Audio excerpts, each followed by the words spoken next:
Greetings, ladies and mental gents, and welcome to my channel, where I like to make audio narrations of stories from across the internet. In this series, we'll be focusing on a web novel called There Is No Epic Lucha, Only Puns, from the website Reupload. And in this video, we'll be doing chapters 61.5 to 63. I hope that you enjoy. There is no epic lucha, only puns. Interlude, popping the question. She could do this. In front of the door was open and setting sun, set in the front garden ablaze with oranges and reds. Poppy didn't look at how her mother's flowers seemed to be almost luminescent in the ambient light, how the bees and butterflies hurried to make the most of the dying sun. Poppy didn't look. She couldn't, but she would have to brave it, because the sad fact that she had run out of books to read, having finished her favorite just an hour before. For the umpteenth time, Poppy needed to space the next read out before she ended up losing affection for the tale. She took a deep breath and walked outside, her hood pulled up. She walked past the beautiful flowers, the insects and the birds, and ignored the glorious sunset. She took a moment to look back at her home, the simple two-story building that was her haven. Her bedroom called to her, whispering the safety from her powers that Poppy craved. The blank canvas where emotions could be controlled and neatly experienced in tiny packages. Still, even Poppy needed to pass the time. Without new books, she would be driven mad, and no amount of control would hold her back from the erasing her mother's ugly kitchen curtains from the existence of soulfire. Not that Poppy had an idea of what happened to the last 36 sets of ugly coatings her mother seemed to conjure from the abyss itself. Poppy had not one clue to offer on why they kept catching fire, dissolving, being swallowed by a black hole, aged to dust. Poppy smiled softly at the memory of one at the time that Dio had turned them into a cape and put them on a dramatic performance as his favorite superhero, which he had made up, Captain Dio. It wasn't original, but Dio really didn't need it to be the passion that even Poppy could somehow stand to be around. Not even Poppy's mother could be annoyed at Dio for long when he tried to return them cleaned but dyed hot pink the next day.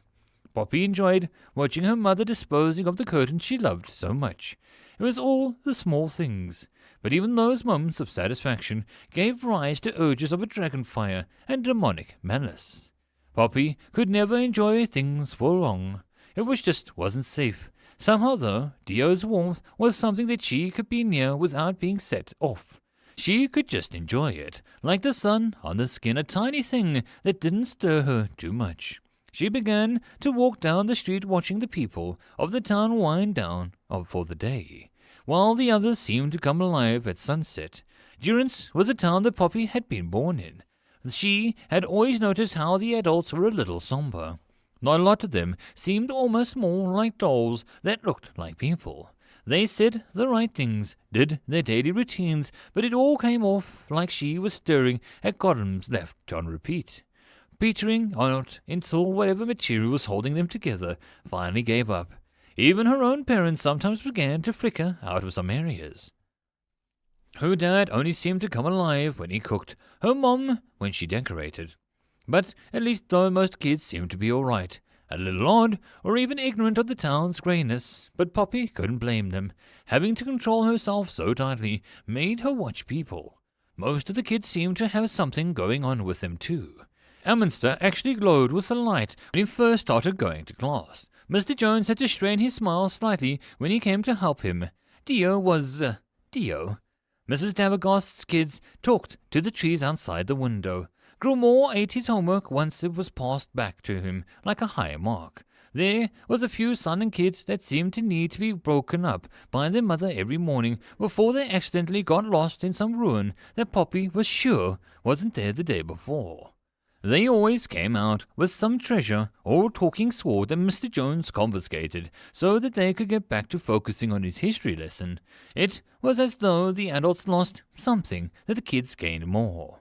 Poppy shrugged the thought off and walked towards the center of the town, avoiding any large groups of people or mysterious doors that appeared. Durance had begun to get a little weird in the last few weeks. People were waking up. It was the only way Poppy could think of it. The store owner of the corner no longer sold the same 3 items every day. The woman who walked the dog didn't talk about how the monsters were on the rise or about the legendary crystals on the loop anymore. Her dog actually pulled her home now. Poppy peered as Alder Haldy walked past. He smiled and slipped a cheese-flavored piece of candy into her palm. "You're a good lass. Tell your dad I'll bring him some good stuff for his platters soon." He grinned, the gap in his teeth a little endearing rather than frightening. Poppy nodded. "Of course, sir." She promised. Haldy frowned and rubbed his chin. Call me Haldy. Leave the elder rubbish for Josie. Huh?" He winked before he turned down the alley, just as a hawk made of cheese dropped a message into his hand. Poppy blinked as she popped the candy into her mouth.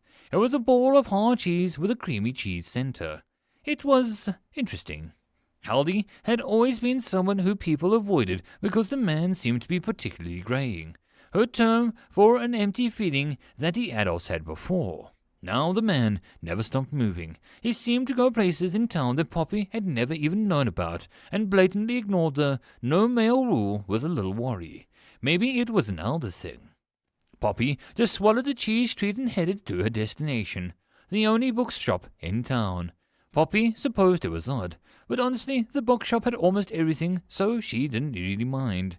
She slowed as she noticed someone sitting on a small bench outside of the shop, a girl with a scowl on her face. Poppy looked up and stared at the sign. The bookshop. Yep, this was the right place, but she had never seen anyone else in the books besides the irate groom and a few enthusiasts. What made it weird was that Poppy was sure that the girl was the new baker in town. "Something on my face." The girl paused and Poppy chided herself for not moving past. "No, sorry," she murmured and made to go past. "Hey, no worries, sorry if I snapped. It's been a stressful day." The woman reached out and Poppy had to stifle a wince. Human contact on her skin made several things bubble furiously. Static skin, spiky thorns, toxic sweat, and many more. Poppy took a shallow breath and pushed it all down. The girl seemed to notice she had done something. Sorry, new in town and name's Valky." She offered and stepped back to give Poppy breathing room. "Poppy, it's fine. Why are you here? Actually, don't answer, yeah." She quickly added. Her fluster at being a touch of accidentally made her socially curious. She could have reined that back in. She pushed the door open as Valky stared. Nice to meet you." She trailed off as Poppy shut the door behind her. Poppy relaxed slightly as the smell of very old books enveloped her like a warm embrace. Books, books, books. The shop before her stretched pretty far back, and on either side of the entrance were thick walls of shelves, each lined with so many books and scrolls that they almost poured down like an avalanche on anyone who entered. It was like the inside of some old beast. She walked forward towards the gentle light of a lamp. Any windows on the place had long since been used for shelf space, and the shadows between the shelves offered a visitor any number of places to crawl into and curl up with a book. It was like a secret place that the world forgot. Poppy turned the corner to the center of the papery labyrinth. The building stretched far back, more distance than the building could ever actually hold. Poppy had felt like asking about it once, but in the end, she didn't really care. More books wasn't something to complain about. The owner of the bookstore was a woman called Paige Turner. Poppy had stared blankly when she had first met the woman and heard that name. But the woman had smiled and confided that her real name was far worse when it came to her profession. Paige was a woman whose hair was always in a neat bun. Poppy guessed that she looked like a librarian, but the appearance seemed more for her personal amusement than any accidental cliché. Paige was the only person who seemed to ignore the effects of the grey. But Poppy had never seen the woman leave her shop. One time, Poppy had heard the ocean outside the nearby sealed window. Paige just shrugged. Today Paige was not alone. At her circular desk was a familiar figure. Mr. Vaughan leaned on the counter and smiled a smile that looked more at home on a predator than on a boring old banker. Paige, how long have we known each other? Think of all the good times we've had," he said, adjusting his dark glasses. Paige moved to sort some paperwork. Her blonde bun, crisp white shirt, pencil skirt, and heels practically made her ooze an aura of no nonsense. Too long, Mr. Vaughn. You once burst in here on a literal tide of alcohol and destroyed far too many books for me to list in the little daylight that we had left. Another time you barged in here and said that you needed a book on how to cook a unicorn into a pie. Trust me, it was delicious. Mr. Vaughn beamed at the memory. Paige pushed the glasses up with one finger and Poppy blinked as the glasses seemed to reflect light that wasn't there. Shall I bring up the time that you used a priceless book as paper to smoke some sacred ashes? I loved that book, loved. Paige snapped, and the books around her fluttered as if disturbed. Mr. Vaughn looked uneasy. I woke up in a barrel of the bottom of the ocean, I tell you. Paige, not even once. He nodded before drumming his fingers on the counter. Listen, I'd love to stay here and list all the ways I've personally screwed you over, mentally and physically, but I have a task. I need that book. He asked insistent, and Paige narrowed her eyes. If I give you this book, you give me the word that you will not return for 6 moons, at least, unless life is in serious danger. Paige pushed. Poppy had never seen the calm bookkeeper so annoyed at someone. Mr. Vaughn's smile was deadly. I promise. Pinky swear? He asked innocently, wiggling his gloved pinky. Paige gave it a long look before there was a flash of white as something soared past the fast that Poppy only saw wings before it was gone between the shelves again. Mr. Vaughn looked down at his severed pinky on the counter. I'll take that as a no, he said dryly and simply reattached it. Paige broke apart into several pieces of paper and, like a miniature twister, sped towards one of the higher shelves, her upper body performing while the swirling below her kept her afloat. Now, let's see how to train your how to train your rock. Do I have that? Let's see, how to train your trainer. Sword dog, aha! Payne yelled triumphantly. She pulled the tattered book out and floated down. How to train your angsty student. First edition, with include graphs and indicate when best to begin a montage. Paige dropped the book onto Mr. Vaughn's eager hands. Paige, you're a treat. He nodded and turned to leave. He wasn't even surprised by Poppy's form. Monster Girl, is the Baker Girl still outside? He asked without a preamble. Poppy nodded and stepped aside. Excellent. Now excuse me. I need to go. Mr. Vaughn opened the first page of the book in his hands. Impress your student with a powerful feat to convince them of your power. Well, that just opens up oodles of fun options for tonight. He chortled and left the shop. Poppy swallowed a little of the nervousness that she had been feeling in her throat. Paige sighed as she appeared close to Poppy, with some healthy distance between them. If that man hadn't saved more lives than he had taken, well, what can you do? She smiled at Poppy's confused face.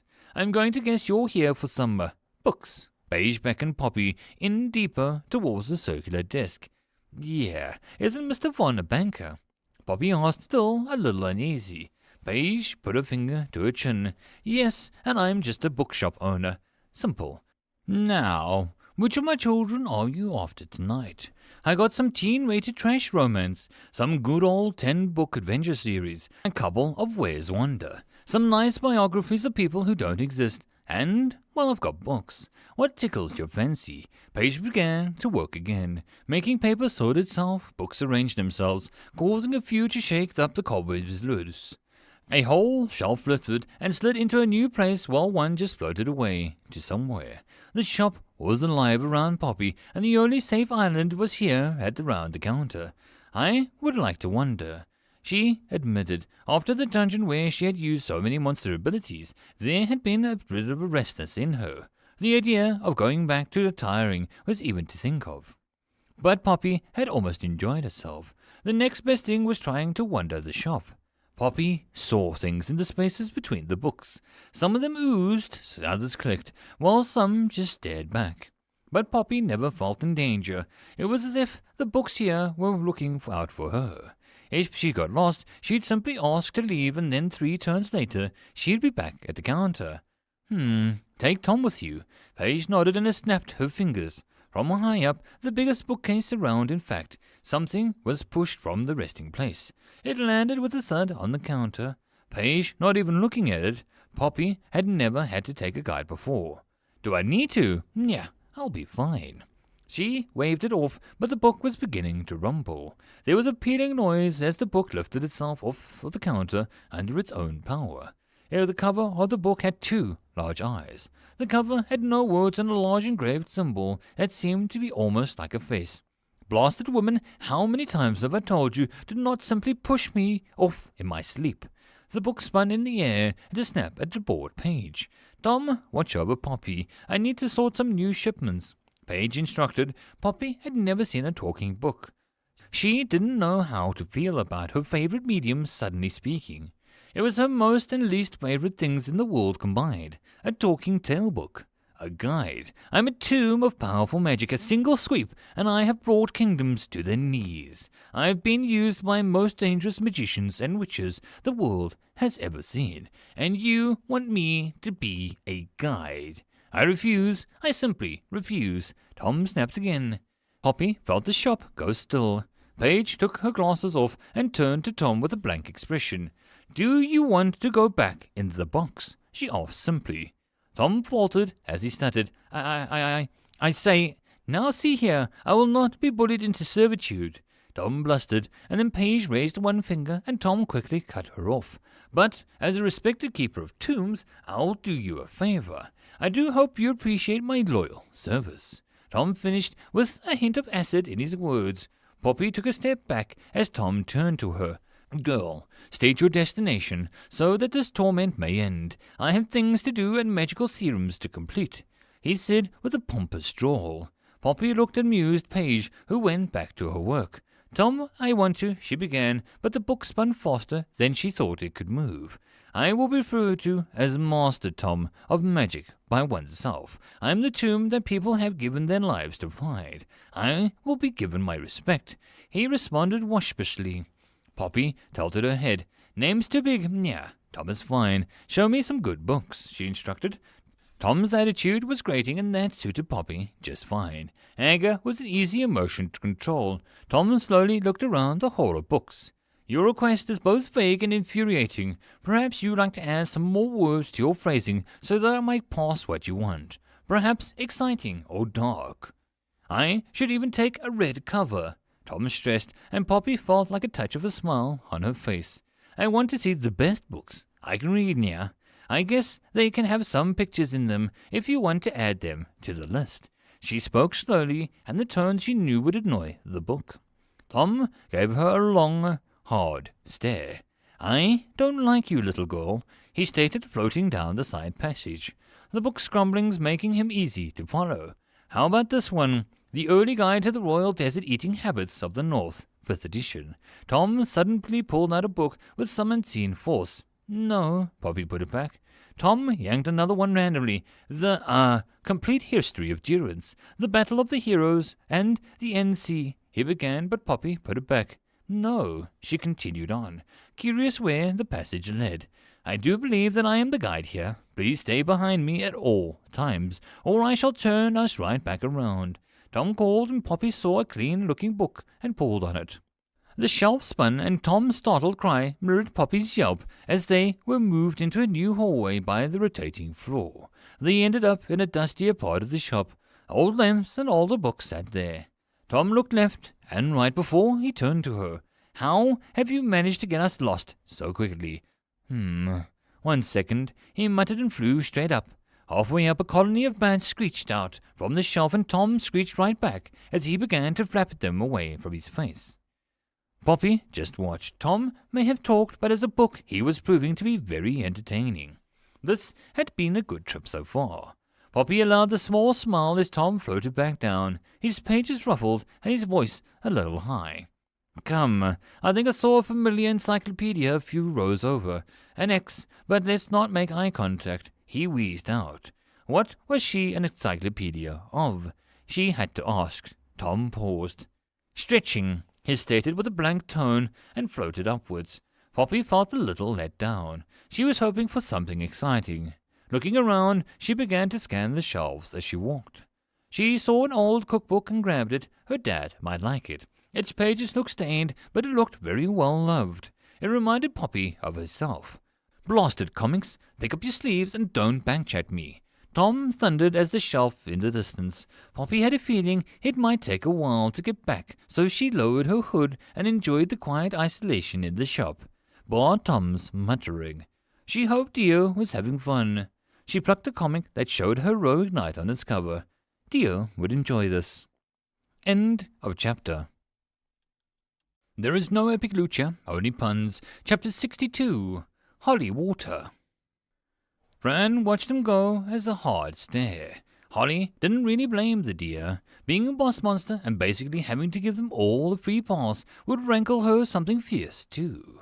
The door led to a long tunnel with stairs at the end of it. There was a touch of nostalgia at the sight, the number of times that Holly had traversed a dungeon with various friends and faces, risking life and limb and boss monsters. Sweet tastes of victory only made sweeter when seeing the stairs of progression. They came on all sorts of shapes and sizes, but one stated the same thing. You made it. It was a mark of a successful adventure. Prestige could often be counted by how many stairs that they had traversed in their career. It was the physical manifestation of progress. Holly moved closer and looked down at the darkness that enticed the curious little girl that she had once been when she had first set off to explore the world. She stroked the carved stone wall and felt that the stone was a little warm. Above the stairway entrance was a carving of a tree. It would just have been a deformation in the stone, but Holly knew that dungeons made these things precise. The little trick was that every stairway down had a little hint of what was to come. One time, the stairs of another floor were slick with slime, and the noxious gas floated up. Holly could either guess slimes or a swamp-themed floor. With the tree alone, it would be difficult to imagine exactly what was waiting. Vague was always better for Delta. There you are, Quiz called down the tunnel. Holly turned with a smile in Slana's form. The smile only grew once she saw the state of the woman was in. Messy hair with clothes damp from sweat. The wide smile only completed the image. "Hey, Mum, did you have fun?" Dio greeted, running towards her with a large grin. The boy was a sweetheart. If only her own child were always so happy to see her. Then again, Holly usually came towards them with a chore list. Isanella braced herself as Dio crashed into her without even wincing and stroked the boy's hair. "Yes, I made a good friend today, and I won a singing contest," she mused, and that was when Holly noticed the object strapped to her back. She had been too distracted by Islana's vibrancy to see that she was carrying an odd-looking lute. Islana pulled it free and held it out for everyone to see. Maestro didn't know that he had a reward if you beat him in a contest. It had just appeared in the golden light from the ceiling, just dropped into my hands, as Solana explained. The instrument was made from some sort of organic material, dry mycelium if Holly were to guess, grown in a variety of hues and clamped together with a thin iron bands, but the strings were almost glowed silver. Holly moved closer as Nolan began to ask Solana questions. How did this maestro do battle? Could he be dangerous if provoked? Any weaknesses you noticed? He inquired, and Holly pursed her lips as she tried to block the man out. The strings were made of almost entirely of ghostly spiderweb, such a fine quality. I think we can all be dangerous if provoked. Quiz cut in. Isolana merely shrugged. He was a habit of preferring songs with power chorus. If you can trap him in a long note sequence, you can get him in some quick jabs with a good rhymes. Isolana noted. Nolan gave her a long look. You're suggesting people sing at it. He translated. The woman smiled. Sing with him. He isn't one for just watching. She corrected. Holly could see that the pen was faltering as Nolan struggled to fit it into the review. Quiz rolled his eyes to look at her. How does it play? Holly asked politely. Isolana's light fingers traced over a few of the strings, and the sounds that echoed out were haunting but beautiful. Isolana twisted some tiny knobs near the top of the instrument and played the strings again. This time the harsh notes of energy and passion streamed out. I haven't figured it out yet, but I think I can make quite a few sounds with this little thing. It mimics the maestro perfectly. A thing that looks misleading but is the heart of an artist. The Solana beamed. The similarity to Dio was striking that Holly had to blink between the two. If it helps, I assume Maestro still has his acid spit, and those tentacles could flay a man alive, if he was pushed to do so. Quist offered to Nolan, and the man actually gave Quist a small smile as he wrote something down. Song-based powers, acid, thorny vines, and a bunch of mushroom minions at his base. Anything else? I still need to write about the pig knight. Nolan mumbled. Holly longed to burn the paper. It was in the beginning of it all. If Holly could just make it disappear, then Dartha would be left alone a little bit longer. There was Nolan himself, but Holly had ways of making people get lost in the woods for a long time. But it wouldn't slow everything down for long. Dartha's gift of manner was already catching the attention of the land. All those nosy wizards and scientists with nothing better to do than send lackeys to poke at any new dungeons to satisfy their own curiosity. Holly would have to plant a few little deers between Dartha and the open road. Nothing too drastic, just enough to make crowding her a bad idea. Let us go on. The dungeon has been quite helpful. I'll make sure to note that. Nolan mused. Mr. Nolan, what are the other dungeons like? Dio jogged up to Nolan as they began to descend the stairs. The man paused in his writing. Wouldn't know, this is my first dungeon. I find them almost too much of a hassle, he explained.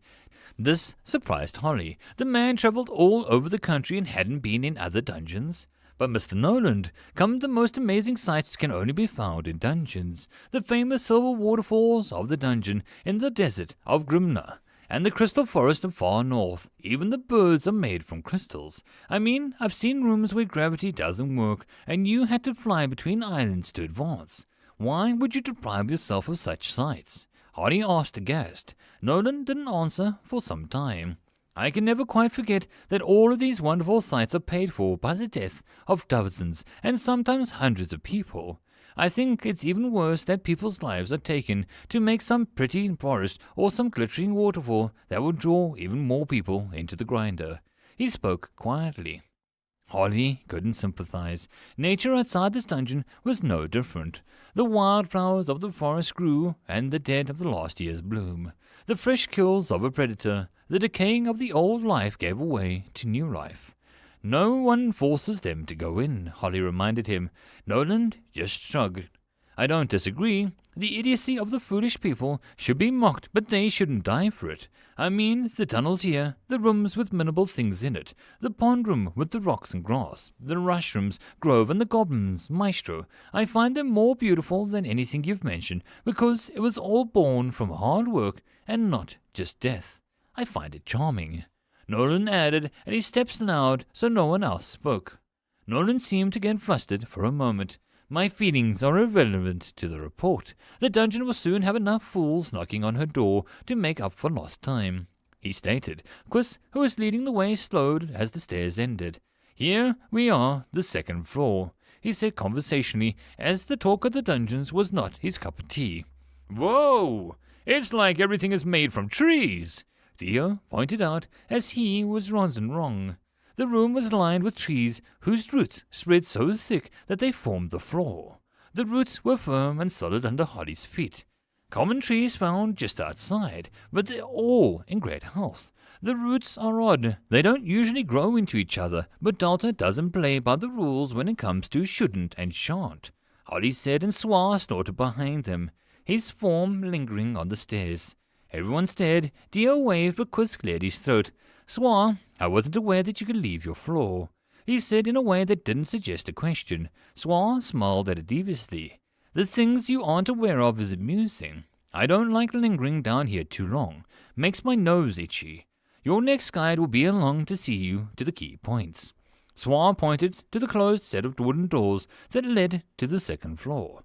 Who is it? Isolana asked politely. Swar merely sniggered. She's a real treat. Just walk, she'll find you, he promised, and turned to climb back up. Oh, if you see a waterfall, I suggest a dip. Great for your skin, he cackled as his voice began to fade. That goblin disturbs me, Nolan muttered, and Holly had seen worse, but Swar's words had been interesting. A ho, another monster of Dartha's. This was going to be interesting. Quist waited until Nolan made notes of the room before he pushed both the doors open. Holly saw paradise. Well, Mum, look, it's daylight, he pointed. Holly looked up at the fog sky, where his sun beat down on them. Birds sang, trees swayed slightly, insects could be heard in the distance. The sound of the promised waterfall roared in the west somewhere. A slight trodden path curved out into the trees. A guiding road or a trick? Holly could hardly wait to find out. It's kind of humid, Quist noted, with a greenish shirt and cotton pants looked a little sweaty already. I thought you were a fire mage, Isolana said with a small smile. Quist shot her a look. I don't burn, but I drink water like everyone else, he corrected, and the second flask that he put to his lips did not contain water. Holly could smell it from here. That isn't professional. Nolan's tone became slightly annoyed. Quist merely smirked. No one else in the town would take the job. Trust me, I've tried to give it back. He sighed, but merely began to walk down the path. Come on, people, there's a whole humid jungle to explore. Our guide will be along shortly if the goblin wasn't having a laugh. He waved one hand as if all was a huge deal. Holly bent down and began to feel the leaves and the flora growing around him. So much life. There was a thud from behind her, and Holly looked to see Dio holding up 2 apples from the tree that grew just nearby the entrance. Isolana took one and shot Holly a questioning look. Taking the other apple, she closed her eyes, her mana roaming through the object, seeping into it, the mimicry of the dungeon energy in the shape of organic material. It would have been perfect if not for the fact that there was no basic life. The tiny bacteria and life forms found in everything. Instead, she felt an almost minuscule lattice of mana shaping the apple. It is safe, just not too many at once. Holly winked and reached for an apple herself. Taking a bite, the juices flowed into her mouth. By the trees, it was crisp. Her mana perked up slightly as they had ingested the apple's mana. Dungeon mana converted to her own. A little nice boost and a healthy snack to boot. Delta was a sweetie. Holly vaguely wandered off the path to explore the trees and see the birds flying slowly about. So much thought put into everything. The life here, while not quite real, was growing. It would be some special thing about this floor. Plants spread, birds seemed to be laying eggs, and bees looked at her. Holly paused, but even when she focused on the bees, they didn't do anything. Just watched her for a moment before they zoomed into a bush and out of sight. Red and colorful, and the buzzing continued even when she could no longer see them. Intelligent bees. And where there were 1 or 3 bees, there was a queen. Holly licked her lips at the thought of a giant queen with rivers of flowing honey around her. The pure feeling of the unknown of this floor was making her giddy. She only hoped that the guide would appear quickly. Holly may have to continue on without her if she didn't show up. Nolan let out a screech as something appeared right from the shadows behind the man, and Holly closed her eyes with a smile. This was paradise. Davina and Inchi reporting in. Squawked an orange bird. Nolan looked up from the ground, clutching his reports as the duo were about to take something precious from him. The woman was a giant frog. Her calm expression and a knowing smile made Holly want to scream at the top of her lungs with excitement. "Hello! My name is Dio. It's nice to meet you again." Dio walked right up to the amphibian woman as she nodded at him. "I remembered you, O loud one," she almost said fondly, and the bird on her shoulder looked a little plump, and it had almost a simple quality to it.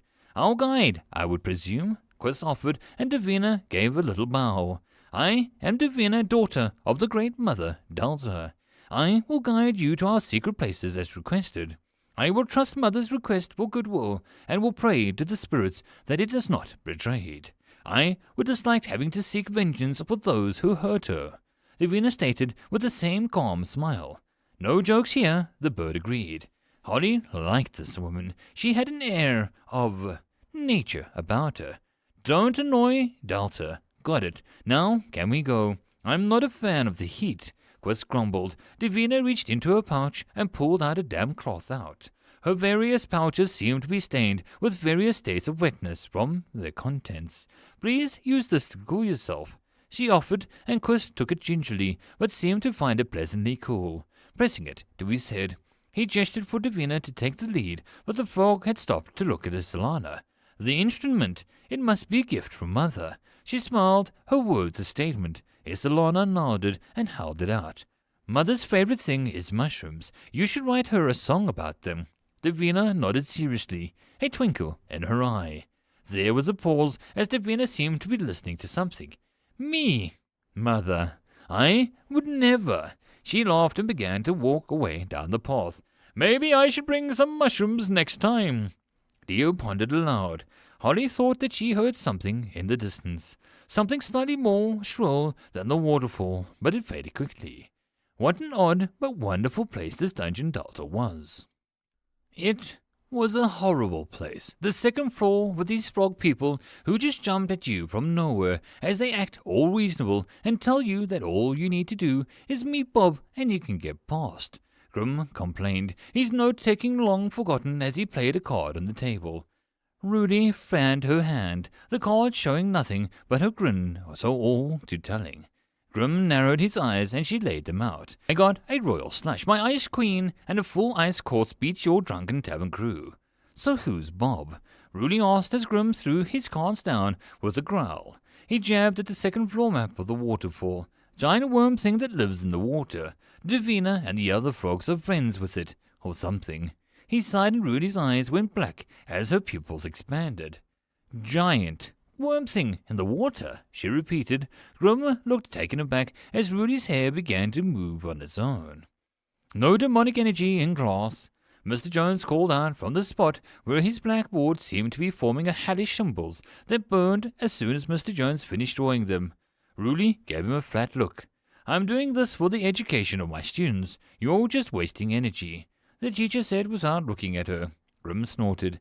Demon poetry is boring. It's all about fighting, torturing souls, and the occasional times that they die.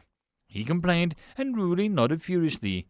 I lived with my dad. Trust me, the stuff he would read aloud made me homicidal. I don't want to hear about the fifth stanza of some woman he once knew had her 100 eyes. I went on forever, as he talked about each eye.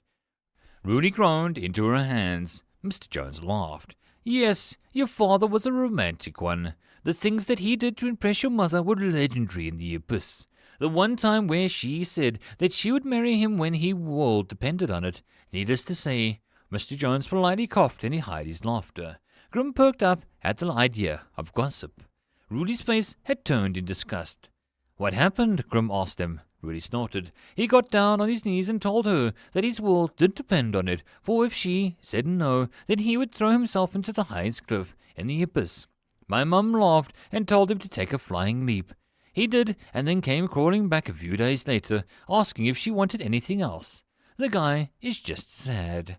Rudy picked unseen dust off of his sleeve. Grim's face turned sullen. Sounds kinda boring, he stated, and Mr. Jones cleared his throat. Her father landed in a ruin that held some sealed evil entity that almost swallowed the world. The Demon King and the Huntress of the Monsters took it down together and were wed a week later. He added, as if it was a small thing. Grim's eyes lit up. He was a hero. Rudy choked and coughed. Well, yes, one could look at it that way, Mr. Jones beamed. He just wanted to impress a girl. Rudy argued. Grim shrugged. Save the world, get the girl, have a bratty kid. Seems like a hero. He reshuffled the deck of cards. Rudy gave him a long look before she flicked his nose hard enough for the top of his chair back. You see any hero in this girl? She asked sweetly. Just a heroic level pain in the rear. Grim grunted as he picked himself up. There was a crack as Mr. Jones' chalk broke. The room grew hot and cold at the same time. I mean, sass! He scrambled for cover. Rudy whistled as Mr. Jones pulled out a black cone from his desk.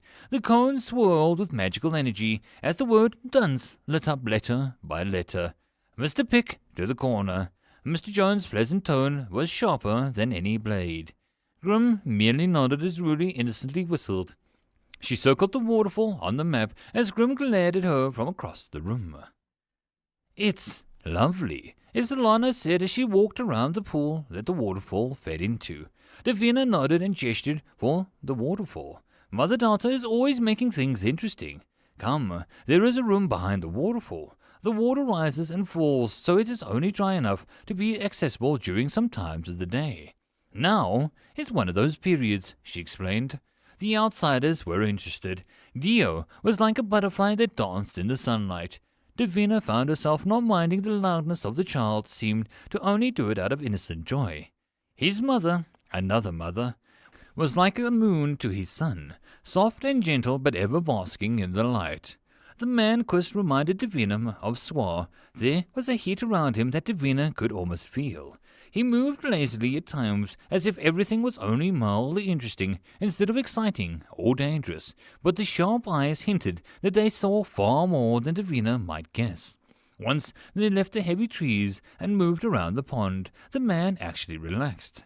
He was a fire mage, then being able to use his powers without causing the jungle firestorm would assure him. Davina hoped that Mother would find a way to make sure that the jungle didn't burn. Quist may control himself, but all it would take was one angry lost challenger to try burn it all down. The other man smelled of an animal and an old paper. He was nervous-looking, but hid it well behind a veil of mild annoyance. The paper in his hand looked as the rock holding confidence together. Davina would have to make sure not to spook him too much. The last woman made Davina's interest peak the most. Holly Dovergast. Mother had said that she was a good friend and helped the dungeon in the past. The jungle seemed to reach for the woman, and the spirits of the jungle took notice of Holly. It was hard not to. Even Davina could feel how the world of life around them was pulled to Holly like a vacuum. The power of the woman possessed could change everything in the jungle in a mere whim. Plants would be alive, trees would walk, animals would be more. There was almost a fearful tinge to it.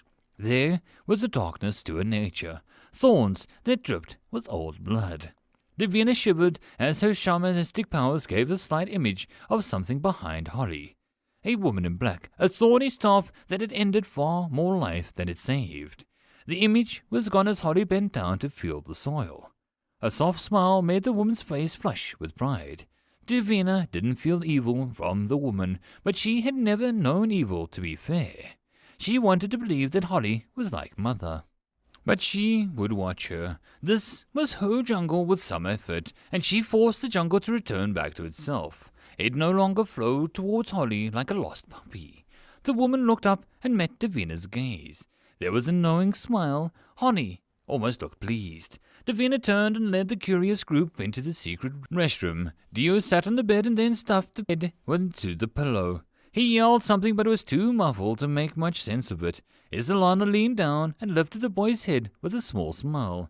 You can't sleep here. People can't stay in dungeons without building up a tolerance. You'll get MP. Isolana obviously understood him. Davina gestured to the cozy room. You are the first. Treat this knowledge wisely, she said. Don't lose any sleep over it. Delbert assured them. Davina was going to strangle the bird soon if it kept ruining her appearance as a wise woman. Interesting. Very welcoming of Delta. Do the beds have magical power? Nolan inquired and Davina wasn't sure. It was Mother after all. Maybe the beds did something. Maybe. If you tap on the bed in the right place, it'll teleport you out of the dungeon. Dio suggested and began tapping the metal bed knobs with a focused expression. Davina actually paused to see if anything happened, but when nothing did, she turned to see the laughing form of Mother in the corner. The floor had shaken her earlier, and Mother had looked rather guilty, but she seemed to be over it now. Still hard to see, even here, Mother seemed to be enjoying the sight. It's just a bed, she promised Davina with a note of laughter. For now, Davina agreed with a smile that made Delta freeze. Moving back outside, Davina halted the group by the pool. There are a few more things here that we can meet. One is my fellow frogman. Rail is somewhat a guardian of the waters. If we wait a small while, you should be able to meet him. Davina promised, her voice a little higher as she mentioned Rail's name. Damn that frog. Spirits curse him for being so him. Rail was the one that rescued me from the river, right? Dio asked with excitement. Davina was nodding when Nolan interrupted. Describe Rail for me. What are his strengths and his powers? He began to write before Davina had opened her mouth. The man's need for everything to be cut down and placed into rankings and boxes was becoming a little sad. Perhaps he needed a moment in the hot springs to relax. The question answered itself as Rail, moving fast, crashed into the area through the thick collection of trees and plants. I am here, he yelled, flexing to the group before he even completely stopped moving. The motion carried him so far forward that Nolan was sent flying into the pond with a splash. The clipboard he carried landed perfectly on a lone rock near the side without any damage. How lucky. Nolan splashed and spluttered before letting out a shout. Rail merely looked at the man struggling to swim and the other people present. I shall save him, he promised, and dove in with a quick motion. But he wasn't even gone a second before Nolan was lifted out the water by the helpful pincers of Bob. Bob rose higher and higher, water pouring down his thick carapace. Nolan was now screaming, and Davina could feel Mother's hard look at her back.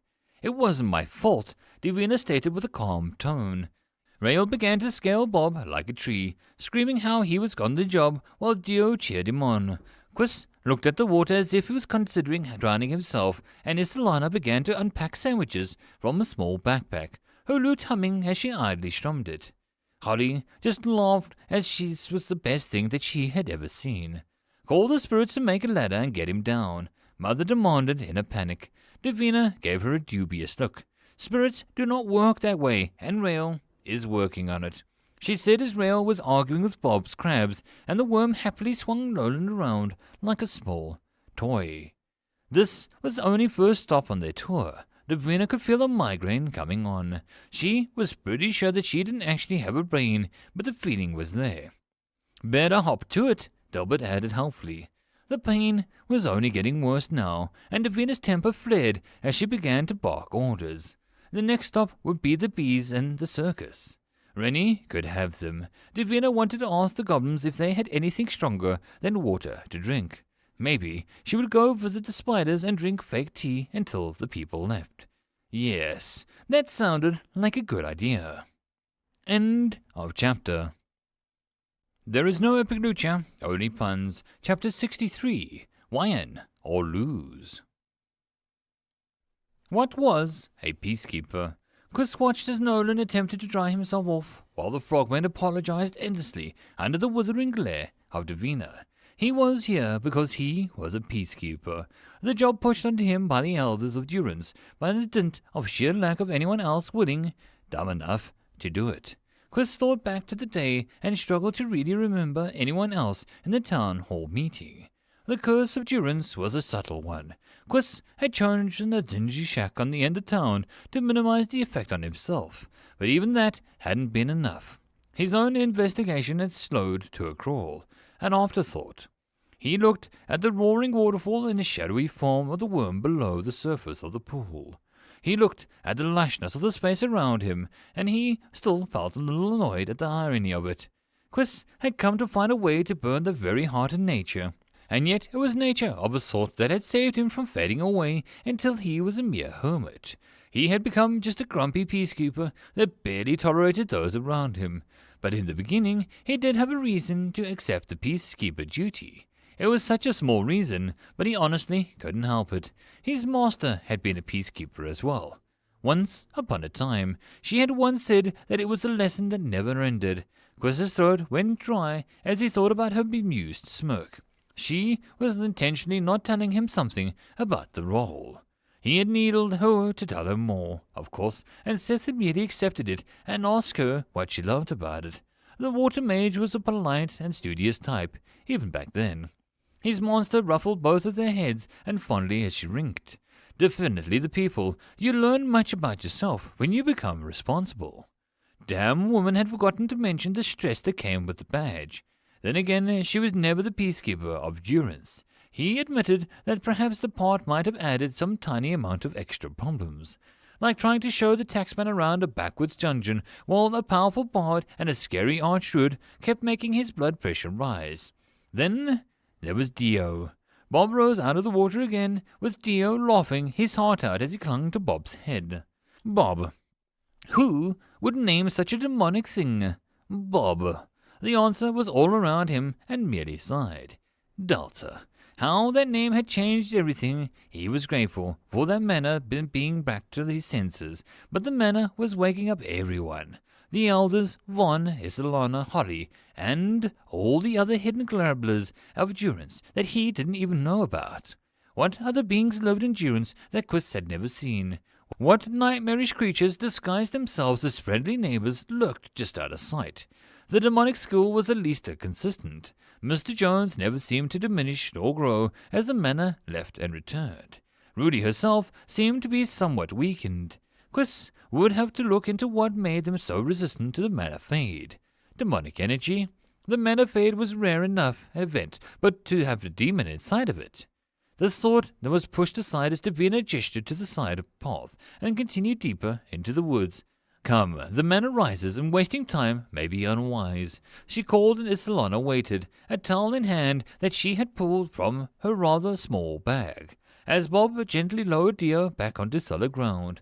The boy grinned as 2 red crabs danced out of his shirt and back into the pond. I had crabs, Dio pointed out as he waved once more, barely jumping back into the pool with a giant hellworm Bob. Isolana merely dried the boy's hair with a bemused smile. Her lute, was just resting on her back as it weighed at nothing. Rudy is going to be so mad as hell that she can't fish Bob. Quiz mused as the worm sunk into the dark depths once more. Holly snorted. Rudy the deer will just have been mad, as she isn't here to see how annoyed you look right now, she countered. This was true. Quiz needed to make sure that he started to document all the amusing things that she missed, to really rub it in her face that she was stuck in school like a misbehaving 5-year-old. The fate was cruel, but since Quiz had confidence in his teaching method, he was sure that he could push Dio to at least hit 30% mark on Fee Rudy. That would be good enough for Jones.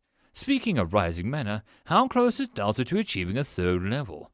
Quiz asked as the group began to depart from the waterfall cave. The male frog, Rail, followed behind with the casual pace of his walk. He clearly didn't feel like they were any real threat. Quiz wasn't sure if he was overconfident or just that trusting. He seemed highly pleased with himself since he rescued Nolan from Bob. He almost seemed to be waiting for something. He paused, his long-webbed hand hovering over something as if to push a button, and he tilted his head before lowering it. He seemed to turn a little sulky, but beamed as he kept listening to the silent voice. Delta must have been instructing the frog on something.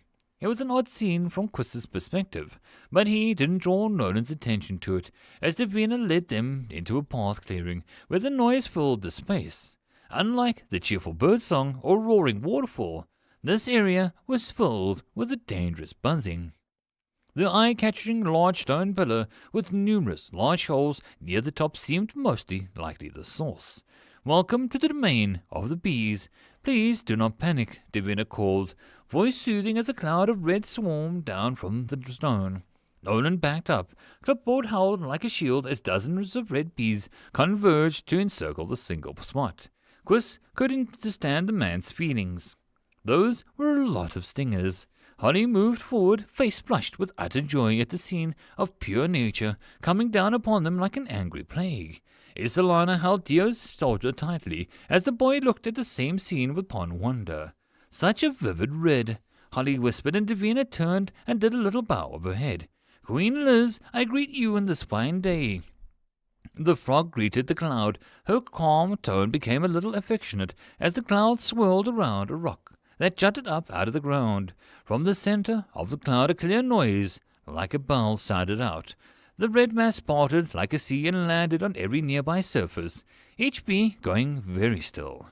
It was unnerving to see such control over the army. The lone bee left the rock was much bigger than every other bee. Among the angry red cloud, Quiz couldn't have possibly seen the bee before. But now she was clearly the queen of this hive. The way that each and every bee looked at them, waiting for the command from their leader, made Quiz want to set himself on fire just for security. The ringing bell noise sounded again, and the queen's feelers seemed to twitch at Davina. Davina laughed and gave a little twirl. No, I am the same shape as always, Liz. Thank you for your compliment. May I introduce Mother's guests? They have come to see the splendor of her work, including us. She explained. Quiz never really thought that the relationships between the different dungeon monsters, given the most basic dungeons, had what would pass as rabid monsters for floor inhabitants. He would never have guessed that there wasn't a language barrier between them.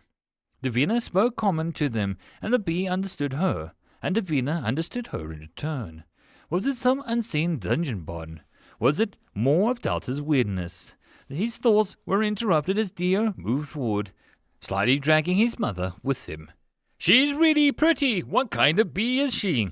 Dio's gentle voice blasted out of the clearing, and the wave of red bees buzzed in warning at him. "May I introduce Dio and his mother?" Davina stared, her voice going odd when she gestured to Isanella. The bell noise went crystal clear, and every bee went silent. The queen bee rose up and floated to hover before Isanella. The woman's face was calm, but her grip on Dio was stronger. The bell noises began to jingle with a soft harmony. Davina smiled as she translated. "Liz greets the fellow mother and invites you to feed your young with the royal jelly if needed," she said. Holly smiled, and Chris wondered why she wasn't also stating that she was a mother. The woman was content just to watch the dungeon circle in Solana. Druids were always really good at that, watching nature before acting. "You must be something special to get that invite." The orange bird chirped in, and Davina's serene face pinched with the pain as she glared at the bird. "Why are you so bothersome?" she huffed. The bird looked skyward, as if asking some great orange pun god for answers. Chris hoped no such being answered. "I've no idea," he finally replied seriously. Davina closed her eyes, and Chris could feel the kinship forming as she began to count to 10. Rael was laughing so hard that he was bent over at the waist, slapping his knee. "To answer your question, little one, they are merely referred to as jungle bees here." Davina focused and strained a smile at Dio. Holly looked up at the stone spire. "The dungeon species of mason bees, a highly specialized form of bee that can wear stone down and use tunnels as hives. They are suited for warm climates and may even form symbiotic relationships with rock trolls to further increase their production. I've never seen them act with such intelligence, but isn't it beautiful? Such wonderful creatures that just exist." Holly gushed as she pushed Noland closer. Yes, very nice. I shall make a note here. Very nice. Bees," he stuttered before he moved away quickly as the queen focused on him. She buzzed and flew back to her stone spire. Davina waved as the bees followed their leader. They help keep the local flora spreading and also work as good gossips or guides if you can earn their trust. They all share a connection that allows them to locate each other. Davina informed Nolan. The man blinked at the information and quickly wrote it down. "Thank you, that is very helpful," he replied in surprise. Davina merely smiled and walked onwards. Chris looked at the stone spire with its red cloud before the cloud spread in every direction of the jungle. He wasn't sure whether to feel better or worse now that he knew that a series of spies were watching his every move. He decided just to grump and stalk off after the group as Dio began to point at every bee that he saw. He began to name them as well. Chris hoped Delta didn't take the names to heart. He really didn't need to come down a week later to find 20 or so unique bees with each their own special power. It would be stressful, to say the least. "You taste like blood and fish," Grim suddenly stated, after which seemed like eons of silence. Rudy stopped doodling on her work and gave him an odd look. "You sound a little creepy when you say that. Gonna give a girl some context?" she asked sarcastically. Grim's face went a little pink, but he merely sniffed. "Ever since Delta in that dungeon cursed me, I don't know. I taste people." He waved a hand in annoyance, and Rudy put a finger to her chin. "Did you get consent? Has someone told you about that?" "The dragons and the goblins?" she inquired with a sullen glint in her eyes. Grim pointed to Mr. Jones, who was merely reading some trashy romance novel. Smiling, Grim's face went redder. "He used graphs and diagrams. I know that very well. Thank you. What I mean is that people give this taste. Like snakes when they taste the air, but I can do it with people, and I think it is why my tongue is orange and... Never mind." Grim huffed and went back to detailing his second-floor map. He had no idea what made him tell Rudy. It was such a stupid move, giving her more ammunition to tear. A mutation of a gift or a bloodline ability isn't odd. Happens all the time when you're exposed to a new environment or an odd energy that you've never been before. Doesn't happen to adults, but when you're young, your body is still changing. It's easier for outside forces to slip something in, and you mix up your baseline. You eat paper, and now you can taste people's auras or being. You got a gift from the dungeon, so most likely you gained the ability to taste people's manner, since that's what dungeons feed on, Rudy said without really looking at Grim. His mouth dropped open and Rudy kept talking. Don't worry about it. No one's gonna freak if you admit you got a little MP from Delta. You're not a freak or cursed. You just got some experiences all. Rudy stretched and kicked back in the chair and she eyed the windows, the setting sun casting the room into shadows. Have you ever been changed like that? Grim asked quietly. The only sound was Rudy's creaking chair and the light turning from paper was Mr. Jones. Me? Nah. Can't improve what's already perfect. She grinned and Grim gave her a flat look before Rudy waved it off. I was exposed to some really dangerous places, made my not-so-human side really grow. It can do that, just make you stronger if you expose yourself. But be careful, sometimes you can't undo what happens. Rudy's red eyes met Grim's. Don't be in a rush to dive into crazy stuff. You got a huge life ahead of you. Don't let someone take the good times in the present away from you, she added. Grim looked at Mr. Jones, but he merely turned another page. He felt a lot of things at Rudy's words, so he settled on the feeling that he knew well. Annoyance. She swore, and you aren't going to do anything, he demanded, and Mr. Jones, the demon, merely blinked. I am sorry, I must have gone selectively deaf for a moment. Rudy, did you curse? He asked in a rather convincing, disapproving tone. Rudy shook her head. Nope, Mr. J. Must have been the kid's head. She yawned and went back to sleep on her desk. Grim glowered at her, but went back to his maps. Rudy's words swimming in his head. Good times. What good times? Until he braved the dungeon, he was always struggling to get anything done. Now he was penning his first map of Delta's dungeon. That was progress. That was what was important. He idly fiddled with the cat doll in his pocket. He had won from the dungeon. His first piece of treasure. It was a simple thing, really, but Grim couldn't help but feel it spread a warmth as he kept thinking of his piece as his. He had earned it, even if it did result in him meeting the mime. Hello! Dio waved, and Rennie looked at the boy and then at Davina. This one is invited. You don't need to chase him out. She promised, and Rennie didn't really mind the chasing part, but it was the near dying and Delta's panic that flustered him. Still, the mime patted the boy's head and looked at the rest of the group that was eyeing the circus and the statue of his father with interest. He pushed one foot and his other slid forward. His power made his feet cold as he skated towards the grumpy man standing close to rail, his blondish hair and serious face making Rennie instantly want to bother him. This is a contracted monster that Delta unearthed. The man asked Rail quietly. The frogman nodded in response. Quiet, but not enough to escape Rennie's hearing. If Delta was right, then this would be Kuss, friend of the demon woman who had utterly crushed Rennie before she came to his senses. Lovely to meet you, a cheerful woman said to him. Her slightly round frame and red cheeks made Rennie like her.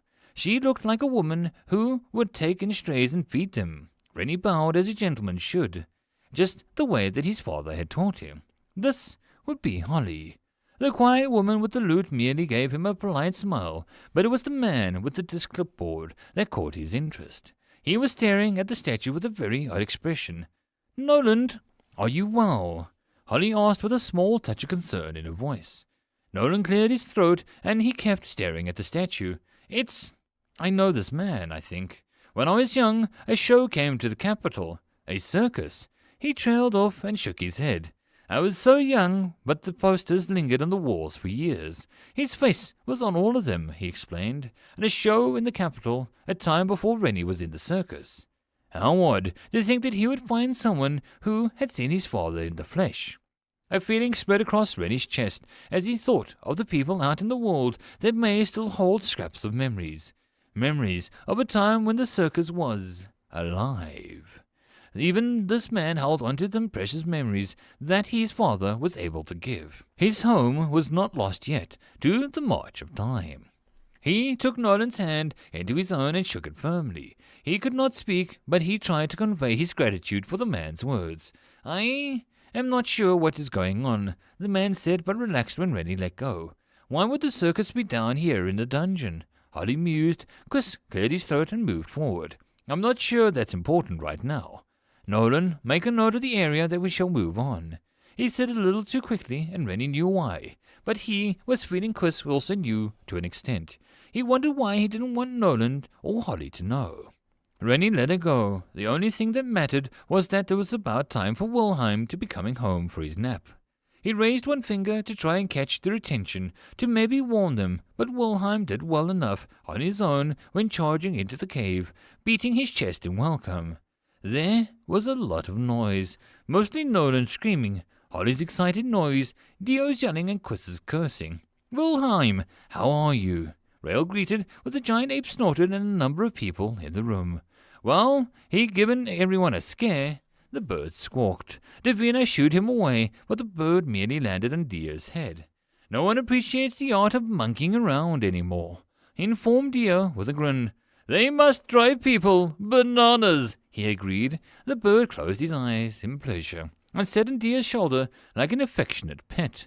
Rennie was sure that Chris's ears were steaming a little, as Nolan still hadn't stopped gibbering like a madman. It was just a giant ape. Nolan should have seen the circus in its best days. The shows they played there sometimes literally drove people a little crazy for a while. It was then that Rennie noticed Delta was nowhere to be seen. He wasn't sure there was anything but more important than watching the guests, unless something was and Rennie didn't know it yet. He braced himself for any news and allowed the group to go into the tent, a shadow of its former self. If Delta had unearthed anything else, Rennie would be first in line to offer a hand to dispose of it. What had been a basic square boss room was now replaced by a large circular space with no clear defined edges, with trees acting as walls, grown so close together that nothing could be seen beyond. The massively increased space had large patches of grass and wildflowers growing in rings. Towards the center of the deep pond was filled with crystal clear water. The water rose and lowered slightly at intervals, almost like a heartbeat. Rising out of the center of the pond was a giant tree. Delta stared at it with a nervous expression. Hey, how are you doing? She asked. The large wooden being shivered as lush green branches shifted. The act of hiding the YM tree was a moment of panic, but it seemed to have turned into something else. The offer to turn the tree into a boss of the floor was sudden, and it also solved a lot of Delta's problems. The tree was nice and didn't make Delta feel like she had to create a monster just to be the boss. However, she had not expected the tree to gain sentience beyond a simple awareness. Delta had definitely not planned on the YM tree looking down at her with very expressive eyes. The YM tree's trunk was curved as the body formed midway up the trunk. Two powerful arms spread into many branches that produced healthy green leaves. The body showed a rough form of a woman, the details becoming sharper as they moved towards the face. The YM tree's face looked lifelike, supple lips and a defined nose. Her eyes glowed deep green and she looked down at Delta. Her hair, as it was a flowing mess of branches that blossomed with small white bulbs. Her tree had become a woman tree. Delta did not plan this, nor was she wanted this would happen. Mother, I am. The voice was stiff as the tree practiced moving its lips with more ease. Alive, she finished, and Delta smiled weakly. Welcome to the dungeon, Wyan. Delta aimed for a positive tone and managed a slightly nervous laugh. Yes, my name is Wyan. Wyan. Wyan, the name is so important. She mused and spread her branches wide as if stretching after a long nap. The crackling noise as the bark broke and the branches shook and roses were loud. Ah, much better. Wyan beamed as the room ceiling beamed down with a fake moonlight. The light filtering through the branches of Wyan made the scene look magical, and Delta couldn't help but marvel at the sight. Wyan was at least as tall as two men, and her form looked powerful as she swung her branches with ease. As the moonlight focused, the buds on her hair blossomed into pale flowers. It was wonderful. I live to protect you, Mother. May I water these flowers with the blood of your enemies. Wyan vowed, thick thorns piercing every branch, and Wyan's body as a beautiful form turned into a whirlwind of death. Why were her eyes glowing? Why was the water in her pond making mist? Why was she laughing like a maniac? Delta had a bad feeling about this, which only grew worse when Nolan's scream echoed in the jungle. Delta blinked before her mind stepped into the reminder of something. The pygmies. She screeched and looked between the cackling Wyam tree and it swung its deadly branches at the door which led Nolan, who might be in trouble. Delta prayed that Davina could handle the cute little mushrooms without hurting them. They were just playing, she was sure of it. Delta had even made a few more of them to give them more friends. "Cover!" Chris hollered as another series of blow darts rained down on him. Nolan was fast on his heels. Holly's distant laughter only made him run faster. "Why are they shooting at us?" Nolan yelled and held the clipboard tighter. "You stepped on one, and I laughed as it threatened you." Quiz shouted back as if burning his lungs. How were those tiny legs keeping up with Quiz and Nolan? The little mushroom people should have long since been left in the dust. Nolan shouted as one of them tried to land on his face, but the clipboard swung out and batted it away by sheer luck. "How do we make them stop?" Nolan panted. Quiz was about to answer when he suddenly ran out of branches to ignore and his feet left solid ground. Hot steamy water rushed up around him and Quiz found himself submerged. Nolan was right behind him and tripped, sending the clipboard onto the other side, where it landed with a clunk on the solid ground. Having no other idea exactly what burning to all the ground, Quiz pushed Nolan's head under water and held his own breath before he joined them. The water was so warm. After the initial scalding, it was quite pleasant actually. He could see the glowing red crystal at the bottom of the water, barely covered by a box with bars so people could see inside. Of all the uses of the fire crystal of that size, it was so like Delta. Nolan was turning blue next to him, but the shadows above were waiting. Chris wished Seth was here. It was far easier to throw him at danger and not feel guilty. The man was a water cockroach. Suddenly a large shadow appeared and Chris allowed Nolan to breach the surface. Chris swallowed and was stunned to see a confused Mr. Mushy looking and bowing and worshipping the tiny mushrooms. Mr. Mushy had more pots, but the little ones seemed awestruck by the sheer size of Mr. Mushy, that they surrounded him and sang a little squeaky prayers at him. Quiz was sure that he was witnessing the birth of some mushroom cult, but the plus side was that there was no more darts in his face. That was a bonus. Mr. Mushy waved at the tiny ones, and they all squealed in delight and prayed harder. Well, Quiz mused as his wet hair steamed. If there was anyone he didn't mind in charge of a cult, it would be Mr. Mushy. The sales of pots to the dungeon visitors might become slightly more aggressive, but Quiz honestly couldn't care less right now. End of chapter. That, my friends, concludes this episode. I hope that you enjoyed. If you wish to support the author of the story, there will be a link below. If you wish to support this channel, there are multiple ways to do so, which will all also be linked below. But the easiest way would be to subscribe and share my videos as much as possible. And until next time, I hope you all have a good one. And I'll see you all in the next video. Cheers. Greetings, ladies and mental gents, and welcome to my channel, where I like to make audio narrations of stories from across the internet. In this series, we'll be focusing on a web novel called There Is No Epic Lucha, Only Puns, from the website Reupload. And in this video, we'll be doing chapters 64 to 66. I hope that you enjoy. There Is No Epic Lucha, Only Puns, chapter 64, The Tree of Wisdom. There was a thing about love that the Wyam knew well. Stretching her branches out, some twigs snapping as the new growths quickly stretched forth. Wyam inhaled in her new home. She was the legendary tree of Wyam, the tree of magic and love. This was information that was branded into her very being. The glowing orange woman on the ground before her gave Wyam's warm beating core a flash of pleasant heat. As easy as knowing that fire burn, that gravity pulls down, Wyam knew that this was Mother, the Creator. This was Delta. Wyam knew that she didn't love Delta as her mother. She struggled through the sense of new feelings and sudden surging emotions. She was protective of Delta. It was easy to mesh affection into the feeling, but Wyam didn't let herself have the fantasy. There was an echo of love in her mind, something painful but pure that was new feeling couldn't match. Wyam looked down as Delta paced with her face buried in her hands. Muffled screaming sounded out. It wasn't a bad thing, not to love something right away. It gave her a chance to fall in love. That was something the beautiful about love. Wyam leaned down and smiled as her blackthorn sank back into her bark. She pushed down the violent storm of emotions and half-faded ghostly memories, one thing at a time. Mother, how may I serve? Whose beating heart shall I give to you? Which scum shall I hang from my branches?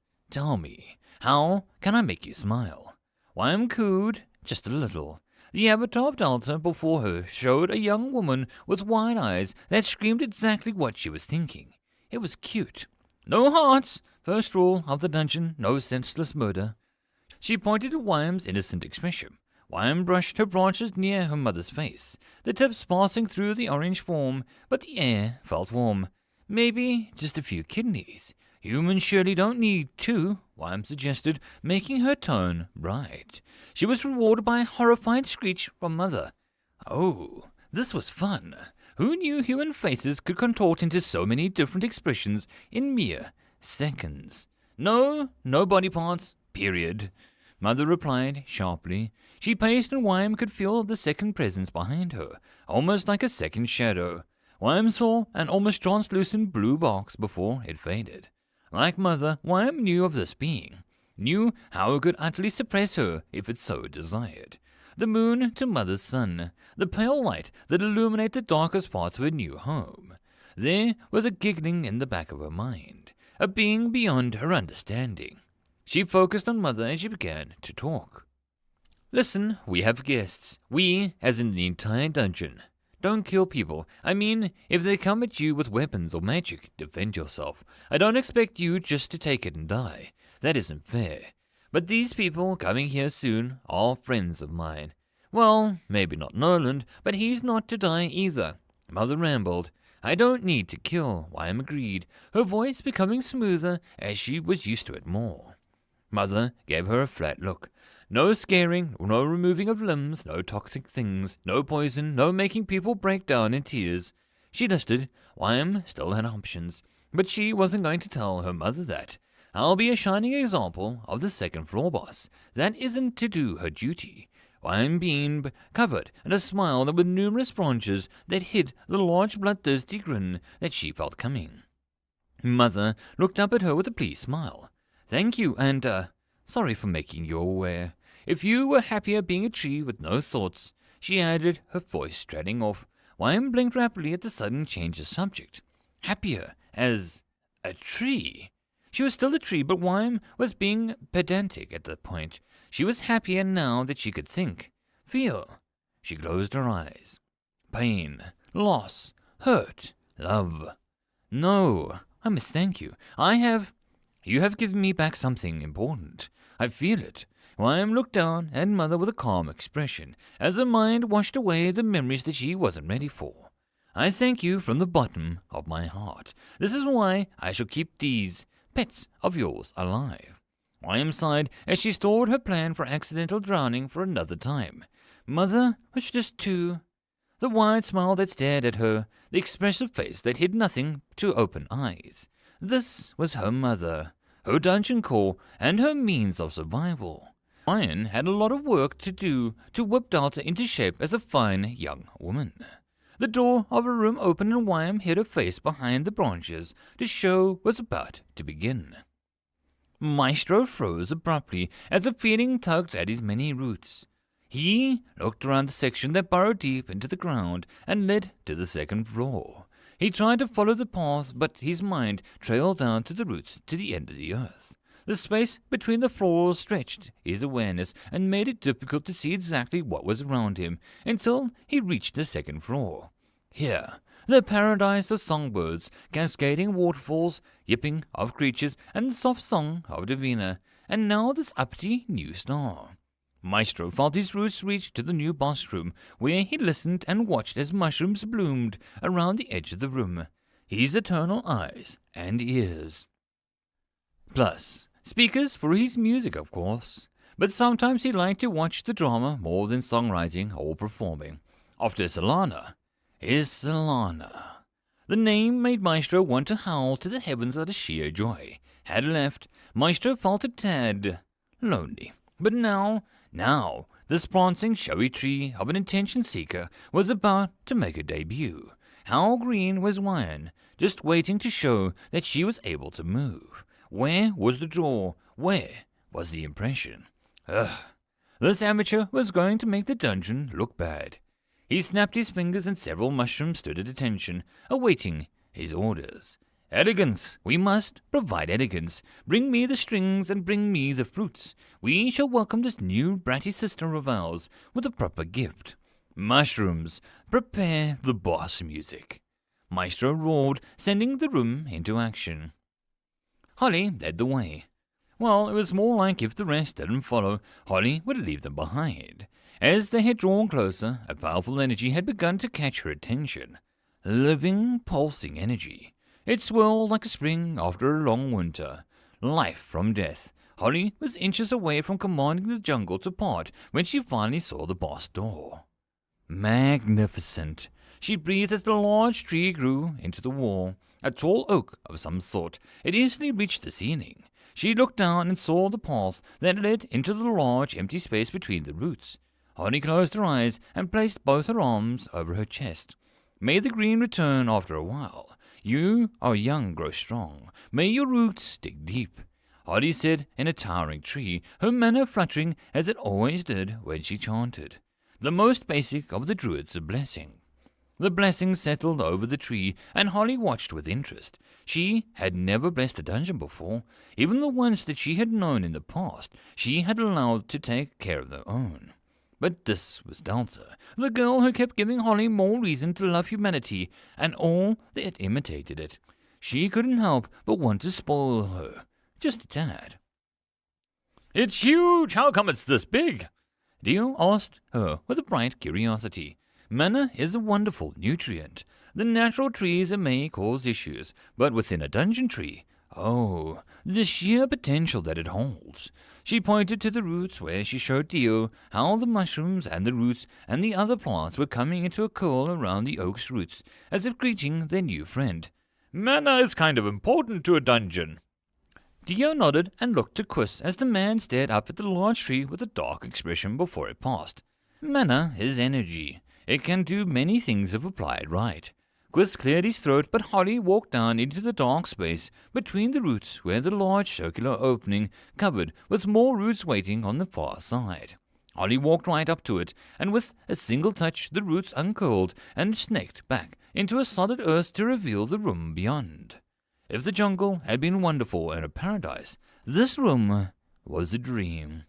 "Delta, I told you to hide this tree." Holly mused as she saw how the wine tree looked serene in its little island in the middle of the pond. She didn't rush into the room. This was the boss room after all. She was strong, but all it would take would be some creature that she had never seen before to surprise her, and that was that.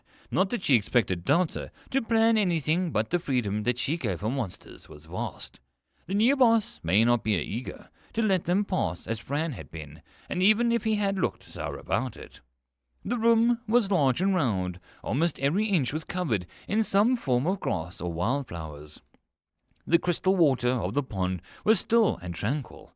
Looking down, she saw the star-like mushrooms, and the black ones suddenly breached the ground and began to spread onto the walls. Eager little sweeties, she mused. What do we have? Invisible? Submerged? Any hint of the boss? Quiz asked behind her. Holly closed her eyes. The only obvious energy was coming from the tree.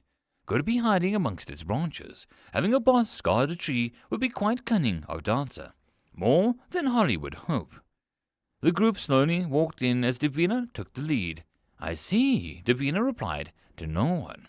Maybe Delta, maybe something else. The girl had a touch with the spirits about her. Before Davina could speak, something odd happened to the mushrooms around them. They all went stiff. Then one by one they began to beat and to vibrate with music. Haunting fruits, a twang of strings sounded out as tiny amounts of mist rose from the pond. Maestro! Isanella said in a happy tone. Holly gave the mushrooms a sharp glance. Was the maestro able to spread to other floors? That wasn't normal. That was very not normal. How delightful. He did it to play music. Holly let a smile across her face. How many dungeons would take the same power and apply it to death, to advance their own survival, and here was Delta using it to enhance the atmosphere of a dungeon, just really like the girl. The flutes and strings music hit some crescendo as the mist wrapped around the tree. My, what a ragtag bunch of cats Davina dragged in. A voice called through the mist. A woman who spoke in a rich accent. Holly could tell a lot by the way she spoke. A habit of ransacking travellers who defiled her forests once upon a time. This woman had a culture to her words. A laughable noble who pitied the world outside of her golden tower. To most it might bug them, but to Holly it only made her more excited. I dragged no one. I was instructed to bring them here, just as you've been instructed to behave. I hope. Davina's tone was crisp, as she was unsure of this new being. The voice returned only a high peal of laughter. Me? I always behave. And when I'm good, I'm very, very good. And when I'm bad, I'm the best. The mist had swept away and the tree itself spread wide, like limbs. The glowing eyes stared down at them with a wide smirk on her face.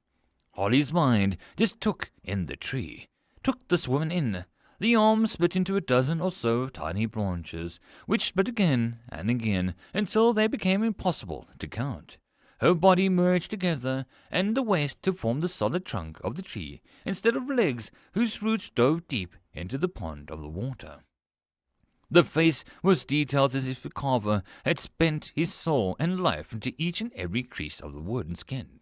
The eyes that glowed with the mist sent a shiver down her spine.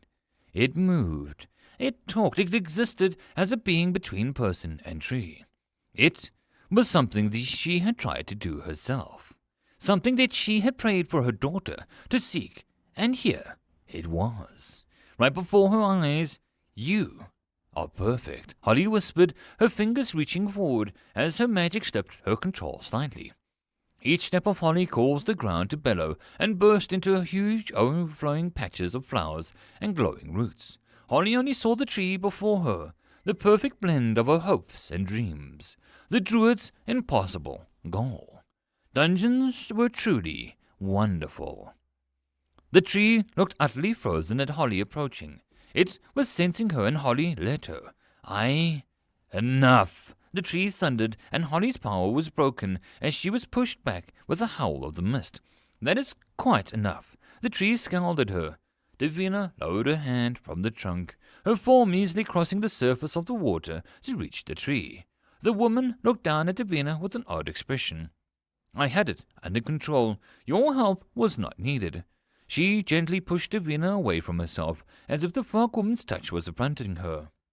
Davina merely leapt and landed on the part of the ground, close to the group. Of course, now put your thorns away, she requested. Holly idly noticed that the entire tree was now covered in curved and deadly blackthorns. Blackthorns! The image was ironic. With a deep breath, she pulled her power back under control. She turned to Quiss, already expecting a deep scowl. You done? He asked, a little angry than he wanted her to see. Holly bowed her head a little. Yes. She turned to the wime tree. Mighty tree, I apologize for pressing my will upon you. I was so overcome by your existence that I lost myself. You are simply beyond words. Holly tucked her hair that had come loose back behind her ears. There was a bit of silence as she waited for the tree's response. Davina looked ready to leap to either their or the tree's aid at the moment's notice. Holly did not want to be the one in her position, to be their guide, to be loyal to the dungeon. Your brashness is only to be expected. My glory is not to be dismissed, the wime tree admitted and brushed her hair. Filled with white flowers, back with a section of her branches, Davina sighed quietly and relaxed. Holly's heart jumped a little as Dio moved forward, his mother too entranced by the tree to grip onto his shoulder in time.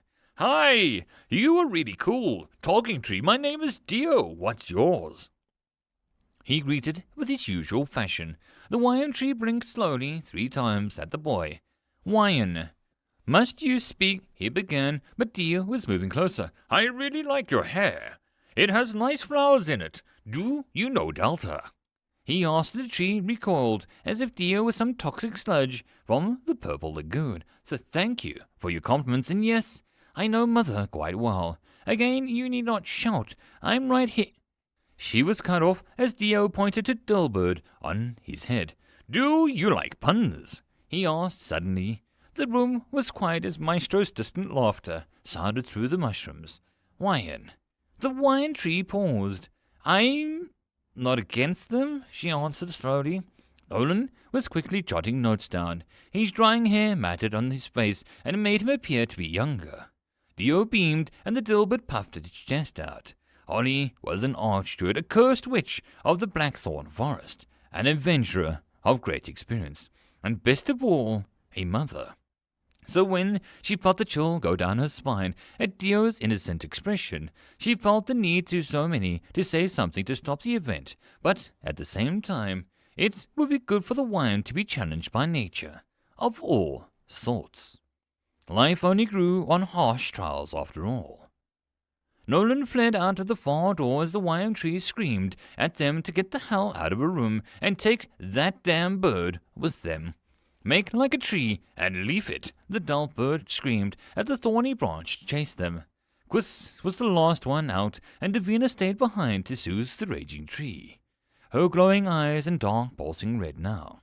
Not a fan of puns now, Holly guessed as the roots slithered close to seal the room off.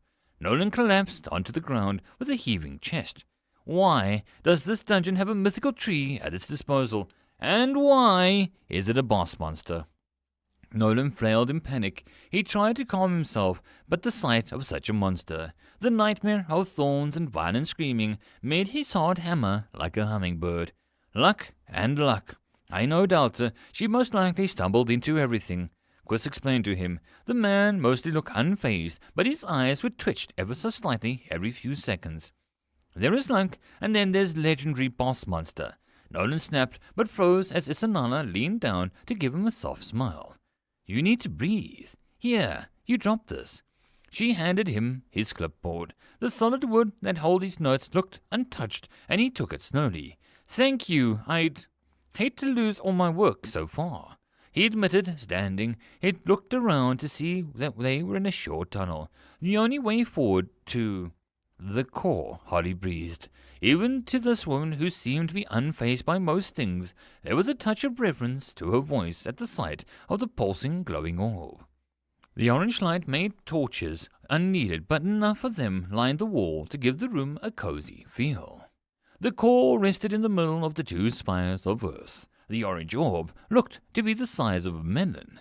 It pulsed, and Nolan could see shapes floating on the light. A glaringly obvious fall jumped out of it. Where the other things? The core sat upon a large stone altar, where 4 stone mushrooms on each corner. At each side of the altar was 2 fish statues that gargled clear water. This is decorative, Nolan said politely. Quiz eyed them and looked to Holly with a long look. Cores surround themselves with victories. A core room shows you the very heart of the dungeon. What it is, what it seeks, what it has done.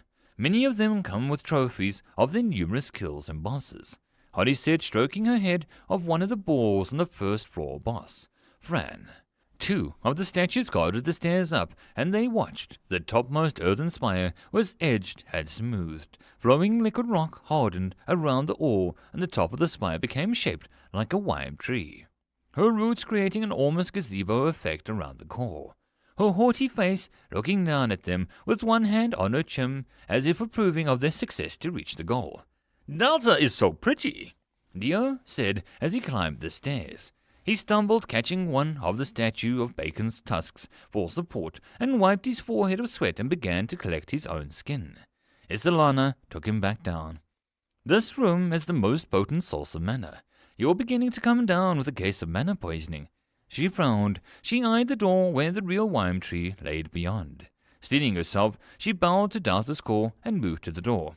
Wait, it isn't safe, Nolan protested, but Isolana merely looked at him. My child is in danger. I will not be stopped. She pointed, but Davina entered the room, her skin a little cut up from the thorns that had lashed out at her. She didn't seem to be too bothered about it. Leaving, she asked airily as if the event and the boss monster having a temper tantrum was no big deal. I need my son out, Isolana said without missing a beat. Davina eyed the blearily at Dio and frowned as she eyed the door back to the boss room. She should be calm, but she's rather new, she commented, and Isolana immediately gave her a solid look that brooked no arguments. I want to leave with my son, please.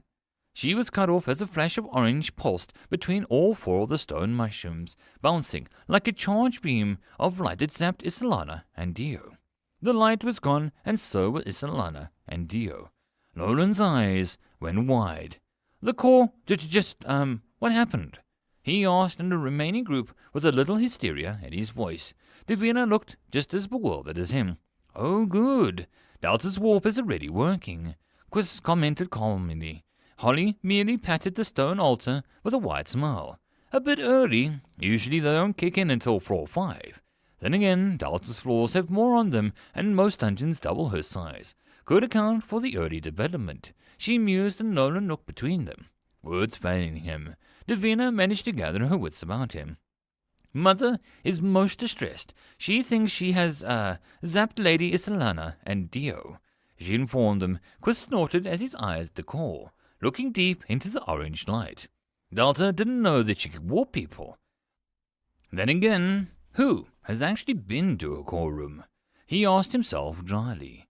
He shook his head and then gestured to the room around him.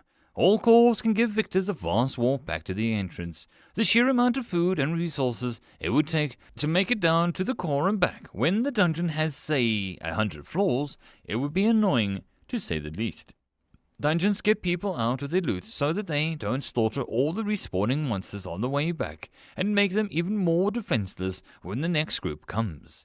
The people show off their shiny toys and that draws more people in. Wicked people. It ends up working for the dungeon more than it does for the people, when you think about it, Holly added kindly as she left and rolled up a packet before Delta's core. Traditionalist, Quiz accused, but Holly just smiled. Thank you for the adventure, she praised, and she looked back at the boss room under the small smile before she looked at the core. May I leave? She requested just before the mushroom glowed and the core shot a crackling energy at Holly. She was gone in the next second. Does it hurt? Nolan asked Quiz with a wary voice. He had never heard of being warped, but his expertise usually lay in horseback, not magical methods that the core itself didn't know about. Nah, tingles for a few days. Some people actually get addicted to it. It feels like going on a very fast ride as your blood pumps faster and your head goes light. I like it, but it's not really my thing. Quiz stretched and gave Delta a core salute. Nolan, you ready to go, or do you want to make more notes? Quiz asked without much interest. Nolan looked around at the statues and smooth walls. Should I say thanks? He muttered, and Quiz's long stare was his only answer. He looked at Davina's serene smile and felt the pressure building. He took a few steps and awkwardly waved. Thank you for not killing me, he said quickly, and Quiz snorted and put a hand on his shoulder. Delta, let me, as an esteemed Nolan, leave, he asked. Nolan's eyes bugged out as the energy crackled loudly and began to charge. Never mind, I'll walk back, let me go, please. Nolan's words were cut off as the orange light struck his form. He was falling, he was flying. Nolan was soaring through the orange ocean of warmth and gentle breezes. He spun and looked up at the sun, a giant orange orb with a woman inside of it. Her shoulder-length hair, her crisp shirt and tie, her kind smile as she waved. The ocean surged and the sky claimed Nolan. Then the wolf settled around him, and he landed roughly in the entrance room of the dungeon. The tribute tables and the actual daylight, fading fast, allowed him to recognize. Easy does it, Quiz said as Nolan's body shuddered. He stood, his knees shaking. He breathed as his head pounded with feeling. He leaned on Quiz for a moment before he caught his balance. He panted, and Quiz gave him a small but friendly smile. First time is a rush, he spoke gently, almost with empathy. Nolan was so startled by the warp, the boss monster, the core, Quiz. He choked and threw up all over Quiz. There was a silence that Nolan felt that he'd managed to inhale some air. Quiz, my apologies, He looked up into the dark expression of Quiz as steam hissed from the man's nostrils. Dear, don't forget your pot, Holly added cheerfully as she pushed the ugly piece of pottery into his hands. Nolan looked down at it and wished that he'd had it 2 minutes earlier. I just went through a dungeon, and all I got was this pot and mental scarring. He whimpered to himself and began to climb the stairs out of the dungeon. Holly's voice followed him. The sight of greenhorns always did cheer me up. Now, stand still, Chris. I need to make sure to scrape as much as this off for you and Delta. His stomach acid and what seems to be, carrots. She said with delight. Nolan mourned the loss of his breakfast. Why did anyone enjoy this? Why would anyone want to come back to this? His feet slowed as his something floated back to him, some droning voice of a teacher. His lessons in the kingdom's laws. The voice nagged at Nolan's mind. Something important. The taxman that discovers a dungeon will be assigned to that dungeon's inspector. Please note that unless you have other family duties, you will be required to make daily visits to the dungeon. You may, of course, appeal. If the area is desirable enough, many people might undertake the task. A dungeon endurance. He stopped walking with a jerky movements, looked back at the dungeon entrance. Daily visits. Nolan hugged his pots and clipboard as he felt another choked sensation rising. He had to appeal. He had to take the long way home.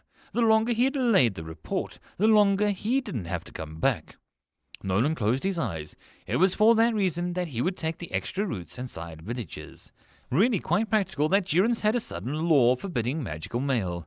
He would just have to wait till he could hand the report over in person, right? If Delta had more time to build herself, that was quite frankly none of Nolan's business.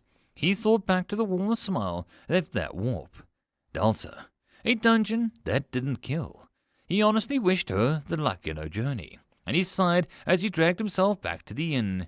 He had no doubt that he was going to see the dungeon again before too long. It would be just his luck. End of chapter. There is no epic lucha, only puns. Chapter 65. The Key to Her Heart. Delta watched Wyam idly prune a branch near her head.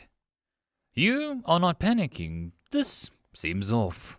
With a roll of her eyes, Delta glared up anew. The box had its new fingers clasped together as it seemed to be taking every inch of the Wyam tree, and at once.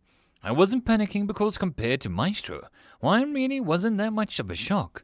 I was upset when she appeared because I was worried that she might make mincemeat out of Nolan and, of course, would be forced to burn her to defend themselves because I had minutes to explain that murder is a no-go here. She pointed out with a flat expression. New hummed. His box slightly vibrated. His words appeared slowly as if he was thinking each one over. I remember how you screamed over mere spiders. How you have grown. Well, this is the second-floor boss. You don't aim low, do you? The words were not harsh, but Delta merely sighed. No. You know what? She stood and pat her hands on her hips. I don't aim low because that's my home. So yeah, I made a pseudo-legendary mythical tree boss. What are you going to do about it? She asked New with a grin. New turned his palms up. My home too. I'm actually quite pleased with this. Wyam Tree, do you see me? New called and Wyam stopped pruning to give him a sharp look. The shadow, do you require something? She asked blitherly, and yanked out a slightly undergrown twig. Your room, your attacks, your mist. You have many options, and this is good. But I can see your thorns. Do you intend to obey Delta's wishes? New's words were like a blunt hammer, and Wyam's lips curled back to reveal shapely thorns acting as teeth. I do not like being called a liar, she said coldly. New ignored her barbed words and kept talking. Delta watched the two. All monsters seemed to react to New differently than herself.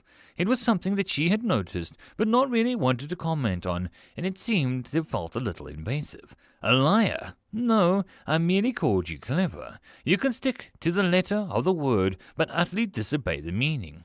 You have yet to earn either her or my trust. Delta snapped back to see what Wyam would say. The sudden heated debate between Nu and Wyam seemed to have appeared out of nowhere.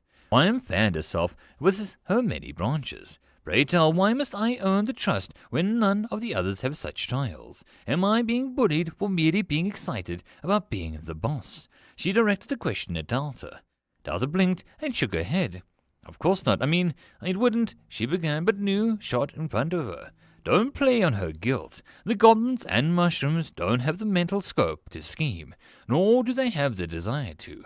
The frogs and the contracts settled in fine, and while Remy has some things to resolve, none of them make me worried. You do. I merely shrugged. Maybe Mother shouldn't be played on by the paranoia either. But what would you do if I did misbehave, Shadow of Mother? She asked with a playful smirk on her face. Nu's hand slowly dropped by his sides. I will uproot you like the weed that you are. Do not forget your place. The words were sharp and Delta scrambled between them. Enough, that's just enough. She snapped with a thick tension seemed to falter for a moment. I don't care if Wyam is plotting and to try and see the pain in my butt. We will deal with it. You don't get to threaten to kill my bosses just because you feel nervous around them.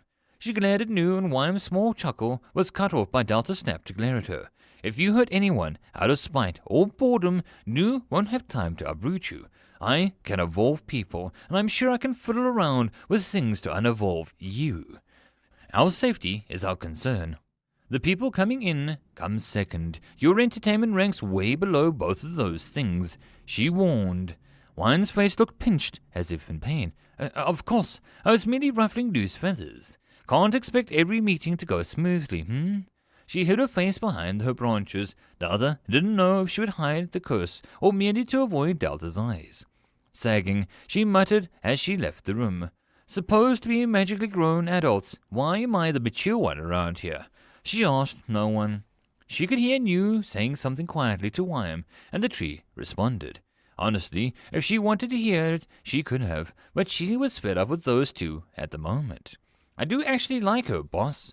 Her attitude just irks me. I'm not used to other beings actually having more than give Nu stress at Delta screams, and more on mind. Wyam is complicated in more ways than one. I guess I felt the need to remind her not to get too cocky. Delta left her boss room and stretched as the false sun beat down her above. The ceiling projected a decent-looking sky. She closed her eyes to enjoy the sound of the birds and the busy trees. Be honest, what trouble can Wyam cause? She inquired, her eyes still closed. Her focus and her image of Nu's frowning words appeared in the darkness of her eyelids. Most dangerously, she can control you. Some well-placed worries, some whispered fears, who knows, maybe some bad jokes. And she'll have you doing things her way instead of your own. I'm accepting your chaos as you. I will not accept her grabbing for power through you. Delta gave him a small smile. Glad I got a snarky protector of my innocence. She winked and walked deeper into the jungle as Davina neared. In she went with Dio. I think he got stuck at the entrance and now is making his way back. Maestro is keeping tabs on him. She explained. Delta blinked and forgot that the bird had indeed been with Dio when she, zapped him. Any ideas why I can suddenly teleport people? She asked Nu, and the box was quiet for a moment. Asking sis, I got a lot of, sort of happening when things got muddled. She refuses to tell me what got muddled, or why she sounds like she accidentally knocked something over. Nu's box splashed as she began to sound annoyed. Delta looked back at Davina. Where did Inchi get off to? She changed the subject, and Davina merely sighed. He stopped on his way back due to the party invitation. She asked with confusion and got Delta a look, hoping that she would be able to translate. Delta slowed her with unfocused eyes. I spy some berries. Inchi cheered as the various spiders danced around him in greeting. The bird nodded at each of them in turn. I am Sir Inchi of the second floor. I come burying gifts.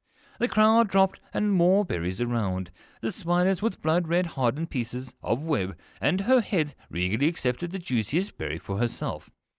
She chittered, and Inchi tilted his head. Quite a tale you were weaving there, he chirped, and the spiders began their dance again, and the bird ate more berries. never seeing eyes open far above him as more and more berries went down the plump bird's throat. "It's nothing. I'll get Billy to fetch him." She smiled weakly, not wanting to make Davina too happy at the idea that Inchi might soon be spending some time with Muffet. She rubbed her stomach with a grumble, and she was feeling massively bloated again. Opening her menu, she flicked to the numbers. Mana, 167 out of 94. DP, 180. "New, why is my DP so high?" She tugged at the box next to her with a tiny voice. Oh yes, I got a little sidetracked here. Flask of Durance Blue, a complicated alcohol that sits somewhere between beer and cider. The ingredients required to make this of particular blend are handpicked and prepared by a master brewer. Average mint gum is pretty nice. Homemade cookies, special chocolate chip cookies that are a little on the soft side as they have been heated by a mother's love. Survival knife. It is not some rust, but it is very well used. Stomach acid with carrot chunks. Oh, this doesn't need a description. Some paper clips and a drawing of a goblin seem to have fallen out of Dio's pockets in the waterfalls. Druid blessings, a serene spell that'll make the tree that grows over the bathroom stronger than the average tree. Vial of blessed water from a druid's pool. I have no idea where Dabergosh dropped or gave us this, but it's where most of the DP was gained. It gave us 140 DP on its own. "Mrs. Dabergost," she whispered, warm affection and the woman flowing through her. "I wonder what she is after." Davina asked as she read news box as well. Delta gave her a surprised look. "What do you mean? Mrs. Dabergost has always been helping me. She's a nice lady." Delta grinned and Davina didn't look convinced. "She's more than that. So much more, but I'll trust you, Mother." She seemed to turn and looked at the jungle. From what I understand, the jungle is about to get very busy. She asked innocently, and Delta pursed her lips. "Maybe," she admitted.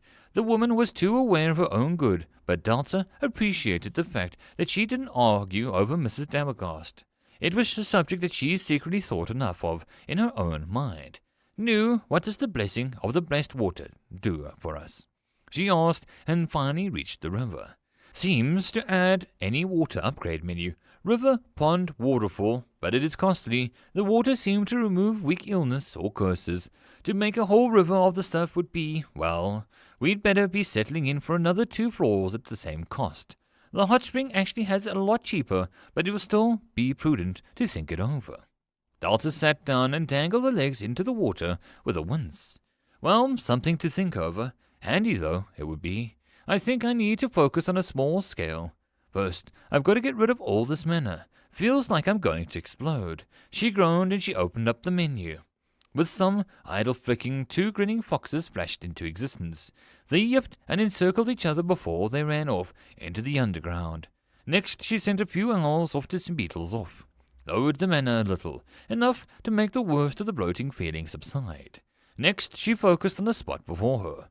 "This floor needs more monsters," she admitted and hit the same button 3 times. Davina gasped as 3 shapes of orange appeared on the other side of the river. At first, they seemed to form the same length and spread out, and rapidly changes began to occur. One stopped growing at a height while the other 2 kept going. The light died down and Delta blinked as 3 very different frogs before her.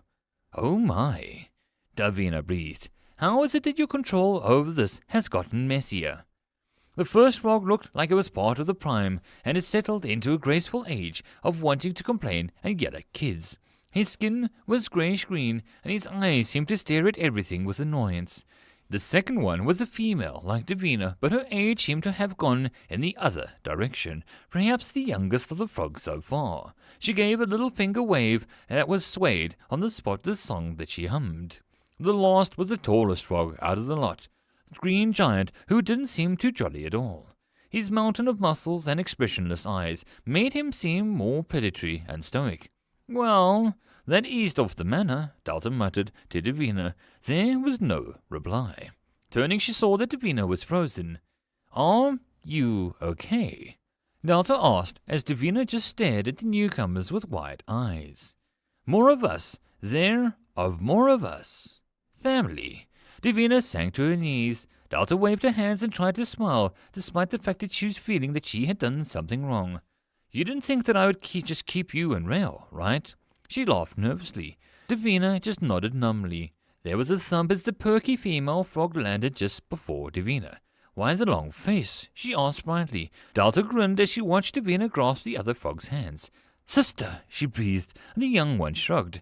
Neighbor doesn't sound as nice, she agreed. She turned to Delta. Hey, Mom, thanks for popping me into existence and junk.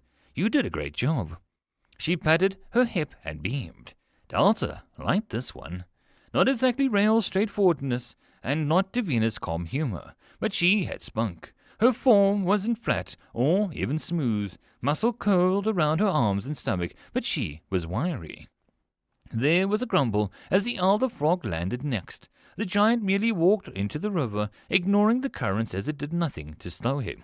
You're supposed to be a wise woman, and yet you look like a tadpole who just got smacked. Straighten up, lass. He growled. Davina was on her feet in a second. The old frog nodded once Davina composed herself. Everyone looked at the giant frog. Hello, Delta greeted with excitement. The giant frog looked down at her. Delta was pleased to see that a dark green blush spread across his cheeks. Mother, he said so softly, like the breeze. Great Mother, your servants are here. What do you require of us? The old frog said seriously. The spunky one tilted her head. Gramps, you already know. Mom just wants us to go wild and do our thing. Come with the whole Mom is the best call thing, she said with her air quotes, and nudged Davina. Girls gotta stick together. You gotta show me the best places to sleep around here. She muttered. The response she got was lukewarm. Well, welcome to Dungeon of Delta, the second floor, the jungle of trials. Delta called, and there was no response for a few moments until the giant one applauded politely. The thunder now gone, Delta sighed. She's right, there's no real reason you're here, like most people, so make yourselves at home, find out about yourselves, and if you have any issues, just give me a ring. Delta just beamed. There was more silence. What do we do when we find out, like, who we are? The girl asked, and Delta watched as a shadow in the water approached. Well, for one, she trailed off as Rael exploded from the water. Davina, I have to Rael began and stopped as he spotted three newcomers. Without a word, he sunk back into the water, just staring. So, that's Rael. Kind of felt that he'd be a bit more, friendly. The old frog muttered, and the water exploded again as Rael appeared with a flourish. Frog family! It is I, the mighty Rael, he boasted, and he landed next to Davina, and with arms crossed. I was not aware of more frogs, forgive my rudeness, he muttered to Davina, who nodded mutely, her face a dark green. The girl looked between Davina and Rael. Bow chicka bow wow, she said under her breath. Delta hid a giggle and focused. If you work hard and really just be yourself, you get to evolve into whatever you want. Like so, she gestured to Rael, who suddenly let out a whoop of excitement. Finally! I was starting to think that I would never get to hit this button. He complained and smashed something only he could see. The orange light burst forth and from under his skin, completely hiding his form as the wind howled through the small clearing, and Rael's mighty yell began to reach to the heavens. The light died off and everyone stared at Rael's new form. His burned orange shorts were the most eye-catching, and his new seashell necklace clattered like a musical instrument. His form had become even more toned and positively ripped with muscle. His arms almost matched the new giant's in size, and Rael looked like his eyes were hidden behind black shades. The sunlight glimmered off of them, and he struck a rather formidable pose. In one hand he had what looked like a metal trident, except that the other end was a rounded, soft crook that was for catching things. My hard work has produced the ultimate lifeguard powers, Rael yelled with joy. Delta applauded and eyed the menu before her. Rael, the River Lord, a frog who has decided that his power for choosing who lives and who dies in his waters, armed with the knowledge of who will enter his domain and the speed of a mythical beast, Rael has become the River Lord. That was pretty sweet, the girl admitted. The giant seemed a little cowed by Rael's new power. The old one merely grunted. So, to celebrate your birth in Rael's new form, it is time for names. Delta brought the attention back to her, while Davina just stared at Rael with a glazed expression. The other frog didn't seem to notice as he made the odd dance across the water without falling in, laughing his head off. Oh, I want to be Queen Rainbow Kickass, the girl demanded. Delta stared at her, and she hopped from foot to foot. It's a bit long for a name, Delta said instead of just turning it down. This made the girl think. Death Mark 2, she bargained. It's a bit grim, and I had enough grim that last me a while, Delta answered, frowning. The frog looked at the ground with a stumped expression. What kind of person goes from princess to rainbow whatever to Death Mark 2? Delta turned to the other two with a strained smile. She could only hope that these two wouldn't be so difficult. Gramps will be fine. Someone's got to keep these animals in line. The old frog growled. The last one merely looked down at her. Giant. Delta blinked at him. Just giant, she repeated. A curt nod was his answer. Gramps, giant. What's next? Girl. Names were supposed to be important, right? I guess Luna will be fine. The young one muttered and looked away, and Delta's face lit up. Luna is a pretty name. That's a great one. Delta agreed quickly. I think people can't breathe on the moon, right? That's pretty rad. Luna mused. Delta felt her face drop as she carried on bravely. Luna, Gramps, and Giant, welcome to the jungle. Delta said brightly. Davina mumbled something vaguely hospitable, and she watched Rail flex to show her new muscles that he had never seen before. Madhouse would be more appropriate, but that's just me being picky. New, let's leave them to get settled in. I still have an idea for the first floor, something that's going to bring some business to the dungeon. Delta struck a pose, one hand pointing up. I hear people's eyes explode on the moon. Lunas explained to the malfunctioning Davina. Too noisy. I need some peace and quiet in some cave. Where's the nearest cave? Gramps complained. Giant added. Delta's finger trembled as she began to trudge away. If you didn't suffer as much as I did, I'd swear you'd do this on purpose. One more day. Chris said Dio will take the test tomorrow. Mr. Jones said into the silent room as Rudy tried to nap. Yippee! I won't hold my breath. She answered, no faith. How unfortunate. You trust Chris? Yes, came the surprised response. Rudy gave the man a sharp look. Why so chatty? I was sure knowledge didn't mean gossip. She answered instead. Mr. Jones snorted. Gathering knowledge is an aspect of the idea. Gossip demons are just uncaring if their information is true or not, like those who inhale tainted chemicals to reach a high. I seek pure truth. I will settle for nothing less. Chris is trying. Must be interesting to have someone do that for you. He added. Rudy's growl didn't seem to bother him. After Mum and Dad. Yeah, random kindness is screwy. Dad tried, but he's a demon. Kindness is starting a war to settle boredom or banishing his power and sending you on a quest to get it back so that you get some screaming sunlight. Demons make odd parents. Rudy snapped and sighed after a moment. Chris is easy. He wants spear, someone to bitch at, and don't tell him your life story. I like that too. No demon motives, no abandonment issues, no magical bullcrap. Just us, the drink and the good times. Is that so weird? I just don't trust him to be good enough teacher to get Dio to pass the test. She added. Mr. Jones merely hummed. Dio is most difficult student that I've ever had. Not like yourself, where you left, but Dio tries, and that makes it hard to do what I do to you. Dio tries very hard to pass, but his head just isn't into it. As a teacher, I must do what I can, he explained. So putting me on the line, Rudy asked slowly. Mr. Jones didn't answer for a while. If I had to choose to pass yourself or Dio, he trailed off and merely smiled. Son of a bitch, I've been used, and I'm some sort of teaching aid. Rudy spat in disgust and skulked at a desk. Now, nothing wrong with being a teacher's pet. He purred and closed his book. The time is nigh when it happened. He asked and looked out the window, which showed an alien landscape. Purple seas drifted above while clouds crawled along the bottom like hungry beasts. Do I get to leave regardless? Rudy asked dryly, and Mr. Jones pursed his lips. I mean, if we both get your education done, that would be splendid as well. He smiled serenely at her. The shadows that bent and formed twisted faces behind him didn't give her much of a reassurance. Ah, The Goblin Camp. My first thought when I think business. Delta ignored the sarcastic tone as she focused on the menu before her. I can craft and form an idea if I build the room towards that. So let's see, first thing first.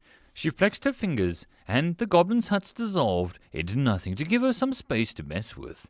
Delta could see all the goblins watching from a distance in the tunnel that leads to the fort room. She waved her hands and focused her will. The rough and craggy rock of the stone wall was quickly replaced by neat boards of wood that fit into place piece by piece. When the boards reached the corner, they were merely bent and reshaped themselves until Delta had a rather nice, albeit plain, room of wood. She flexed the bulged and the outer corners and the sides with stone pillars. With a frown, she pushed that space in the room expanded outwards. The room began to increase in distance, but the dungeons outside managed to keep the other rooms in the same place. This is some Time Lord level of things that I don't understand. Delta muttered, as the map in her head didn't exactly show her the true size of the rooms. Still, the room was big enough for her purposes. The exposed secret passage was a pain, and she'd work on that. Next, along one wall she conjured a long counter, behind which she made shelves big enough and sturdy enough to support a lot of items. Not sure if her idea would be quite conveyed, but she began to place tables and chairs in a haphazard manner around the room before flicking torches onto each of the walls. The cozy light was perfect, which was still missed a few touches. Her manner was still about 80, so she had no worries of overspending some more. On one wall she carved out a large round stone area, where she made a long, thin tunnel above it go as far as the room allowed. She set some wood at the base and nodded for Swa to light it up. The quick addition of a stone guard kept the burning wood from falling out and offered enough room to put a large iron pot on the burning wood. Having fun, Delta giggled as she made some glass bottles appear behind the counter. With a laugh she couldn't stop as the feeling simply joy flowed through her. Delta formed a metal chandelier that hung a little crooked on the chain. I see someone is amused. I think I get what you're doing. It's crazy, has no chance of ever working, but I have decided it would be easier if I just follow this through and watch it magically sort itself out as Sis provides an answer. New looked amused as his hands made a shrugging gesture again. Delta grabbed his hands and spun him, still giggling. Come on, New, make something, she offered cheerfully. We really ought to conserve mana, and, well, will you stop spinning me? New screen showed a pair of spiraling, confused eyes. Show me what a cool and calm New will make, she challenged. There was a beat of silence before the room's wooden stool appeared next to her bar. Delta gave it a flat look before she turned to New. What? Something exciting, Delta suggested. New shook his box before he flexed his fingers with a sudden huff. Something exciting, she says. Bah! New flicked the two hands out and a giant signboard appeared above the tunnel entrance on both ends. It was rather detailed and each letter engraved in the somewhat golden. It had a picture of a familiar armored boar on it, and Delta read it out loud. The Swarthy Hog. Delta gave New a grin. Pleased? Oh yes. Now come on, sis, Delta called as she opened up the menu. She flicked through the room's options until the last one appeared. Upgrade a goblin village into a goblin inn and gain goblin innkeeper as a room guardian. 50 DP. Delta looked around the image of her inn and wondered if Sis would do. The dungeon is open for business, Delta declared and hit yes. The room shuddered and groaned as the light seeped up from between the floorboards and the bar began to groan loudly. The light grew bright and orange. Delta shut her eyes and the whole dungeon began to shake as the changes took place. The last thing Delta really thought was, I don't have peanuts for my bar. End of chapter. There is no epic lucha, only puns. Chapter 66, Tending the Moon. Delta sat neatly on the bar stool near the end of the smothered down wooden surface that took up almost the entire side of the room. Her orange growing figure looked ghostly as a crackling hearth behind her forgot to cast her shadow. Delta idly ran her finger over the glass as she pretended the ringing noise was sounding from the glass and not her own lips. You walked into the room and I just knew you were trouble. The goblin tending the bar muttered as she downed the amber liquor herself. Delta gave her best mysterious smile, and the bar had taken in some of her love of the old 60s detective novels. The bartender especially seemed to enjoy being the gruff goblin with a curious nose for trouble. A fresh glass of port, and Delta almost giggled at the useless but kind gesture. "If I'm such trouble, why have you not asked me to leave?" she teased, and the bartender sniffed. "Guess I got a weak spot for strays." He rubbed the wooden surface of the old rag, clean but well used and well loved despite only being hours old. Delta leaned forward and peered at her newest resident. Goblins did not have genders, but something with the last few monsters had become screwy. Delta decided that she didn't mind the change in control or even the unpredictable outcome. The resulting guardian of her new room was spectacular. The slightest slender form was not exactly more human or even more beautiful than the masculine goblins. Instead, the squat face and strong features, this goblin looked more like a bird of prey. Her long, sharp nose curved down, her beady eyes were slitted, and the deep gaze that seemed to gauge a person the moment she laid eyes on them. The hair was thin and cut closely to the messy tail of black hair.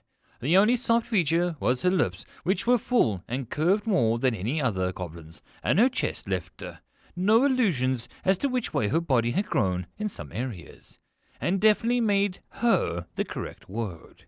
Her own fine control when making monsters was getting worse. Delta had to admit it to herself. But, like her impulse to make an inn, Delta felt no urge to fret over the outcome. She was slowly coming to terms about the simple facts of her being. Rudy Quis knew. They all had let slip what she was. A dungeon core. A being of no dying cells and limit to her growth. So why not have fun? The idea of fretting over every choice that she made every day made her want to curl up and never do anything at all. Impulsive creation and new ideas would keep her going, and her family grew. The swarthy hog was a place of comfy rest and a bit of gruffness. It didn't try to hide the simple yet solid tables or the cheaply carved candle holders on the wall. The inn was more like the goblins themselves, created cheaply but improved with skill and care. The straw and sand on the floor and the furs that lined the wall made the place gain a huntsman feel, but Delta felt like the lady would enjoy the complex drinks made from mushrooms, apples, berries, fish oil, boar hair, golden fish scales, and, well, Vera had a real knack for making up drinks when she got bored. Vera, the goblin innkeeper, what a girl. Delta liked her the moment she kicked Swan's ass into gear and made him light all the room's candles. Each of the goblins seemed confused on how to treat their new family member, but respect was always somewhere in the mix. "You look like you want to tell this tenderest secret, Vera mused, and Delta gave a slight smile. "Not really a secret, but I think this is one of the better things I made." She winked, and Vera looked unimpressed. "Doesn't take a genius to see that, darling." She nodded and poured herself more amber liquid from the tap. Delta hoped that she didn't get so sloshed that she started handing out freebies. She'd hate to sack a good goblin for addiction. She ignored Swan cackling down the hall as the shadows danced and the fire roared out. Addiction came in many forms and levels of intensity. Billy laughed demonically as Nami yelled a challenge. "Many forms. What's the plan, Mama?" Vera asked, and she rubbed the spotless counter over and over as the tip jar remained empty except for a single berry from the spiders as they came to party in the corner of the ceiling, and a single thimble of Durance brew, making all of them drunk and slightly catty. Delta mused on the question. Got some frogs to check on, and, well, some overdue upgrades in the fort room. It's outdated. She said, and Farah lightly tapped a mushroom cap near the back of the bar. Maestro gonna need something slow. Don't want a boys rushing in. She grumbled as Maestro slowly let the soft guitar resound throughout the room. The soft man's voice called out as she sang, something about leaving in the morning. Delta stood and almost swayed as the song and news box slowly appeared next to her. There is work to be done. If not for the fact that you can't actually do so, I'd think that you were too busy drinking on the job. It honestly sounds fantastic, and I could use some of that when you go crazy. Charmer! Delta looked around the inn with an extreme fondness before she moved down the tunnel to a room that she had barely touched. The simple hills and the wooden defences made her blush a little, but it was all in the name of progress. One day, wooden fences, the next, laser-controlled missile sharks. Or something close to it. The goblins looked at her when she approached and knew spoke before she could. "Go drink, we have mana to spare." The goblins let out a cheer, and they stampeded past Delta without so much as a single greeting. Delta twitched, but she remained cool and collected, nostrils flaring as she rolled up her sleeves to get to work. First, she liked the hill aspect and raised a tunnel idea. It was just that the rest looked like a little of a beginner dungeon attempt. The fort room was above all else a stalling room. It had to tire people out who Delta didn't want to come in deeper. A room guardian before and a guardian after should add pressure, but she wasn't going to count on it. She replaced the wooden walls that were so easily hopped and burned or crushed, or, Delta focused, with a little effort. Stone breached the mud and rose higher than Fran or Bacon could reach. Mana dipped a little low, but she quickly added some ramparts and a metal gate. Overall, the room already felt about 3 times as tricky to breach. Delta rose up and focused on one of the towers. First, she borrowed one of Mr. Mushy's more stable pots and pulled another gift from Grim. The pot filled with a still purple liquid that partially stuck to the sides of the pot, while the air disturbed the surface before it settled. The ooze that Grim had used on Mr. Mushy, the walls, the gate, the sticky ammunition, as well as the sticky patches already on the hill. Delta cheered as she left the rest up to Sis. To let her partner work her magic in peace, Delta wandered back towards the inn and opened the menu to make sure that nothing new had appeared in the short time that she had gone away. Goblin Inn, the swarthy hog. Goblin respawn activity within 30 minutes while adventurers are in the dungeon. Goblin upgrade costs 25% less. Goblin Inn products Goblin Mushroom Ale. Goblin Innkeeper room guardian spawns here. Goblin Inn can make use of the foodstuffs and the dungeon repertoire for permanent -2 mana per day. The list wasn't bad, and Delta had no shame in letting the dungeon produce the alcohol that Quist had offered as a gift. The taste, according to Freya, was beyond intense. Her usual gobs looked a little red in the face after one drink, while Freya drank the stuff casually. Fort room upgrade. Next on the list of things to see is the frogs. She told the placid New. The sheer upgrading and building struck a peaceful chord in the menu, and New barely argued over any of Delta's choices. There was a minor scuffle, and Billy was sent crashing over a table as Freya sent him flying out of the kitchen, where various foods cooked on a rough stove. Apple pies, their edges were perfect golden brown, sat cooling as a melted fruit filling gave off an aroma of delicious sweetness and tartness as the mana-tinged fruit leaked its juicy energy. In the large pot next to that was a big cast iron pot of creamy mushroom soup that would normally be bland. But Freya had used some of the plants on the second floor to season it, and the smell was making the goblins hungry as the surface bubbled and the carrots and salt. The smell captured the senses as it wafted through the inn. The last food item was a sensual chocolate cake made from the gifts of Dio.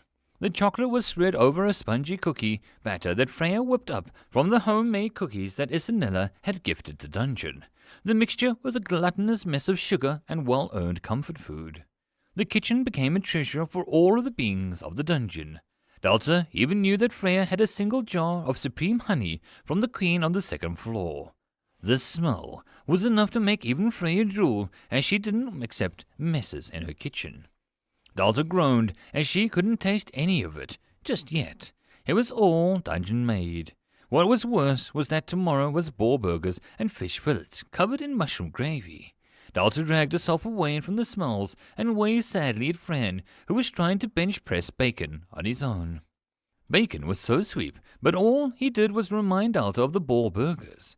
Rushing downstairs, she took a deep breath as she rounded by the wildlife. She blinked as the blood hare hopped past. She wondered where Freya would grab one of those for the menu.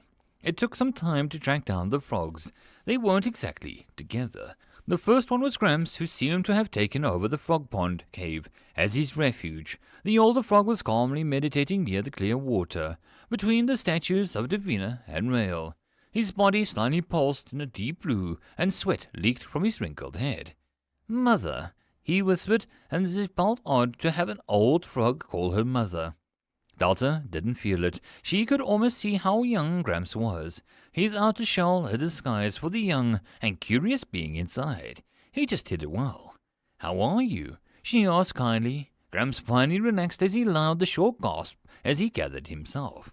"I was allowing my mind to wander.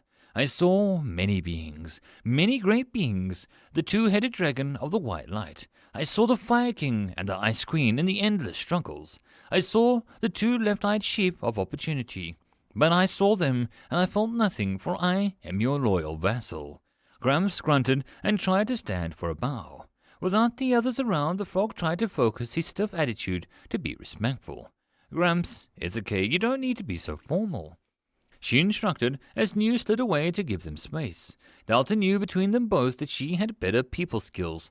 Gramps looked stubborn and got down to one knee. "Instruct me, Mother," he begged. Delta held back a sigh and rose her full height, which wasn't much. "I want you to look me in the eyes," she began. His wandering gaze was beginning to worry her. He did so, almost regretfully. "We are in the sacred place of your gift. Here, we must respect your power. Should we not live up to Rael and Davina?" He cut himself off, as if cursing his own words for slipping out. "Oh, I was very impressed with how you saw all those beings. I think you're really working hard." Delta idly commented, and Gramps looked unsure at his sudden change of subject. Delta could see the need to prove himself to her, but nothing Delta could say would really make the old frog feel any better.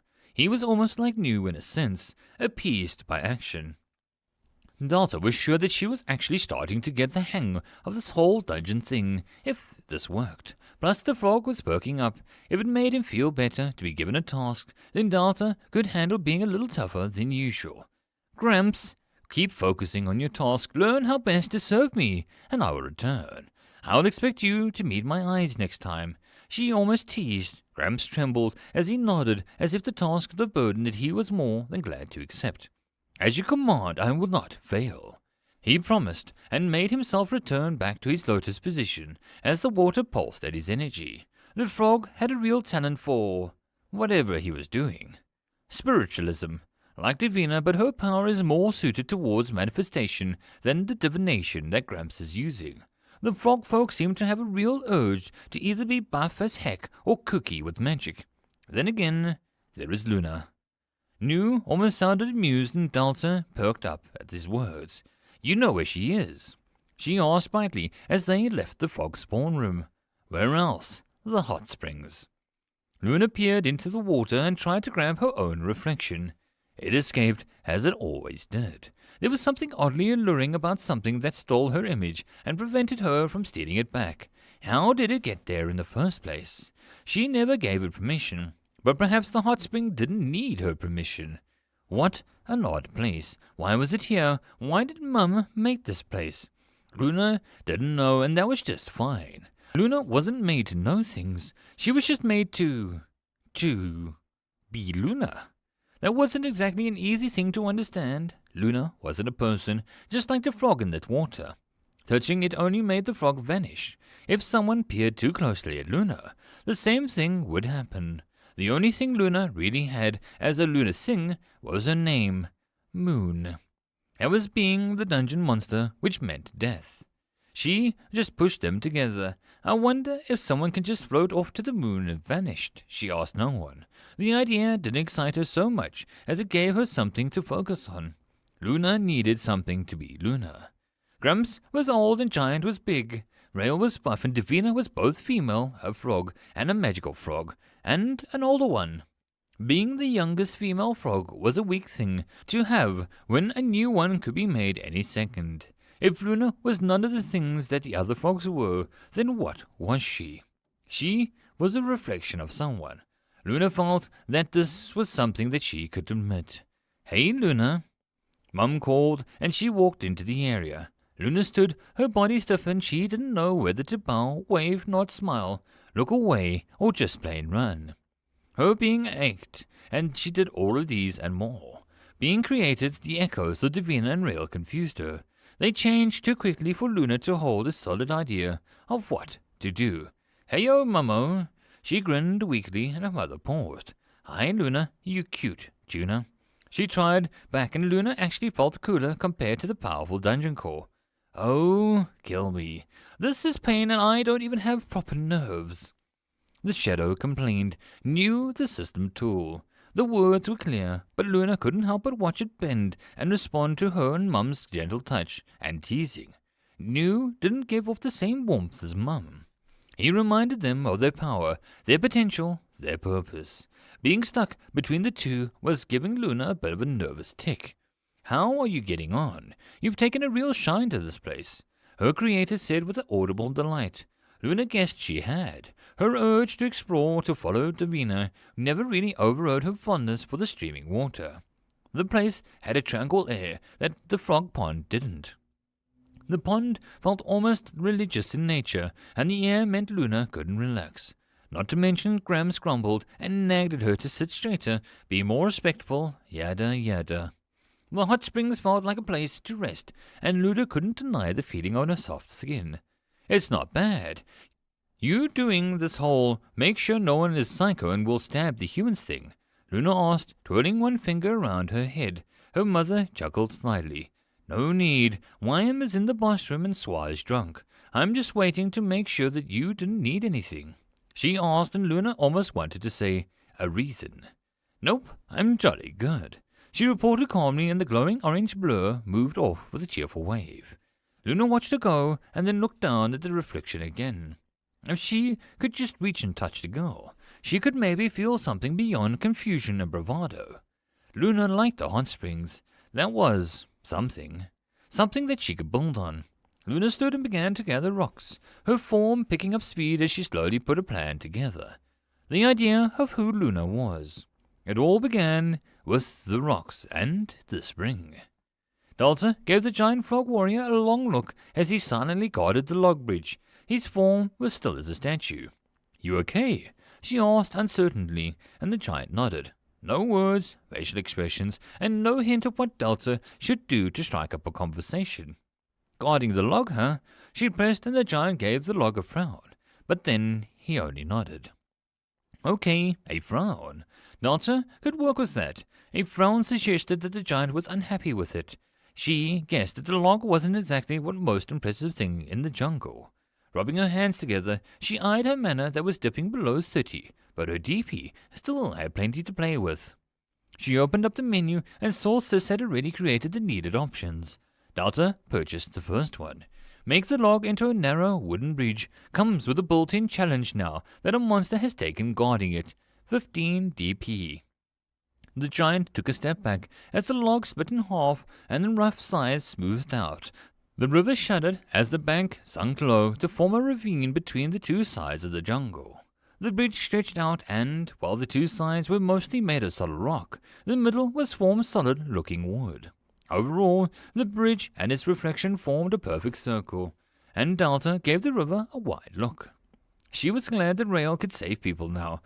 They would have to scale the cliff to get out if they didn't wash out somewhere back upstream as the river recycled itself. The giant took steps onto the new bridge, with the practiced swinging of his spear to adjust to the sudden space. He gave the bridge a few experimental hops, but the thing was pretty darn sturdy. Dalton knew that he would be able to use his bulk and speed without worrying about the bridge wobbling and throwing him off. "Thank you." The giant's quiet but deep voice sounded out, and he took a kneeling squat in the middle of the bridge. Giant seemed to be really liking doing his duty. "Kinda like Gramps," Dalton noted. "Bridge Guardian, her little John of the jungle. At least he wouldn't have to ask any riddles about swallows to visitors." Then again, the idea of bucking bridge made Delta a little too amused. "Is it time for the plan?" News spoke up as Delta wandered away into the cover of trees and wildlife. Delta looked at the screen which displayed her remaining DP and mana. She had enough to play with and to start some things, but not enough to completely finish everything. Gob would have to dive deeper and to begin to trade spider silk and mushrooms with the village. "Not yet. I still have to get the little ones a good home so someone doesn't accidentally smush them forever." Delta reminded, and New grumbled, but he didn't protest too much. Delta knew that the value of having monsters that didn't need to be constantly resummoned paid for itself. Not to mention, Delta felt plain guilty for not securing her monsters' lives. It was just the right thing to do. Let's be honest, your darling hardly need the protection. New seemed to joke, but Delta wanted to list how small they were, and they were tiny hats and baskets, the big eyes and squeaky chirps, and love for Mr. Mushy. They absolutely needed every upgrade Delta could find for them. Delta lightly floated down to the hole which led to the mushroom grove, and watched as the colony of pygmy mushrooms frolicked around the starlight shrooms and the few gutrots. They all seemed to dance at the sight of her. Delta loved them. Such wonderful creatures. Delta would have to maybe trap the entrance, or maybe ask Davina to set spirits as guardians. For now, she opened the menu for the grove. Mushroom Grove, Jungle. Allow pygmy mushrooms to spawn room, and Mushroom Grove to merge into a singular room. Cannot be split again. 20 DP. Make mushrooms decay outside much slower, and allow them to be held onto longer. 10 DP. Create a haze of mushroom spores, then makes it hard for non-pygmies to see in the grove. 15 DP. Delta giggled as she purchased the option to allow the cuties to be safe from now on. The little chief closed its eyes as the room became theirs. The cache of weapons was nearly hidden under the mounds of dirt, as planned for by the harm-made traps. The act of external existence made the big shrine, hidden in a hut, to Mother glow, and the tiny statue made from the shard of the fire crystal that a brave pygmy had risked its life to retrieve from the water of heat. The room bulged and changed. Their huts were raised onto a platform of large sleeping mushrooms with no hands. The quiet ones. Soon Mother would give them more blessings, and they would be hidden alive, unseen even by her. As the Great Shadow instructed. The room's new power filled the body before the change was finished. The chief watched as his tiny little hands sparkled with the newfound power. He could hear the tiny whispers of his people as they prayed to Mother's shrine. He stepped outside his hut, the highest building in the room now. He watched as each layer of the village was set on a bright red caps of the quiet mushrooms, until the dark soil spread with grass and flowers below. A large round freshwater pool lined up with the hole in the sky where the intruders would fall in. The life of the grove drank deeply from the water as the tiny tunnels went in every direction on every level. A tunnel to anywhere on the level. The perfect ambush design. Mushroom Village filled the mushroom huts with a layer as attuned to the pygmy myconids. The underground base will support 10 pygmy myconids and acts as both a mushroom grove and the center of the myconid upgrades.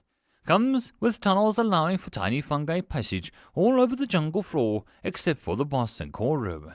Delta was jumping up and down as the menu said that she could now have 10 little pygmies at once. You have no idea what you just invited into this dungeon, do you? Delta paused and gave Nu a puzzled look. Tiny sweet Mr. Mushies. She tried and Nu shook the words and scrawled over his face. A series of letters abruptly sped up to reflect laughter before Nu calmly said, Ha! No. Just no. Just remember that you asked for this. Delta gave him an odd look. End of chapter. That, my friends, concludes this episode. I hope that you enjoyed. If you wish to support the author of the story, there will be a link below. If you wish to support this channel, there are multiple ways to do so, which will all also be linked below. But the easiest way would be to subscribe and share my videos as much as possible. And until next time, I hope you all have a good one. And I'll see you all in the next video. Cheers. Greetings ladies and mental gents, and welcome to my channel, where I like to make audio narrations of stories from across the internet. In this series, we'll be focusing on a web novel called There Is No Epic Lucha, Only Puns, from the website Reupload. And in this video, we'll be doing chapters 66.5 to 68. I hope that you enjoy. There is no epic lucha, only puns. Chapter 66.5. Side story. The village of Woodedley. Grosh Woodbourne looked at his men with a grimace. It's fine he has a boss, he repeated the words. His son, a man more of action than thinking to him, nodded stoutly. Snakes. Everywhere you go in the thing makes snakes.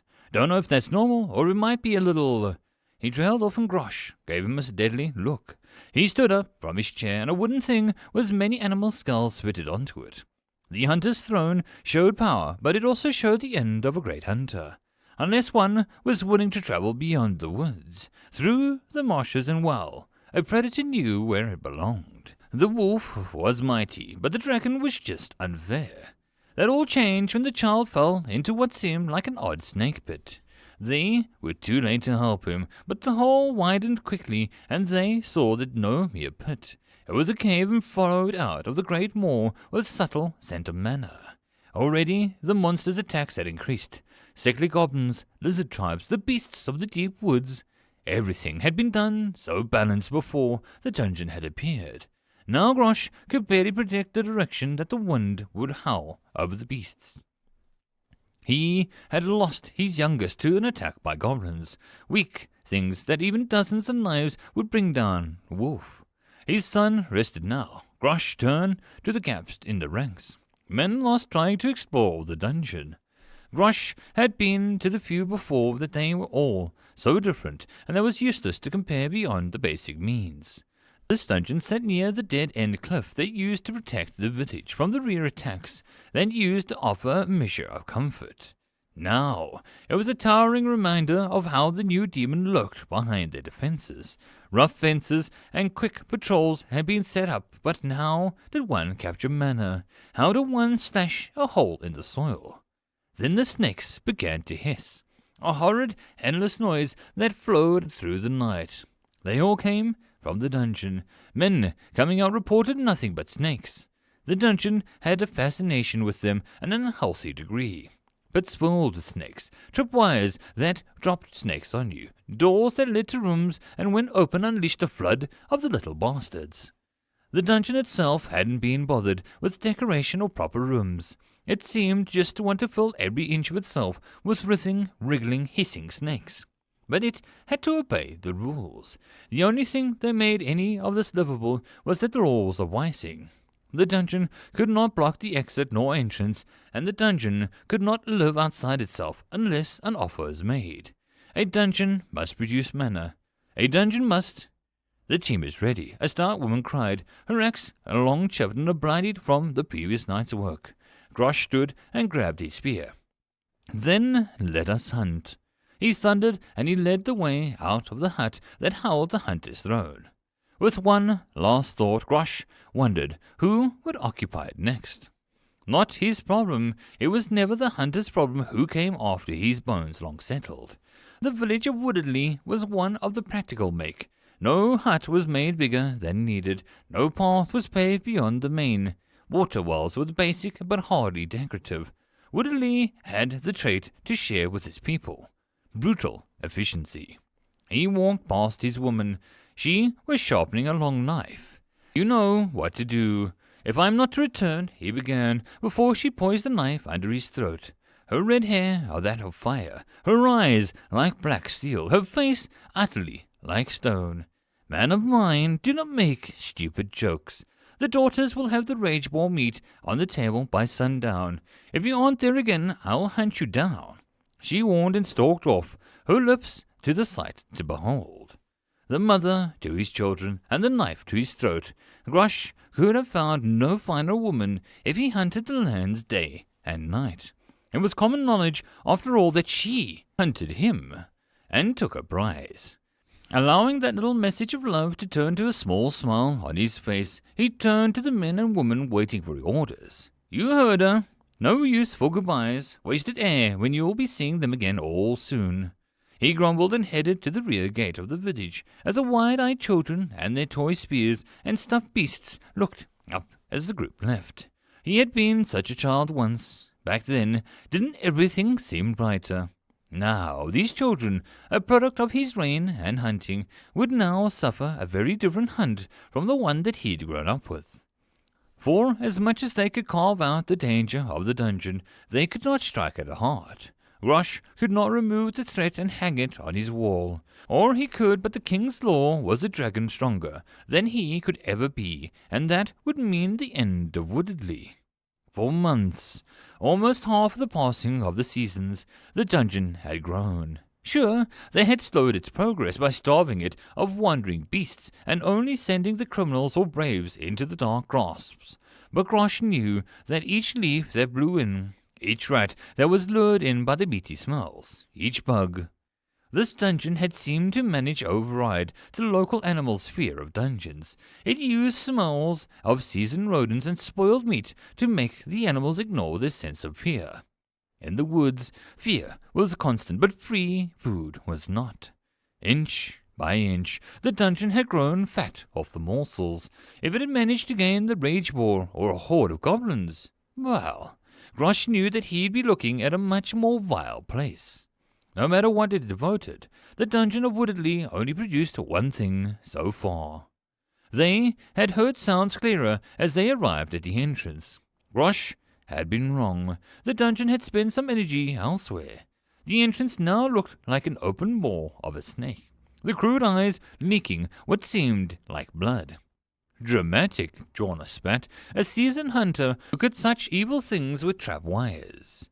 She had been around for about the same length of time as Grosh. A good eye for such a place as this. Her arrows weren't bad either. The dungeon entrance was set into the cliff, and the stone around it was pale white compared to the red dirt of the cliff that was supposed to be made up of. The ground before them was desolate and wet, as if something was bubbling just below the surface. The smell was moist and thick with the stench of beasts. The dungeon, how it warped everything around it, how the very balance of life in this area that had taken generations to form were now all a whim of this accursed hole. More monsters would move in, leaving their previous homes free for more vile things to move in. Food became scarce, and the manor began to warp everything out of control. Their home. What would become of it? Would the children of Woodley become infused with bestial manner? Would they grow scales and forked tongues? Would the taint of the snake run free through them all? Grosh knew that there were ways of deflecting or redirecting mana, but their maintenance and cost required a grand mage. Even then, it was not perfect. The only way to escape mana was to have more mana than the outside threat or run away. Grosh didn't want to doubt his people, where the dungeon would only grow. Would they, too, become the bird folk of the errant mountain? The dungeon there had warped them all, and they welcomed it.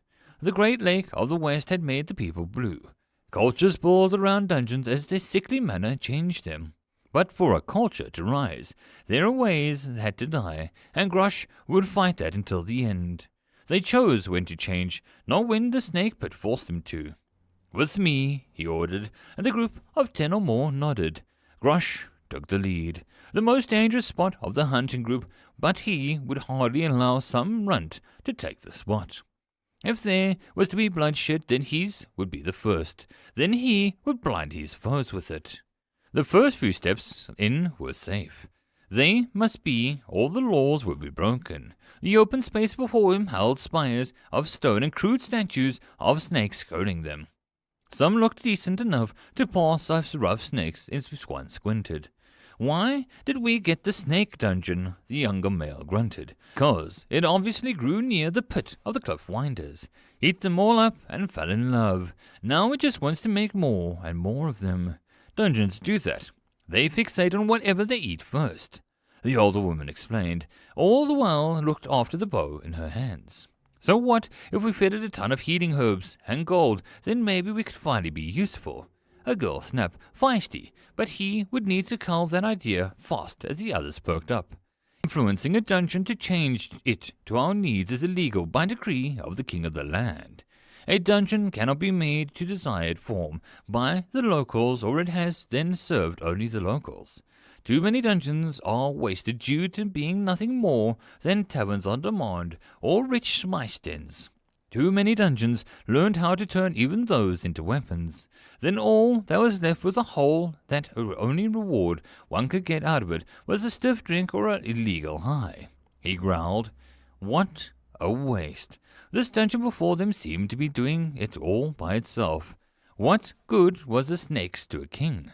Hence why, if he wanted to help it sooner or later, Grosh would have to prove that this dungeon was worthy of the king's attention more than any other. Any treasure, any hint of something more than snakes. Then he could get the noble bastards down here, and he'd let them deal with it. 6 months of snakes are just the beginning. Have patience, by the tax collector. The blaster man hadn't even bothered to tour the dungeon like he was supposed to. Just snakes, that's all he wrote on the clipboard. But there had been nothing but snakes in the short skirmishes that they had.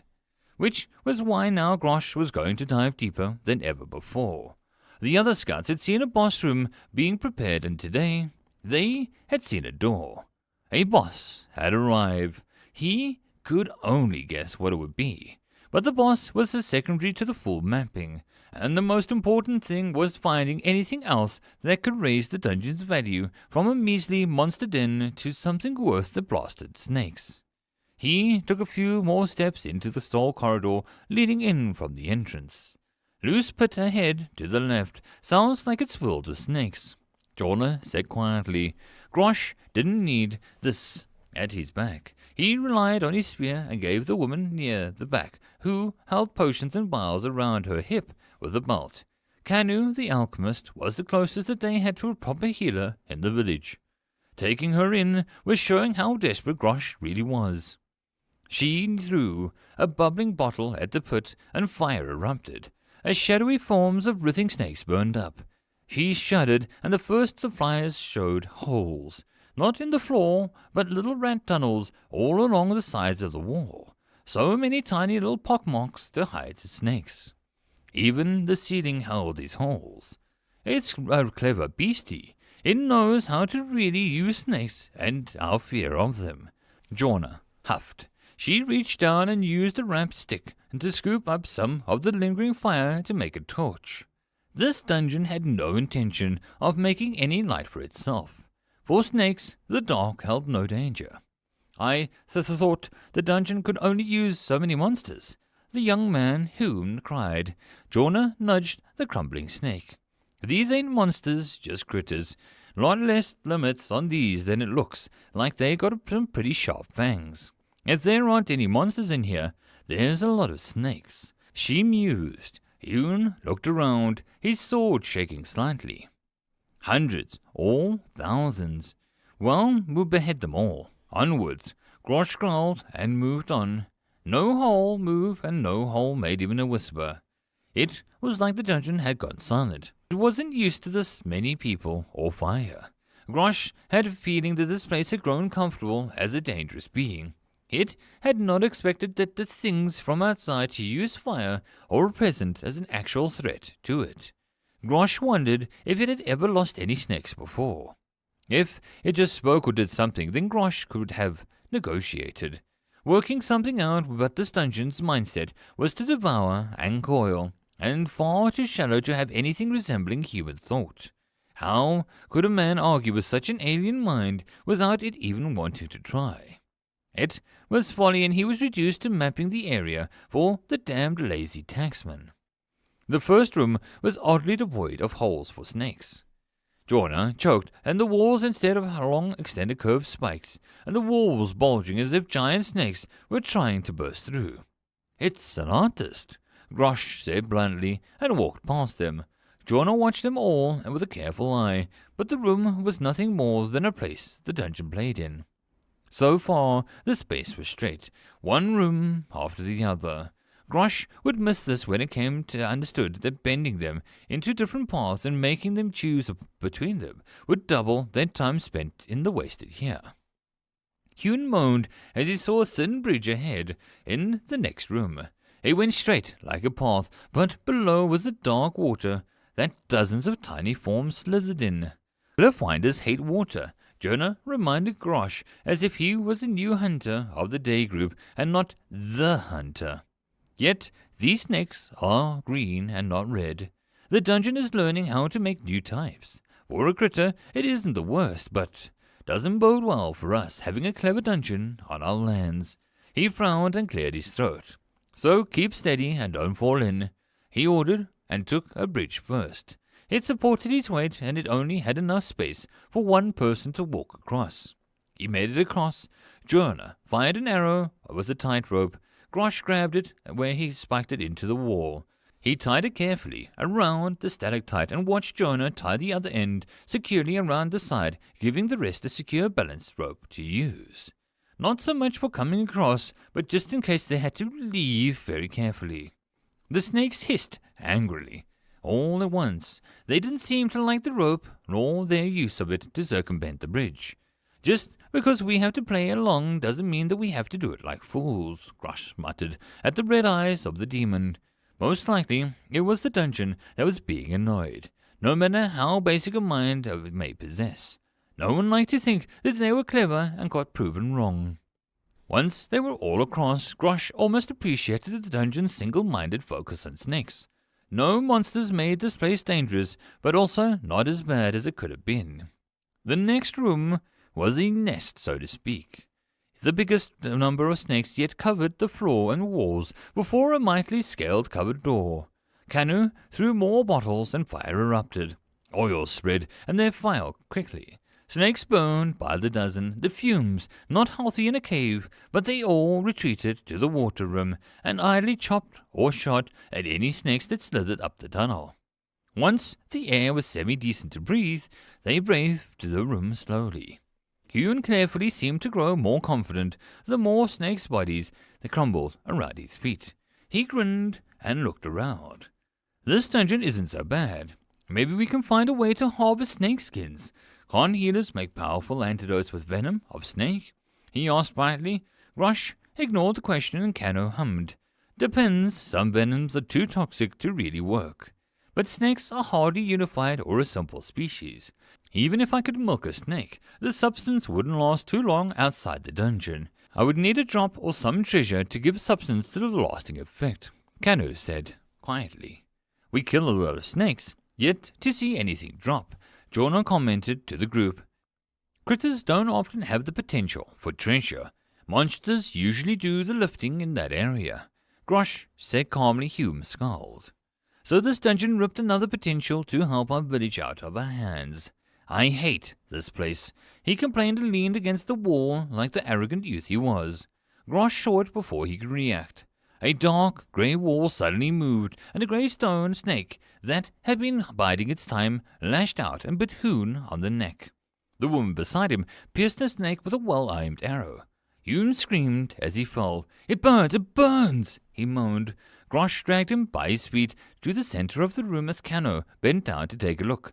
Stop panicking, let me see, she snapped, and Jono grabbed Hoon's arms to help. The blood leaked out of his neck. Kano stripped a bandage and sighed. The wound leaked venom out of its own. Blood is clean. He's just being dramatic. She sighed and Hoon shivered as she pressed the balm into the wound and she wrapped it up. Hoon, don't touch anything. I swear by the horned wolf I will remove your hands myself. Grosh warned. He didn't need more people dead. Hoon was barely of age to join this trip, and only because he damn well begged Grosh for a week straight. Honestly, the kid's tenacity wasn't bad. Shame that he was a bit better suited for raising bees or helping plants grow. Fine professions, but being a hunter had its lure to the young ones. Hoon nodded weakly, and Kanu helped him stand. Her medical skills a secondary gift of her love of crafting magical potions. The boy would need to leave soon, but they would do it together as a group. Splitting up was a fool's choice at this point. Cliffwinders, water snakes, and now these rock snakes. More than I'd hoped, but not as bad as I feared. Grosh muttered. He still didn't see anything worth it in this cave beyond snakes. How can one dungeon be so obsessed over one thing? Weren't these places supposed to be filled with treasure and lures? Why did his village have to be cursed with the only dungeon to be made of death? He pushed open the door. The heavy thing was covered in a rippling of snakeskin, smooth and sleek as his hand pushed on it. The space beyond showed that Grosh had it all wrong. The boss room was like an ancient ruin, made of rough stone covered in long fallen pillars of ruin. Many deep holes had been made in the walls and floors that led to who knows where. The ceiling draped down with very long vines that made the place feel old but not dead. From the middle of the ceiling, a large white snake slowly lowered itself down. fangs exposed. The liquid that dribbled down from the fangs hit the stone and hissed violently. But Grosh couldn't focus on that entirely. His eyes were drawn beyond, to the end of the room, because at the far side of the room were two important things were visible. The back was like a shrine.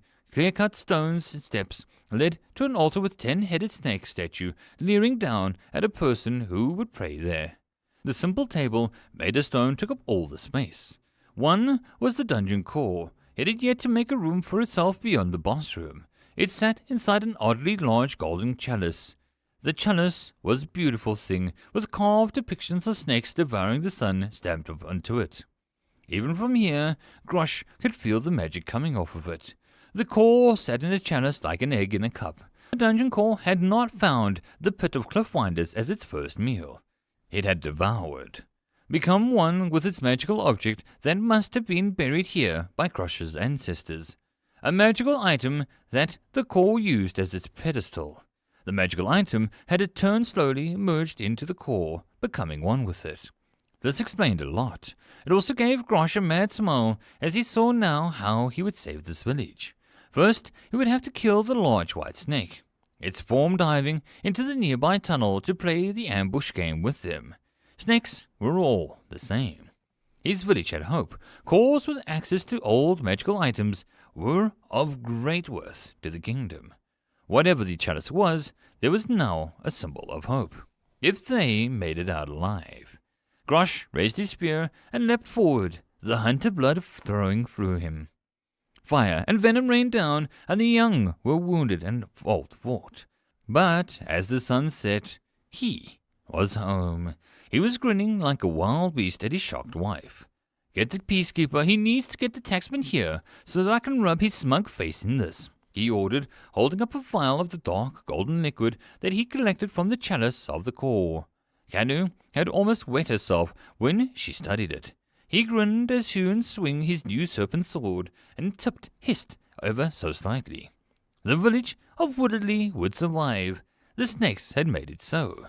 The chalice of the snakes had the answer.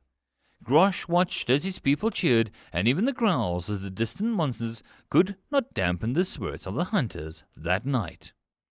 End of chapter. There is no epic lucha, only puns. Chapter 67. Keys and Doors. Delta watched as step 1 of her plan was formed. The tunnel to the Wyam groaned as 3 large stone doors formed. The thick stone sapped a lot of her mana, but Delta felt pleased that the thickness of the stone promised that no one could punch through unless they were from Durance. They was almost faceless, but the system wouldn't allow Delta to simply seal the tunnel off and have no way to clear it with human limits. In the middle of all 3 doors was a simple keyhole. Davina held out a similar stone key and slid it into the first lock. The key went in all the way, and she stood back as the door slid down, taking the key with it. The nimble enough person might be able to snatch it back. Dancer would have to add some sort of twister or catch to the door. The first door slid down to simply reveal another stone door. Frustrating, but Delta was sure that people would accept it if they were used to a dungeon. Besides, the keys were more easily found after the next step of her plan. With a command, she brought the door back up, and Davina took the key back. "I still think it's too much of a hint. Let them wonder. Information will spread before we can stop it anyway." Delta shook her head. "No, best to make sure that we give everyone a fair shake, and therefore nobody should go crazy and try to murder Bob or the frogs for keys." She replied. Davina merely looked calm as she cut in. "Not defenseless," she reminded Delta. "But yeah, doesn't mean that I want someone to try and gut you every moment of every day." Delta disagreed. She moved forward and adjusted her tie. "Besides, you're the wandering guide that trades information for people's valuables." Delta commented dryly. Davina smiled pleasantly, just enough to set them on the right path. She agreed. Delta closed her eyes, and with a little push of mana to the surface of the stone door before her, crumbled to show 2 images. A simplistic carving, and the rock showed the bee sampling of a flower, and the other side was a picture of a deep pool behind the waterfall. Lizzie and Bob, the key to the first door, would be found at either. Below she scribbled in a simple sentence, face the nest of sweet, but take none. Dive deep where there is no sun. One key will open the way, but if it is covered in blood, you will be facing the lady of the forest this day.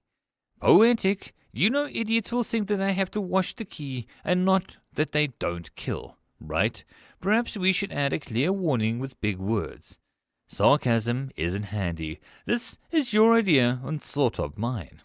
You wanted things to be interesting, so I'm making a theme.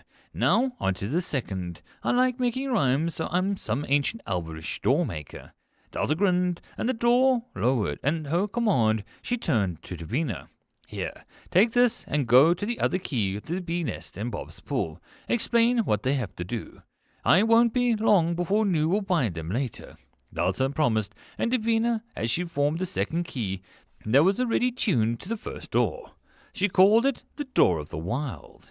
The next door had her thinking. Now, this needed a bit more of a personal touch. The stone shaved away from the surface of the second door to form to her two images, two faces, one keyhole.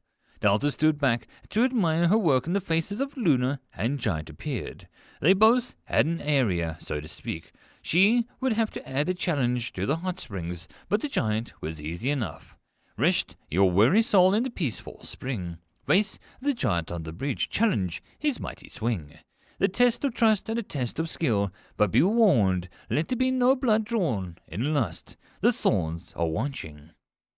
A bit long, but it would be worried if some might take challenge as some permission to kill the Giant if they knocked him off the bridge. Having already made a single key for each door, Delta formed the second key as she called Luna and Giant. Their beings flicked into awareness at her call.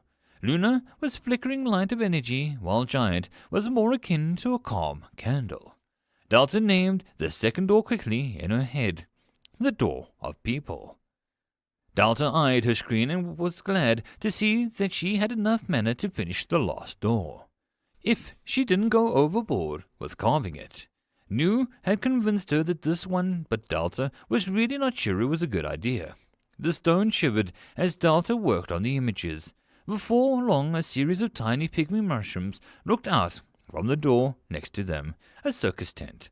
Delta felt a little uneasy sending people after the little folks, but Nu assured her that they were quick on their feet. Delta guessed that being lost, the adventurers might be more tired. She got to work on the message. The last door seeks the final key. Seek the little ones in the dark. Look up in awe at the ringleader's park. The key will be found at the heart of their room. Seek not their end, or you invite your doom. Dramatic? I like it. Maybe add a line about their spleens and eyeballs. No, that would be too gouache. Now we need to drop these keys off, and step 3 will begin. Nu's excitement was a little infectious, but it wasn't like Delta wasn't feeling the same. As it was now, getting the keys to the pygmies and Rennie would be rather quick if they managed to remain polite to the mime, unless he decided to put on a show, of course. Both areas were in need of some improvements. Delta looked around and wondered where Hob and Gob were. They usually did not take too long to gathering things up. The spider smashed the fallen log out of its way, and the goblins ran for their lives back to the clear zone. Spider, big now!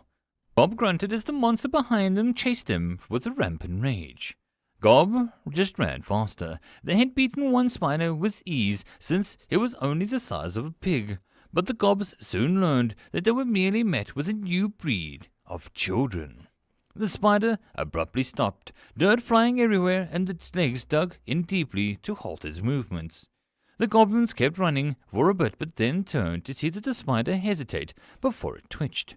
It moved forward and a step before it was almost yanked back.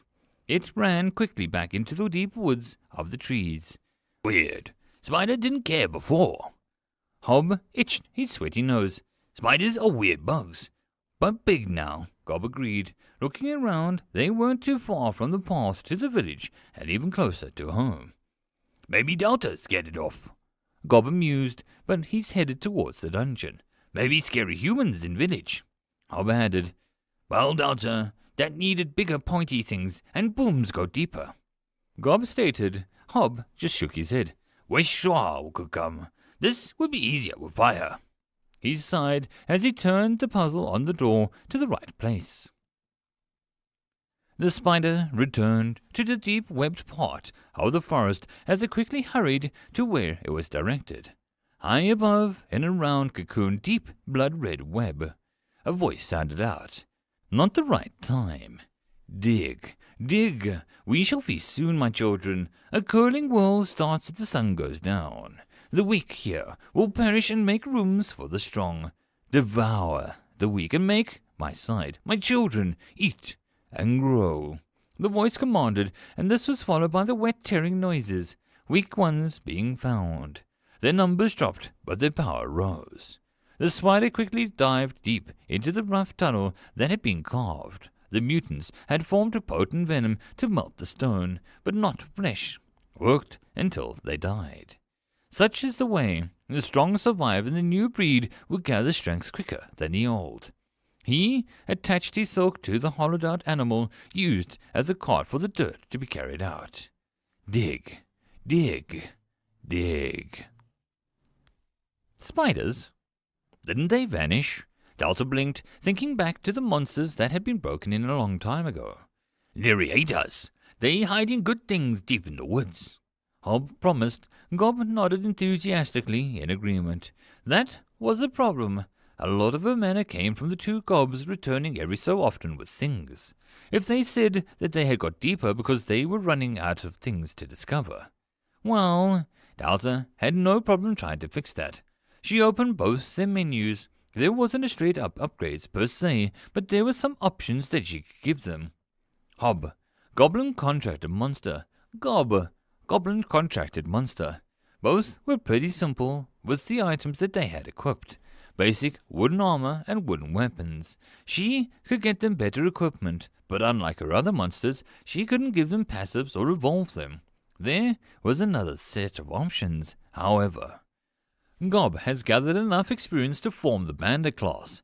Bandit, a person who is apt in ambushing and using one-handed weapons to deliver heavy blows. Their talent at moving through the wild gives the unit increased fighting abilities when outside a city or near a road. Delta quickly checked on Hob. Hob has gathered enough experience to form the Scout class. Scout. This unit has increased tracking and stealth skills. They excel at ranged weapons like archers, but also gain skills in daggers. When exploring, they are more aware of their surroundings. Jobs. Her contracted monsters had gotten jobs instead of evolving. Delta saw each one cost 20 DP, which wasn't bad, so to speak. Could Delta do this for all of her contracted monsters? Could she upgrade Rennie's class? Questions for later. She purchased both upgrades, and the goblins blinked at the screens before them. Both gave each other a grin before they hit yes on their screens. They glowed slightly, but they didn't change in any noticeable way. Are you guys all right? Delta asked. Hob blinked himself. I know how to use a bow and arrow and a knife better. He nodded, and Gob looked pleased. I know how to best smash a head in. He bragged before he coughed politely at Delta's deadpan expression. Luckily, Delta had spent some DP to form items that she had never made before. She formed a simple steel helmet and a sturdy leather vest for Hob before conjuring up a basic bow and a quiver for him. She imagined a crossbow might be a bit unwieldy when trying to move quickly, and he needed to stop and reload. She gave him a cheap-looking serrated dagger to sit at his hip. Honestly, Delta really did feel that the Elf Queen right now, giving out gifts to small people about to fight giant spiders. For Gob, she gave him a simple helmet and a crude brigandine to his exposed arms. In one hand, he carried a simple wooden shield with a metal border, and the other a large club with an iron cap head. Her DP dinked down, but she didn't mind if it kept her two goblins safe. You know how to use them? Delta asked with a smile. There was a confidence in them that they lacked before. Yeah, I'll bring you tons of spiders.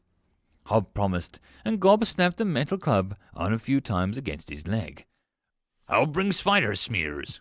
He grinned. Delta watched as they ran back outside, armed with their new equipment and jobs. She wondered if, unlike evolution, they would simply get better on their own due to the power of jobs. Could Delta evolve their jobs once they hit some limit to their skills? It was an interesting idea, and one they would have to watch out for, until she could ask Rudy or Quist for the details.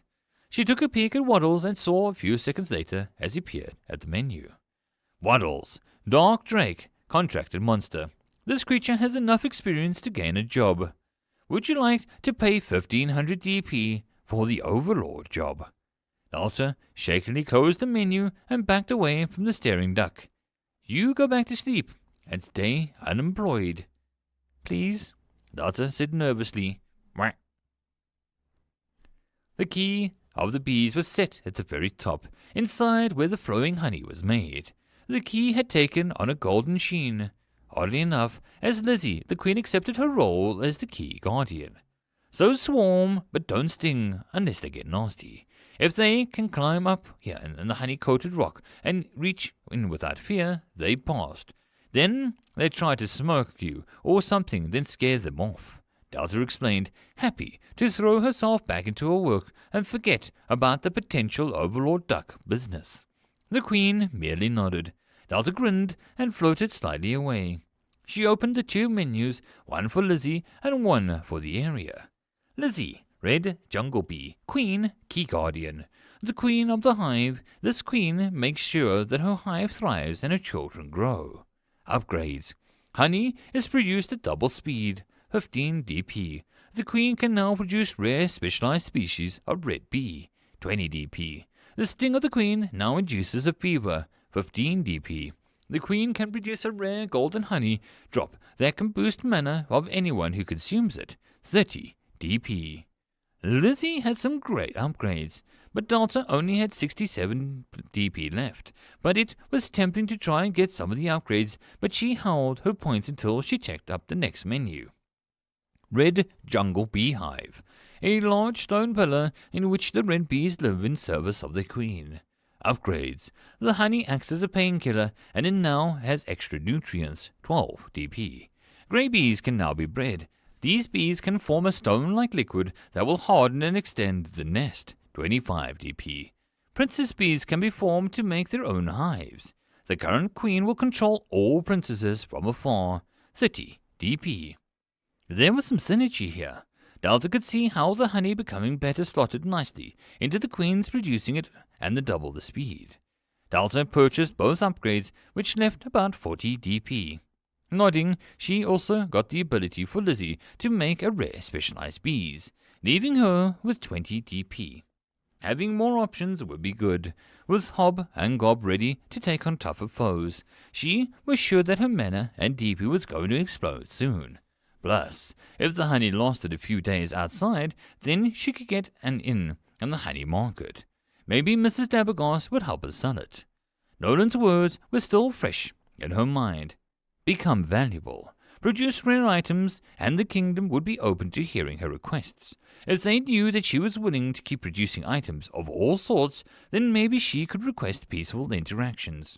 Or at least make Jiren stand up for her. Wandering over to the hot springs, Delta watched as Luna painted the wooden fence that separated the spring into halves. Using crushed flowers and fruit, she used her fingers to paint a rather good attempt at a moon in the sky on one side and a rising sun on the other. Delta looked about as Luna carefully made her way out of the hot spring and shook herself off. If you're looking for the key, I stuffed it between the two fire crystals. Not really anywhere else to put it, Luna said brightly. Delta looked at the art. You're very good at that, she praised, and Luna shrugged. You made my world. Not exactly impressive when compared to my doodle on a fence. Luna disagreed politely, and Delta gave her a long look. I'll get you some painting things soon, she informed the young frog, who opened her mouth to argue before Delta grinned. I know what it feels like to be stuck here with nothing to do, Delta replied kindly. Luna shook her head. I would never complain about home, and Luna was cut off by Delta gently hugging her. You're allowed to. That's the beauty of it. She smiled softly. Luna frowned. But every inch of me screams that I shouldn't. I had impulses to stop talking and bow. I have the urge to simply nod and agree with you. Luna looked away as if lost. Delta merely shrugged. Then here is an order for you. Ignore those voices and be yourself. That should give you all the permission you need. Delta bent down to open up the menu. Be Luna, the frog whispered to herself.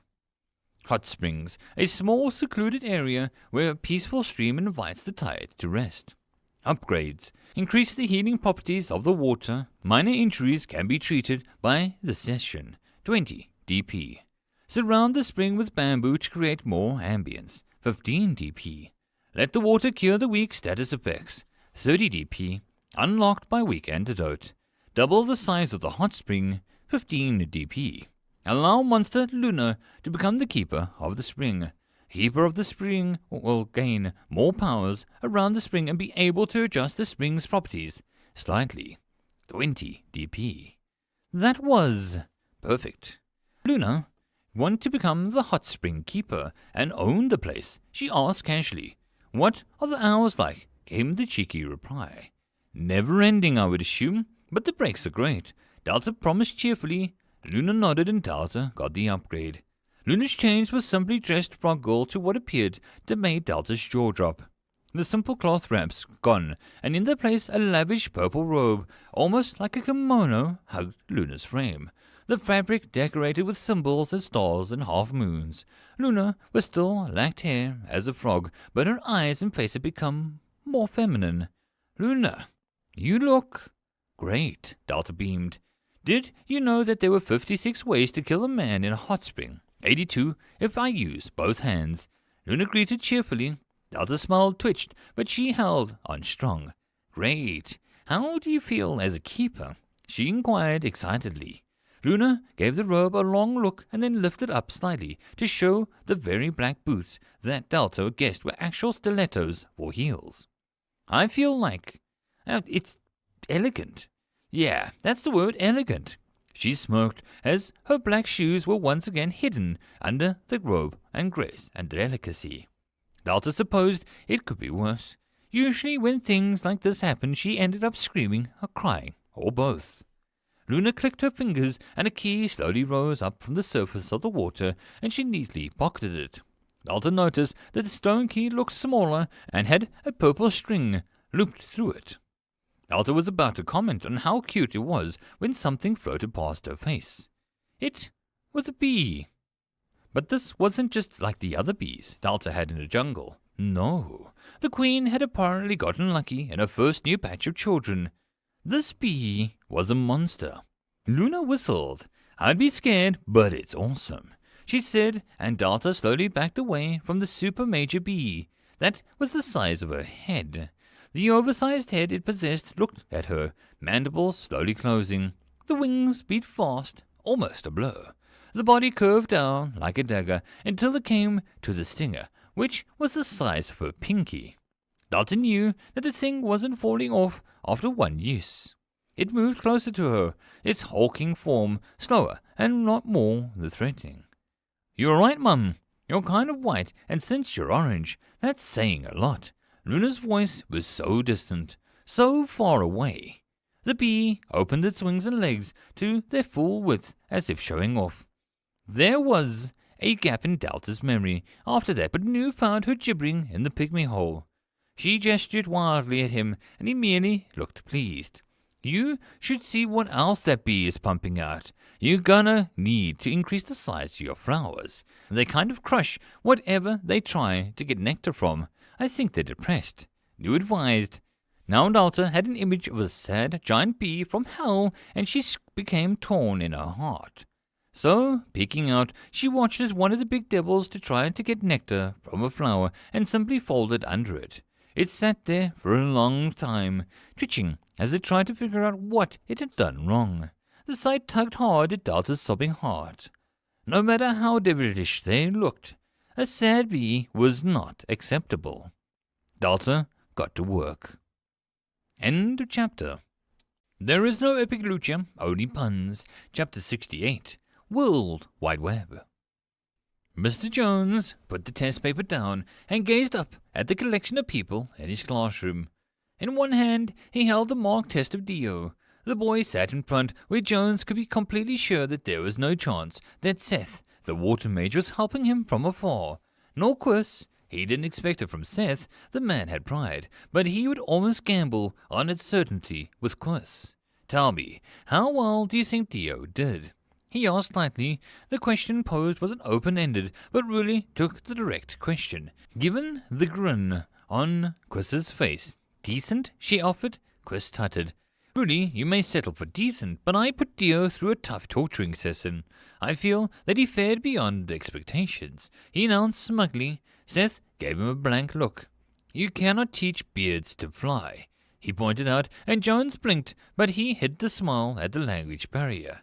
He was getting better, but the man's butchery of the local language was rather endearing. Birds, birds, Quiz argued. Ducks, Seth beamed. Quiz's face soured. They take down the few lords and rule the local land for a few years, and no one ever lets you forget it. He mumbled. Jones had no sympathy. Summoning dark drakes from the River Ton was just asking for trouble. Honestly, the man would be doing better just setting the poor people on fire. If they weren't so dark-like, even the Demon King would be content with them over some points. Still, he saved that for another lesson. Dio, how do you think you did? He asked kindly. The boy grinned and looked so happy as he spoke. Mr. Chris showed me as much and taught me a lot in the dungeon. I wrote down as much and really hope you're proud of me. I'm going back tomorrow to do more studying, and I'll bring homework on what I find, he said with his eyes lit up. Jones eyed 30 pages of what should have been a 6-page test at most. The boy certainly hadn't lacked answers. Jones also decided not to bring up that it was he who set the homework. It was choosing one's battles that got them through the day. He was about to speak when Dio carried on. I think I never had so much fun learning. I hope Rudy can show me more, and I want to take Poppy and Ammonster next time. He grinned and gathered up his pencils as if to make sure that he had enough resources for his self-assigned task. Jones put the paper down and sighed heavily. The room grew tense. Rudy, you may leave. Mr. Braundo has passed with flying colours. I will uphold my end of the deal. He smiled, as if a little annoyed at the outcome, but not enough to raise a fuss. Rudy hollered and stood up, grabbing Seth, kissing him hard before she threw him over the desk. Chris snorted. Grateful you are, he began, but Rudy did the same to him a moment later. She cheered and threw Chris out the window in her excitement. The window allowed for the world outside to be shown, and Rudy hopped through it, and hollered and yelled with joy as she ran away from the schoolhouse. I was just stabbed by a lady of power. Seth touched his lips, cheeks had flushed pink. Dio blinked. Rudy should have asked if you wanted to kiss. It is not right to kiss people unless they say yes. I have personal experience with that. He nodded seriously, and Jones merely watched the scene of light amusement. Dio, you may go home. Seth, you may go do whatever you wish. He ushered the two out of this room and closed the door, waving gently at Dio's bright smile and a promise of seeing him tomorrow. Such a good boy. Jones wandered over to his desk and flipped Dio's test over and eyed the bright red 2 out of 100. The boy had ignored the questions and just written down what he had learned in the dungeon. Page after page of rambling notes and theories on what Delta, the dungeon core, might make next, or why she made what she did. But each word, every word, leaked joy of learning of this knowledge, seeing Dio's face when he couldn't wait to learn more. A teacher was as little amusing and frustrating as a demon of knowledge. It was a gift to see knowledge so enjoyed, so valued in its own merit and sheer childish enjoyment. Jones would be unable to accept anything less than a pass. Still, he wouldn't be able to go for a drink anytime soon. Seeing Quiz's smug expression would be a little too much, but maybe he could see this dungeon. He suspected this was the true source of Dio's curiosity. He breathed deeply as he felt the pressure to teach Rudy eased. Her knowledge of dungeons would help Dio along his path. He need not teach her any more. She had graduated by proxy. How odd, and very much like Rudy. He opened the drawer and took out a bottle of deep amber liquid. The bottle had ribbons of deep dark metal woven around it as a skeletal system. He pulled at the top of the bottle and a deep crystal stone cork. Before he drank deeply, as the yellow post-it note floated to the floor. On it simply read, "Drink to Tio's success." There was never any doubt on the success, just the matter of when. Quiz watched as Ruli drowned another mug of frothy ale. The froth gave her an elegant moustache. She sighed with a deep pleasure. "I love being an adult. I can get wasted and no one will give a damn." She cheered as Seth sipped on a small glass of exotic spring water with spirits infused in it. Quiz took his time with his own ale. Not entirely true, Quiz stated with a glare, but Ruli dutifully ignored him like always. No one ruins her buzz. "So, I feel like I was gone for like a week. What did I miss?" Ruli asked. Quiz thought in it. Me, Dabagast, Dio, and his mother all went on an adventure as we had to escort the taxman about. We saw the full second floor and discovered the secret boss. There were also another bunch of unique and upgraded monsters. Quiz summed up as the bartender brought another round. He looked sour. "Really? Second floor, huh? What's wrong with you, huh?" She jabbed a finger at the tender, and he growled. "There was another pub nearby. I can sense it." He stomped away. All three of them blinked. That's weird magic power. Imagine living in a big city if you can sense how many blokes you'll pour your pint. Ruli huffed and Seth looked pained. "Like having many swords in my nose," he agreed. "That guy is the only pub in this town. I always wondered why." Quiz trailed off before Ruli nudged him. "So, what's the second floor boss? Is it a frog, a bee, a giant mime?" She giggled as she drank more. Quiz brought up a memory. "It's a weirdly sexy tree," he summed up. Seth and Ruli gave him a long look. "I'm a-gonna need you to explain that," Ruli stated bluntly as she pushed her hair back so that she could lean on the table. Quiz gave her a huff of annoyance. "A female tree with curves and a personality of a murderer. It is the most dungeon thing Delta has ever made to date. Not like dryads, this thing is an actual tree." He tried to explain. Ruli thought about it. "Like crashing cypresses or rough rowans. But with, She jiggled her body, with both men looked away, not taking the bait. "It's something that you have to experience. I bet you're heading there before long. We saw something in the waterfall. Something huge." Quiz's eyes went distance. How bad could it be? Ruli dismissed. Quiz stared her right in the eyes. It made Dabagast excited. Ruli's wooden mug cracked as she gripped it. Something in the water made Holly excited. Ruli repeated, and then she began to chuckle as she drank her ale from the new crack at the bottom. The deranged look Ruli sometimes got when her demon blood got boiling appeared, and Seth inched slightly away. "I can see it now. Delta bans everyone. Ruli is never seen again as she refuses to leave." Quiz mused, almost hopeful. Seth looked between them and snorted. "Who needs unfriends when I have people of love like you?" He sighed. "Try now," Delta coached. The large monster of a bee settled onto the large flower. There was a moment of held breath before it settled without breaking. Delta cheered and distilled as her new plant shifted. The problem of trying to supermutate a plant was not without consequences. Blooming Wrens has been exposed to a large amount of mana and evolved into a vase plant. The flower was a weird one. It actually drew earth up through its roots and formed a central stone pillar for the plant to crawl up. It was a weird reversal of the plant held the soil material like a leafy vase, and the rock peeking out over the rim of the plant's highest point as the greyish liquid turned solid and formed more of a stone center. Delta was pleased, however. It didn't have teeth, nor did it have thorny vines to assault people in their sleep. That was her main worry done and gone. Now, if it just stopped trying to grow into a large spire that matched the bee's spires. It works, a large bees will be able to gather more as it grows. As New pointed out, Delta frowned. It's still dangerous. It has some weird acid that melts rocks and dirt. Like if someone hacks at it, it might be rain out all over people. But this is my first attempt. She had to remind herself. At least the bees weren't sad anymore. She'd set up a warning sign for the plants in a little bit. She looked up at something as her gobs returned. Flying to the entrance, she watched with a growing horror as the goblins brought a huge spider through the entrance.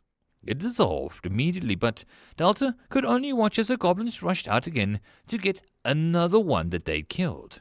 Her mana and DP skyrocketed. Her goblins looked to her with wide smirks. "You guys did great.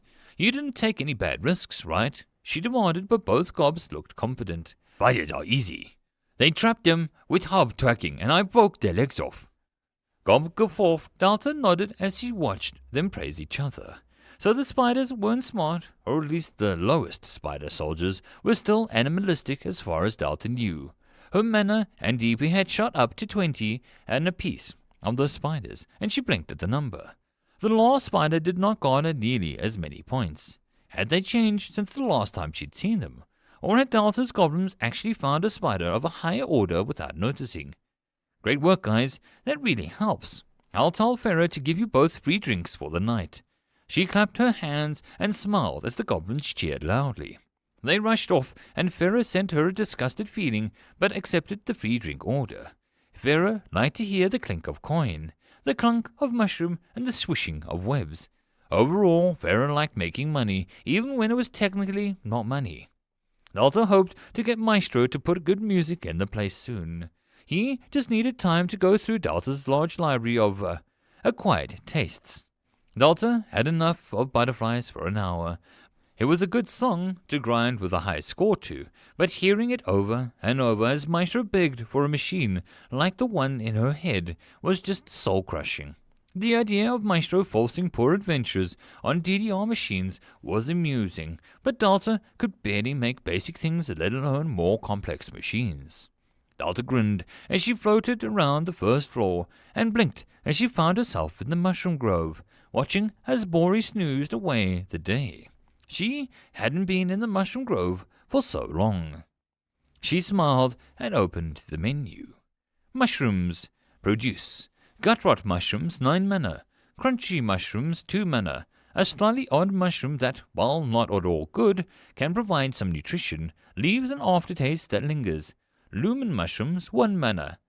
Blood-curdling mushrooms. This mushroom has moved down a level and evolved due to the mana strain. If devoured, the eater will suffer body convulsions, sweat, visions, and some other minor things. This will render them bedridden for a day or so, but at least this variety is no longer hazardous to burn.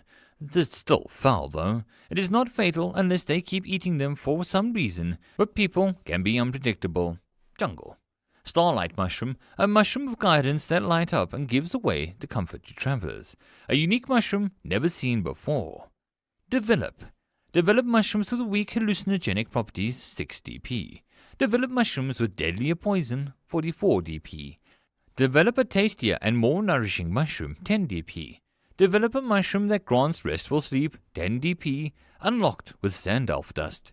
Develop a herbal mushroom that grants a low-level healing effect to those who eat it, 15 DP, unlocked by Wyam Tree.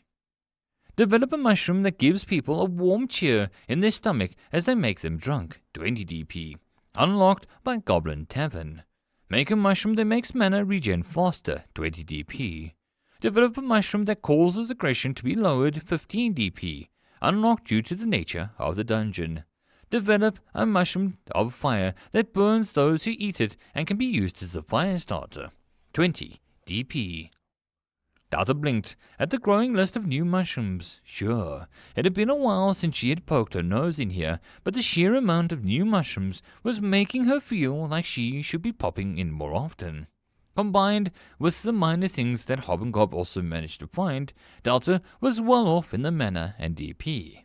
Mana 55, DP 52. Delta knew that she would wait before spending all her DP, but some of these were really good. The sheer rate that the other mushrooms spread, Delta might not have to purchase them in bulk or them to be found in bountiful amounts. Delta tried to reason out the pros and cons of her new ones. She was still not pleased about the magical mushrooms or the deadlier one. The tasty mushroom was nice, along with the restful mushroom. If they were all cooked together, would it be a perfect supper soup? Delta swallowed her jewel and focused. She wouldn't mind eating something. Anything, even mushrooms. A healing mushroom was good. If people understood its use, then they could farm them and show the world that Delta made nice mushrooms, not just gut-rotten, blood-curdling ones. She had a feeling that having drunk adventurers might be a bad idea, but Farah could harvest them as a brewers and mushroom peer. Delta hoped that no little folk would find her dungeon. She didn't have enough mushrooms when they got hungry. The mild peace-making mushroom sounded cute. Delta could also decide that she did not want the firestarter mushroom when most of her floors were made of wood and green things.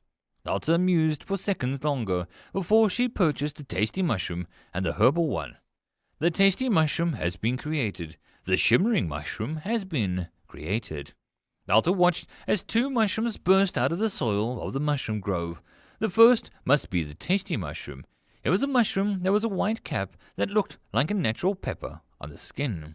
The tiny black powder was actually pigments, but it made the thing look enticing rather than off-putting. The stalk was a pale yellow, and the slight slickness made it look buttery. The other one had a more esoteric design. The fungus pulsed with a soft green light.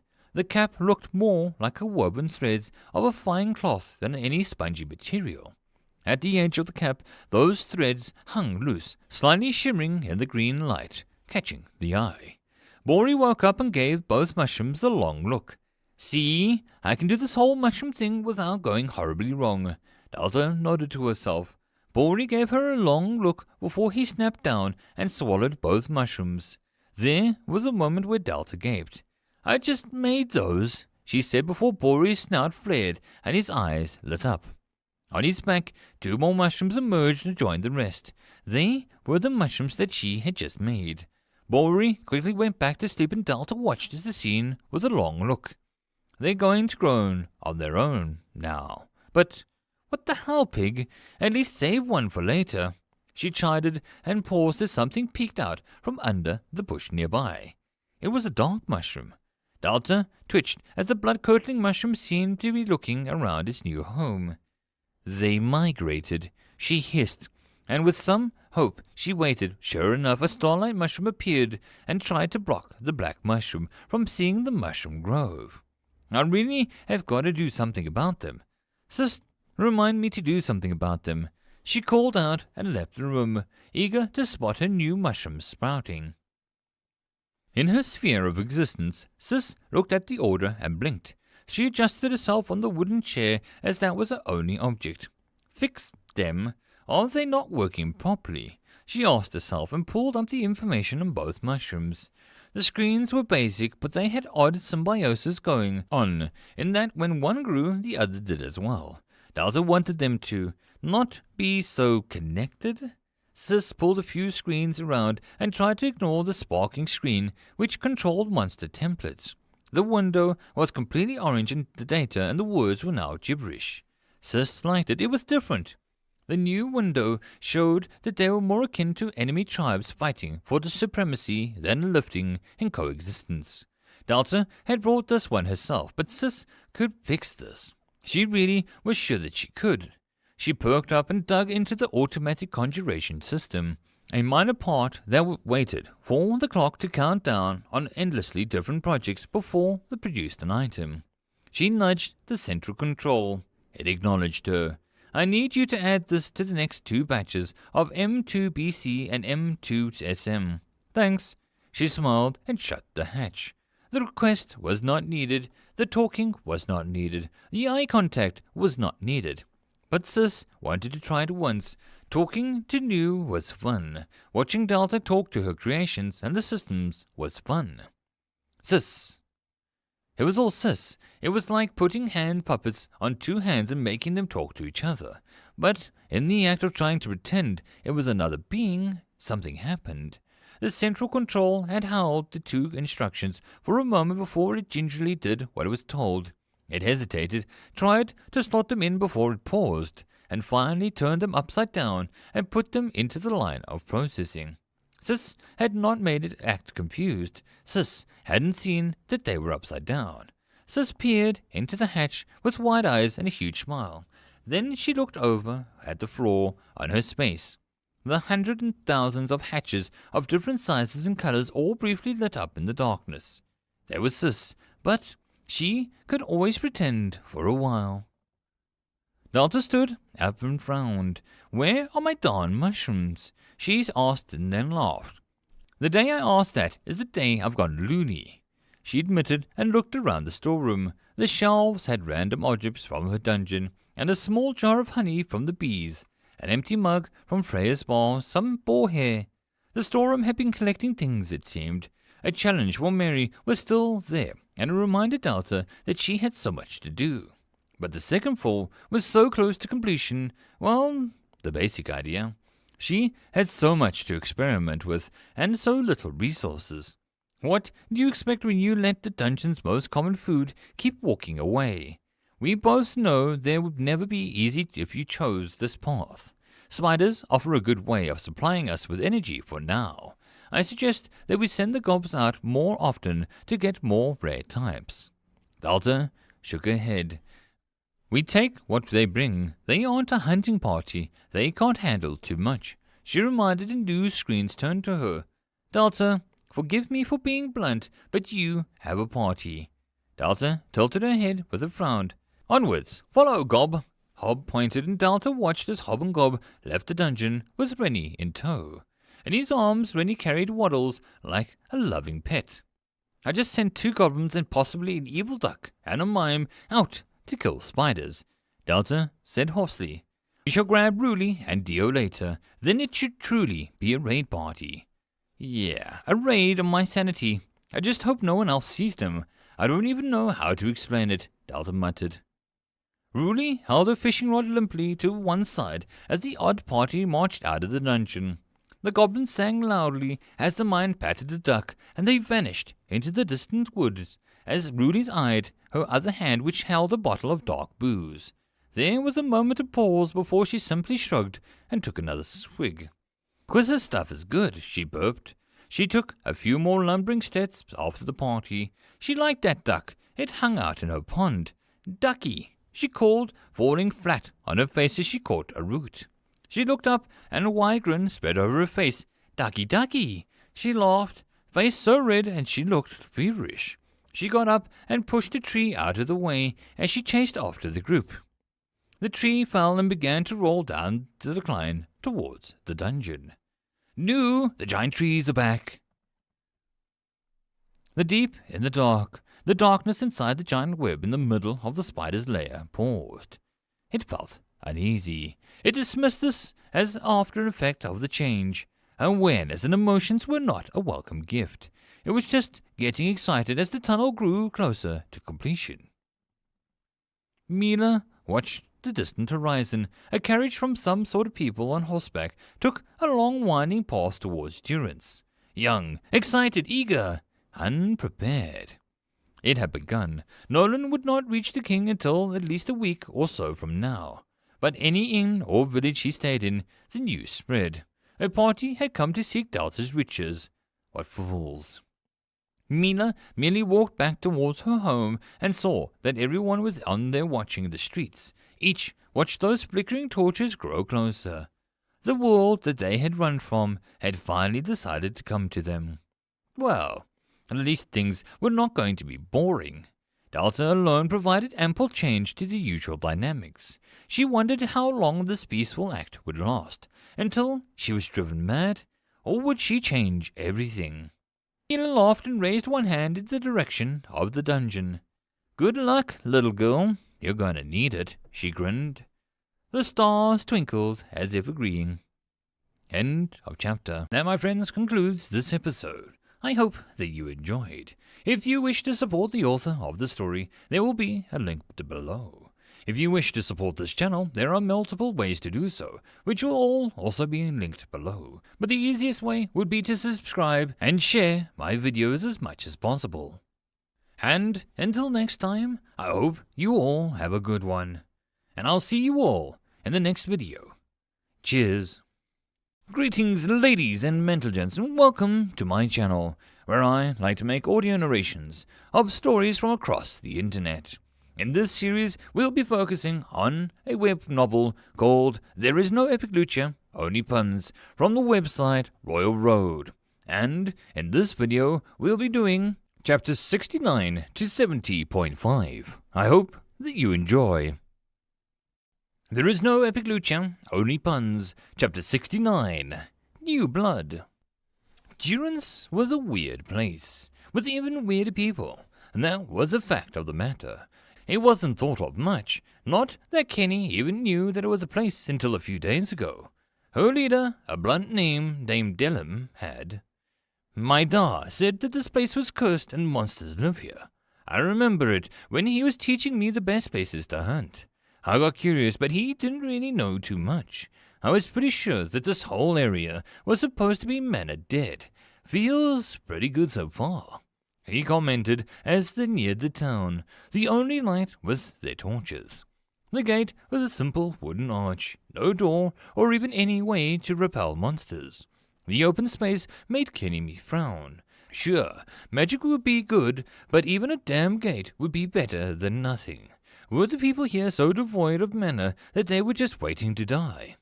Ah well, the Scarlet Moon Party would lend a hand to shore up any defenses or to handle any requests from the locals. It was their duty to be helpful in return for being given access to the new dungeon. The newborn dungeon wasn't much, but being the first proper kingdom-sanctioned adventuring party to officially set foot in it was kind of exciting. Kemi mused on whether they were still even alive. Maybe there were a few goblins around, or even a kobold. Hard to say, but Kemi puffed her chest out as the mark of her goddess glowed around her neck. The golden hand that showed her devotion to the goddess of trust and honesty. A bare hand had nothing to hide, and she had put on her best smile as a few locals started milling about, probably going to and from whatever late evening tasks that they might have had. Not exactly an excitable bunch, huh? We ride into town and they barely spare us a glance. Must think that we're a circus or something, Gonga said as he looked around. He was a large man with no hair and a sizable scar running down his face. One eye gone milky white. Kemi gave him a look. He easily towered over most people, and he looked like a little disappointed. Gonga always did like tension. He was also the group's mage. He could split a tree in half with an axe, but wanted to cast spluttering fireballs and give monsters light shocks. The group allowed since Gonga was usually ended up beating things to death with his oversized spellbook anyway. We may already be too late, and another group is here, the group marksman suggested. The woman with the red hair and the leather outfit. The outfit had caught on every branch during their journey and caused the woman a lot of pain and irritation. But Ania was stubborn and refused to take it off. She liked looking dangerous. Her bow skills were pretty good, but Kemi would notice during the few months since she had joined that Ania was competitive. Delim shook his head. Hasn't rained unless they ran all the way here. We should still have seen a carriage tracks or horses at least. He grunted and got off his horse. Ania pursed her lips and got off as well. She walked up to a man arguing with a younger woman. The woman held a rolling pin and the man made Kemi feel uneasy. Something about him made her necklace feel heavy. Valky, he can't be a baker and a murderer of evils in the world at the same time. I can be a banker and a badass because I'm me, but it's best not to emulate me, as it will only cause you to fail, the man instructed. Pardon me, citizens of Durance, I need to know if there's been any other adventuring groups coming to this, hamlet recently. Ania's voice turned to a cold tone. The man paused as his head turned before his body, almost unnaturally so. Well, I didn't order from the local brothel as far as I can remember, but I'm always happy to see that my membership card is working. The man's grin was... Kemi worked to move her horse back, but the horse had already moved on its own. Ania was shaken a bit by the man's brazen rudeness as she spluttered. Excuse me? She demanded, her hand going to the knife on her waist. The man bowed. Von, at your service, but really we can get to the foreplay later. I haven't been staked in such a long time. I may need some extra oils on that blade. The old entry holes haven't been used in a long time. Do I need to pay extra to get you to wear a nun costume? Or is your friend coming?" he asked, and the woman behind him smashed the man over the head with a rolling pin. "Oi, master, you're supposed to be teaching me or whatever. Do that stuff in your own time," the woman snapped before she stormed away. The man sighed. "Kids. Once you adopt one, it expects you to actually look after it. Never have kids. You won't fit back into the outfit. Toodles." The man so eagerly dressed and with aristocratic features spoke in a manner so vulgar. Kemi felt a little shocked. The man left them and Anya looked furious. He was not human. Kemi hissed. The necklace very warm. The group shared a look. Every town has a freak or two. Ignore him. Anya, let's find the inn. Dallam said and led the horse deeper into the town. "Hi there. Welcome to Durance. Haven't seen you folks around." Kemi turned to see a man sporting a large and friendly smile. He had some missing teeth, but he seemed to be a very jolly man indeed. Kemi was relieved to see that he wasn't making her necklace hot. "Name's Haldy. Just a little old cheesemaker in town. Welcome. Not much to see, but I hope that you find your feet there," he continued. Haldy. That name felt... Kemi frowned. Why was that name nagging and nudging something in her head? "Thanks. Maybe you can answer some questions," Dallam asked. Haldy nodded as he pulled the wrapped candy from the things out of his pocket. "Well, first have some treats," he insisted and handed each one of them a piece. Gonga looked pleased, while Anya held it like it was a rat. Gonga ate his, and then he blinked. "It's cheese. It's really good cheese," he commented.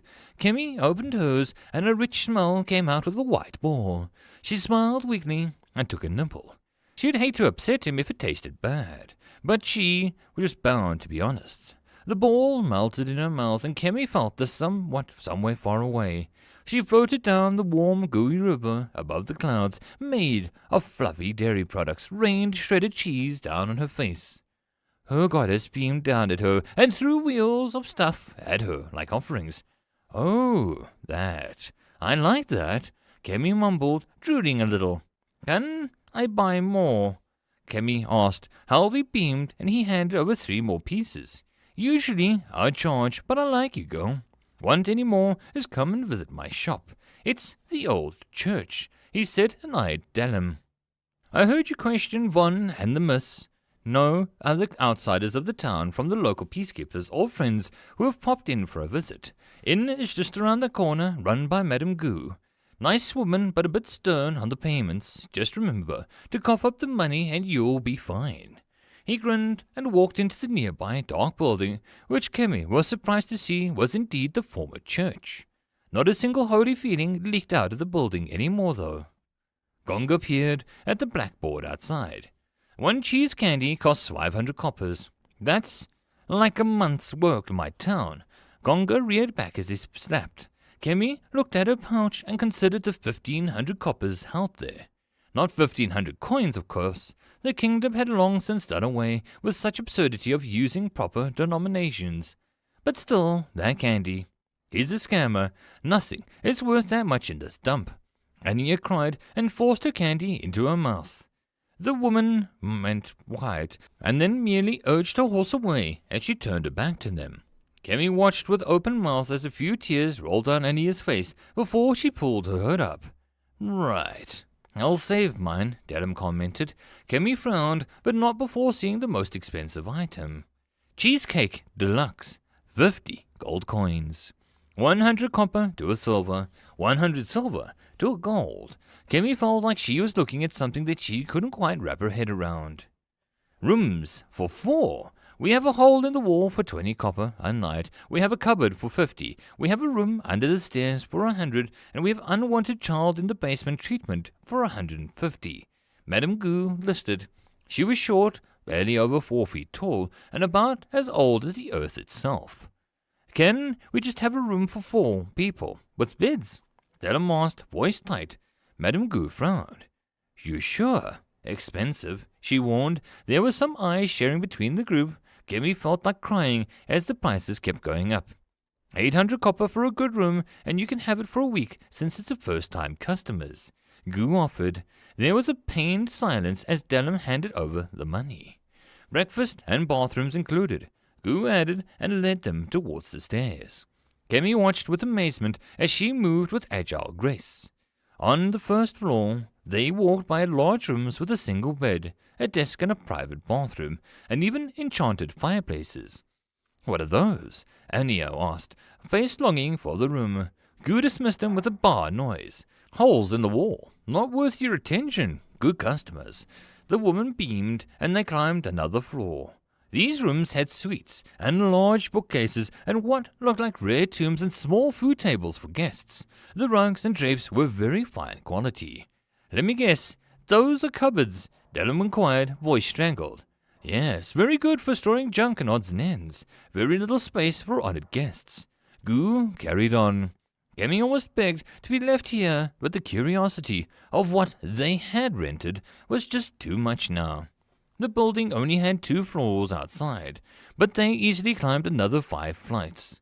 Space magic, it had to be, and the woman had woven it so many times on itself that Kemi was actually getting a little afraid. The rooms grew grander and more lovely. One even had a damn fountain and a garden. I heard a story about an inn so magical that it moved and never ran out of space. About an inn run by a beautiful elven princess who enchanted all of her rooms. Guests never wanted to leave. Guests begged to stay until one day the list of requests grew too long, and the inn was treated like a tourist attraction rather than a place of rest for the weary, and it drove the elven princess to tears. The inn vanished one night soon afterwards. Dellum commented as he looked around. Goo merely snorted derisively. "Girl sounds like she was an airhead. A magic inn. People gonna make and waste time. Bah!" she replied. Kemi blinked at Dellum, wondering why he brought that up. "I visited it once when I was very small. I sort of looked like this." Dellum pushed. Goo shrugged. "In traded hands many times. I can't say if it's the same, only that it's mine now." "Well then, here's your room," Goo said, smiling as they finally stopped on the before the room.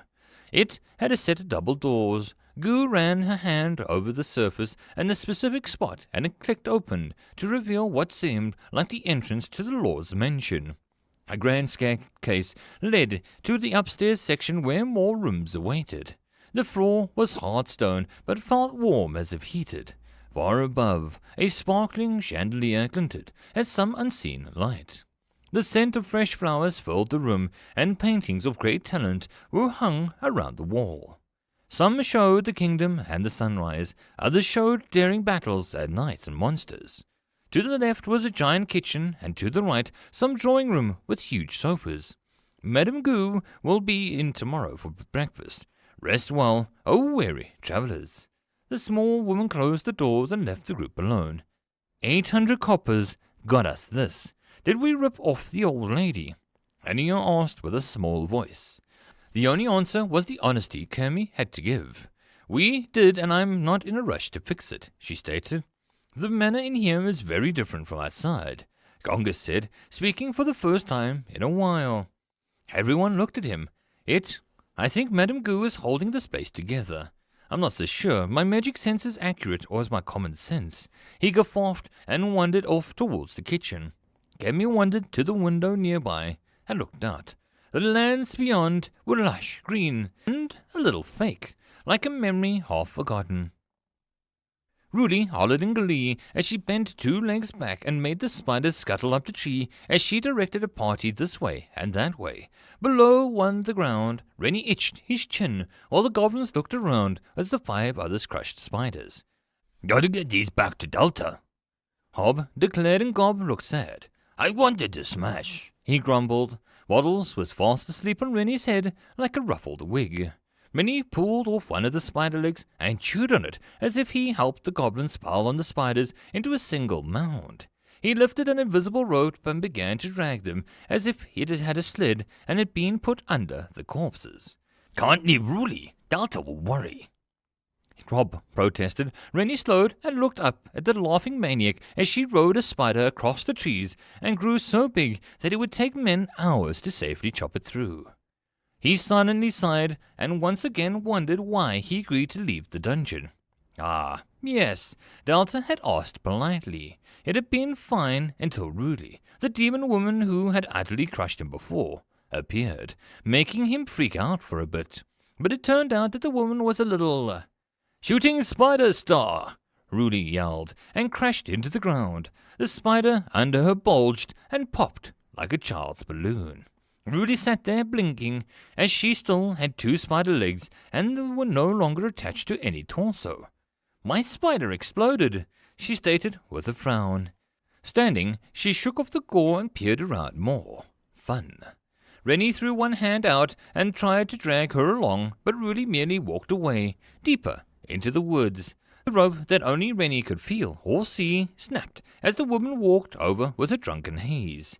They all looked after her. Delta would be sad if she dies, Hob reminded.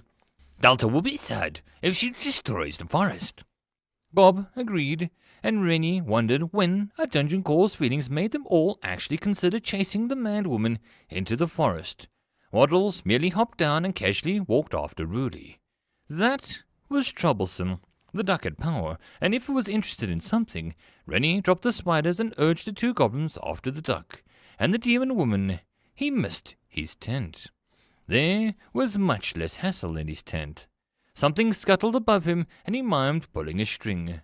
The tree shuddered, and an unseen cannonball tore its way, a shadowy canopy apart, and spider guts rained down on them. Rennie's patience was not unlimited, and spiders really did not endear themselves to him. Half spider woman, yes, he had known a few in his circus when it was thriving. Nice people, made the best sweaters for winter. Rennie cheered up as he remembered his past fondly. He moved his hand over his shoulder and gripped the air, and the guts and the gore simply slid off in his umbrella. Hob and Gob screamed as they ran ahead to avoid becoming drenched. Tch! You blew a few spiders up and everyone loses their heads. Like the one spider that had been dead center of his attack. If Delta were here, she would have said something to say about that. Something about going dead ahead. Rennie smiled, his large, ghoulish smile revealed as he picked up another spider leg for the journey. Best not to get famished when the people near. Rudy shouted in joy in the distance. Rennie didn't hurry, nor did he panic. He simply walked at a leisurely pace while listening to the exploding spiders. Pick and Mila watched as Haldy entered the city hall, the only light a candle on the round table. Anything? Mila asked without preamble. Nope, they all ate the cheese. The leader chewed his for a little bit too. No reaction. Madame Goo promised there was no deaths. They really are just plucky youngins looking for adventure. Aldi confirmed. Pick rolled his teeth. Don't like this, but we all knew there was coming. Can we put people off? He wondered. Mila shook her head. Idiots traveled to a place called Crab Valley when a dungeon appeared there. I mean, if that doesn't put people off, I don't think there is anything that we could do. We adapt. We're good at that. It'll be fine for the first few groups, but we can't test everyone that will come. Sooner or later, one of them will slip by. Mila drummed her fingers. Well, let's be fair. We hunted a fair bunch of them down. Still, silence freckers got good at hiding. Let them come. We'll chew them up like nothing. He growled. Haldy and Mila stared at him. What? He complained. You said silence, Mila said quietly. Vic paused and then swallowed. Well, how about that? I remember, he said simply, and Haldy looked away. It's coming. How are we supposed to plug that back up? How can we even reach it? He puzzled. Mila stood. Reaching is easy. That dungeon has only one way to go so far. The other, well, I'm rapidly running out of friends, so let's hold out on the ideas until we have to burn that bridge. There's more people here, more forgotten history, criminals, monsters. We collected them. We promised them that this was coming. We didn't have an army before, and now we have the most dysfunctional one ever. This won't be like last time. Durance will. Mila closed her eyes. Vic slammed his fist down and stood. Eyes were glinting. Not only that, we have that dungeon. Delta, she likes the kids. I bet she won't sit back idly either. He grinned, his teeth almost animal-like, as they slid from into the proper place. And we're going to have every adventurer from here to wherever the hell Von came from on their way. The king can't ignore that if anything happens. We've been waiting for this. Now, we just need to see what happens next. I bet Delta grows famous first, but that should bring those combat junkies and dungeon weirdos flocking. Haldy mused. The candle burned brightly in all of their eyes. For Durance, Mila said simply. The other two nodded. Aye. For the people and our kids, Pick added. For the dungeon that isn't trying to kill us, Haldy beamed. Don't remind me. The only time that I needed violent dungeon making super weapons and we get the friendly thing. Mila complained. Pick shrugged. Yeah, but that means we get to ask Delta to make super weapons. Quiz said she's fond of them, mushrooms. Maybe we can start shipping in banned kind. I know a man who might know some death swamp druid. I bet he can ship in some death spores or giggling caps. He Pick mused. Mila rolled her eyes. Psh, Pick, stop suggesting that weak crap. Get her the good stuff. Wine fingers, maybe some spirit eaters. I think they appeared near some necromancer's tower. Oh, what was the name? Mila grumbled. Malicious the Dreadful. I think her real name was Gina, but I barely remember her. Pick scoffed. Haldy grinned. She had the great laugh that made skeletons shiver. I should send her a letter. Ask her to drop by for a visit for all time's sake. We didn't have a healer for a while, remember? She pitched in and called herself Healer Who Was Late. She was funny. Haldy mused. Isn't she wanted from like every country? Pick frowned. Mila snorted. Name someone over the age of 30 in this town who isn't. That is hardly impressive. Mila dismissed and walked towards the door. I'm going to go home and get my old lady cane to thwack shins with. I want to enjoy pissing people off when they come. I bet you that I can get a rep before you two old codgers. Mila challenged, and the old two followed. I can't believe that the world has forgot us. I feel let down, Haldy sighed. Pick patted him on the shoulder. I'm sure we're still in some scary stories. He comforted at the door. The candle burned brightly before putting itself out. Kemi sat up in bed, eyes wide, gripping her necklace, and stumbled out of the room and shook Delum up. Wake up, I remember. She shook him over and over. Delum blinked, keeping his sheet from slipping below his waist. Are you sleep converting again? I told you, you don't need to stop trying to convert barn animals in your religion. Delum sighed, but Kenny gripped his face.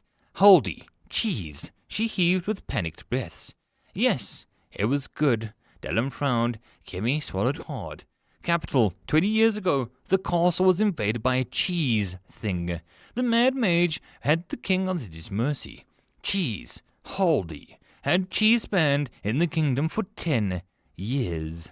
Kemi fired these facts off quickly. Delum stood, and Kenny was so upset that she didn't even care that he was naked before he grabbed a pillow to cover himself.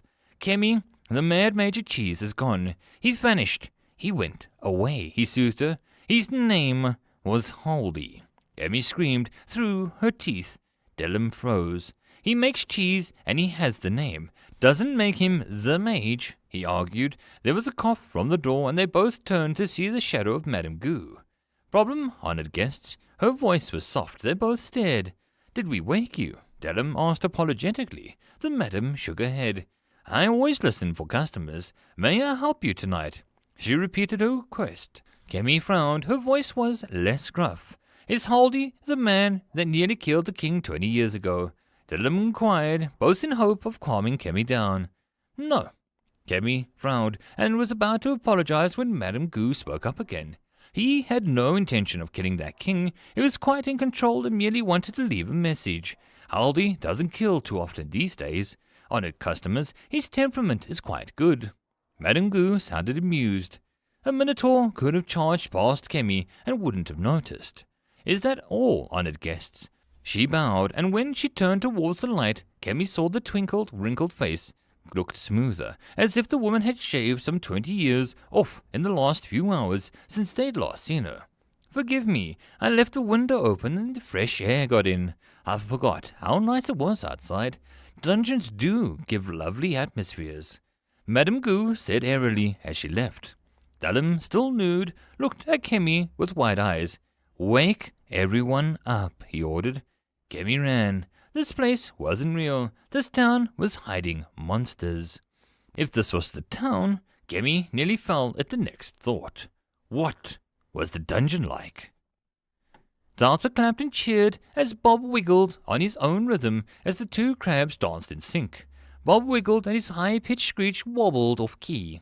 Maestro tried to provide music, but Bob was just having too much fun dancing to his own beat.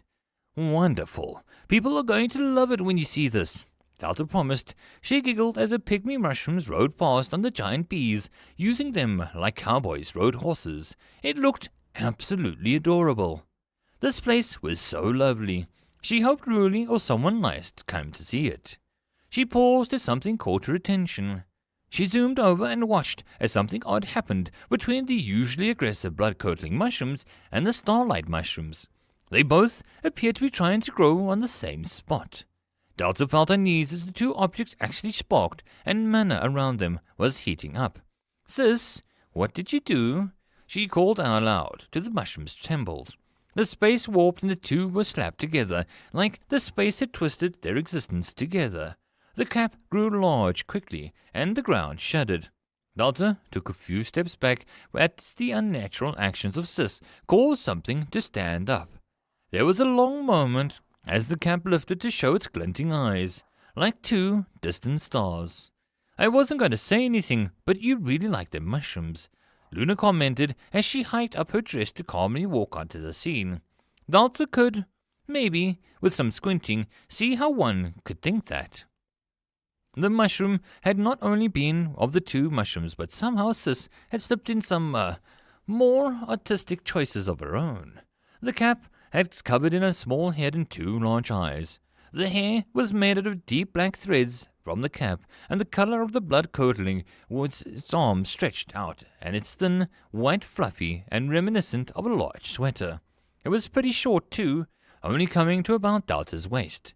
There was no mouth, beyond a slight indentation, but the new monster did have large eyes and a button nose. It took slow steps forward. Its smallish feet were flat things with no toes. It even had little fingers that poked out from under the large fluffy sweater-like skin. Barely visible. The box appeared overhead. "The system has fixed the mushroom issue by making a mediator. Unique monster has been created. Bloodstar Myconid." Delta looked at the box and for the first time in ages didn't run away. She bent down and looked into its eyes. There was a calm blink and the mushroom saw Delta. Bloodstar. I get it is a fusion between a blood-curdling and starlight, but that is really not a cute name, sis. "What is this?" Delta said, almost amused. After Bob, the bees, Rennies, the spiders, the thing was just not scary in the least. Bloodstar Myconid, unique. This monster was born with an innate ability to control and relocate mushrooms. As it is slow and somewhat mild-mannered, it excels in arranging mushrooms to be more helpful to the environment. It also has a moderate power.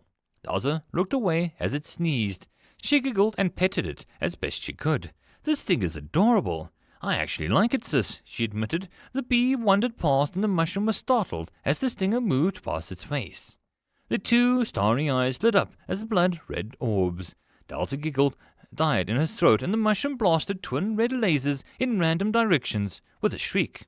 There was a pause before Delta looked back at the screen. Also has a moderately powerful laser ability to use when threatened, and it can also exude a poison that is highly toxic to people if it comes into contact with the open wound. The best of both mushrooms that made it. The mushroom blinked a few times before it waddled towards Delta to give her a hug. Mostly just hugging air. Please, don't laser people," Delta whispered, pleading. The feminine-looking mushroom looked up and blinked, the star-light eyes now innocent. It was cute. Delta pursed its lips. "Maybe a little laser if they get nasty," she amended. "Sis, give this one a name." She requested and thought about it. The little kid sibling of Maestro and Mr. Mushy. "Call her Missy." Delta was running out of M names for these guys, so she would have to start making up words. Besides, calling her Peach was just too easy. End of chapter. There is no epic lucha, only puns. Chapter 70. Gather your party. Hob was delighted. So much spiders for the dungeon. It was almost cheating as Rudy drunkenly looked them over as they died moments later. The mime was bringing up her rear, mindlessly stowing the pile of twitching corpses onto some invisible cart of death. This was the farthest that they had ever gone into the forest. They had even seen one or two of the new types of spiders, smaller, but leaking horribly foul liquid from their fangs. Hob grinned at Gob as the trees grew tightly together, and the sunlight was dimmed enough to create the undergrowth of shadows. He was yanked back suddenly, and he yelped. "Spiders got me!" He panicked, but he looked to see that it was just Rudy. The bottle that she had been sipping from paused before her lips. The glazed and childish look that she had been wearing since she had found them was gone. Instead, Rudy's whole being changed in a second. The red eyes were now alert, completely focused on the darkness ahead. "Don't move," she warned as her voice turned cold as stone. Hob blinked and tried to see what she was seeing, but the darkness ahead was the same as the rest. Webs hung like vines on every branch, cocooned beasts long since strained of their bodily fluids, and organs strung up like morbid ornaments. "Quack," Waddles said, speaking for the first time. Hob looked back, and the duck was resting on Hob's head was like a feathery clown. The black duck was also looking ruffled, unsettled. So, this is where it begins, the realm of spiders. Tch, so quick. They are basically on top of Delta. "Hey, you guys see it?" Rudy asked them. Hob shook his head. "Dark, but some." He shrugged. Rudy paced slightly side by side before she gently forced Hob's head to look straight ahead. "Don't focus on the dark or the webs, just unfocus. Let your eyes wander," she instructed. Hob had no clue what the mad woman was on about, but she had Hob's head in one hand, and he couldn't exactly argue. He stared and tried to pretend that he was staring at something with numbers. Instantly, his eyes glazed over and spaced out, and there was when the air changed. A purple haze frizzled like stars when one got hit too hard in the face. He snapped his head around to look, but it vanished as soon as his eyes focused. "Yeah, good work. That, my friends, is a domain. Something powerful is at the center of that," Rudy said and crossed her arms. Drunk, but her mind was working automatically to assess this new threat. "Domain?" Gob repeated as he tried to see the same thing Hob saw. Rudy turned and began to walk back. "You guys aren't safe beyond here," she stated. That made Hob bare his teeth. "We're strong, 'cause Delta we take spiders," he argued. Rudy slowed, and then Hob felt his heart slow. With twin red eyes, the monster looked down at him. The long mane and black hair, the dark skin wreathed in shadows. Gone was the cheerful Rudy, and in her place was a beast that had been hiding there all along. Hob couldn't move, and Rudy slowly crouched and patted his head. "Yeah, she did, but you are not strong enough for this, Gobbo." She winked and continued walking after a second. "Just spiders," Hob weakly pointed out. Rudy drained the last of her drink and handed it to Rennie. "Give it to Delta. I am hoping that this hooch will give her a will to make a waterfall of booze." She grinned before answering Hob. The light backed to Durance growing as they retreated. No more spiders attacked them. These spiders are still around. Durance didn't have time for monster attacks, but most threats simply wilted and died off when the mana got so low. Not these things. They held on. Rudy spoke, relaxing every step they got away from the shadows. "What's a domain?" Hob repeated Gob's question. "Monsters are, well, listen, mana is key to a lot of things. People, plants, water, and air is rich in places can all give mana. Dungeons can absorb that and stuff with it. In return, they produce dungeon mana that saturates the land. It is a pretty stable circle and some hiccups here and there, but nothing that isn't manageable if you aren't an idiot or desperate." Rudy talked as she scratched her head. "Monsters do the same. They take mana, but the stuff they put out, not good. It's a miasma that bends everything within the area to suit the monsters. People breathe it in long enough." She slowed her eye to forest. "Well, the source is usually eliminated before long if it's near a town. but domains are like dungeons and grow in power. Stuff gets nastier and the land gets more twisted, she spat.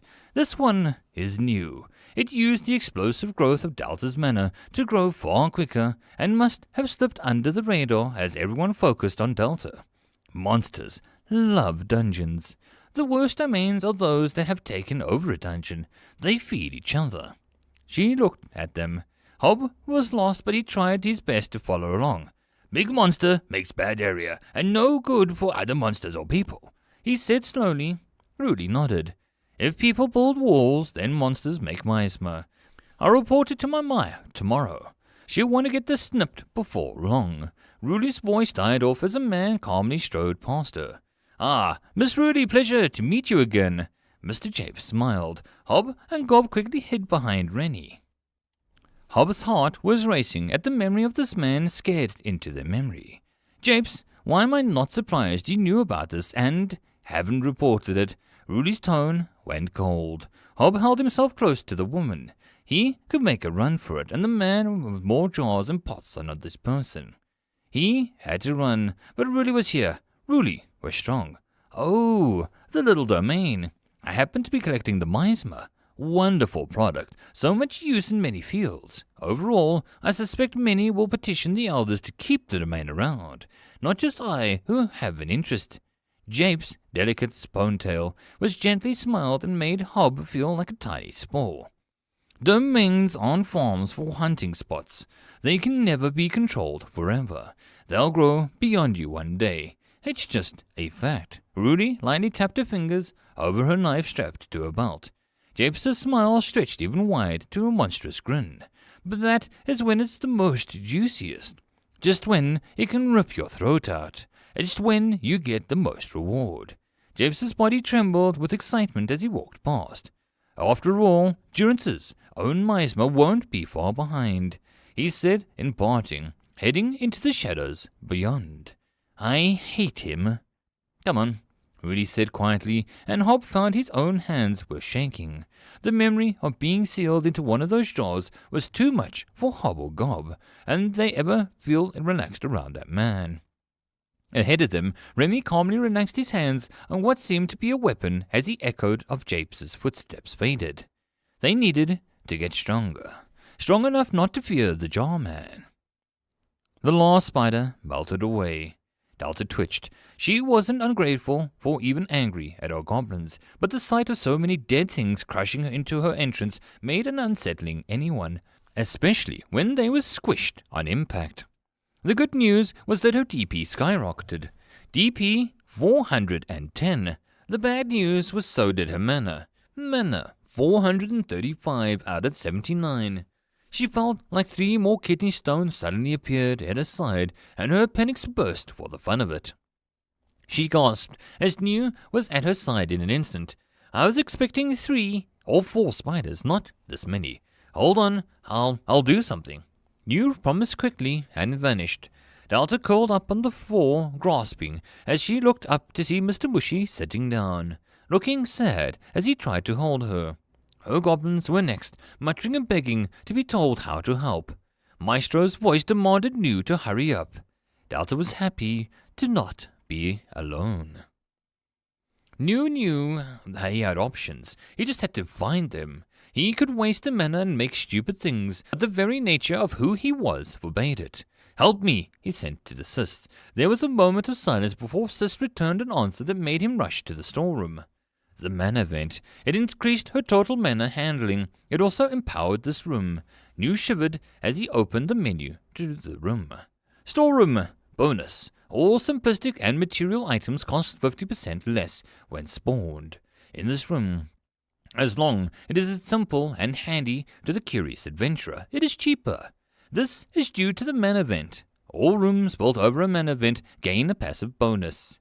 Keep all the food fresh until removed from its container, 5 DP. Make all the food rot if all the food is taken more than needed, or by greed, 10 DP. Allow simple foods to automatically be added to the buffet table, 8 DP. Allow shops and shelves and pots to produce random resources that can be found on other floors, 30 DP. The mana vent wasn't listed as an upgrade. Not to him, anyway. Okay, DP spending wasn't going to help. Nu flew himself down to the second floor and remembered the plan. It required lots of mana to get the basics done, and with any luck, Nu's screen vanished in the pygmy den and glared at one wall. Create corridor, he demanded. The wall exploded back, dust and dirt vanishing into the air as a long, dark cave dug itself out. And in the end, it created another room. He didn't give it a purpose, merely turned inwards and blasted out another corridor. Another room, another tunnel. Delta felt one of her kidney stones pop as a tiny relief under the pain felt amazing. Nu, thank you, she croaked. Nu moved the pygmy village to the end of the twisting serpentine route of tunnels and rooms that altogether cost about 100 mana. Nu pushed his speed to the max and almost crashed through Wilhelm as he landed in the circus. He wished that he could do more, but he only created 2 tunnels and 2 rooms. This drained another 40 mana. The good news was that together, Delta's total mana capacity would be 109 with the new rooms. Sighing, he moved a little slower, his panic retreating as this was working. He could both help Delta and keep his function intact. Build, expand, help Delta. He casually wandered back into the main jungle room and chose a random direction, and he blasted another room tunnel, then the last room. Hopefully, Delta could take over from here. The casual spending without Delta's approval was making him highly uneasy. The spending was intoxicating, dangerously so. As he was about to retreat to see how Delta was doing, her mana limit was 119 when something stopped him. In the newest room, he turned to see a vent that spewed out blue motes of mana into the air. A mana spring, just what they needed. Once Delta was under control, they could celebrate that they were going to be getting 21 mana a day for free. But until Nu got the rest of the mana down, he could only curse his luck. Delta walked forward, hand on her stomach. One at a time in the future, guys, she requested weakly as Rennie nodded seriously. Her goblins looked ashamed, while Waddles merely went back to sleep in the pond. She turned to see Nu floating back. Nu, I feel better, but what did you do? She asked, wincing as the sides jabbed. She felt bigger, a lot bigger, as Nu seemed to have made more rooms, but Nu merely eyed her. Nothing against your wishes, I made the basic layout of the second floor plan. The extra rooms were both progressive and helpful in spending mana. I left the rest for you, as I know your ideas can be unpredictable. The screen wrote, Thanks, I can't move too far right now. Let's go to the fort room, make sure that it doesn't need anything, and then the bar. Delta said slowly, trying to speak too loudly as her teeth ached. The fort room also was looking more impressive with each visit, looking up at the stone walls and the metal gate that challengers would have to breach by climbing up the steep hill.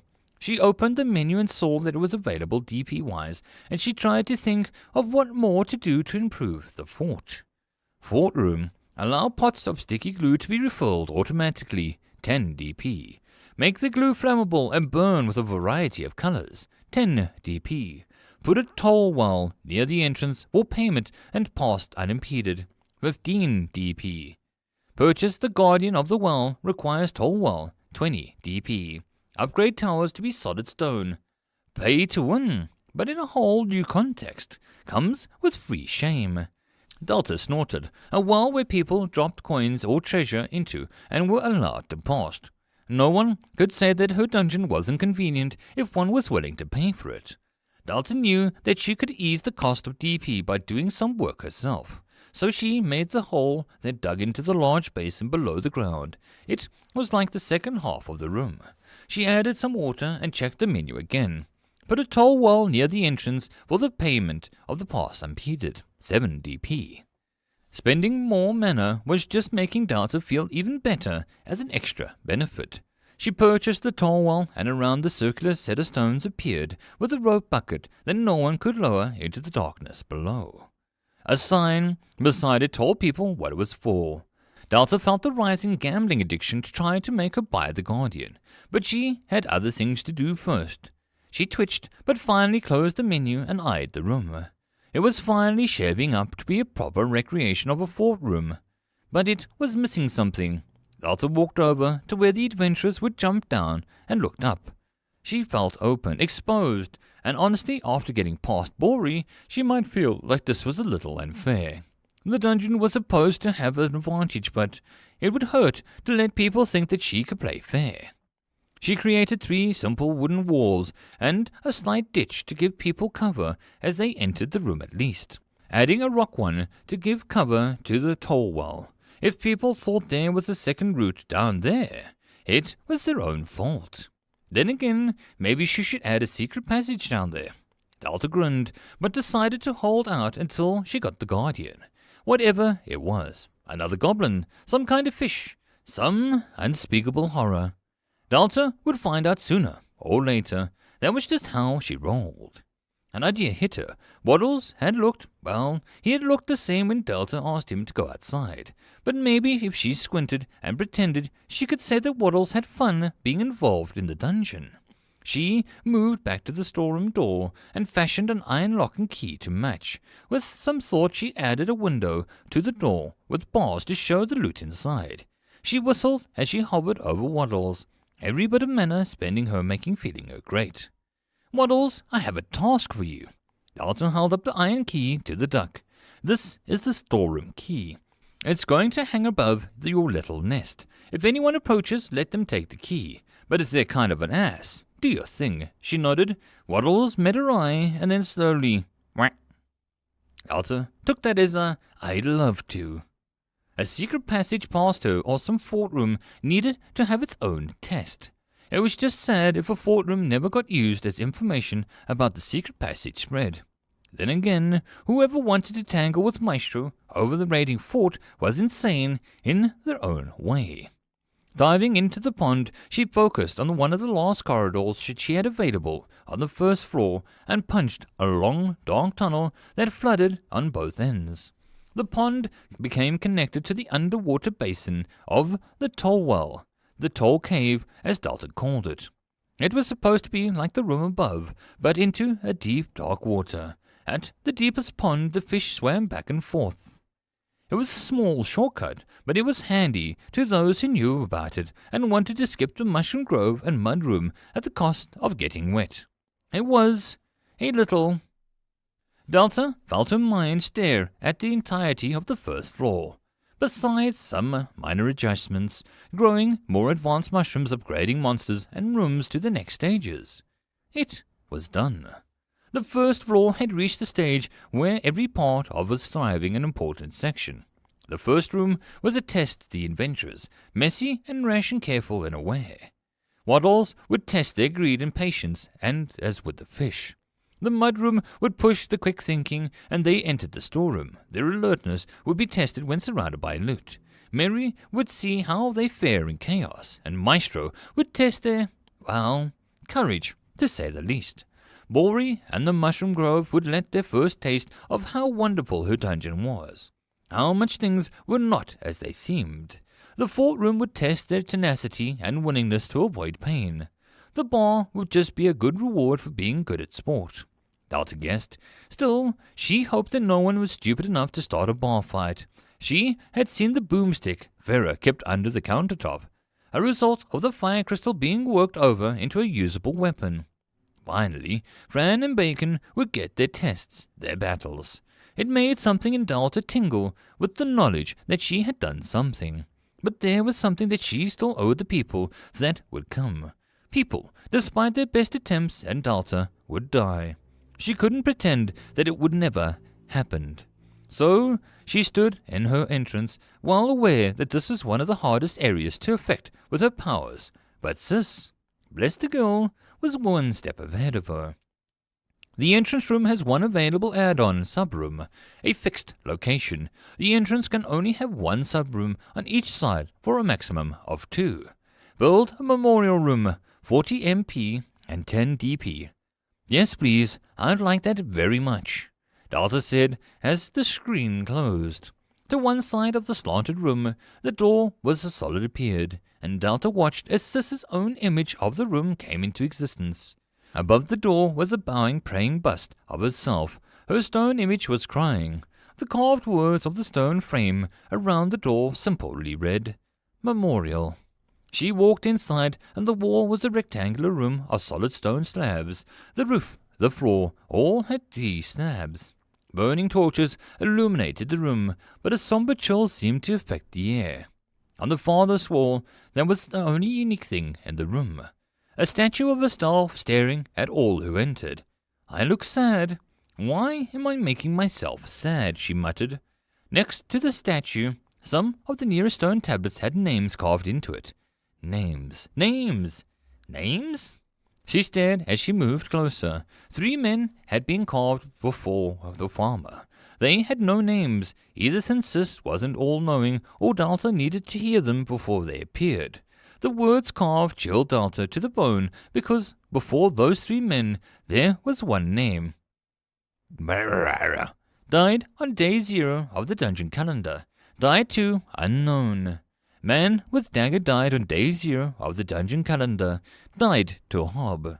Man with sword died on day 0 to dungeon calendar. Died to Gob. Woman with a bow died on day 0 of the dungeon calendar. Died to Fran. Dill's father, the farmer with the fire gun, died on day 1 of the dungeon calendar. Died to goblins. Delta turned and fled the room. Finally, the manner was equaled out. Her face and mirror of the statue. With her pain out of the way, Sis decided now was a good time to bombard her with notifications. Kemi watches Delum and Aina went over to their supplies. The air was brisk and the day was young. From the Bellometer, the handy device that was only made by guilds and lasted only a year, the manor in town indicated that the dungeon was only a month old, but at most it also only had 2 levels. Aina had been arguing with Delum about it. Kemi actually agreed with the archer. A dungeon so young with 2 levels must be barren of anything. Not that anyone had been inside the dungeon had been willing to share much. She was staring into the space when someone slowed to stand beside her.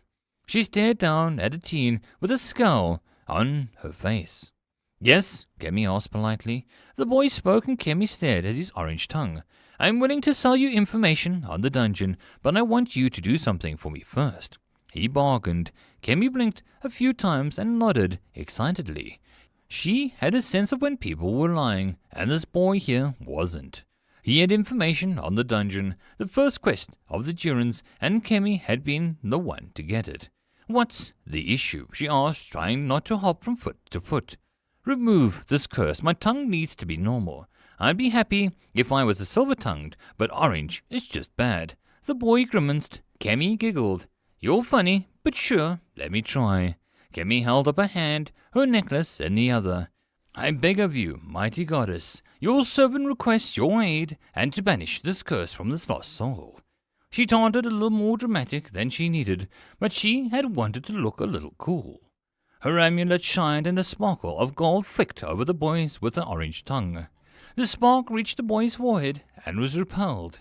Kemi stared as the rough symbol of the cloud of 2 horns appeared on his skin. You've been blessed by the local god. I've never seen that mark before. Such power. Kemi backed away. The boy blinked and shrugged. Every kid gets baptized by the local priest. Amister's dad. He jogs and gives us fruit, he explained. Kemi felt the goddess's power ignored utterly. The local priest must have great power, or his god must be something old. This uneasy feeling of this town grew again as the boy sighed. Thanks for trying. Here's a free tip. Leave your valuables at home, or you will be left feeling looted. The boy warned before taking off, obviously at his wits' end. Kemi, stop conversing with people and let's go. Delum yelled as the group headed off towards the gate. Kemi watched as the townfolk all gave them sly looks. A cheerful woman with a large frame and reddish cheeks waved them cheerfully. Good luck, dearies. Don't worry. Nelta really grows on you, she promised. Kemi felt the loss of those words were ominous. Hyena sighed. I hate this town, she mumbled. End of chapter. There is no epic lucha, only puns. Chapter 70.5. Interlude, The King's Fortune. The statue was wonderfully done. It was the last adventurer of any interest to fall, an archer with a dark armor that had tried to sneak at most things. that made 12,421 of that particular class to have come. If they used magic to heal or ate food like a glutton, then she would have been part of a much larger subclass. He assumed that to see more before the year was up. A quick check on some of the few levels dedicated to rising popularity of watches, pocket watches, hourglass, and anything related to time. The Grand Ticket Dragon was a note in the last room of the sprawl. The chrono aura that produced it gave him a good feeling from the outside of the dungeon. How had 3 months passed? Really, time did slip, or steep in this case, away from one when you had fun. He could hardly blame himself. A new king hadn't been down in years. Yell was getting a bit bored. At least with the fresh adventurers always made things fun. Another few hundred and he'd finally have enough reality markers to afford a new creature for his 133rd floor. His mana was of course rather endless at this point, and the sheer amount of mana events he had uncovered, hence his new hobby. Statue making. It had started as a way to pass the time, but the more Yell did it, the more fun he had. Soon it became a wonderful work of passion. Yell wanted to make more statues every day. He started leaving the boring ones or the not-so-good ones near the first few floors, spooking quite a few people. Yell could accept that. He hadn't touched those floors in years. So done, so boring, so unimportant. He guessed any changes up there besides the slightly better doors and artwork would be noticed. Looking at the floors brought so many memories back. The grey period of not being aware but being. The urge to dig deep and grow stayed with Yell even to this day. The years of learning what worked and what didn't. Learned how people thought. Being shaped by every death and tribute. His first floors were also reminders, fixed points that his own history. He didn't know about other dungeons, but the idea of changing or messing with his first few floors felt distasteful. The first thing being that he would be spending precious reality markers to upgrade what was, at this point, toys. Was hard idea to swallow. Another thing that would be the fact that seeing how far he had come to the splendor of the lower floors was always a kick. The last reason was simple economics. If he improved the level of the floors, the people would stop coming. They would choke his floors by never leaving, and he could see the reasoning. Imagine having to dream trap of a 42nd on the 2nd, the terror night on the 50th on the 1st, and the kingdom would be ruined. Long-standing routines had been forged. Masters of their classes could convert his dungeon into a reality. Things that would last, and the city was enough masters to grow fat off of it. Not that Yell did this out of any sense of kindness. Yell was paid in blood of the foolish and the eager. Messing with those floors would merely stop new folks from coming in for a while. He was too near the next thing. So he played with statues. Honestly, he had gained so many odd materials over the years that the statues became a little more exotic in nature. Things that didn't show any promise of being the better were suddenly useful because the ore made of pink minerals that shatter easily is no good for a door, but for a whimsical art project, it was perfect. Besides, he was sure that the current king was not long for this world. The next prince or princess would have to come. It was basically the rules. He built floors and the potential ruler made it to the bottom. The only thing stopping Yell from basically winning by numbers over the years was the crown. His own gift to the people. The crown of Yell. A masterpiece. He had started off with a junk thing that he had worked on it. Then the first king appeared to beat him with ease and took it. Then came back as an old man, as if to return it. Crazy codger. But Jarl had been touched in a sense, and still a little unsure of what to expect, and so he did what he always did as a dungeon. He took the crown, ate it, and then spat it back out as an improved version, with the growing experience as a final drop on the 30th floor. If the new ruler could make it there, then it could get the crown and all the lovely enchantments that Jarl had made for it. Some real boosts to one's power. Sure, it gave rise to tyrants more often than not, but that was the human's issue, not Jarl's. Once they got the crown, they would have to reach the bottom of the dungeon before they died. The crown would appear on the 30th floor next time. Jarl was clever like that. 2 kings had declined to risk their lives, so the crown had dropped from level 10 to level 30 as a result, and no king or queen dared to let it fall lower. One queen, very sickly, had nearly died trying to fulfill the deed, so Jarl accidentally forgot to lower the crown that one time. Effort counts, and Jarl appreciated effort. Jarl formed another block and a red diamond and pondered his next project. There were dozens of folks in his dungeon right now. No one really struck out right now, nor did they seem to be carrying anything new. Jarl watched a confident mage fellow that focused on explosions. He would be the 104,512th of his kind to set foot in Jarl's home. Explosion mages did well for a while until they hit level 70, which had a no magic beyond 5 feet rule across the floor, at which point they tended to blow themselves up or run away. Funny and a little sad as well. Well, Jarl never knew when something new would appear when someone stepped inside. The thrill of a new device or a slightly different magical enchantment, or even better, a personal object, was always a delight. You could only set so many iron swords after that. Jarl had literally stopped getting resources from half of the things in the capital over the many years. Shaking himself, he focused back on his project. Every tiny bead of its existence would be perfect. He just needed the perfect subject. The answer came only 3 days later. Jarl was still staring at the unshaped statue when a group walked into the dungeon. His old enchantments and works alerted to him that the royal blood had requested entry. His entrance was mild. It merely required the entry to be breaking no high laws of the kingdom. Everyone broke a small one here and there, after all, and Jarl really did not like it, or even find amusement in them. Honestly, it was the kingdom's fault. He had seen and enjoyed so much of the king's knights at work that Jarl himself took on an appreciation for the stout fighters. A few rogues that had snuck in by being this side of legal when it came to the high laws were dreadfully boring. Most of the sneakers, as Jarl dubbed them, usually learned to be sneaky from either being a mage or an archer.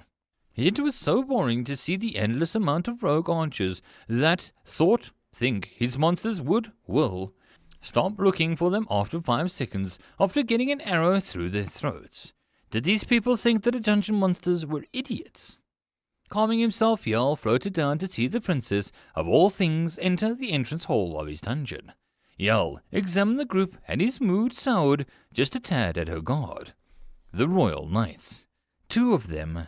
One was a man with long flowing mane of black hair and a feral gaze, walked past the injured or waiting adventurers. His manner aura drove most of the duck or to look away from him.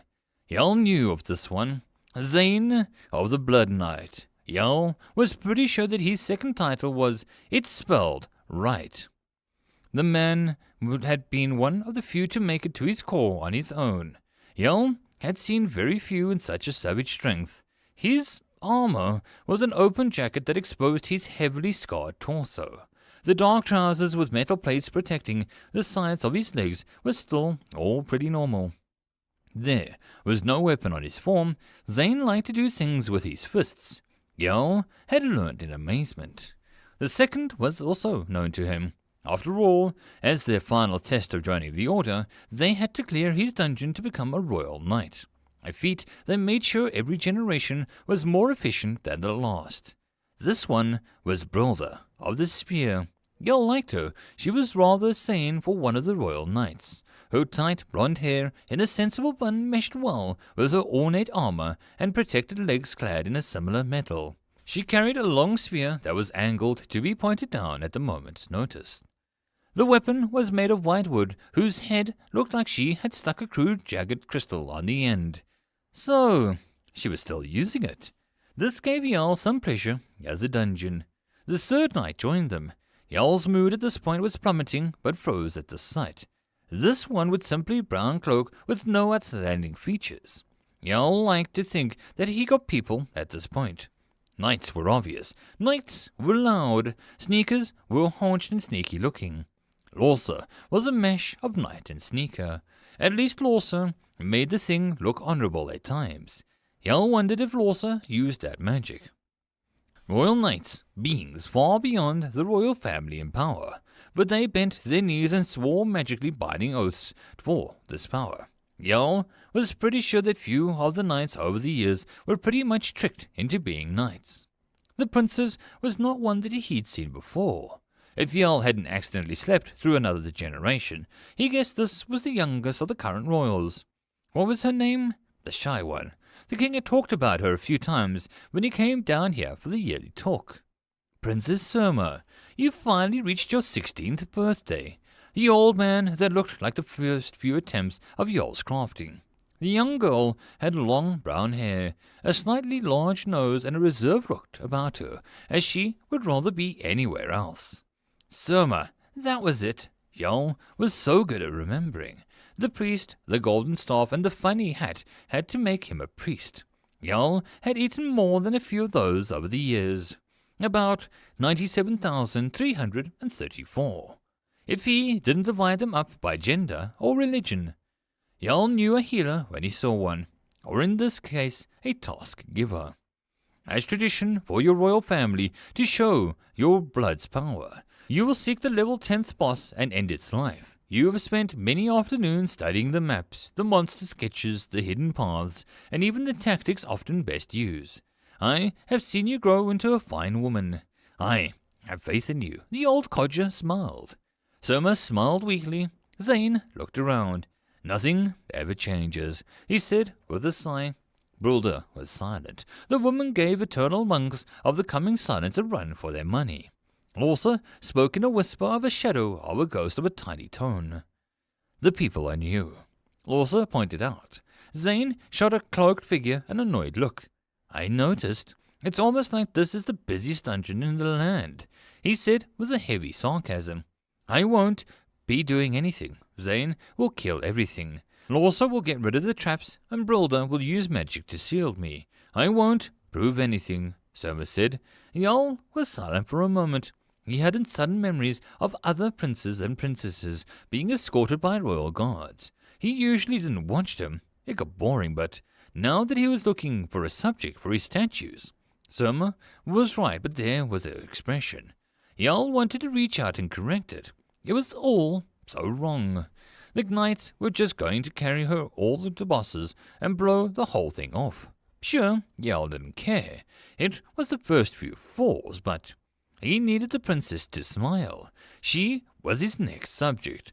Jarl needed to do something. The priest was chiding her, and soon they would go in.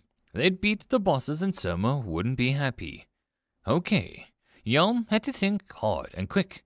Surma didn't want to be carried by the knights, so Jarl had to make the knights that guarded royalty stop guarding a princess.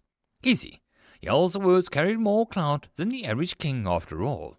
He appeared, well, not instantly. Jarl had learned how to enjoy forming his avatar over the years for the most of shock value. He flicked through the list of forms and settled on one of his more confusing aspects. He had made quite a few over the years to create the whole pantheon of personas. It allowed him to pretend that he was all sorts of folks for the sakes of fun. His body appeared as all the torches blew themselves out. The knights, of course, went into full offensive mode, but his glowing body made the priest shout and everyone to stop. It's the Prince of Challengers, the man said hoarsely. Jarl's avatar took shape in the young boy with a glowing white aura around his form. He simply wore brown trousers and a white cotton shirt that was several sizes too big, causing his hands to be hidden in the flapping sleeves. Jarl had settled on a white hair and golden eyes when making this form. The only other feature of this avatar was the simple golden crown that again was too big for his head and thus rested around his neck like a collar. The Prince of Challengers was his attempt at luring people to a certain new creations or challenges. He found a wise old man made them cautious, while a kindly woman form made them fight between themselves for the woman's favor.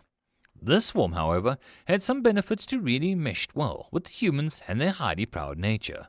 A meek bird wants to reach the 10th floor. Send her home so she can wallow elsewhere. the nasally, annoyed voice of the prince declared. The avatar annoyed people to almost sinful levels of pleasure on Yal's part. When he took on the avatar, he felt almost like parts of himself were narrowed, focused, while other parts were pushed back. His younger and more childish nature combined with his pride and the ancient dungeon caused, well, the prince.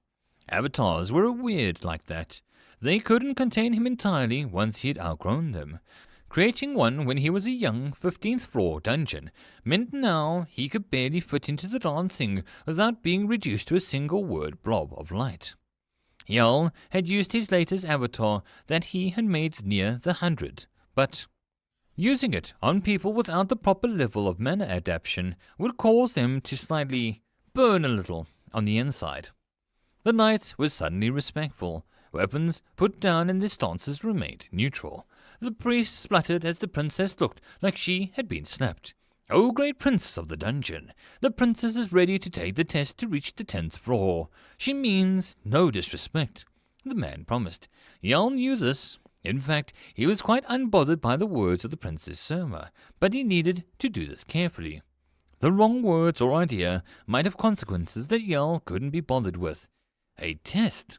A test in the dungeon which she has declared as easy or below her, he mused as he stepped on the ground. The people around took a step back, wise. The prince had been a good red blessings. Well, Yal's version of them. "I didn't mean it like that." The princess began, but Yal spoke on. "The little bird will waltz on while her tigers devour all challenges. Am I a joke to the royal family now? Do they think so little of the spirit of my dungeon?" The prince flared his nostrils as the crown around his neck glowed, just a little. The priest looked ready to drop dead from horror. Yal would have to hurry this up before he killed the man. "No, it has nothing to do with you, Master Dungeon. I want the challenge," the princess said with frustration. He had been building for a long time. The prince blinked slowly, and the glowing crown returned to normal. "I see. The bird wants to fly, but lives in a gilded cage. Well, well." The prince turned to the entrance of the dungeon proper, the black marble arch with twin knights crossing swords over the first tunnel. Anyone stupid enough to ignore the entrance requirements would have their own trial suddenly underway. Honestly, the knights were rough and ugly now. Yal sighed. He would need to change them now that he'd seen them. His new alter soul demanded it. "I will forgive this offense." These avatars spoke, and the gathered people were all visibly relaxed. Not that the knights were that bothered by Yal or his words. They had seen his most exposed core after all. It was good that the knights were bound to the royal family. One of their duties was to protect Yal's core, after all. No Yal, no city. It was that simple. Sure, it was a pure ego, but the city was literally and symbolically built on his dungeon. "Thank you," the priest began, but the prince waved his hand. "On one condition," he added, voice swelled with a smirk. He turned, and his golden eyes burned. The princess must return with 3. No more, no less. Bronze Star 1, 2, 3. Adventurers as a party. No royal guard or someone with a high manner refinement may aid her purposes or knowingly. He listed these terms. The prince's avatar was rather good at looking like an arrogant child. The city of Valrun used a very traditional system of ranking the various spokes of adventurers or glory-seeker types, bronze, silver, gold, and others. Inside each metal was 10 ranks. Yal was pretty sure, since he obviously hadn't been in the local guild building himself, that doing quests on something worthy of the rank got you promoted. Through his years of eating people, Yal had devoured more than a few seals of rank. A circular metal disc. He matched the discs of the level and the person that died. It was just the rest was logic. The bronze disc was the smaller singular star carved into the edge, meant bronze 1, the lowest of the low. Basically, Yal was sure that anyone that paid the fee to sign something could get this thing. From there, it rose up into the gold and others. Yal knew full well that he just told the princess, and by proxy the entire kingdom, that he wanted one of the most important people in the city to undergo the dungeon with the help of basically combat novices at best and civilians at worst. Everyone's face was pale. The knights finally looked tense. The priest was grasping his chest. The princess looked overjoyed. There was that smile. It was brief before she composed herself. Yell needed to see more of it. Art demanded it. If this fails to happen, well, I'm sure the city will enjoy a brand new dungeon. Floor by floor. Years of expectations gone. Classic rules and trade business between the merchant guilds destroyed. The levels purchased by your various guilds for training turned either into worthless or gold. I'm sure mixing the bosses up or just straight replacing them will be fun. The prince's wide grin was only matched by Yell's real one. Everyone slowly looked at the princess. Her joy slightly lost as the warning, but her eyes held the glint. Yell paused. He had seen that glint somewhere. Yell thought about it, brushing dust on ancient memories. Ah, yes. The very first. The one who carved his own kingdom. Yell laughed as he returned to the lower floors. He would have to thank the odd system notifications for acquiring a hobby. Yell hadn't had this much fun in years. He had no idea why his usual gold text box had turned orange for that one message alone. But Yell merely decided that it did not matter. Now that he was looking, there was a lot of things that he could do to encourage more interesting people to come so that he could make statues of them. Maybe he should make a Hall of Fame. Make people reach the goal for being in it. Yell plotted hard as he went over this idea. He would need to make a lovely reward for them. End of chapter. That, my friends, concludes this episode. I hope that you enjoyed. If you wish to support the author of the story, there will be a link below. If you wish to support this channel, there are multiple ways to do so, which will all also be linked below. But the easiest way would be to subscribe and share my videos as much as possible. And until next time, I hope you all have a good one. And I'll see you all in the next video. Cheers. Greetings, ladies and gentlemen, and welcome to my channel, where I like to make audio narrations of stories from across the internet. In this series, we'll be focusing on a web novel called There Is No Epic Lucha, Only Puns, from the website Reupload. And in this video, we'll be doing chapters 71 to 73. I hope that you enjoy. There Is No Epic Lucha, Only Puns, chapter 71. Truth Seeker. Kemi had been excited, then she had been merely entertained. That had dwindled down to boredom after about half an hour as Dylan and Anaya argued over the symbols at the door that could be rotated. 4 symbols and shapes Kemi had never seen, but dungeons always wrought out the weirdest things. The industrial city called Molomok had made a great progress on taking advanced devices of the dungeon made and figuring out how they worked. Shame that most of the people there were real horrid individuals. They shared their tech, but often without the manual or instructions. Kemi guessed that they all got a kick out of watching the rest of the world blow themselves up with technology that they didn't understand. The dungeon inventing its own language wouldn't be weird, unless it required all who entered to learn the letters and characters to progress. Kemi bit her lip. Would the dungeon be an endless quest of gathering new letters and trying to piece together the words trap or boss? Gonga offered to blow the door open, but Dylan turned another circle. The smallest and innermost symbol was locked so that the triangle with one side being thicker than the other. It clicked, and the door shuddered and it split in half, and vanished into the frame of the entrance. Kemi stood and clutched at her holy symbol for confidence, as the waft of rich manna and its smells of fresh earth flowed out of the open door. Manna feels funny, tickles the throat. Gonga announced, his usual goofy attitude tempered by practice and instincts. Anaya smirked. I remember the order. If it doesn't randomize itself, then we can make a fortune selling the code. She announced. Delum nodded, but he motioned for them together. Remember the rules. The party doesn't split. We scout each room before moving on. And most importantly, watch our words. We don't know how aware the core may be. I'd rather it think that we have an army out here than be hiding something to save ourselves. Dungeons learn, dungeons grow. Let's not be the scraps that it needs to kill others. He grinned softly. The scarlet moons will not fade this day, he promised. The oath, the promise. The words made Kemi beam, and they all repeated them back like words of protection.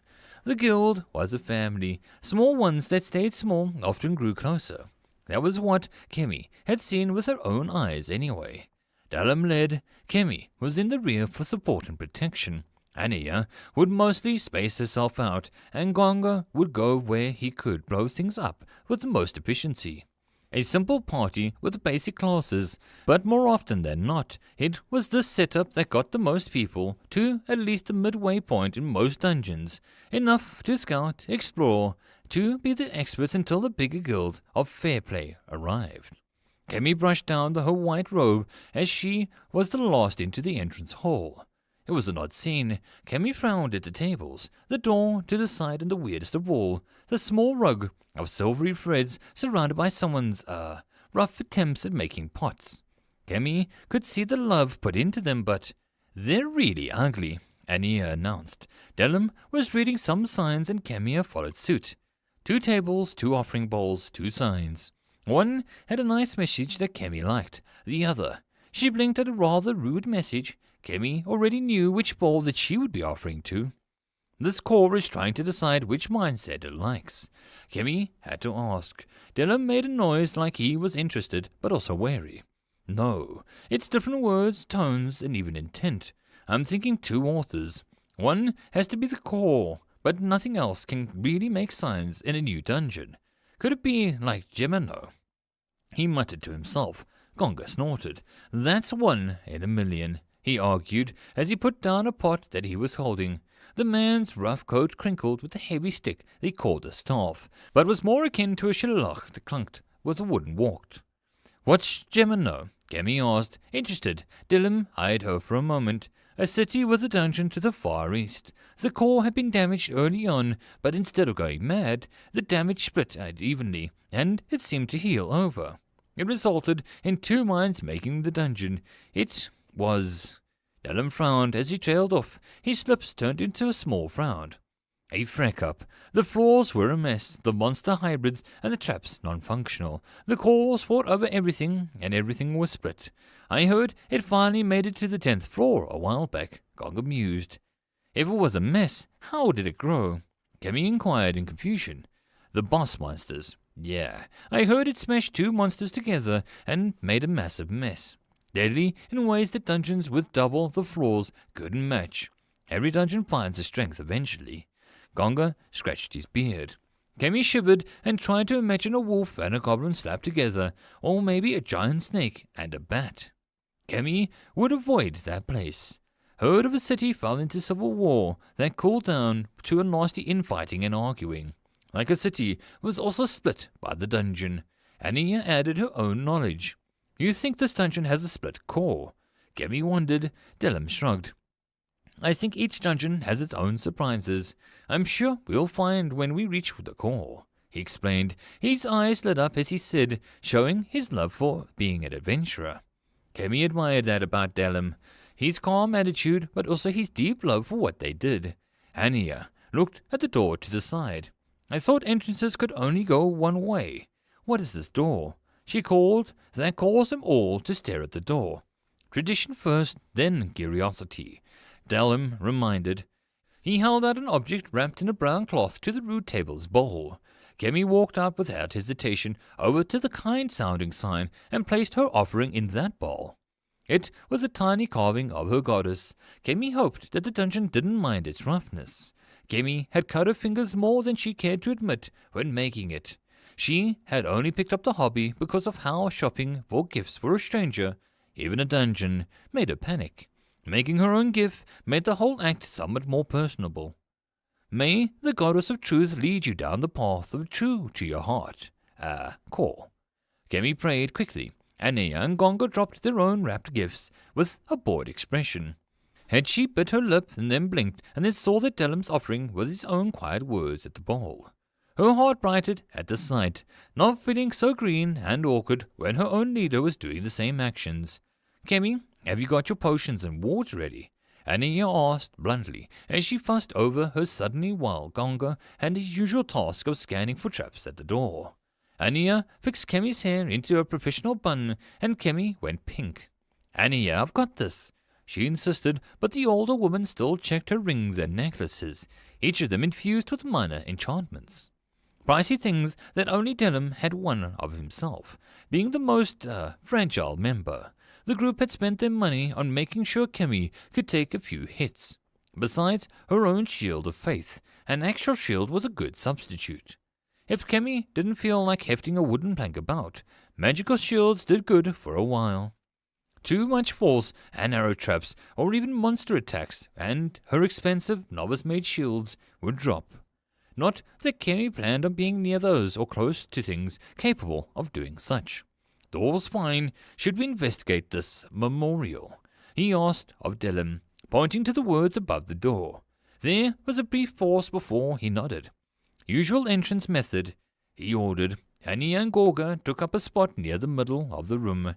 Kemi moved to the side, and Dellum crouched, ready to roll to the side if he reached the door handle. If something did try to ambush or pull Dellum in, then he would dodge. Ania and Gongo would make the thing dead, and if that wouldn't go exactly to plan, Kemi would blast and shield where she could. She knew that she lacked the proper mindset for smiting. The door opened and Dellum rolled. Nothing happened. Ania lowered her bow, her thick leather hood making the confusion hard to see, but not the way that her body seemed to freeze. Well, look at that, Gonga said as he walked casually into the room, eyes sweeping the floor and the walls for obvious low-level traps that would be expectant of a dungeon this young. Nothing. Names on stone. What killed them? When? Dellum pointed out as he walked into the room. It wasn't cold like a mausoleum or a tomb, but the air held a crisp feeling of acute sadness. They all looked up at the statue of a woman. Her long dress-like skirt halted around her shoes, her oddly silk-like shirt and necklace that seemed to reach down to her stomach, the way that her hair only slightly framed her face. Kemi looked at the details and took it in. This was a fine, but it was the face. The sheer utter sadness on the statue's face as it stared at them, as if to see into their souls. It asked one simple question, and it broke Kemi's heart. Why? Why did they need to die? She had to leave the room as the others probed for hidden passages or secrets. Kemi didn't want whatever hidden wealth that room had, not if she had to carry the gold or treasure out from under that look. Kemi prayed. Kemi prayed that she and her family would not end up on that wall. For her sake, and the woman who the statue was inspired by, she had a feeling both of them would grieve such a loss. Do you think that they'll be all right? Dabagast asked as she sipped her mint spirit. Quiz shrugged. They know what they're doing, I think. I'm more worried about Delta, the fire mage argued. Dearie, those people are greener than my exploding cabbages. Dabagast said simply. Quiz could see that. So, the dungeon is actively trying not to kill them. They'd have to be special kind of stupid to die down there, he said with a snort. Oh, but what if they upset her? Delta is a delicate flower, and I have to admit that I've grown to like her a bit more than the average human. The woman giggled. Quiz eyed her over. If they come out with some kills under their belt, you aren't allowed to kill them for it in return, he reminded the druid. Dabagast licked her lips as she finished her drink. Kill? No, my dear peacekeeper. I have much longer punishments in mind, but I assume those would still be off-limits as well. My guardian could use some exercise. The woman pouted before she grinned. Maybe I can sneak some shrieking violets into their room. She mused aloud. Quiz actually laughed at that. If you wish to make Madame Goose look impolite, do feel free, he offered, and Dabagast pursed her lips. I'd rather not bring out the old grey for protection. Very well, but you must at least let me nag them to tug some ears. I have been told my lectures would make trees filled with 1,000 demon souls that turn into rude giants quiver. She almost pleaded. You need to stop telling Jones that you'd love to stuff him into your trees. That man is actually looking nervous. Quiz didn't exactly answer. But Quiz, my dear, I'm only 3 off of the 1,000 souls in my favourite tree, came the complaint. He was sure, almost, that she was joking. Quiz sipped on his drink harder and wondered how the new blood would deal with the spiders. Horribly, he assumed. Should we do the challenge? The question came from Kemi, and the other 3 gave her a look. Sweetie, we don't do extra work when the work is already to tall order. And he explained and gestured at the webbed room. Once we map out the simple dangers and know where everything is, then we can add the extra excitement. She explained. Kemi saw how that made sense. The box was closed and they all declined. Kemi blinked for a moment and the box looked like it was adding new text. It must have been her jittery nervous tension making her see things. What kind of danger do we have? She asked Anya, who was an expert of natural traps. Spiders being the obvious, venom and such. But Kem, what do you see? The woman encouraged her to look again. Kemi blinked, and her nerves shot through the roof. Shh, it's not a test. You've been working hard. I know you can do this. Anya soothed her panic with a wink. I wouldn't have any other priestess at my back. You're my rising star, she added casually. The praise from Anya was a rare treat, and Kemi beamed. She turned to the room and gave it a hard look. Some of the webs might be linked to traps, or they might be tripwires. The fruits in the middle look too obvious. I wonder if they're poisonous. The web itself looks weird. Not normal, she listed after a moment. Missed potential hidden pressure plates and the clearer sections. And the fact that the bush itself has hide monsters, but you did good, Anya said, softly pushing Kemi's nose.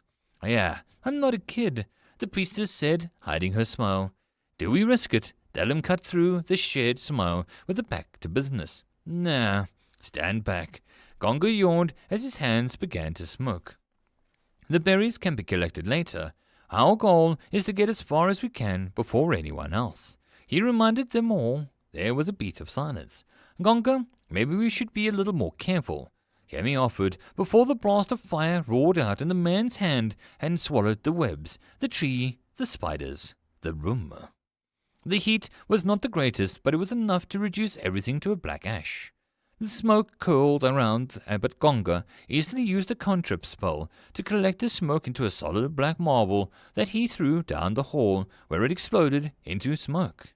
Kemi couldn't complain. Breathing in fumes was bad for one's lungs. That was just the truth. They slowly walked in, Anya carefully checking for pressure plates that they wouldn't be affected by the fire. Gonga looked proud of his work. A little fire, and done. Really, we should blow more stuff up if it's going to be this easy. Nature dungeons are my forte, he bragged. Kemi frowned. The room had looked pretty, the tree most of all. It had looked like a reward to her, but she was still learning. That was when something very odd sounded out. A collection of piano notes sounded out in a very sly jingle. What? Gonga looked shocked. Anya had a bow raised in an instant, and the music was soon flowing by a smooth voice. I think it's time for a date. The almost girlish voice sang. Where was it coming from? There was when Dalem's fist smacked into Gonga's chin. A shocked silence took over, except for the music and the words. It is time for a spider dance. The girl's voice laughed. Gonga, I didn't.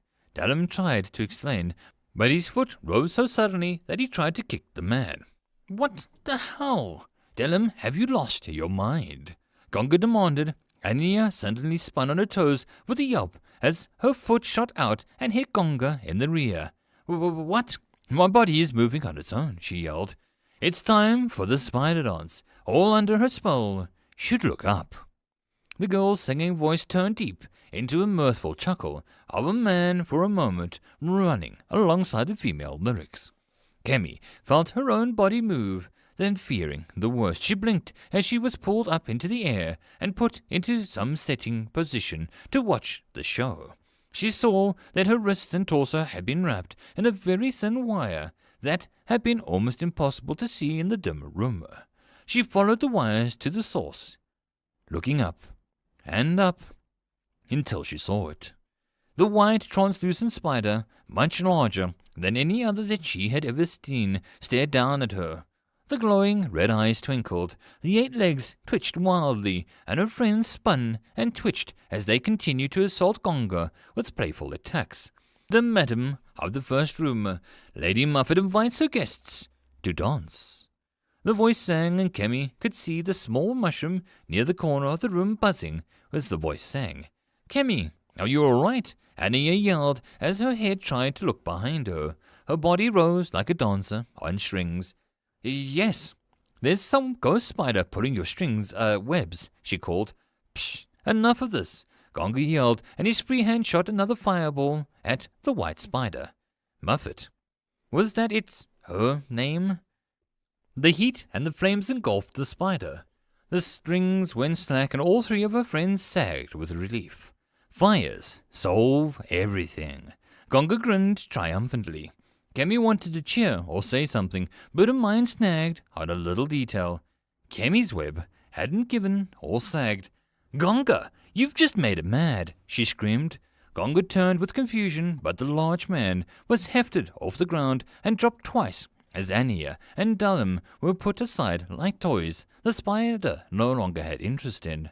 Gonga was yanked hard from side to side as one of his feet was hoisted into the air. He began to spin faster and faster as the spider, Muffet, emerged from the smoke untouched. The mushrooms buzzed again. "With legs like those, who needs a physical body?" the voice teased. Gonga was yelling and cursing so much that Kemi was shocked to find a pair of earmuffs made of a silvery web lowered onto her head. She touched them gently, noticing how she was trapped but not tightly bound. It was when Muffet, the ghost spider, began to hold the man still. It looked like the punishment was going over until it was very tightly twisted web began to unwind. The reversing speed spun her friend so much faster than before. She had a bad feeling as the screaming turned to groaning. From what she could hear anyway, these earmuffs were really well made, a perfect size. That's when Gonga threw up and Kemi heard a distant scream from deep within the dungeon. Muffet was ready to do more, but Amiya managed to loose the arrows and hit the thin wire like a pro. Gonga dropped and he lay there for a moment. "I think we should regroup and leave for a moment," Kemi suggested. Muffet looked at her, crawling closer. Kemi felt her face go pale before the spider patted her head. Then the web vanished and Muffet seemed to melt into the shadows. That was apparently the ghost spider for, "Of course you will, silly human." Dellum and Anaya dragged Gonga back and the man stumbled to his feet. "What the hell was that?" he demanded. Kemi lowered her earmuffs to her neck and looked sheepish as they all stared at her. "I got a consolation prize. Do they exist in dungeons?" she asked with brightness. The lack of answers made her wilt just a tad. Gonga lead the way back. "I had that, just needed time to make the flame funnel spell work," he said with some hurt pride and a lingering nausea. Kemi wasn't going to point out the lack of spiky objects in the room for Muffet to swing him into. Gonga was getting his morale back when each excuse, and he grinned before long. "Let's plan and get revenge," he said with a boastful laugh. That was when he screamed and fell over in shock as the sign of all things popped out of the wall. It was clearly the back of the sign, but there was still text. "Was Muffet too much for you?" "No." Kemi slowly put the earmuffs back on as the cursing began again. They were warm. Kemi wondered if placing the referring to the specific monster in a dungeon was allowed. She hoped that the dungeon wouldn't mind. Kemi looked back at the blackened room, and had to be honest, both as a follower of the Goddess of Truth and as a kind person that she was. Dungeon 1, Scarlet Moons 0. Still, she got a treasure. That had to count for something. Rudy blinked 3 times at Quiz, very slowly. "You mean to tell me that some new hero wannabes are in Delta's place, setting stuff on fire and killing everything?" Rooney asked, nostrils flaring as her hangover came in heavy. Quiz and Dambagar shared a look. "Delta has very good defenses," Quiz began, but Rudy picked him up by his shirt. "Delta is my friend. The girl who craps out monsters but turns them into gold. The person who made me a fishing spot. The girl who doesn't want to kill and slapped you down like a bitch when you pushed. That Delta, it doesn't matter if she can fend them off. I'm not going to sit here and let people torment her, she growled. You can't stop the world from coming. Quiss said calmly, despite his feet dangling off the ground. Ruli grinned darkly. No, but I sure as hell can stop the first million, she stated and dropped Quiss as she turned to walk back out of the village. If she takes the first load, I could always do another couple million on a bad day. Dabbergast helped Quiss to his feet, ignoring the hot glare that he was giving off. She's a dungeon. We can't protect her from her own existence, he said hotly. Dabbergast shrugged. Who is it for anyone to decide who Delta is? I think that's just rude, the woman said kindly and left Quiss alone in front of the pub. I know, but we aren't doing her any favors by sheltering her. Nothing wrong with Delta learning how to deal with people, he mused slowly to himself. Honestly, they were acting like if Quiss had seen a real monster heading towards Delta, he wouldn't have stopped it. He was preparing for the long term. He walked after Ruli, his body becoming a blue ball of fire, a tiny wisp in the forest as he easily overtook Ruli's angry stomping pace. He'd give these fellows, these Scarlet Moon folks, a decent chance at Delta's place. Now, he had to do it without Ruli breaking his jaw. The group slowed as they bypassed the spider room, as they called it, since they hadn't left the dungeon. It hadn't had the chance to respawn its contents. They were wary of Muffet. Soon they found themselves before a large pond beyond the intersection. Ania's eyes lit up with the fish swimming about as Delim investigated the logs and the potential campfire that he could make of them. Kemi was smiling at the glowing mushroom and the moss on the ceiling. She didn't see Gonga eyeing the black duck snoozing in the tiny alcove. Nor did she see Gonga licking his lips. Kemi really wished that she had afterwards, because the challenge box appeared too late, as if to punish them for closing it last time, prematurely. End of chapter. There is no epic lucha, only puns. Chapter 72. Inferno at the Grove. It had been quite a sight. They all sat around the tiny, crackling fire that Della made out of the logs nearby, as if they were put there just for that purpose. They might as well have been. Ania felt this place was different. A new dungeon often felt like a hazard, a mine left to be filled with monsters or tiny tower of a few floors of traps. She had stared at the bottom like the rest of the moons, but she had grown up raised on battle stories, not that they were handed to her. Little Annie, fetch me another drink. I'm telling your brother about the time I wrestled a bear on the last trip. Aye, you can't say that to her. She's a wee lass. She's going to take over the place. Ania hasn't shown any interest in anything. Ania, I know that you wanted to go on that trip, but your brother... She eyed the fish that she had been nibbling, despite her being one of the clear them safe and a subspecies of the local fish. There had been some unique fish in the pond. Ania didn't dare to fish for them. She didn't know the rules. Would catching them turn on some hidden timer? Would it make them fight something like a muffet spider? Ania couldn't risk it. She wouldn't risk her team when they wanted to relax. Not Dylan, not Gonga, not Kemi. She eyed the young girl as she fiddled with her earmuffs, her own fish already gone. Kemi was a wonderful girl. It made sense. Ania handed her stick over to the girl. These fish taste terrible. Kemi, you can take this, she huffed. It took all the world to give up the food, but Kemi looked unsure before she beamed at Ania. Thank you, but are you sure you won't go hungry? Kemi pressed. Ania snorted aloud. Kemi, hun, I know how to conserve energy and to survive with waters for weeks. Eat the fish. She turned to face the pond to cut off the arguments. Her stomach protested, but the tight leather armor that she wore was a good muffler. Kemi hadn't been eating much last night at the inn. The village had spooked her too much, and Ania knew the girl would not waste a gift, even if it was a slightly chewed fish. Ania was a fighter. She could last the journey until they got back. If worse comes to worse, she would catch another fish when they weren't looking.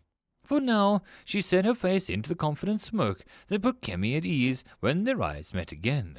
She watched Gonga patrol around the pond, his curiosity mostly drawn to the duck at the far end on the body of water. The pond room was nice. It wasn't uncommon for dungeons to have places of beauty. Something about what mankind couldn't own and build on gave them a hidden, mysterious vibe. Anya knew that even most famous of the explored dungeons, there were most likely some hidden pockets of mystery that the dungeons kept from them. The ceiling was covered in glowing moss that made it look like the twinkling sea of stars that had snuck in the entrance with them. Soft grass grew in patches, odd rocks made of good seats, and the lapping of the fish broke what could have been a creepy silence. The duck was the oddest fixture, and honestly, Anya was getting bad vibes from the thing. However, as she stared at the creature, something caught her eye. She stood and went to stand close to Gonga. "Is that a key?" She pointed to the hook set onto the wall above the duck's alcove. Gonga narrowed his expression before nodding. "Looks like it. What do you think?" "Trap?" he asked, eyes never moving. Anya pursed her lips and she slightly moved back and forward. "By trying to avoid traps last time, we set off another trap or penalty. Fishing didn't set off anything off, but maybe going for the duck could be a trap. Be happy with fish and don't eat the duck kind of thing," she suggested. Gonga frowned. "I'm not the most in the know guy, but this dungeon is kind of thinking ahead, and that spider ain't no common mob or trap," he grunted. Anya had to agree with that. Gonga nodded at the pond. "Water is super rich in mana. All my energy is back after eating that fish. A dungeon with a mana spring that has things living inside of it that aren't monsters. That's pretty odd," Gonga added. Anya blinked, returning her gaze to the water. Gonga was right. Mana-rich environments made monsters, or the chance of them to appear, rise vastly as a rule of thumb. The dungeon should have no trouble changing these fish into lethal creatures if it wanted.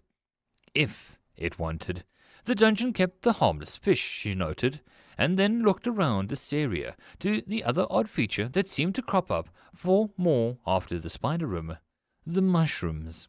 Different colors and shapes, and a few of them seemed to glow like the stars that appeared in a thin cage. Anya had not been confident enough at her poisonous fungi lore to risk eating them. She was much better at hunting than foraging. Could be a special case. Dungeons are never the same. What has one shown so far? Anya muttered to herself. This was something she prided herself in, being able to think and see things. Any decent adventurer that became a dungeon wanderer knew that the key to adventuring into the unknown was seeing the signs. So Anya tried to understand what they had seen. The spider room had a tiny, potentially deadly spiders and a tree with berries near the center, as if to show a reward. Gonga's burning it had made something worse appear. This dungeon worked on a bad behavior, punishing the idea of sins. It had a beautiful nature and did not react when Anya fished for what was needed. Was it against greed? Against human nature to ruin whatever mystery that they stumbled upon? 2 rooms wasn't enough for Anya to readily read the signs, let alone predict behavior. Though the actual signs around the place, in and of themselves, were weird. Either the young dungeon had been spurned and hurt by people not liking its theme, or was already more aware than the 2 flawed should be, and it had its own ideas. Living close to Durance, Anya couldn't discard either theory just yet. Gonga grabbed the key. Denham called as he carefully put out the fire.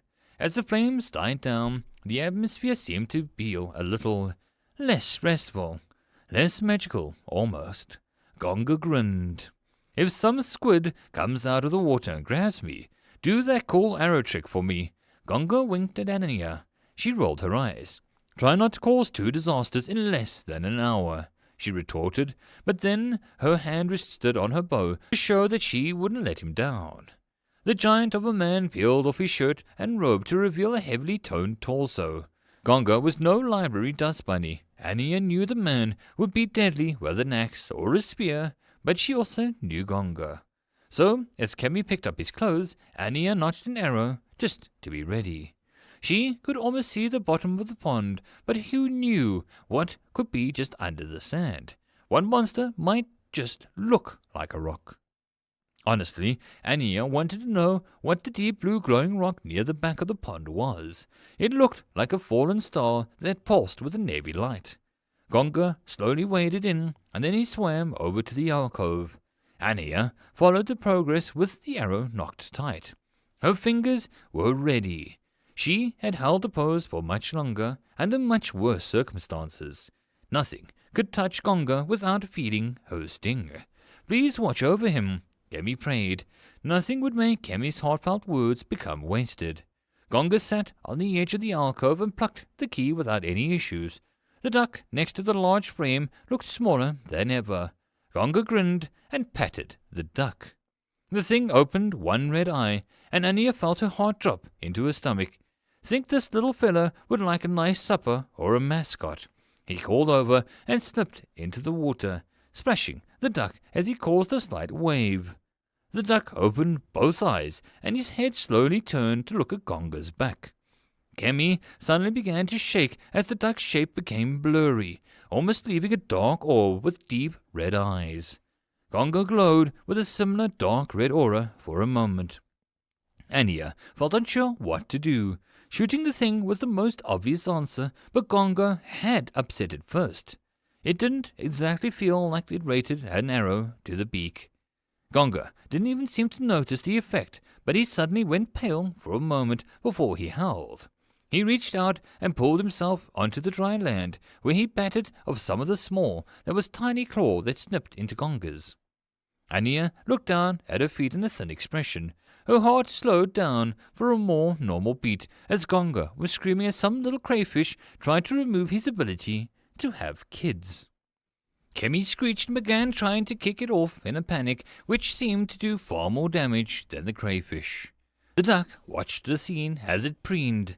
Yeah, Anya was keeping her arrows away from that thing. Dylan just watched this all with wide eyes. A single box appeared before Gonga. They all bent down to read it as the man curled up to stop Kemi from helping him. Finish the dungeon under the Dark Drake's curse. Dylan mumbled, Dark Drake. They all looked at the duck, which was still looking at them. The red eyes invited them to incur its wrath as well. I am cursed? Gonga said after a moment. Curses. Anya's threat rating of this dungeon went from a 4 out of 6 to run away. Magic was not her expertise, and even Anya knew how a curse required so much magic that it affected someone's life every moment. The power to sustain such a curse was monstrous, both in reasoning and the required amount of energy. Kemi bent down and had one hand grasping the amulet around her neck. Kemi, don't push yourself, Anya warned, but the girl was muttering already. Goddess above, hear my plea. Strike this trick from this man. Heal his woes from trouble. She prayed the young woman's body became infused with a golden aura. The power of the goddess of truth surged through Kemi, and her eyes snapped open, and the golden light swallowed Kemi's normally sweet expression. A priestess of truth had taken Kemi's place. The tone of her friend became authoritative and commanding. I banish the curse, I free you, Kemi yelled, and her power surged. A ripple of gold rove over Gonga.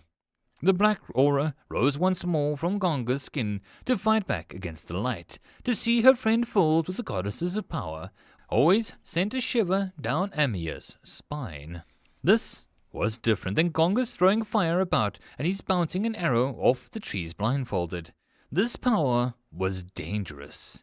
To be a priest or priestess would be their instrument of this world. A frail young girl like Kemi could be a judge, jury, and executioner if the power of her faith was strong. It changed Kemi whenever she used it. The golden aura bathed over the dark one, but there was a ripple before the dark shadow totally faded. It seemed to crack and Kemi was knocked on her rear. The trance fading and the holy power left Kemi's body. Gonga's curse, whatever it was, looked much weaker, but it remained. I, Kemi, order you to stop dancing, the girl mumbled as she stared up at the ceiling with distant eyes. Is she all right? Gonga stood and winced as sparks of faith washed over his skin, and they failed to find any devotee. The same as always when she used too much power. Give her a minute. Dallum said calmly, and he put his jacket under Kemi's head. Please don't pet anything or set anything else on fire. Without permission, Amir turned to Gonga. The large man nodded. This place is scary, he agreed on his own. This dungeon was bizarre, scary, and not a place that should be giving them trouble from the levels that it supposedly had. We should leave it for the day, Ania stated, and Kemi slowly came around. Kemi will be fine and Gonga will listen a little better from now on. Every day we stall, the more likely the news will spread. If we can at least find the boss room, we can hold seniority for a while. Dallum disagreed. His tone held understanding or worry, but his eyes seemed to be focused on something else.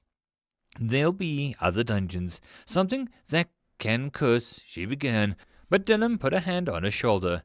This dungeon is all scary stuff when you don't respect it. Every room, every scrap of info can push us ahead in the game. This curse, knowing what it gives, is an edge. He reminded her and then seemed to smile.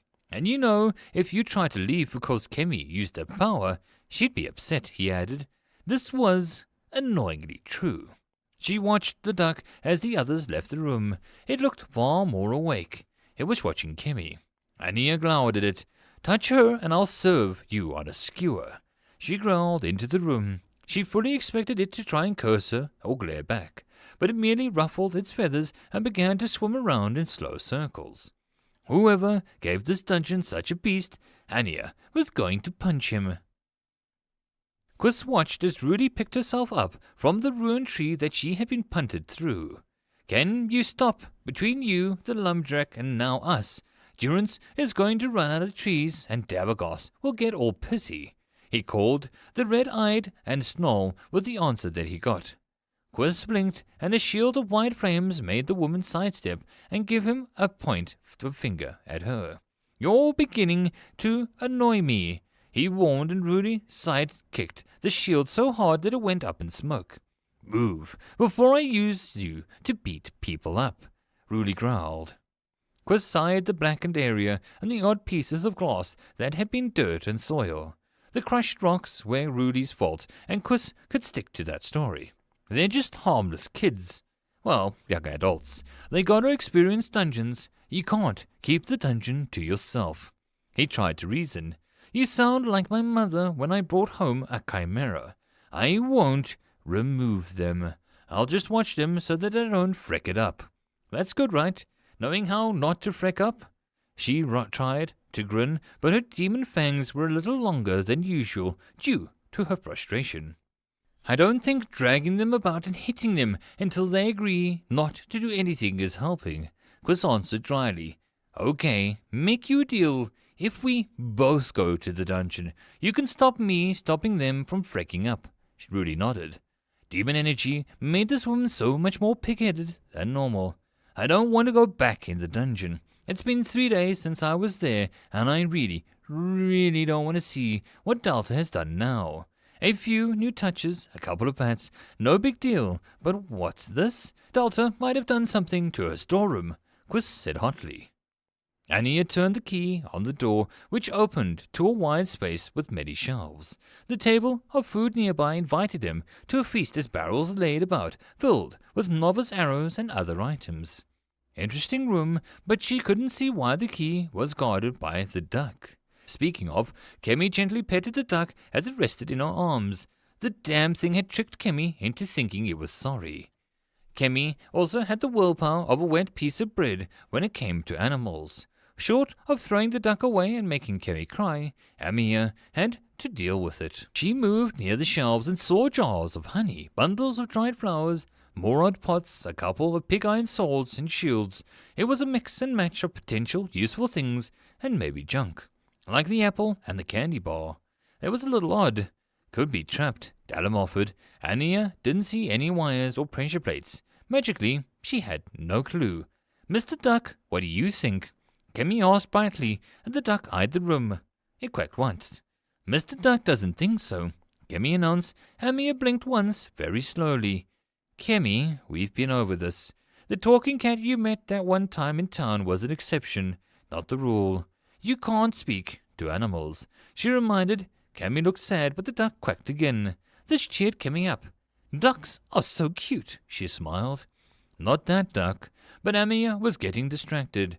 Gonga was fishing in a barrel for loot, but Dallum was hovering near the feast table, where another box was open.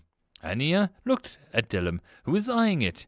I know that we should take things slow, but this thing says that we have to catch something called Mary.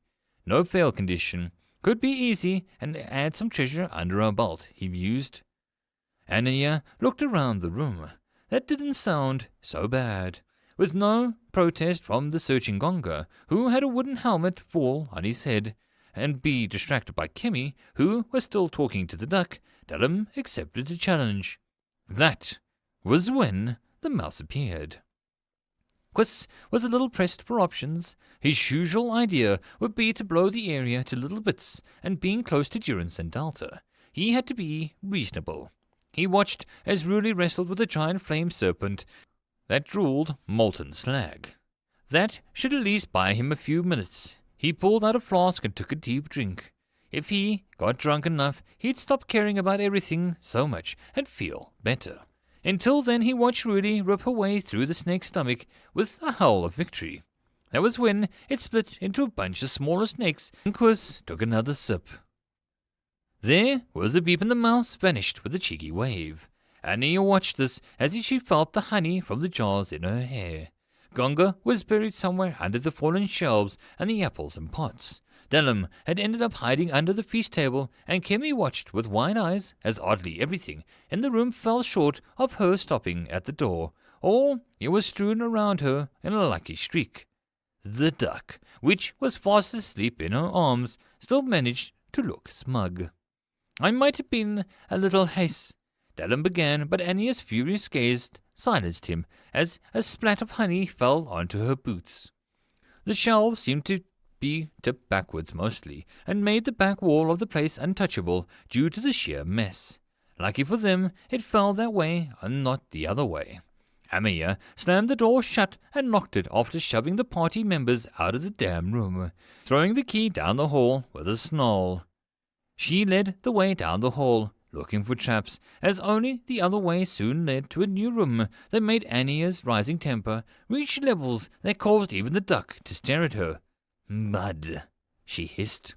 Quiz picked himself up as he sighed at the flask, now empty. That wasn't even close to getting him sloshed. He watched as Rudy cracked a small fire snake like a whip as she advanced on him. It reminds me of a few nights of me and you got frisky. Rudy snarled, but her eyes were alight with excitement. Quiz sniffed as he snapped his fingers, making the weapon vanish. Yeah, I was thrown through a wall then as well. Quiz remembered. The sad fact was that Rudy-focused destruction had an edge over Quiz's area denial powers. She could keep punting him towards Delta, and Quiz wouldn't be able to do anything about it.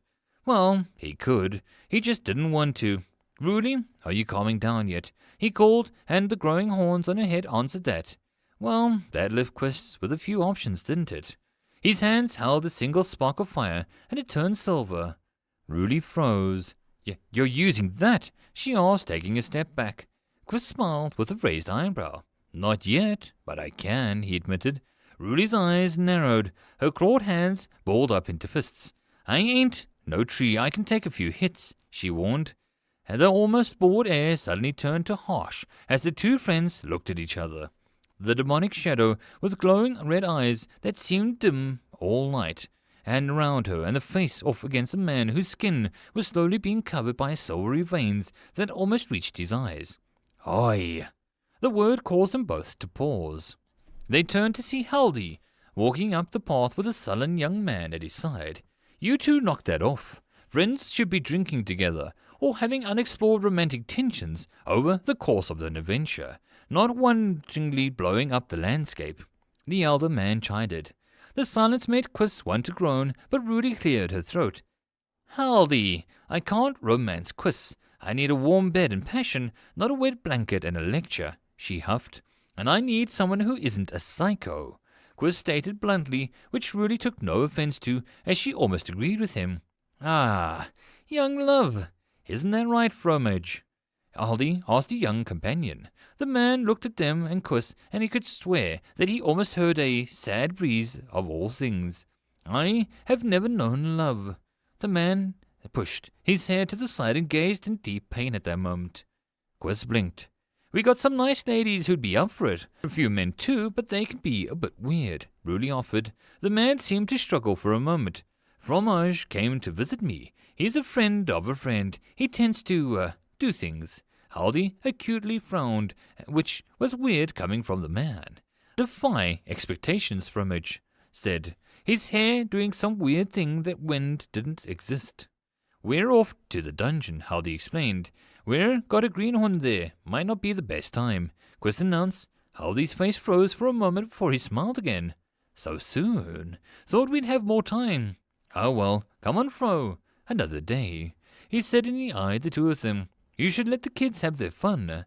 Nothing ruins a good adventure like a mother hen, the white-haired man suggested, eyeing Rudy in particular. Rudy looked aghast at the idea that she would either care or be responsible. Quist was fine being a stick in the mud and going home if he never had to cross the stupid mudroom again. Fromage looked in the direction of the dungeon. Our fate will bring us together. Soon, he called. Quist had no idea how someone could speak in italics with words without air quotes, but the young man had managed it. He's a worse nerd than you, Rudy grumbled. Her eyes darted to Delta's dungeon and the distance, and a touch of concern actually showed. Go home, Rudy. I've got to make sure that they aren't breaking any laws and all of that. Quist sighed, knowing full well what he was going to regret this. A paw stretched on for a long moment. Thanks. Just make sure Delta is all right. Next round is on me, Rudy said, eyes averted as she followed Haldy back to town. Quist gave her a strange look. Weird woman, he grumbled. He'd take a nap outside, and if the group wasn't back in an hour, Quist would pop his head in. That seemed fair. Not a lot could go wrong in an hour. Everything was going wrong. Anya watched in dismay as Kemi cheerfully jumped to her left and not Anya's, making it a cross that had been easy enough for her nimble form. But the others. Gonga dripped with mud at her side while Delum was untouched. Kemi was about to fall forward into the mud as the platform of the room tilted dangerously. The motion caused a wave in the mud to bounce back off the wall and lifted the platform up with an oddly focused force. Kemi let out a scream as she was sent flying clear to the other side. Amia could only stare in shock and surprise as the girl had crashed into her. The last thing that she saw was a smug duck on the other side, watching this unfold before it turned and waddled back to its pond room. Then she saw the ceiling. Whoa, that was some good luck. You nearly crashed into the wall. Gonga praised. Delum helped Kemi up, and Anya just lay there, exhausted after 4 rooms. This dungeon was murder on her nerves. She reached under her back and hoped that the pointy thing sticking out of the odd angle wasn't her spine. A broken arrow from her quiver dangled loosely between her fingers. Amia was both relieved, and yet this arrow annoyed her more than the rat, the duck, the spider, or the mud. Ania guessed that this was one of those last straw things that she had heard so much about. I hope that we see Mr. Duck before we leave. Kemi chatted to Delum as he opened up the wooden door leading into the small corridor. The wet earthly smell was actually stronger than that side of the door. Considering Ania had just dealt with a pit of mud, this wasn't something that she wanted to smell. The number of mushrooms in the hall was almost worrying. This place lacked mushrooms or something. Delum led the way, and soon the answer became abundantly clear. This dungeon loved mushrooms. The wide open forest space before them did not have trees or flowers, but mushrooms that brushed the ceiling as clusters of different mushrooms gathered like bushes or thick walls hiding anything in the shadows. Kemi looked up and she slowly spun. I've never seen a mushroom so big, she gasped in delight. Ania lightly tugged her away from the standing underneath one of the tree-like mushrooms. Being covered in spores or poisonous dust would be a bad thing. I'm keeping my hands in my pockets here, Gonga muttered. Those words were nice to hear. Some of these fungi looked odd. Several black ones looked oily, which were the cause for concern. Some species Ania just didn't know, but nothing in nature turned black was usually good. Other mushrooms were some of those odd ones that had grown stalks inside the gap that made them look like stars. Denham eyed the space as he carefully tread forward. Something smells good. He blinked in confusion. He bent down to peer at the mushroom that looked like a stalk was made out of golden butter and had pepper sprinkled over the cap. I never knew mushrooms could smell good uncooked. Gonga blinked. Kemi tugged on Amiya's arm. "Look at that one," she said, and Amiya's eyes landed on the most common sight in the grove, a mushroom with a pale white cap that looked soft like silk. A green light shined from under the cap as the edge of the cap grew in tiny little threads. Underneath the mushroom, the earth looked rich. Kemi carefully bent down, and Anya spoke softly as to not make any immobile mushroom run away. "I saw a herb like that. It gave off a green light, and its leaves were like silk bandages. But that's an Ada breath, a herb," she said, and Kemi waved a hand over the mushroom. A slight golden power flickered in her fingers. "It's nice. I don't think it's hiding anything evil," Kemi announced as she plucked it with a smile. The problem was that the slight mound of earth where the mushroom grew had shuddered as Kemi began to struggle to yank it free. "Kemi, back away," she warned, but Kemi's strength proved to be the winner as she stumbled back with the mushroom in her hands. The slight popping noise was loud. The dirt before Ania shuddered violently and began to rise. The brown earth shifted to reveal not actually dirt or a mound, but an unamused face of a big and now awake boar. The mushroom Kemi had yanked free had been growing on the boar's rump. The boar eyed the broken stalk where the mushroom had been sprouting from. "I didn't mean it," the young girl offered.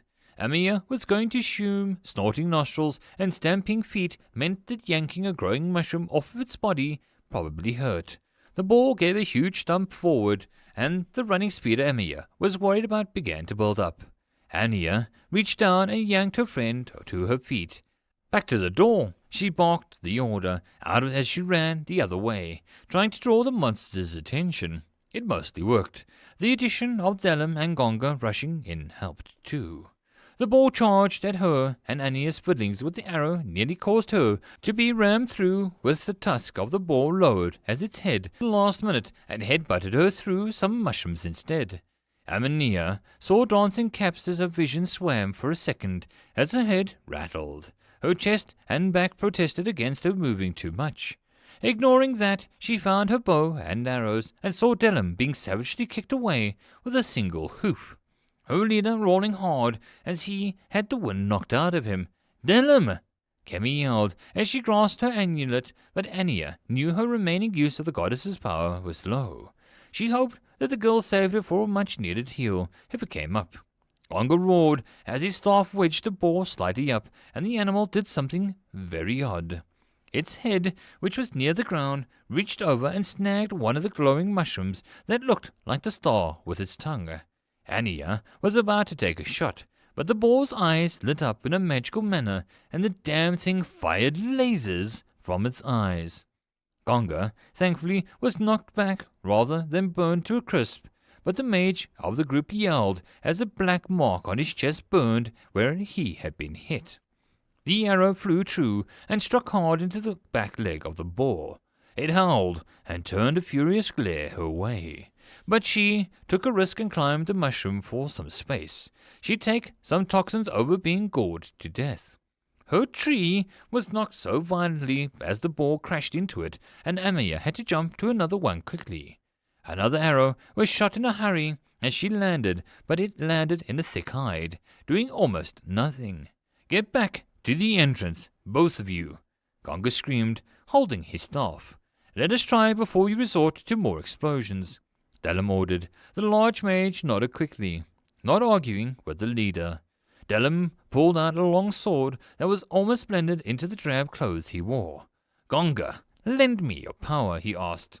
Ania kept leading the boar on a chase as she led it from mushroom to mushroom, peppering her arrows into it. It was nothing more than a distraction, but Ania knew the plan when she heard it. Gonga's chanted loudly, and instead of the mushy fire that Gonga favoured, he waved his hands over Dellum, and the man's sword was covered in a shimmering blue flame. When Dellum swung it, with a quick test, it left behind a blur of blue in its wake. Gonga had a rather firm grasp on the basics of fire. Enchanting weapons was just something he didn't use much when he could just blow things up. But with the number of mushrooms here, Anya would rather not see what a smoke made up of the sheer variety of mushrooms here would do. Dellum watched the boar turn to him. Anya guessed it was bored chasing and running a target like herself. "Come here and leave my team alone." He beckoned with his blade. This angered the animal. As it's furious, a stranger would dare to order it about. It smashed its foot into the ground and began to build up a charge. Dellum's stance changed subtly, and he palmed his sword to the side, eyes never faltering. The boar let loose with a war cry of a challenge and rushed forward again, the ground below its body exploding at the force. Ania had another arrow ready, but she knew better than to shoot it now. It might do more harm than good if Dellum was ready for the attack. The boar's tusk looked like it was about to touch Dellum, their eyes meeting as close as they could get. And Dellum shifted, sliding to the side, and the boar, as the tip of the blade dragged along the boar's side, the fire leaping eagerly into the musty hair of the beast. Sparks caught, and the thing went up like a crackling inferno. Ania felt her pride at Dellum rise once again. The man's talent showed once again why he was the leader. Dellum watched as the blade lost its fire after one attack. The boar stumbled as it roared with fury, the fire gathering on its back. It seemed to fall to the ground for a moment as the flames reached their peak. Nia jumped down and readied her arrow as Dellum moved to quickly end the creature. They had won. There was no need to make the thing suffer. No one here enjoyed that kind of sick thing. The sword swung down with a hint of finality. She eyed the screen. She just couldn't look away. They unlocked a mini-boss. Delta choked as Sis beeped cheerfully as the conditions were revealed. That's sort of unfair, Delta pointed out as she saw Bori's form explode with enough force to send the sword flying out of Dellum's hand. Bori of the Grove Guardian has unlocked a second form due to the unique purchases of the Grove and the burning condition. Bori has become... The size and shape were pretty much the same, but the mane, along with the Guardian's back, was made of flames, rather than hair. The boar snorted out black smoke, and as it neared the gutrot mushrooms, the thing exploded with a small boom. A chorus of singers hit notes that reflected how demonic the scene looked. Delta had to ban Maestro from using songs from that game. She didn't want to encourage that atmosphere. Raging Firemane. If hit with a fire, Bori becomes a timid mini-boss that will perish after 2 minutes. Delta stared as any of the mushrooms that Bori neared were ignited. The starlight mushrooms letting out a dazzling sizzles. The gutrots exploded. The delicious mushrooms smelled really good. Still, Delta could only watch helplessly as the awesome mushroom grove suddenly went from a mystical wonderland into a hellish inferno as Firemane charged with twin snorts of fire shooting out of his nose. Mr. Mushy walked cheerfully through the tavern. He had spent a good afternoon helping his brother make music, but now he wanted to go pet Bori and relax while he waited for new people. Mr. Mushy hoped that they would have some pots. Maybe he could show them a nice mushrooms that grew in his home. He was sure that they would like that. But that had his friend Mr. Bori. He closed his eyes in pleasure and excitement. He couldn't wait. End of chapter. There is no epic lucha, only puns. Chapter 73. Lord of Mushrooms.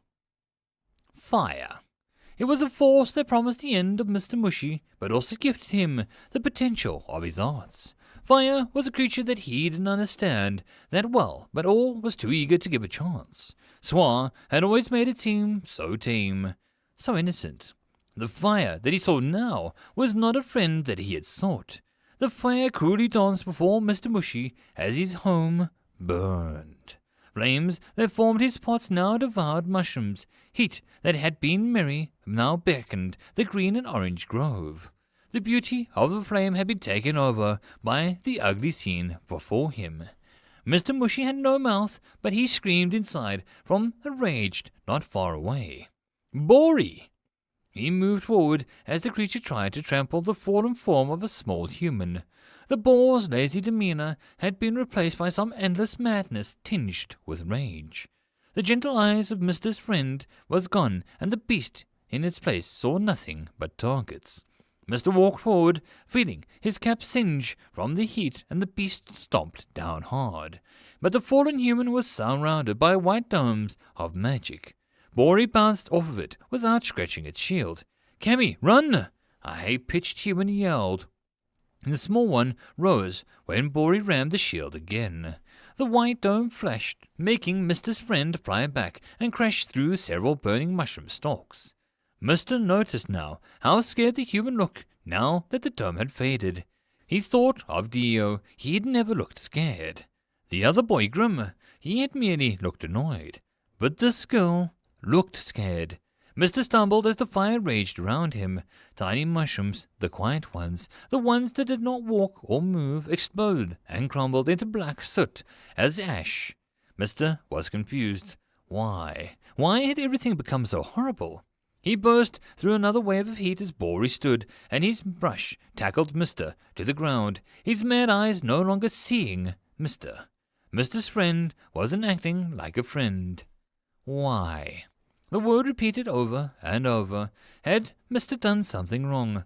Had the humans caused this? Had Bory lied about being his friend? Why? Fire. It had taken the first of his kind, the mushroom spitter.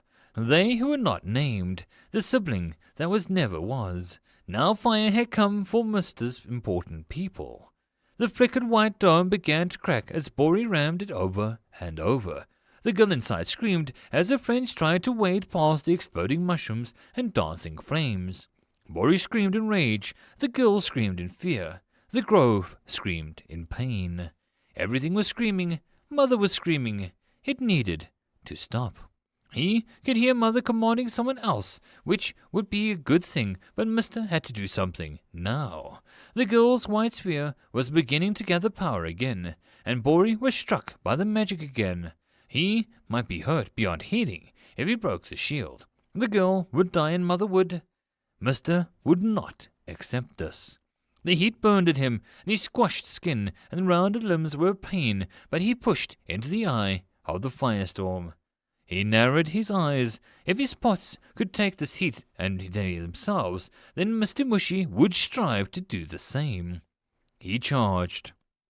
Cammy prayed that the shield would hold, and if that failed, would buy them enough time as it ruptured to escape. The fire demon before her was frothing at its mouth, and the mini bombs were off around it.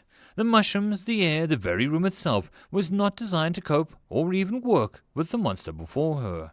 Cammy had the oddest feeling that this was a bad outcome for the adventurers as well as the dungeon. Still, she'd ponder that more as Ania peppered the boar with arrows, the wooden things barely lasting more than a few seconds in the heat. The wards Cammy employed were based on her faith, and Cammy had faith in spades, but she herself had used up a lot of power so far. The ball rammed into her dome again, and the unstable substance of her faith raged back. Without control and restraint, the faith would explode into a howling fanaticism. Explode in both the literal and symbolic sense. Holy magics worked best from the back rows, where the caster wasn't under duress, for that very reason. Now that Cammy liked one choice over the other. It was to explode or be smashed. Gonga was too busy doing his best to filter the smoke and toxins away from the group to do anything about the raging fire. Ania lacked the expensive magical arrows to douse or freeze the fire, and well, her leader's sword was still starting this mess. Cammy gripped the symbol of faith and watched as a coming attack of the fire demon build up momentum. This was it. The ball would break, or Cammy would. This was the moment of truth. Cammy closed her eyes. Her escape was cut off by another falling flaming mushroom tree, this crashing noise only outdone by the explosions of the black mushrooms it crushed. Oddly, her last thought was not of the goddess' prayer or the death, but concern for her friends. Ania would never have opened her heart again. Gonga would have another dark memory related to his magic. Her leader would take her falling as his own failure. How sad that her death would have so much trouble. Kemi's thoughts were halted as she expected sound of roaring magic did not come, but instead the noise of a pig impacting something oddly moist. Kemi snapped her eyes open and blinked. A mushroom man. The grove must have become so angry with the fire that it grew legs.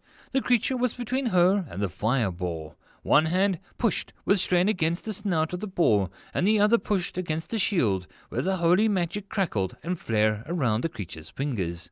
The mushroom man pushed the demonic pig back and restrained her holy fury. Kemi looked up at the pained eyes. The look. Kemi stumbled back, gasping as the creature's eyes showed confused agony. Kemi had the illogical urge to apologize, but a glint of deeper emotion shined through the pain. As the being before Kemi pushed back his fellow monster and her empowered ward, the sheer will and determination. It, of all things, made Kemi feel safe. The mushroom man had small, round eyes and somewhat stubby fingers, but Kemi watched as he pushed the ball back with careful force, and her shield cracked harder in response. Kemi bit her lip. Delta's dungeon, the dungeon of durance. Everything. Kemi thought about everything that she'd seen since she'd set foot into this place, until the ball had been set on fire. Kemi had the sense that things weren't as they seemed. That something, that oddity and the weirdness of it all, was before her in a physical shape. The monster protecting her from another monster and protecting its friends from her shield. It wasn't normal, but it felt right. Kemi ignored the yelling of her friends and dropped her shield, letting the energy of what was about to erupt just fade. Kemi took a leap of faith as she watched the monster before her eye. His fingers now able to reach over. Well, Kemi watched as it slowly nodded at her. Then it used both of its hands to push the ball back as the fire on the back of the ball began to splutter. Kemi felt the heat rush in as the magic faded, her team still struggling to push past the environmental danger to reach her. She flinched as another large mushroom fell near her and sparks splashed across her robe. The sparks hovered for a moment before they slowly floated backwards. What? Kemi whispered. It wasn't just those sparks, but soon the whole spheres of flame were peeling themselves off of the branches and the ground. Smoke and heat were lured away from Kemi in a surprisingly short span of time. The inferno of the grove had been reduced to a black fireball hovering over the clawed hand of a goblin. The steaming grove made a smaller form look dangerous as his mask and staff marked the goblin as different. Goblins came as warriors, scouts, shamans, and other. If it wasn't a chief, then any goblin that looked different was dangerous. Kemi gulped as the goblin neared, holding more fire than Gonga could handle on his best day. The mask was some horrid child's idea of a dragon. The dark straw skirt and the dark red pelt that clothed the shaman, but the staff was charred black, and the tip was glowing like a tree being struck by lightning. Kemi felt safe with the mushroom man, but with this creature, she wanted to run. This fire stinks of human arrogance. Done? Done destroying everything? The goblin shrieked. Her team surrounded her. Ania and her leader readied their weapons, but Gonga hissed harshly at them. It's holding enough fire to crisp us. We're outclassed. I've never seen a goblin pyromancer. This one... He trailed off as the goblin shifted his mask to reveal a very pissed expression. This one doesn't like you. Get out. Get out! Before you hurt someone else. The goblin howled, and the black staff spluttered with the dark fire. The mushroom man slowly lowered the ball to the ash-covered ground. It petted the creature's burned skin as the ball struggled to breathe. It is, Kemi spoke up, and the goblin turned to her, and his eyes red, quickly hiding pain with fury. None of your concern. Well done. You just used one of ours to harm another. Mr. Mush's hands are burnt black. Bori is tying an eye. I want you out. the goblin ordered, voice so guttural and fireball so black that Kemi felt herself being pulled back by Gonga. Time to regroup. Her lead. Dallum insisted. The mushroom, Mr. Mushy, it had a name, and it made everything so much worse. Mr. Mushy cradled the ball gently and rocked back and forth. The body expression, the movements, the image. Kemi felt ill. She felt like a monster right now. Anaya tugged her hand and Kemi could see the confusion cover her best friend's face. Dallum was blank and Gonga. Kemi had never seen him cry before. Delta felt deja vu as she watched Bori slowly fade from existence. Instead of feeling better or numb at seeing the creature die a second time, the scene only made Delta go over everything again. Where had she gone wrong? Too many explosive mushrooms, not enough signs. Bori's hidden form was a clue. She should have examined him closer. So many things, but it was also a lesson in itself. There wasn't going to be simple instances of good guys and bad guys. Delta liked the group that came in. Kemi was sweet. Anaya acted tough, but Delta smiled when she saw the affection that the woman had for her team. Gonga was an idiot, and he made Delta laugh. Dallum was polite. Everything had just gone wrong. Then something else went wrong. It was all because some innocent mushroom picking. More signs, more ideas. Shh. It's going to be okay, she said calmly, quietly, as Mr. Mushy shook violently next to her. Swa eyed the dark fire before he squeezed his hand and smothered the flame. His palm burned badly, but the goblin walked onwards before Delta could chide him for acting so macho. Bori wheezed weakly. The fire form had utterly exhausted the poor thing. Delta wanted to use mana or something to help, but the group had only made it to the spider room. It seemed like they intended to leave for now. That was fine. On the bright side, she didn't have to add any names to her new memorial room.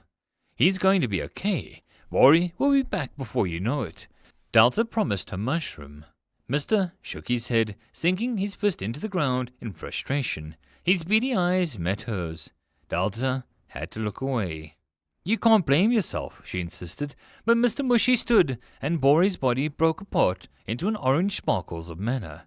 The item, a cloak made of Firemane's fur, stood out clearly. Mr. Mushy picked it up and held it aloft with anger. Shaking fists and hardened eyes seemed to settle on something. Mr. Mushy, she nudged with her voice, I cannot be a gentleman.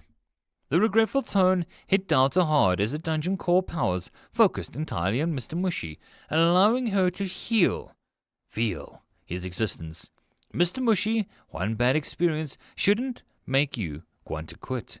Delta replied quickly. To be honest, this was something that Delta would have to come to grips with on her own, as more people set foot into a dungeon, but she hadn't expected her monsters to overcome it first. Cannot be a gentleman. Selfish. Bori will not be forced to be not Bori. Delta was confused, but the sudden lack of people in a dungeon allowed her powers to be fully restored. New, and Sis as well. The menu immediately popped up. Mr. Mushy would like to take Bori, the Guardian mini-boss status. Unknown effect, unknown outcome. Confirm. Mr. Mushy, you can't. This might make you stop being you. Delta said immediately. Mr. Mushy tilted his head. Mr. is only ever Mr. I believe that a gentleman would do this, even if I cannot become one. I'd like to act like one. Just this once. Delta's arguments deflated. She could feel New's hard stare in her back, but he didn't say anything. Please, don't change too much, she begged as she hit confirm. Silently, the monster before her raised a single thumb in promise. Then he began to glow with a deep blue aura. Maestro paused, and his third row choir grooming as they were slightly off-key. He turned to stare into the distance. Well, I'll be Mushy's brother, he mused. On the second floor, Missy paused as she broke up another fight between the Stars and Bloods. She blinked as something washed over her. She sat on the rock and sang a greeting to the Power Rose.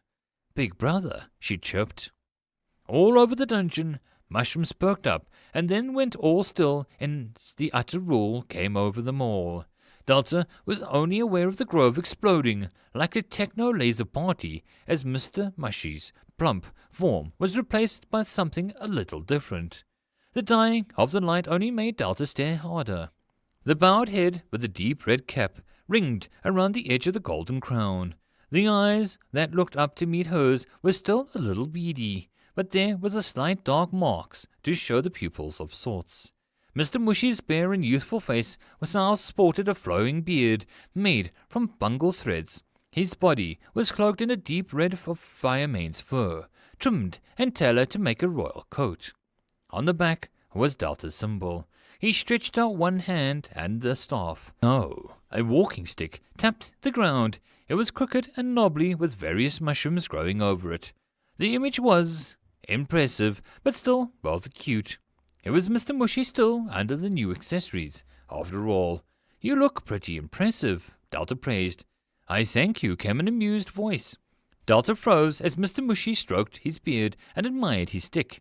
"You talk, out loud," she pointed out the obvious. "Quite well, it seems. Not surprising, as I deeply desired a dignified form before, no?" Mr. Mushy nodded sagely as Delta craned her neck to the information box. Myconid's sovereign mini-boss, he who rules the caps. This mushroom has evolved with the aid to become a leader of various mushrooms. His mere presence in a room can cause many fungi to behave better. His cloak, made from the firemane spore, is resistant to fire damage, and his staff leaks stun spores and other odd things. You can have one mini-boss every 5 floors. Sovereign, and you're not crazy. Delta smiled. Lose the scary, out-of-control fireball. Get a snazzy cool mushroom king.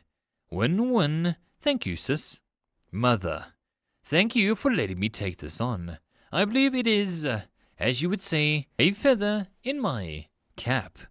He stroked his beard, pleased. Delta felt everything in her life just click into place. Mr. Mushy, she began, but her monster raised one hand. The new form requires a new name.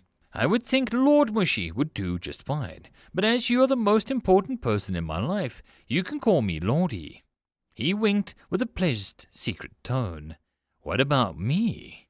Newsbox dinged in a question. Lordy stood up straight. We are fellow sirs. You are Sir New, and I am Sir Lord Mushy. He nodded, and New took a moment to answer. If you are Sir and Lord, I want there to be at least a Sir and a Master. Delta couldn't help but reveal a smile as the grove around them slowly rebuilt itself. From the ashes arose life. From the destruction of the fire and the charging boar came fresh mushrooms and beauty. She felt herself think of the adventurers, not the best first trip, but Delta would have to thank them for helping find a problem that would have arisen later at a worse time. Lord Mushy was talking about the fact that Lord was his name and not a title, when all around them trumpets and horns blared as Maestro's power leaked into the room. Welcome one, welcome all to a very special day. The day that I, your gorgeous Maestro, gained the bragging right to be related to royalty. He laughed, and he does not know that I am more proud to be related to such a superstar, Lordy mused. You both are failures as monsters. Only this dungeon makes flipping superstars and lords, whereas my foaming 10-headed elemental dragon, or my evil woman who wears no clothes. In another dungeon, New. In another dungeon, Delta promised. She quietly didn't think about the 3rd floor or any chances of gambling on rare moments. Just knowing her luck, she'd get a dragon and a demon. But it was also knowing her track record. Delta was sure that she could make the dragon into a fashion critic and the demon into a chef. It was all the small things that Delta took pride in. Still, she knew that she had some work to do. Figuring out if she had any other ticking boss monsters waiting for a dramatic entrance was number 1. The second was to correct the issue with her 1st floor was a little fire hazardous. Who knew? The silence between them was loud. Kemi twitched as she slipped her apple cider. Anaya drank some blue cocktail that she had in a fancy rimmed glass. It smelled of slime cores and perfume. Kemi wanted to try it when Anaya had her back turned. She adjusted the web earmuffs carefully, feeding the item on any signs of reality degradation. Dungeon's items broke down outside of their home, but thankfully, having a class meant that Kemi could slow the process down greatly by replacing the breaking or fading mana with her own. If she was a tailor or master class or something close to it, she could instantly make the item permanent. Still, she did her best, as the glossy earmuffs were really nice. Gonga looked sad as he was forced to drink his ale out of a bucket. He kept breaking or somehow losing his mugs, and the bartender had gotten quite irate. Dellum went outside for a smoke, a habit Kemi hadn't seen before from Dellum. The act made him real, and the effect was weird to the girl. Dellum had always seemed like the unchanging and relaxed figure of the group. Silence was only slightly made worse by the woman. Kemi looked up from her glass and the dark-skinned woman with dark red eyes. The red orbs moved from glaring at Anya to Kemi. Maybe Kemi should say something.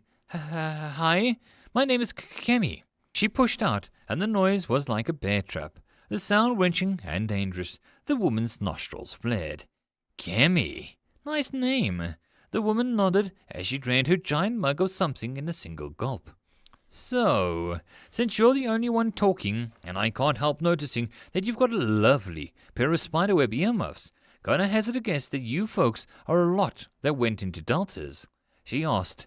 The way that she said the name of the dungeon with familiarity made Kemi's warning senses tingle a little. She touched the muffs gingerly. Yes, we're the Scholar Moons, the, adventurers, Kemi introduced.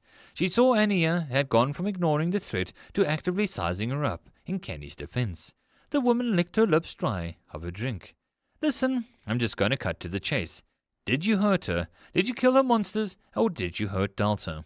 The woman questioned bluntly. The bar around them went quiet as the woman raised her voice. A blond man with a scruffy beard and hard eyes stood nearby, watching the scene, and the woman intently. Kill them?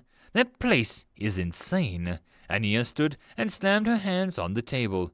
Kemi put a hand on her arm. Gonga's massive arms tensed. Being sent running and licking their wounds made Kenny's friends sore, and she knew that this was the last thing that they needed. Besides, Kemi finally found something that she had been looking for since coming to this town.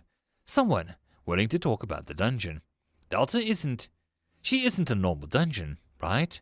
She forced the giant woman to look at her again. Her chest ached, Kemi's mind pushing that image of the mushroom man in pain. The way it had put itself between her and the boar, the duck that had been sweet, the ghostly spider that could have killed them all. Delta doesn't want to kill us, does she? She's aware, but she only has 2 or 3 flaws. Everything was fine until we made it harder. That's why everything was my fault. Kemi trailed off and stood in a slow motion. Girl, Kemi, listen. The woman stood as well to easily tower over her. My name is Rudy, and I'm sort of making friends with Delta. So sorry I'm a bit of my mother. But if you did something, Delta is most likely going to be fine. She's a great person, to a fault, Rudy stressed. Perhaps Rudy saw the pain Kemi was feeling, or noticed how the rest of her friends were trying to keep her away from everything else. Kemi looked her ahead. I had ideas. I did something horrible. And Kemi announced and looked at the group, and Dellum walked back in. I knew Delta, the dungeon, wasn't acting like what you'd expected, and I saw how nice things were being. I kept it mostly to myself. I didn't share my thoughts because I wanted to show how serious I was at being a part of the group. I didn't express my truth. It hit under my doubt, and now Delta suffered. I got overexcited, and I was the one who started the fight in the grove by deciding that I could just take things. Kemi said calmly, Hun, it's a dungeon. Take things as part of the whole concept. You had some ideas, but without seeing more, your suspicions was just that. Ideas. Anya tried to soothe her, but Kemi reached inside her robe and pulled out a golden hand of her devotion. If I find the truth, then I must follow the truth. If it becomes a lie, then I must better myself. She repeated for the basic core of her faith. She had no evidence to suggest that Delta was dangerous, but she had more evidence to support the other point of view. But now everything was confusing and Kemi didn't know how to feel. The warmth of the earmuffs mingled with the lingering smoke in her nose from the burning grove. Which was the real Delta? Kemi wanted to believe that the kind and unique dungeon over the one that would wait for them to drop her guard. But with how she was feeling, the boiling sea of frustration and uncertainty, there was only one thing to do. Tell him I'm going to do a seek, she said, and the man's face turned ashen. Ruli's anger was gone, and in its place was confusion. In a dungeon? That's suicide.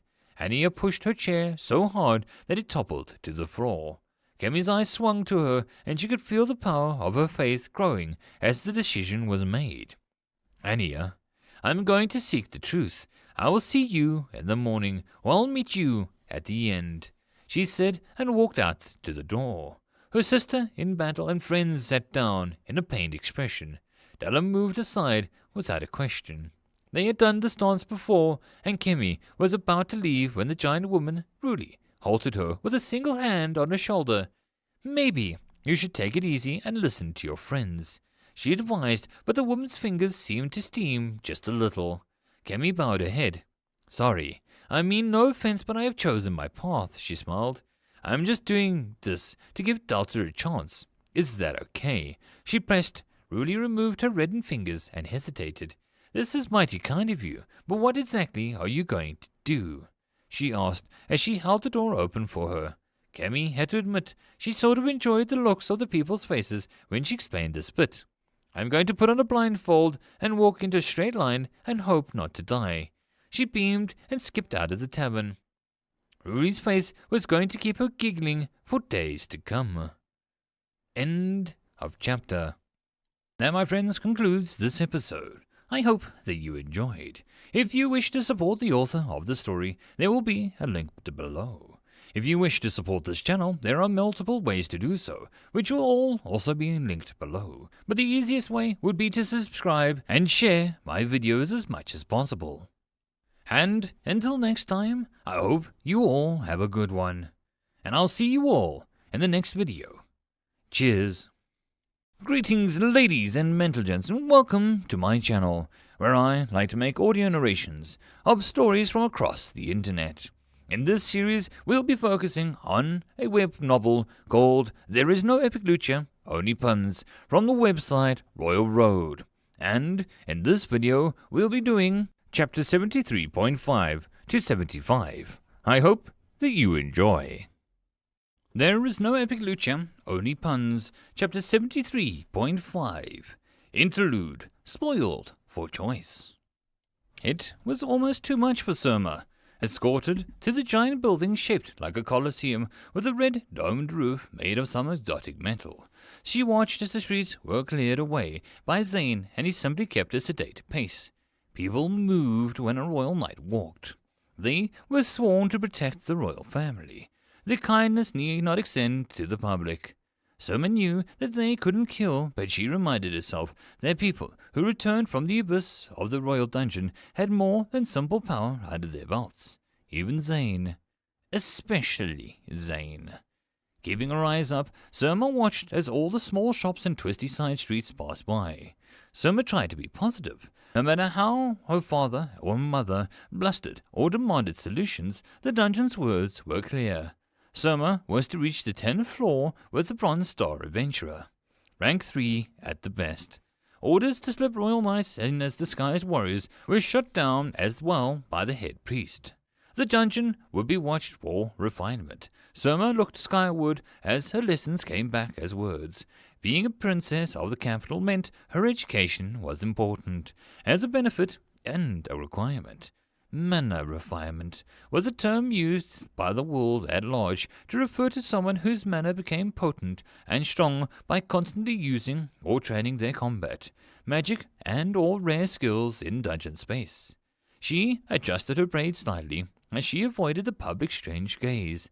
Soma had insisted on walking to get into the spirit of things. She kind of regretted it now, having 3 royal knights making the way to an awkward blank space between her and the people of the kingdom. Sure, assassins would always be waiting, but Soma just felt like an exotic creature to be stared at now. She was close to the guild building, so she kept her eyes averted. It was almost impossible to fake untested or raw, unrefined manner that was unrefined. The best tactic was to simply use manner around people. But the dungeon would know. It was a god unto its own realm, and trying to trick it was unwise. A new dungeon or a common one may be somewhat confused or even manipulated, but one as old as her kingdoms. It was asking for Surma's name to be stricken from the books of history if the dungeon caused a calamity. Surma was sure that even her father managed to negotiate a proper contract with a fair play and used his own army. The royal dungeon would not be so easily held to its current form. Its awareness had evolved into a bored intelligence. If it were to be pushed to a breaking point by the kingdom holding its floors hostage, Surma felt that her heart go cold at the thought. The idea of the level 100 boss monster breaking out and... breathe. Brilda urged quietly, her features so often accused of being cut from a beautiful stone, watched her for a moment. We shall not leave you in the hands of louts or thugs, she promised, and the sight of having her spear on the ground made the chill retreat from Surma's chest. Thank you, she said, and smiled back. Brilda merely nodded. The slight tone change and the tapping spear letting Surma know the woman was pleased. Brilda did not open up to people nor explain herself. Surma had learned to understand Brilda the way one learns to predict storms on the sea or to change on mountains, with great patience and fear, then love. If there was one royal knight that Surma would say fit the title, it was her guardian since childhood, Brilda. It wasn't to say Gionha or even Liera were as a slouch, but Brilda had such a grace that she hadn't seen since the only other royal knight that read her a bedtime story. Surma felt a twinge of pain as she thought of why. She broke out of her thoughts as the doors were loudly pushed open by Zane, his appearance silencing the chaotic, cheerful noise coming from within. Surma pressed her hands tight against her waist. Her royal white dress was adorned, golden tiara was only offset by the out-of-place green bead bracelet on her arm. Her good luck charm. Surma felt that she would truly need it today. The guild hall's main entrance was large, wooden, double-doored affair that was more of a cheerful and red. Above the door was a sign, as if there was imitating many dungeons and patrons inside would have visited. The place. It was cocky when they named it and the place all those years ago. Her father had mused once, but now everyone knew what each other meant when they said that they were going to the usual place, or the place to be. It was annoyingly relevant in the city. She walked in with Brilda at her side. It was hard to disguise how Surma craned her neck in wide sweeps, trying to take it all in like she was one of those tourist folks that wandered into the city. It was almost like a ghost of her mother's hand on her back was real as Surma corrected her posture and retained her regal, pleasant, but distant expression. In the inside of the building, the main hall, from what Surma could see, followed more of a red and gold theme the building promised from the outside. Surma actually felt like the place was a bit too much. Ironic, coming from a princess who ate with gold and walked on gems, but Surma felt odd that a gathering place of rough and tough thrill-seekers was more akin to a hotel entrance. A large section of the room was dedicated to the open fireplace, sofas, chairs, stools, and a bar near the corner. The prices Surma noticed were far higher than the local businesses. As someone who had forced to study the economics of imported grapes, barrels, ale, and peanuts for 2 weeks until she could recite it backwards, Surma knew that the alcohol they served was both overpriced and weird. The common drinks were a thief in a bottle, but there were drinks Surma had never heard of. Devil's Bum, Liquid Courage and Wisdom, Furlio's Brew, and Dragon Spit. Did this place have an alchemist, a spirit alchemist? Not to be confused with a necromancer who became an alcoholic, but an actual master of the wines and spirits of the world. Surma had heard these things that they were made so delicious and powerful that one sip of the right brew could make a mouse turn into a hero. Surma blinked and then smiled slowly to herself. A mouse hero. That would be slightly delightful and adorable. Soma doubted that this place had one, but she couldn't help but check the bar for a tiny mouse door that would lead to some secret league of mice and swords and staves. It would be called the League of Little Heroes. Soma was almost washed away into the lands of fantasy as she imagined them riding on frogs and rabbits before Brilda cleared her throat and guided her towards the stairs, and once on the second floor to a door that was guarded by two men in armor that gave off adequate power. Soma felt sort of bad. Growing up in the Royal Knights had dulled her respect for the levels of manner refinement that didn't make one's fear for one's life. Inside the room were many nice sofas, and a window that had a wonderful view of a fair city. Valuran. How Soma had only ever seen it was best features. Now, even from the guest room, Soma spotted cracks, nooks. People walked around in clothes that didn't cost the same as a small field. It was refreshing and a little scary. Me and the Spear Witch will go talk to the Guildmaster, see which sorry wretch we can find in this place that won't get you killed, Zane announced. Soma blinked and eyed the room that was clearly for waiting. Yep, stay and don't die. Lorsa will be doing whatever Lorsa does, Zane added dryly. Soma turned to see the empty room suddenly filled by the third Royal Knight and her entourage. Lorsa, the person in such a heavy cloak that all details were guesses at best. Lorsa had not been in the room a moment ago, and Soma was talking to Zane, who blocked the only door in or out.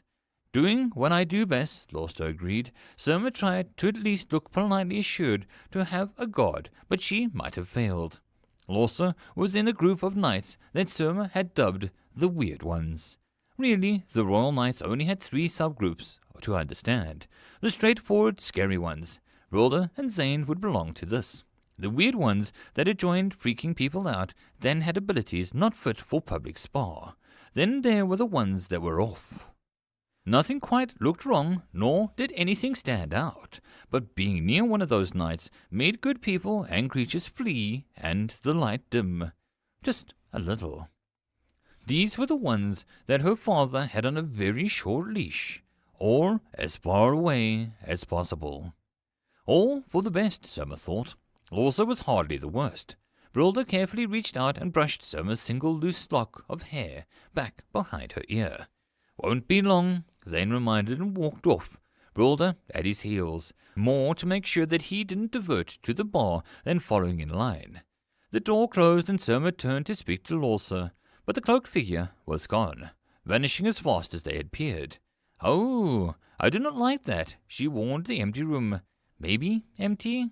Lorsa was a weirdo, but at least they didn't act like a creep or scare her by appearing out of nowhere. It just made her uneasy to be unsure whether she really was alone or not. That feeling was quickly overtaken by annoyance as she sat with a proper posture on the plush sofa, facing the fire that had more firestones in it than was strictly needed. This was Soma's task, should she not be there at the table, viewing her potential warriors with her own eyes. Was she expected to walk into a danger with strangers? Soma watched the fire burn without tinder and the stone fireplace. Yes, you are. The best of the best that are available will be chosen, and I will accept them with grace. This is about more than yourself, she reminded herself sharply. She sat straight and placed her hand into her lap. Her only breaking of proper appearance was a single finger fidgeting with the green bracelet. If she failed, then the dungeon would enforce the punishment that it had warned about. The prince of the dungeon's warnings words not to be trifled with. Soma swallowed hard and nodded.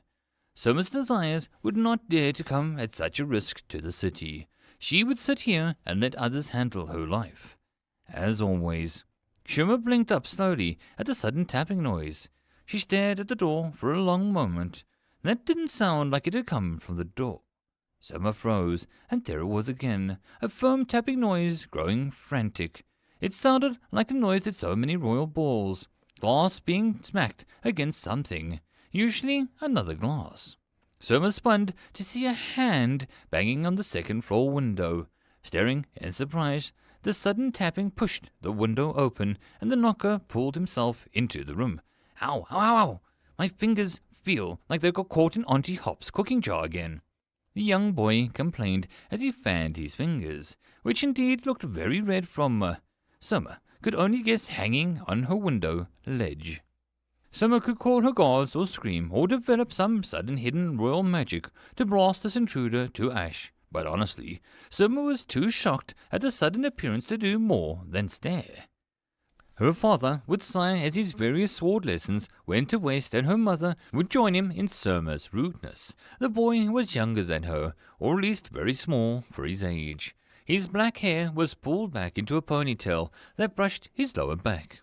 Unlike Summer's own braid, so tightly made and decorated, this boy's hair looked more like a contained wild animal. He kept blowing on his fingers, which allowed Summer to fully take in the rest of him. He was an odd-looking thing with slightly too blue big trousers tied with a black belt, a torn white shirt that looked overdue to be burned, and he had what appeared to be a book hanging from his belt like a handy tool by a piece of thread.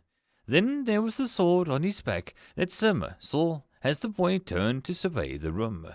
It was a horrid, chipped, dirty grey blade, but it had been used well. Summer's weapon master whispered in her ear in memory of their reinforced handle. The way the blade looked, less damage by ill care and more by long time use fending off deadly blows. "Are you the guildmaster?" the boy said, snapping Summer out of a stupor. The question was both unexpected and bizarre. What sort of logic would have one to assume that a girl in a dress and crown, sitting in some waiting room, would be the guildmaster? Her frustration leaking just a little at having her moody thinking interrupted by some boy. "Yes, clearly I am. What gave it away?" she snapped. The boy sighed with relief. "Right room after all. Told Zan that she was wrong. My name is Mass. I want to be a hero," he announced. He thrust his hand out, and his years of inbuilt instincts took over. She nearly shook the hand and smiled, as the other person was some important diplomat from some country that she couldn't pronounce. "What?" she replied, still wearing her best fake smile. Mass beamed. "I want to join up with the guild and take on the dungeon. I tried to apply downstairs, but I was rejected. So I just thought I'd come straight to the head honcho and deal with you. I'm so glad that you're nice and much prettier than the bat behind the desk," Mass said in a just-between-us whisper, as if the bat downstairs had the hearing of one rather than just the looks. "I think you have the wrong," Summer tried to explain, seeing how the sarcasm had done what her mother had always warned it would, get her into trouble. "So what do I need to do? Beat goblins up, wrestle dragons, rescue a princess?" Mass demanded, eyes glinting so brightly that it was slightly adorable in its own way. Summer also took offense to the last one until she remembered that she was sitting in a guild, waiting on her protectors building her a defense to save her from the dungeon dangers. "Maybe you could help a princess rather than simply assume that she's useless and needs a man," she replied hotly. Mass shrugged. "If you know one that needs help, I'll help. My hero book said that it always needed rescuing, so I just assumed that they were off being cool anyway, but just ran into trouble." The boy scratched his nose. Summer stared at him with one eyebrow raised. "You clearly don't know what a prince's daily schedules are. Adventure and excitement are clearly on the never-happening day." She sat down, not feeling like she had a lot to worry about from the boy now. An energetic lad, but in the end, just someone looking for a fantasy. "I don't know any princesses, but if you know any, can you let them know that Mass is here to offer them a hand?" He placed his hands on his hips, making the tattered boy shake slightly. Despite her hollow mood, she couldn't help but a small smile. "Noted. I'll pass on a note to any princesses. Why were you rejected?" she suddenly asked, which made Mass huff. "You need a recommendation thing and money," he said, looking unimpressed. "Recommendation? You mean—" "I suppose that's not a bad, but a fee isn't unreasonable. They do give you a guild seal in return. Those things do take money to make," she pointed out.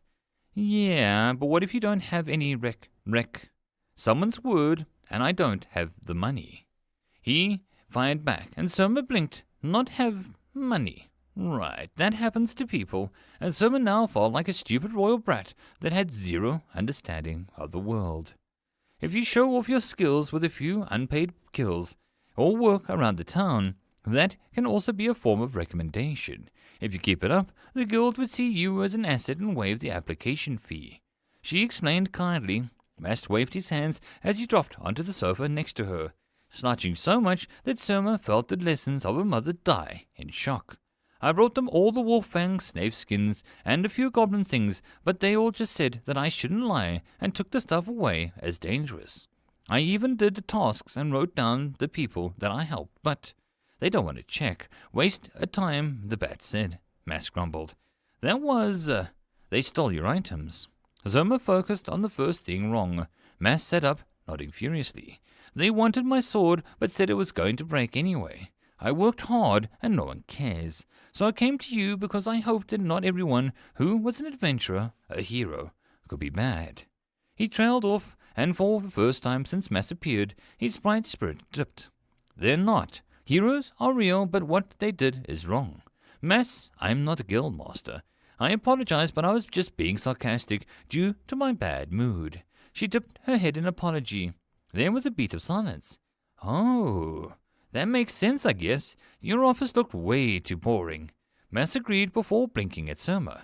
So, who are you? He asked, leaning closer to Surma than usually experienced people being. I'm She cut off herself for a second before she smiled. Surma, a pleasure. She held out her dainty hand as her blood demanded. Instead of the practice kiss and the back of the palm, Mash shook it hard again. Surma, that's a sweet name. Sorry for busting in here and all of that, but if you're here, you must want to be a hero too. He stated, the boy's brain making a truly impressive leaps in logic. Surma was about to correct him, but wasn't the fact that she was angry that she wasn't being allowed to truly experience the dungeon the whole reason that she was here? Sort of. She ended up saying. Mass looked annoyed. Must have turned you down too. Did they take your weapon? He stood, actually looking her over for the first time. You just noticed what I have on my person? Surma asked blankly. Mass grinned. I was too busy staring at your face. It's nice, he said, crossing his arms with a confidence only a boy could have. What royal etiquette covered this? Laughed frankly at his compliment. No, Surma actually did feel something of a compliment.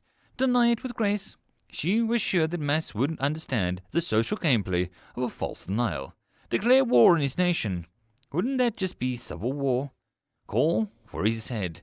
But then he couldn't keep speaking to her like a person, which Surma really enjoyed. She was trapped between royal secretive smile and utter indifference. Her baffled mind went for both, and she ended up smiling with her wide eyes. The look was not being painted any time soon, but Mass laughed cheerfully as he pulled her up, her horrified mind making sure to put up no resistance. Let's go find the guildmaster, or show off our skills and get registered. Then we can team up, and my friend's on, and then we can take on the dungeon, and I can marry a princess. Mass explained very quickly. Marry a what? Surma's mouth yelped before the mind could wrestle control back. Mass's strong grip had her out of the door before long, and while Surma did protest, she also felt better. She gathered herself as the bat at the receptionist gaped as Mash dragged the royal princess towards her. The woman was pretty, but the eyes held a gleam of something that irked Surma. Perhaps it was high time that she finally used all this princess influence for something. Chewing a thief out in a highly respectable place would be simple. A fine place to begin, but she had to make sure to do it with such a way that Mass didn't learn of her status. How he didn't know with a crown and a white gown and a VIP room, she had no idea, but she was actually having a good time for once since her birthday. Upstairs, Rosa put their cup of tea on the table in front of the sofa where Princess Surma and the boy had been sitting moments before. The cloak dropped to reveal a shocking white hair and hid a smiling face. Oh, youth! To be young again. Rosa toasted with empty hands. The princess was safe. There was nowhere she could go that Rosa could not be in less than a second. Even then, Rosa's watchful eye had claws and hid well. The boy was just funny, and his ability to pull the princess out of her slump was cute. Now Rosa just had to keep delaying the guildmaster down the street from the guild hall another, 40 minutes until the princess and the boy would pass the little test. Rosa had a big fan of pushing the chicks out of the nest. Too often snakes devoured the scared chicks and dared not to fly. The tea was drunk in an instant and Lorsa was gone before the cup landed back on the table. It was no surprise that Mass now had a decent recommendation. A quick word had also seen that his items returned before long. Mass was in awe of Soma's apparent ability to make people do what she wanted. Are you some sort of puppet mage? Or are you using some scary fear power? He inquired. Soma rolled her eyes as they led to a small hall testing room. It's called manners and firmness, she responded. The pale receptionist gestured to a row of seats where a few other men and women sat, waiting. Please wait for your names, she stuttered. Mass waved at her with a winning grin. That's right, you'll hear the name of Mass and Soma, the dynamic duo, he bragged. The woman looked to Soma with fear and alarm. She merely shook her head and walked to the seat. Only once she was resting on the hard wooden chair, almost a stool, really, did she consider what she was doing. Brilder was going to glare at her. Zane wouldn't care unless Soma really turned out to be a pain to find. Then he'd be annoyed, and that was bad for all involved. Lorsa would do something. But why was she taking the test to become a Bronze Star adventurer? I'm so excited. You're going to do awesome, Soma. Believe in yourself. Even if you don't pass, you can join my guild, he promised kindly. Soma took comfort in that. If her mother found out that she had escaped her guard and went in public without us even a disguise, she might need somewhere to run and hide. The nervous people around them merely watched as some no-name casually called Soma by her first name.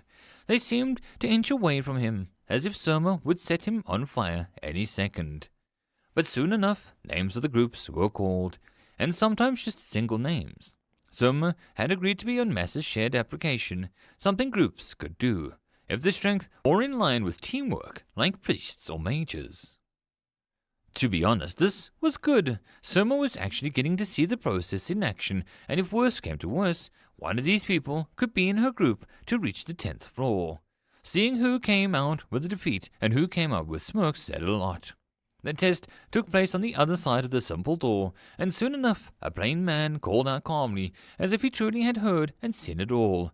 Mass and Soma of Ultra Dragon Explorers? The hall was too quiet, other than Soma slowly turning neck as she stared at the already striding Mass. Wow, another testy said bluntly. Not even 300 years of noble blood could keep Soma's chin high and proud. I should have expected nothing less, she admitted to herself as they walked into the room. The plain man with the short hair and dull eyes walked over and stood at the center of the empty room. You have 3 minutes to land an attack on me, he stated. Soma had to remind herself that bronze rank 1 was basically had used a weapon once.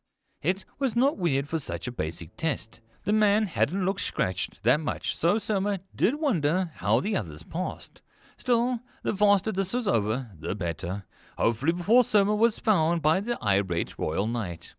The only downside was that Soma lacked a blade, her preferred weapon. Mass's body was almost vibrating with anticipation. Remember, he is trained. She gave him a warning. Mass's answer was brief. As long as you've got my back, we can do this, he promised. The enthusiasm was nice. Soma would have to extract it and bottle it to cure the world of depression. Could there be another such cheerful boy in this land? Without a blade, she only had one thing, a single spell that she had been able to master. I can take a hit, so use me as a shield, she promised. She half expected an argument or some sort of knightly refusal, but Mass, as Soma was quickly growing to like, only grew excited. Got it, side by side then. He charged and Soma followed as she hiked up her dress. How this instructor fell facing the boy waving a sword as big as himself, yelling his head off, and a princess running in heels and a dress with a determined expression. Soma had no clue. The only thing to complete this group would be some tall hulking swinging a huge weapon. He'd have to have blonde or red fiery hair to complete the look. Focusing, Soma watched as Mass' first swinging was fast and the man actually kicked off the ground with a surprised look. He struck out a leg, but Soma put up her training into action, standing in front of Mass and cast a spell. Really, it wasn't exactly a combat spell, to be honest. Really, it was a cosmetic spell that Surma had utterly butchered. Her clothes became wrinkle-free as the magic smoothed the creases and wiped the dirt from her clothes. Surma's magic struggled before it did what it always did with the spell. It doubled back and the fabrics became thrice as durable, and the white dress was now able to deflect the weak dagger, something she learned in an assassination attempt one time. The leg bounced off, the man recoiled in shock. Surma followed up with a swift kick, and the man toppled over with a gasp. "Whoa! Surma, you won the fight for us," Mass praised. The bonus of the spell that she used meant that Surma didn't have to worry about looking haggard or roughed up. A blessing, really. A spar, nothing else. He clearly was going easy on us and didn't use a weapon. She dismissed, but her smile made Mass grin even harder. "You pass. You can tell the receptionist that Bart gives you an eye." The man wheezed. Surma was about to help him up, but Mass was already running out of the room with her. "I'm sorry," she called, needing to say something before becoming rude. Inside, she felt happy. Surma had passed this feeling. She was pleased about passing some test. How silly was that? "We're going to beat the trolls up, then rescue lords and discover the city of gold, and ride dragons, or dragon people." Mass listed with such joy. Pretty silly, but Surma started to pick up the pace and run with Mass towards the receptionist desk. The waiting trio of her royal guards and a man Surma knew to be the guildmaster almost put a damper on her cheer, but not quite. In front of Zane and Boulder were two very odd people. The one glaring at Mass was a stout woman who had to be a dwarf. Her skin was ashen grey like stone, showing some power or influence. Her hair was hidden under a well-dented helmet, and her armor was a familiar symbol stamped on it, a mountain of golden veins flowing through it. Surma could only barely remember it belonged to some deity of the earth. Her giant book, bound by an iron, had the same symbol, a priestess of some kind. "You daft son of a bucket, I told you not to do anything rash. You don't bloody kidnap a princess," she demanded. Her voice was as soft as a thorny bush. Mash shrank under the woman's glare, but he held out his hand to her, still holding Surma's. "Team Ultra Dragon Explorers won the test. We're bronzes." He beamed, then paused. He seemed to actually hear her words before he turned to Surma. "She thinks you're a princess. You get mistaken for a lot of things, don't you?" He mused. A shadow fell over them as Boulder glared hotly at the held hands. "Whoa, she looks angry," Mass whispered. Surma let go before her guard killed her friend. "If this is not the best time, perhaps we should just adjust the numbers until we're better ones come along." Came a smooth voice that shifted along, speaking. Surma peered around Boulder, to her brain shut down as a giant white-furred mouse man stood there wearing a royal blue coat, fine grey trousers, some well-used wraps around the clawed feet, and his face was a huge thick bottled glasses that expanded his little beady eyes to large volumes. "Zan Zan, it's a mouse!" Mass pointed with a smile. The man glared at Mass. "I'm clearly a rattus.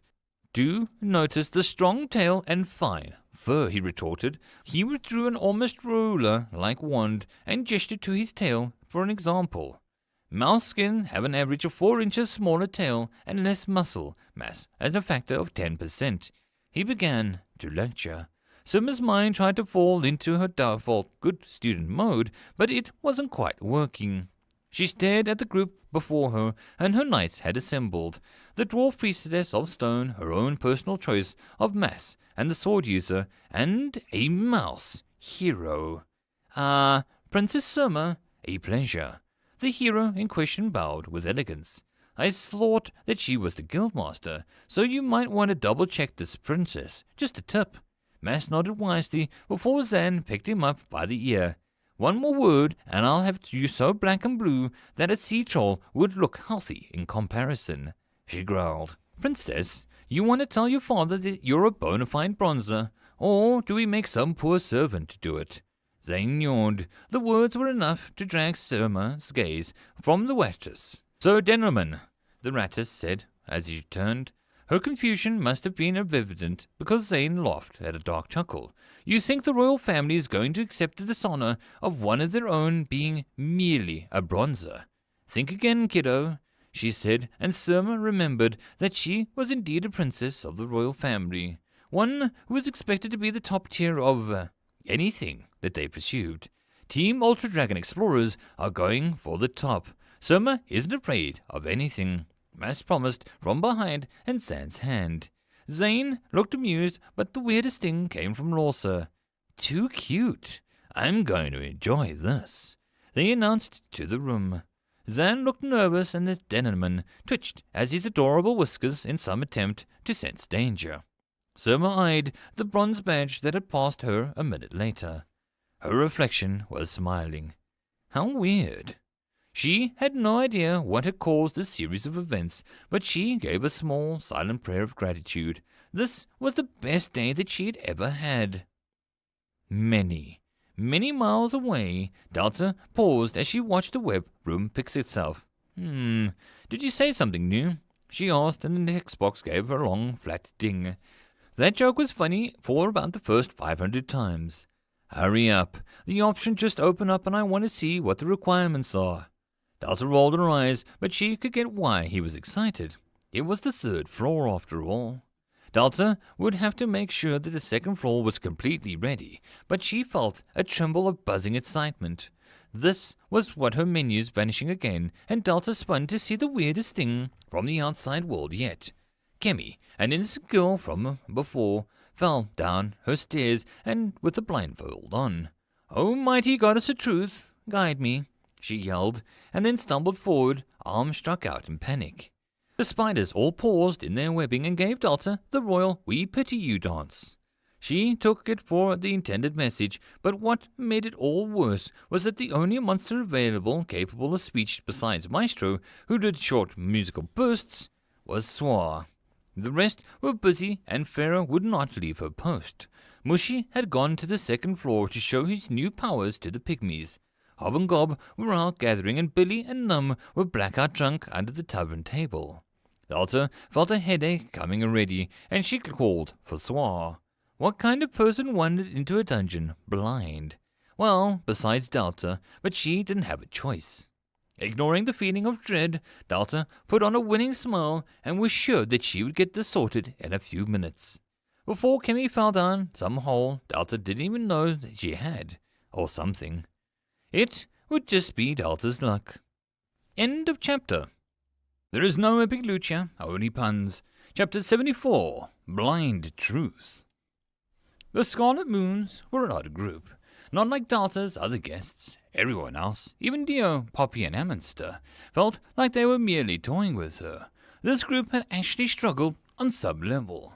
On one hand, Delta felt worried as they fled and hadn't returned. On the other hand, Delta was glad nothing else was on fire. The group was good at fire, if nothing else. Kemi, the calm one, had gotten the idea while the older woman, who seemed to act like an older sister, Ania, was more on guard. Gongo was simple, but a terrible person. Delta likened him to her own Swar, a fella rather prone to burst of chaotic fire. Delta wanted to blame him for everything, but really, the issue was that Delta had no idea that Bori would transform. It spoke of many menus and boxes that she had yet to learn of. Condition box, mini boss potential. Delta sighed as she perked up slightly as Mr. Lord Mushy calmly seemed to go about helping the regrowing mushrooms look neat and slightly bigger. The whole adventure of the group had been another eye-opener. Delta wasn't weak enough to be beaten by teens. She was only beaten by Durance teens. That had been a slight mistake that she had made, and one that she could now see as an error. Kemi, Ania, Gonga, and the other guy were not ready for her 1st floor, let alone her 2nd. What if one got a hold of them? Delta knew so little about her 2nd floor boss, but this was more due to time and upgrades. No. Delta couldn't risk these people making it past her bar, let alone Surf Ran. What if they upset the bees and pissed off Rail? Delta shivered as the image of Bob swinging Kemi about like he had done with Grim. What if they broke?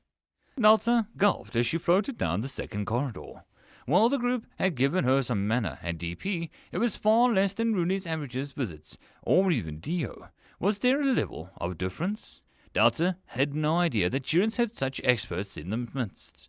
Rudy and Quiz were the strongest protectors. Some sort of guardians, Delta blinked slowly. Rudy snacked off as a guardian. Quiz was too mean to be someone people turned to as well. But she could deny their power. Dabbergast was nice, but weird. Isanella, that woman, was someone Delta didn't know very well. How many more scary people called Durance home? Couldn't be many, right? The thought made her head hurt, and she didn't even notice where she ended up. Powerful friends may become powerful foes, Wyman said calmly, her form appearing to be a suggestive woman surrounded in a mist, but Delta could see her real form, a deadly wooden figure with thorns glaring eyes. Delta looked up at her. They've been nothing but nice. It's just these new people that are an issue. Kemi is sweet, but the rest expect me to be a murder dungeon. Delta whispered, Wyan loaded branches and acted as her arms. Then they will be unkind and come back with more anger. Best to deal with them, then. Those who do not respect your kindness do not deserve it. She said bluntly. Delta looked up and startled. As always, I find you being nothing but trouble. Other dungeons may be animalistic and quick to act, but Delta has made your own path. If you have any self-respect as a boss, you won't question that. News tax box announced suddenly. Wyman leaned back as if New had burned her leaves in some manner. Mother encourages thought. If you protest that, then I have to assume that you disagree, and thus I should remove you. Wyan hissed. News box was blank for a second. Delta's kindness is not to be disrespected or abused by anyone. The threats were glaring, were not helping her mood. Surprisingly, both the tree and the box seemed to turn to her. Delta? Mother? The concern seemed real from both sides, and they only made it all worse. How could Delta tell one or the other off when they felt so honestly worried about her? Was Wyam just being overly aggressive, or was New being overly protective? Did the Scarlet Moons deserve such treatment just because they did some damage? No. They did what was logical and reasonable for a dungeon. If I'm the odd one out, I can't expect people to behave the way I want. She said aloud, the thought finally hitting her. Other dungeons really did exist. Delta was the weird one, and the other ones no. Little to no issue with just killing. How did they think about it? Did they think? Did wolves ponder the moral issue of eating deer? Was Delta really the freak in this situation? The thought oddly liberated Delta in a way that she hadn't thought before. Defying expectations and making her pit of death into a home, that made Delta happy, simply because it apparently should have freaked her out. Wyan knew. Thank you, but I think that I should be wrong, a lot, and I should take action against folks. I give too much leeway too. I should learn, right? If I just keep repeating mistakes, I'm just as bad as the murder hobos coming to the dungeon to grind. She announced. Murder hobo? Wyan frowned. Her face made a smooth wood creased into a frown. Overly passionate adventurers that prefer winning over experience, Delta amended. She turned and looked at the first floor. Learning was the key to make sure that her dream would come true. Those who refused to learn would be doomed to repeat it, right? She moved and ended up in the mushroom grove. She focused on a single plain signboard appeared. Sorry, New, gonna have to borrow your gimmick, she said sheepishly, as she made words appear. If you didn't, I would have. Still, I have doubts these people will read it, let alone follow the instructions. Something about idiots and clear instructions do not mesh. Delta snorted and tried to pretend that she was focusing on the sign. Fire will result in explosions. She'd never make or encourage any dungeon designs that would seek the death of those who would enter, but if someone was stubbornly determined to bash their heads on the wall, Delta could only provide so many pillows. Do you think the other dungeons enjoy killing people? Delta asked after a moment. New was silent for the following moments. No. Sis tells me that others don't enjoy it as much as Deal. A matter of life, a simple expectation, no more interesting than harvesting grain. You are far more interesting due to your odd oaths and choices. It has resulted in more, outcomes than I had imagined. Stop, I'll blush, Delta suddenly teased. Weird outcomes, but still, the results are not the same. You are the oddest dungeon core that I've ever. Delta turned and saw Moo's box frizzle, as if overheating. "You?" she yelled, and to her relief the box righted itself. "Sorry, I went in an odd with thought pattern. I blame you, of course. Only you can make me feel anything other than purpose and duty. Speaking of, I'm going to add more science and a few tweaks while we decide what to do next. Hovering is just not my style." Delta couldn't answer before the box had fled, but she had a feeling that stubborn shyness from new. Weird. Sis, are there any more potential bosses as such? She called and no such box appeared. Looks like since Bori had a room guardian status, it was likely to evolve. After all, Maestro, Lord Mushy, Farah, Waddles were all rather beyond the conditional bosses. Delta honestly couldn't be sure how to feel about it all, that other than she was glad to have friends. Delta thought about what to do, and honestly, any grand plans were pushed back as she silently watched the fire damage reverse itself. And maybe, in a few months, years, she would stop watching as the damage repaired itself. But not now. Right now, Delta needed to see that everything was going to be okay. Like an anxious parent after their child hit their head, worried but still caring. Mostly, she focused on the Grove and Spider Room, the two biggest targets of Gonga's flames. Gonga's fire honestly didn't upset Delta. Something about the man seemed awkward with magic. Delta wondered why he didn't use a sword when clearly his mana rejected the magic that he forced on it. Reason? Stubbornness? Whatever it was, Delta felt deep woe and pain when Gonga used the magic that she couldn't dislike the man. His casting had a tinge of his inner soul, and it made Delta want to know more. She hoped he, Ania, and Kemi came back peacefully, just so that she could find out more. Lordy soon declared that the Grove to be on a healthy enough level to be left alone. He no longer waddled, but strode with a jolly step towards the stairs. "I must see the little rascals of the second floor. No doubt they'll be surprised," he exclaimed as a twirl of his moustache. Delta giggled and walked beside him. To her surprise, he extended one arm and nodded for her to slip her own through. Amused, since this act was merely pretending, since she couldn't touch things, Delta did so and let Lordy escort her like some lady. "How do you feel? Evolving, I mean," she asked, interested on what a second evolution felt like to someone like Lordy. A crown cap tilted up as he hummed in thought. "It's akin to waking up and having your dreams come back to you. You're not less, but you are more. I was Mr. Mushy, and still am, but now there is more to me than makes me Lord Mushy," he said a little wistfully. "Like the mustache." Delta nodded in agreement. Her monster chortled as he twisted the mustache in response. Lord Mushy without his mustache is no lord at all. He agreed. Delta broke into a laugh, smiling as they reached the stairs. She bid Lordy a good trip and turned, running almost through a box. It wasn't new, but the general system message. Dungeon has reached enough experience to gain a third floor. Summary. Conditions needed. Second floor boss summoned. 4 or more rooms formed. General critters 5 or more created. Monsters on the level 5 or more, of which are contracted 1. Kills 0, wins 1. Items absorbed on the second floor, minimal. Manament found, not enough. Correction. Additional points found by system, theme, jungle, core developed heavily into this theme.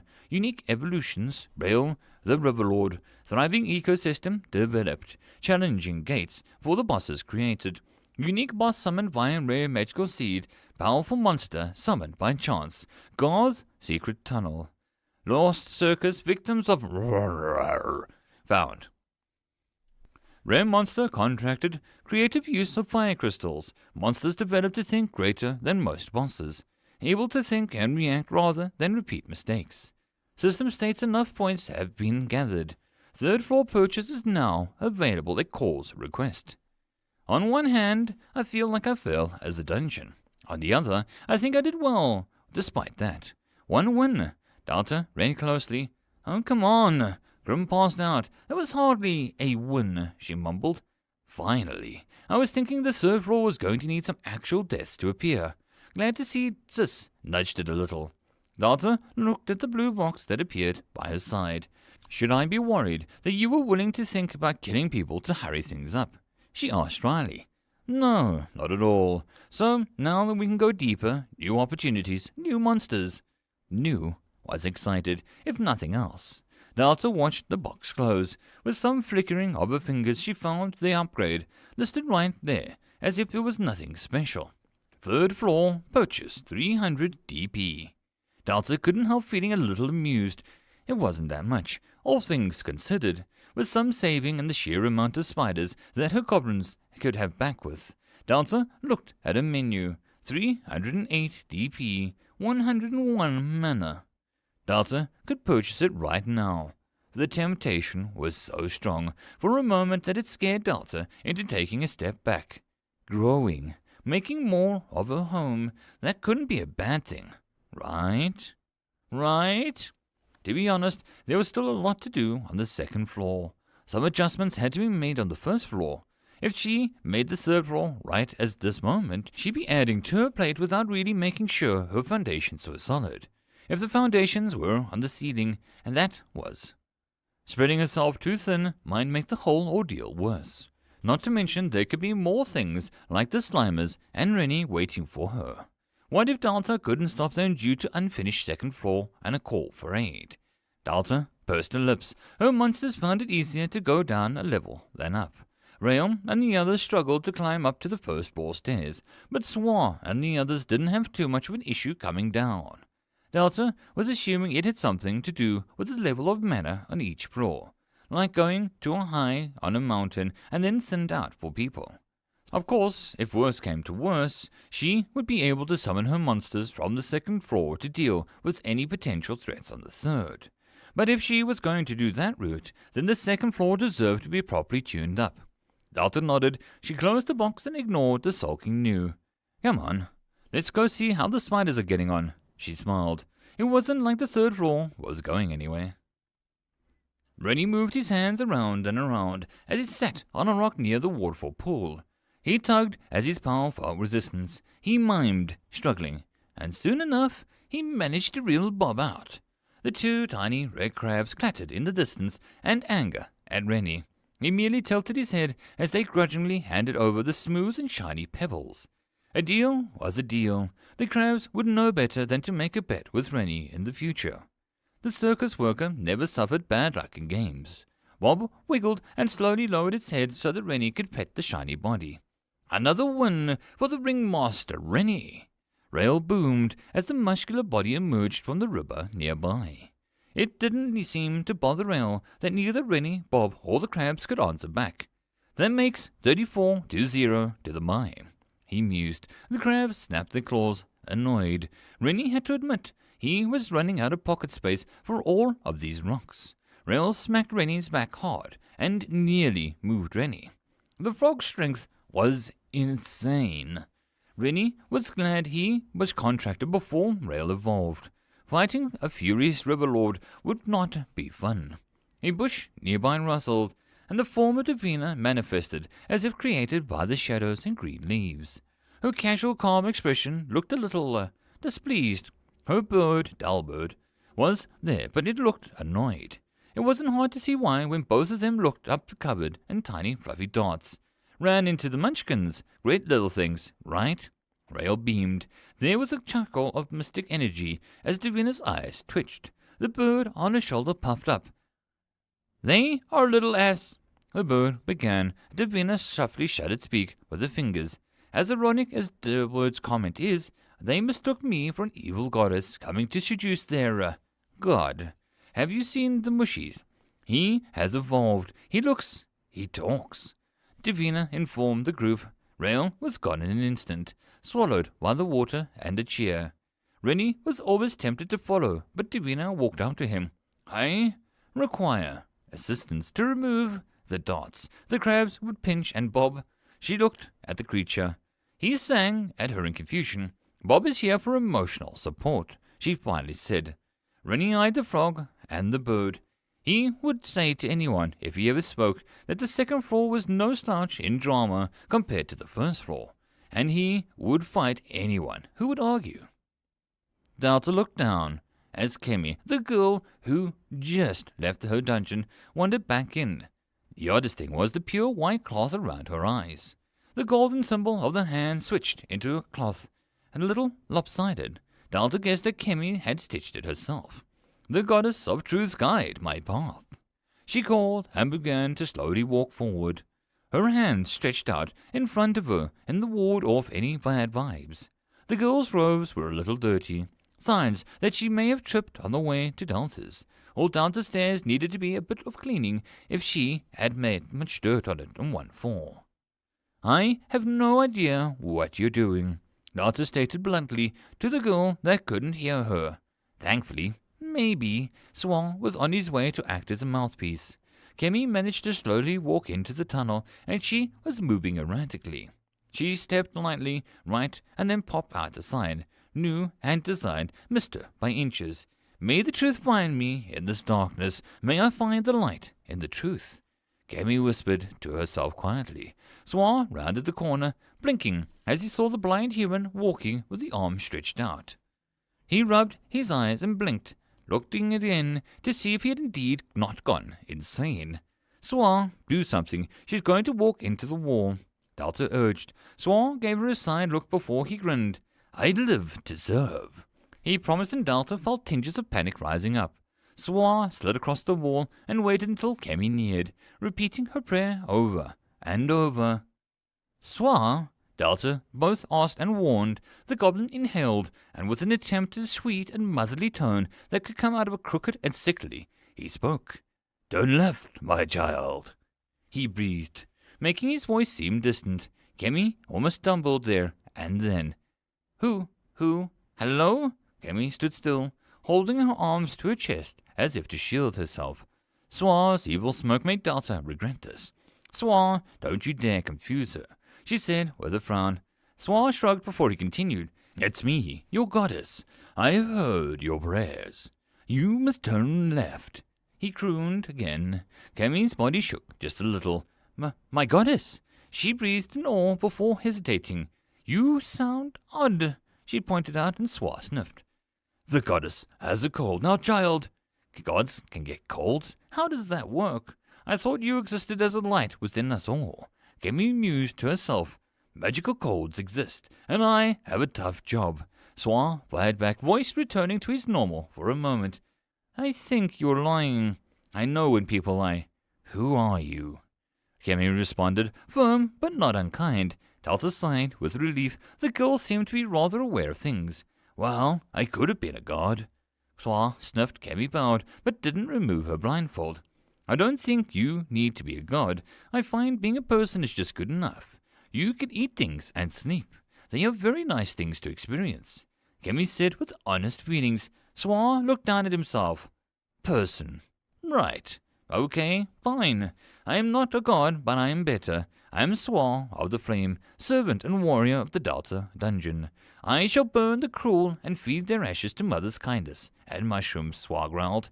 Kemi gulped a little. I had enough fire for now. I'd like to do a special ritual in the dungeon if Delta is okay with it. Kemi asked, fingers intertwining nervously, fiddling across each other. The goblin looked at Delta as she peered closely at her guest. No matter how deeply Delta looked or searched, Kemi gave off no ill will. Sure, if she doesn't mind explaining, she answered.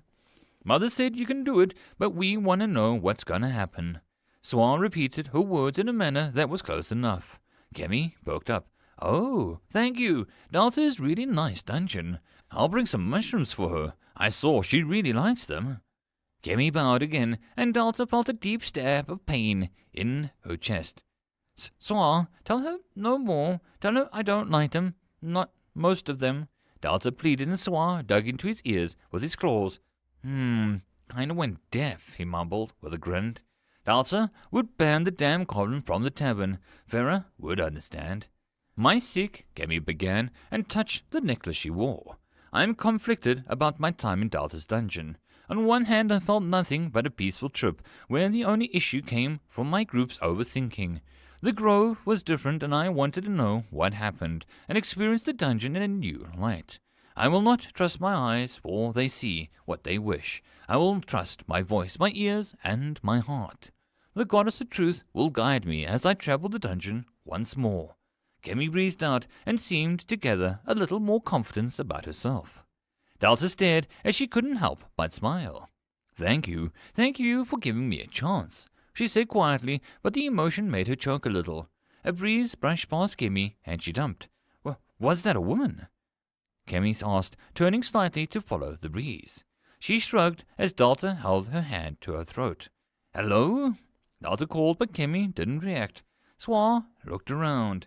So what? What do we do? Stay out of your way. He scratches his nose and Kemi shook her head. Do as you wish. I'm not here to alter things, but to learn.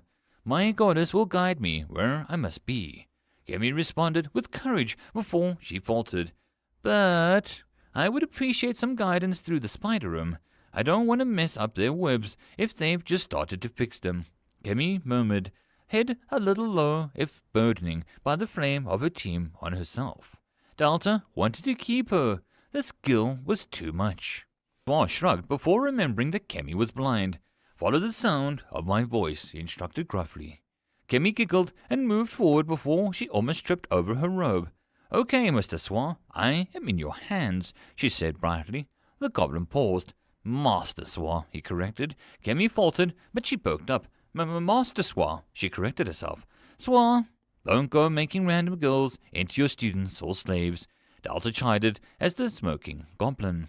Mother would like to remind you that all would like 10 mushrooms for the privilege of my guidance, he said, and Kemi frowned. I am not sure you're telling me the truth. Look, you almost stepped on a spider. Swa pointed to the empty air. Kemi attempted to hover by lifting both feet off of the ground. She managed to obtain flight for about 3 seconds before crashing down. Less backchat and more listening to my wisdom, Swa said haughtily. Delta was doing her best to ping Num or Billy, but both seemed to be passed out. Hob and Gob were all gone. Farah wouldn't leave her bar. Bori was sleeping in a coma patient. Waddles couldn't speak, and Maestro was everywhere but nowhere. Lordy would be so helpful here. Delta watched, following Kemi re-entering the spider room, and all the little silver beings watched with surprise. One danced with the "I guessed," while the fellow one nearby responded with the famous "I have 8 eyes, I am not blind" dance. Truly, this was a culture of great grace. Muffet, said in form, watched the weaker and frail without the condition of the other spider's death, casually dropping on Kemi's head. The girl squeaked, raising her hands delicately to feel the soft form.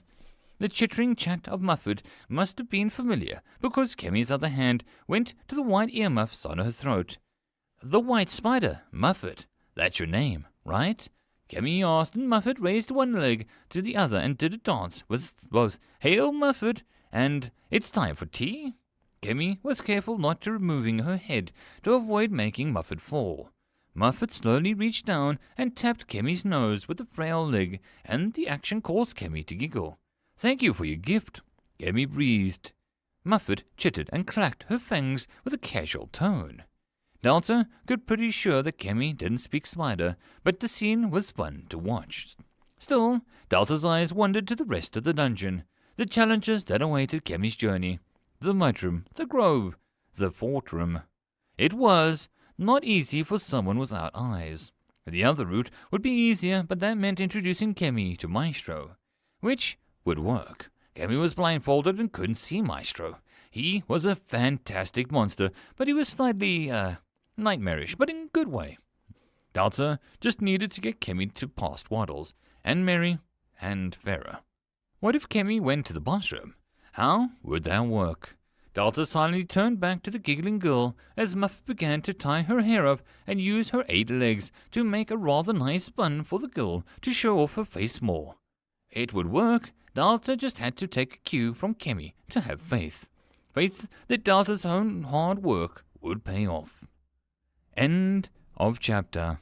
There is no happy lucha, only puns. Chapter 75. Heart to Heart. She was hovering. Delta knew that, but it was hard to pull herself away from another human being. There was something that felt like relief whenever she saw another person. Her home was lovely, her friends were just great, but knowing that there was a life beyond her walls, it relieved Delta to a great degree. Muffet decided to cling to Kimmy for a while longer, as Swa loudly declared how she was lucky to be getting such a tour. The girl was interested, and she listened intently, asking questions as they approached the pond room. The glowing ceiling of moss and torches made Kemmy's swarm look peaceful. Odd, considering that she was in a dungeon, but Delta took that as a compliment. What is it like living in a dungeon? Kemmy asked as Muffet's legs undid her work and began to make another hairstyle. The spider seemed to be greatly enjoying weaving Kenny's hair into different styles. The more she did, the more Muffet seemed to get better at it, and would chitter cheerfully. What is it like being out there? I think it has to suck, Saw, ever so graceful one, stated. Kemmy stumbled ever so slightly. What? No! If anything, it must be so small in here. It's easy to see how one could feel trapped. Kemmy argued. Delta gave her a point for that. She had, at first. It was odd how much Delta had adapted to these walls, to never seeing the sky proper. The jungle helped, but Delta hoped that she could make some sort of working sky on one of her floors. Maybe floor 3. A large plane, or something which the stars twinkled. Trapped. Everything is clear. This is my world. It changes a little every day. Everything here works for the same reason. Mother. We can argue, or even dislike one another, but no one doubts our loyalty.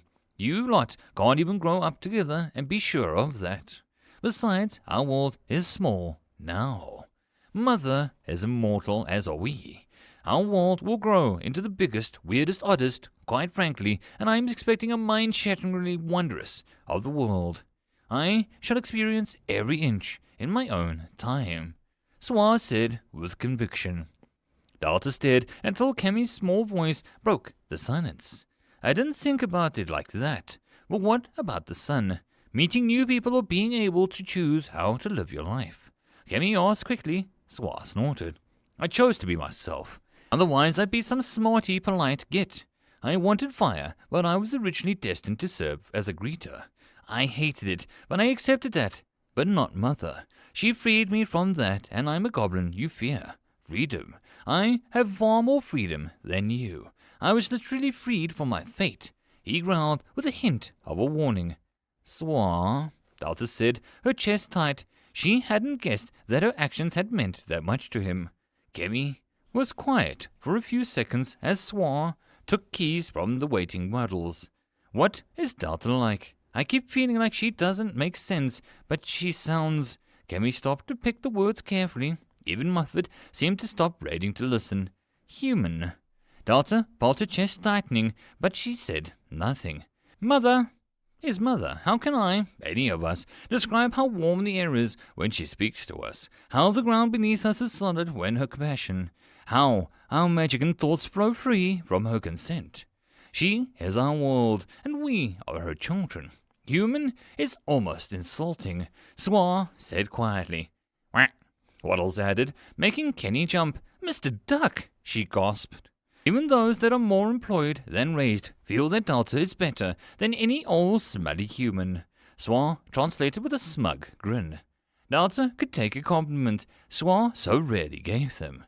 I'm a smelly old human, Kemmy protested weakly.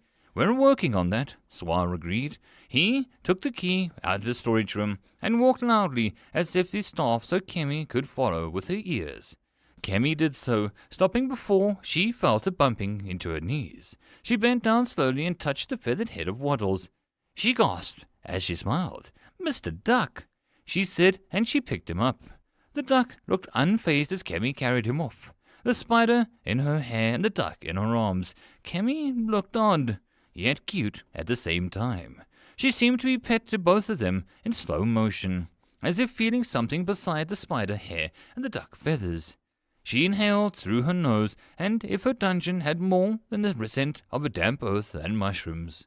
Every step, Kemmy seemed to be learning something that Delta couldn't see or hear. It made the petite girl more interesting by the second.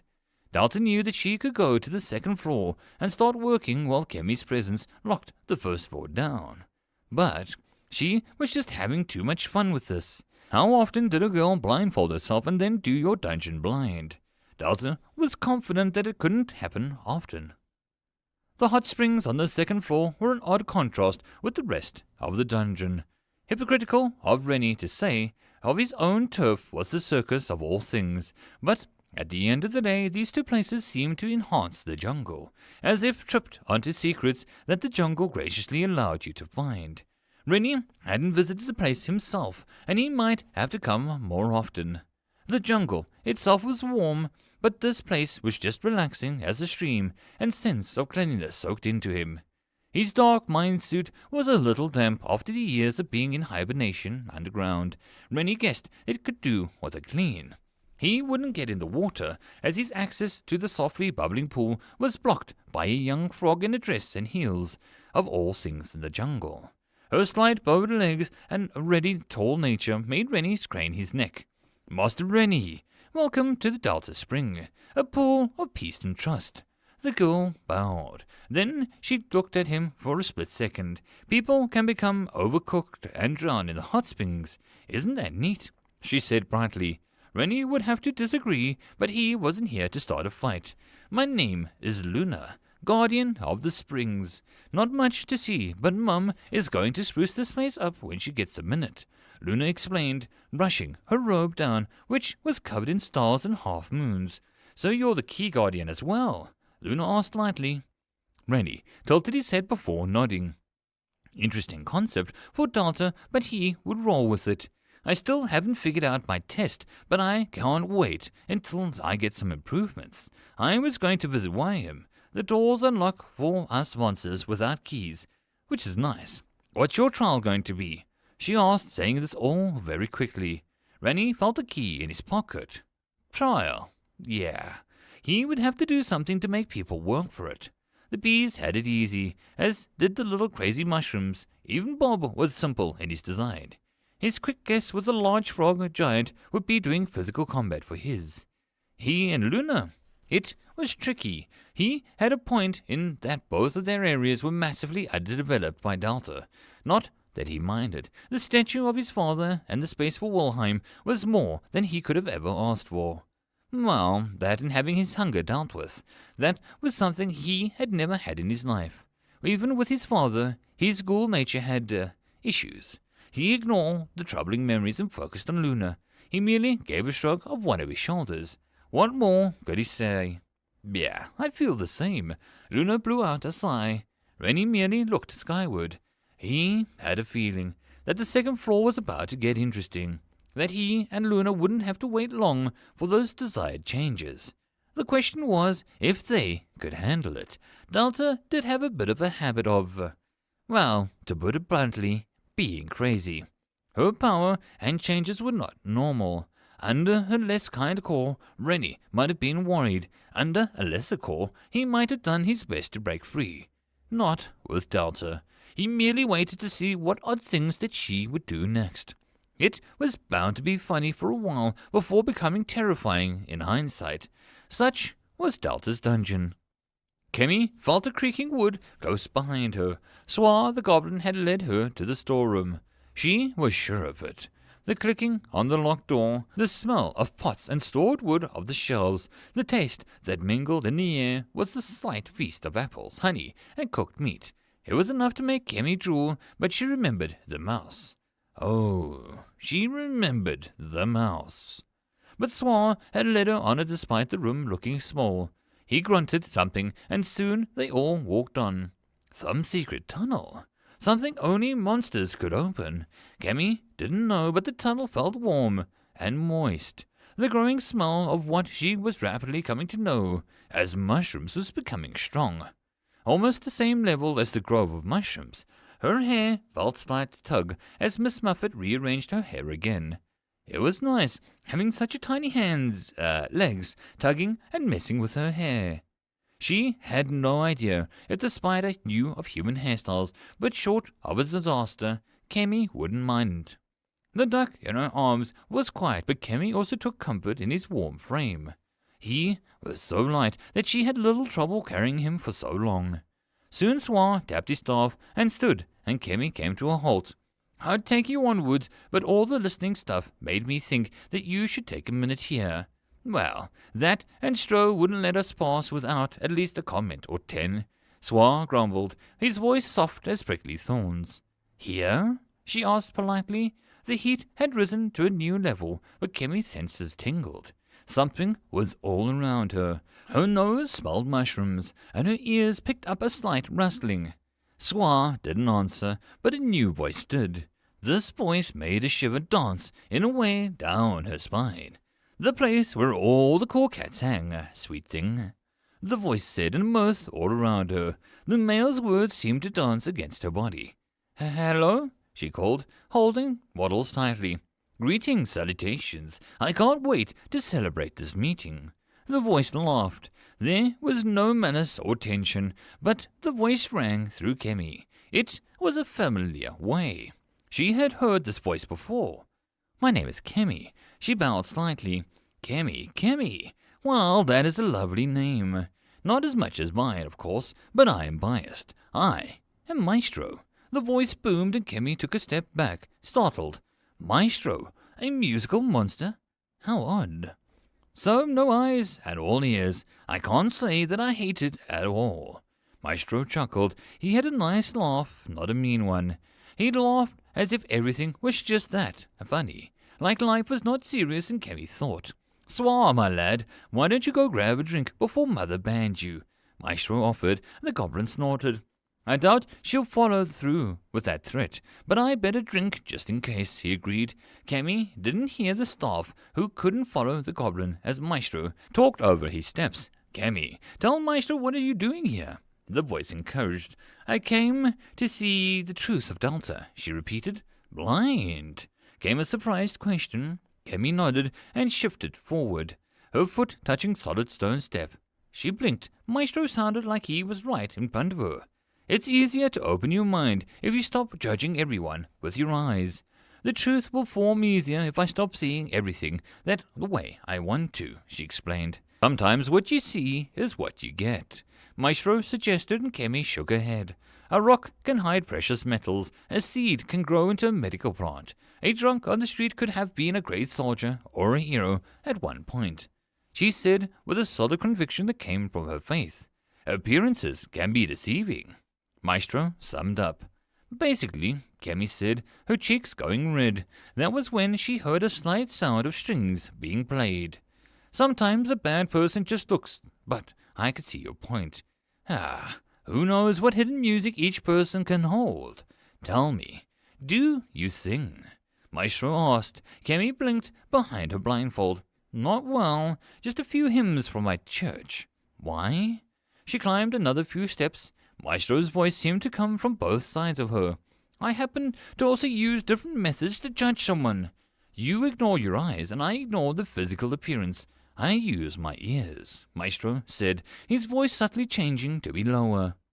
Music. Music is hard to fake when one puts their soul into it, he added. Music. Kemi stopped climbing this odd structure. Tell me, Kemi, as you seek the truth of Delta, will you allow me to see your truth? The room went quiet as Maestro's voice came from directly above her. It seemed to be the first time that she had heard him speak from his own lips. If he had lips, Kemi had no idea. What was Maestro exactly? He didn't sound like a goblin. You want me to sing? Kemi asked, hesitating for a moment. Maestro laughed again. You make it sound so grave. I'm no sea witch. You can sing without fear. If you do so, honestly, then I shall share a secret of Mother. A little treat. Maestro's tempted into her ears. Kemi shivered. Sure, I guess. Like I said, I don't know more than a few hymns and a fair few drunk bar songs because Gonga. But still, it sticks to the hymns, Kemi said quickly, almost sensing Maestro smiling.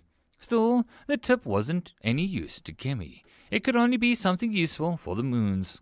Any little info helped and then gilled in the long run. Okay, here I go. Kemi inhaled and tried to get her stage fright to calm down. Sing. I'll help, Maestro encouraged. The hymn Kemi used was her favorite of all, The Truth of Love. The song was quaint and not often sung when Kemi was a simple sister of the church, but she slowly began the first line of the song. Closing her eyes, despite her blindfold, she pretended she was back in a small chapel, the days that seemed more magical due to the power of memories. The way that the main hall looked like a secret realm as the sun shimmered through the stained glass depicting her goddess in various acts through her tales. She sang. The sound of the piano and the soft harp strings sounded out in time. It almost made Kemi stumble over the next few words, but she caught herself. The song was about her goddess, and how she praised to love between two people. The pure, honest affection and love they displayed had moved even her goddess. The song went through hard talks that they shared, the love that they declared, and the honest words when they promised each other that they would never be apart. Kemi felt braver and more relaxed with each line sang. Maestro somehow managed to make the soft strings and the piano sound just like a music teacher of the chapel, each note softly in time but not overpowering or harsh. The longest of moments, Kemi felt like she was at home, and she felt Muffet reaching down to catch a tear that she hadn't felt fall. Kemi was neither the best singer or the most dedicated learner. She was sure that she had missed a few words and notes, but she sang until she was out of words. The music slowly stopped, and then there was silence. A warm pause after all was said and done. "Wonderful. I can see why she likes you," Maestro said, breaking the moment. Kemi shrugged and gathered her scattered emotions back together. Maestro sounded affectionate in an odd way. Kemi shuddered as she breathed. "You were a very good player. The instruments were very well practiced." She praised back, needing to say something. "Oh, hush, you little charmer. I'm a monster of my word. A tip for you." Maestro's voice dripped into a whisper. "Kindness gets you much farther than a blade. If it comes down to combat to death, you've missed something," he said. Kemi was beginning to see that for herself. "Mother said your voice is great and you shouldn't be shy," Maestro said suddenly. That made Kemi blush a little harder. "Well, let's get you to Vera. Turn around and stick your hand out," Maestro instructed, and Kemi did so, and something grew from the ground until it bumped into her hand. Soft and spongy. "The mushrooms will guide you. Don't worry. It wouldn't do well for my feng shui if you fell unconscious at the bottom of the stairs from tripping," he chuckled. More mushrooms grew until they formed an almost safety rail. "Thank you." Kemi burst out with a smile. Holding on, she reached to the bottom of the stone steps, and the rail carried on, twisting around until Kemi reached another tunnel. Waddles quacked and Muffet chittered. "Onwards," Kemi agreed. Delta watched the girl walk slowly towards the kitchen area of the bar. She would be okay. Little Kemi has got a tune, not like a Zanella, but she's pretty good, Maestro said to her, his large demonic face with thin fingers that looked designed to drag unfortunate people under the water, flexed. "Maestro, was she happy or sad when she sang?" Delta asked quietly. Maestro examined his fingers for a moment before answering. "One can be both. I felt sadness was more of a homesick vibe. Felt awful. Good thing I never planned to leave home," Maestro announced. "Yeah, you gotta live here and rent-free as well," Delta complained as she was smiling just a little. "I do the music. How can you ignore my amazing contributions to our lovely home?" Maestro gasped, acting as if Delta had wounded him. "Because half the music you try to play is Rude or Benny Hill. When something happened to the moons," she reminded. Maestro chuckled. "I can't wait until you make a large fall areas. I have Wilhelm's Scream lined up," he admitted. Delta shook her head and floated after Kemi. Kemi hesitated as something pushed her in the hand. She had merely opened the door before some gruff woman had escorted her somewhere. The scent of cooking food and rich aromas had taken her by complete surprise. Why was there a delicious smells in the dungeon? Something hissed, something bubbled. It was like a kitchen, almost. The woman had sat her on a stool, and from an odd moment, Kemi felt like she might have just drifted off to sleep, endurance, and woken up in a tavern. But that was popped when Swa nudged her. Come on, we have some shroom pop, he encouraged. The mug in her hands felt cold, so Kemi gulped slightly before sipping it. She slowly put the mug down. The taste was, well, Kemi sipped it again. It was kind of earthy, but it turned sweet as it passed the tongue. After a moment, the sweetness melted away into a distant mushroom aftertaste. Kemi liked mushrooms, but this was giving her tongue a midlife crisis. It tasted good, like pop of the alcohol, but it was also made from mushrooms. How about something harder? A new voice called from the back of the room. "Num, you idiot. The girl looks like as old as me. She ain't got no ale until I know better," the woman growled. "Sorry, Farah," Num said, and cowed. "Thank you for the drink," Kemi said as she sipped more of the complex liquid. "It's all right, darling. You're a guest. Mama said to treat you right. You're a nice girl. Shame you got Swa as a guide." Farah snorted. There was just a grunt as Swa put his staff on the bar. "What do you mean by that?" he asked in annoyance. Farah was quiet for a moment before she put something heavy and made from metal on the bar as well. "What do you think I mean?" Farah said back, voice smug. Swa grumbled, but Kemi's amazement, he didn't backsass Farah. "You gobos think that you're all so strong," Farah said before refilling Kemi's drink, without asking Kemi if she wanted more. Kemi sorta did, but also sorta didn't. This drink was upsetting her in a spiritual level. Kemi didn't reject the refilling mug. "Where am I?" Kemi said, holding her moral dilemma in the form as she drank it with both hands. "Swarthy hog, darling, my place and the rest of point of the 4 folks. The last room before the big cheese himself," Vera explained as the sound of the wet cloth began to wipe out the bar. "Big cheese?" she asked, afraid that Haldy had found her and came for more cheese. "Fran, the pig knight," Vera answered. There was a sudden clatter of mugs as every person in the bar, and there was more than Kemi had known about, all cheered. "To Fran!" they all had called and drank.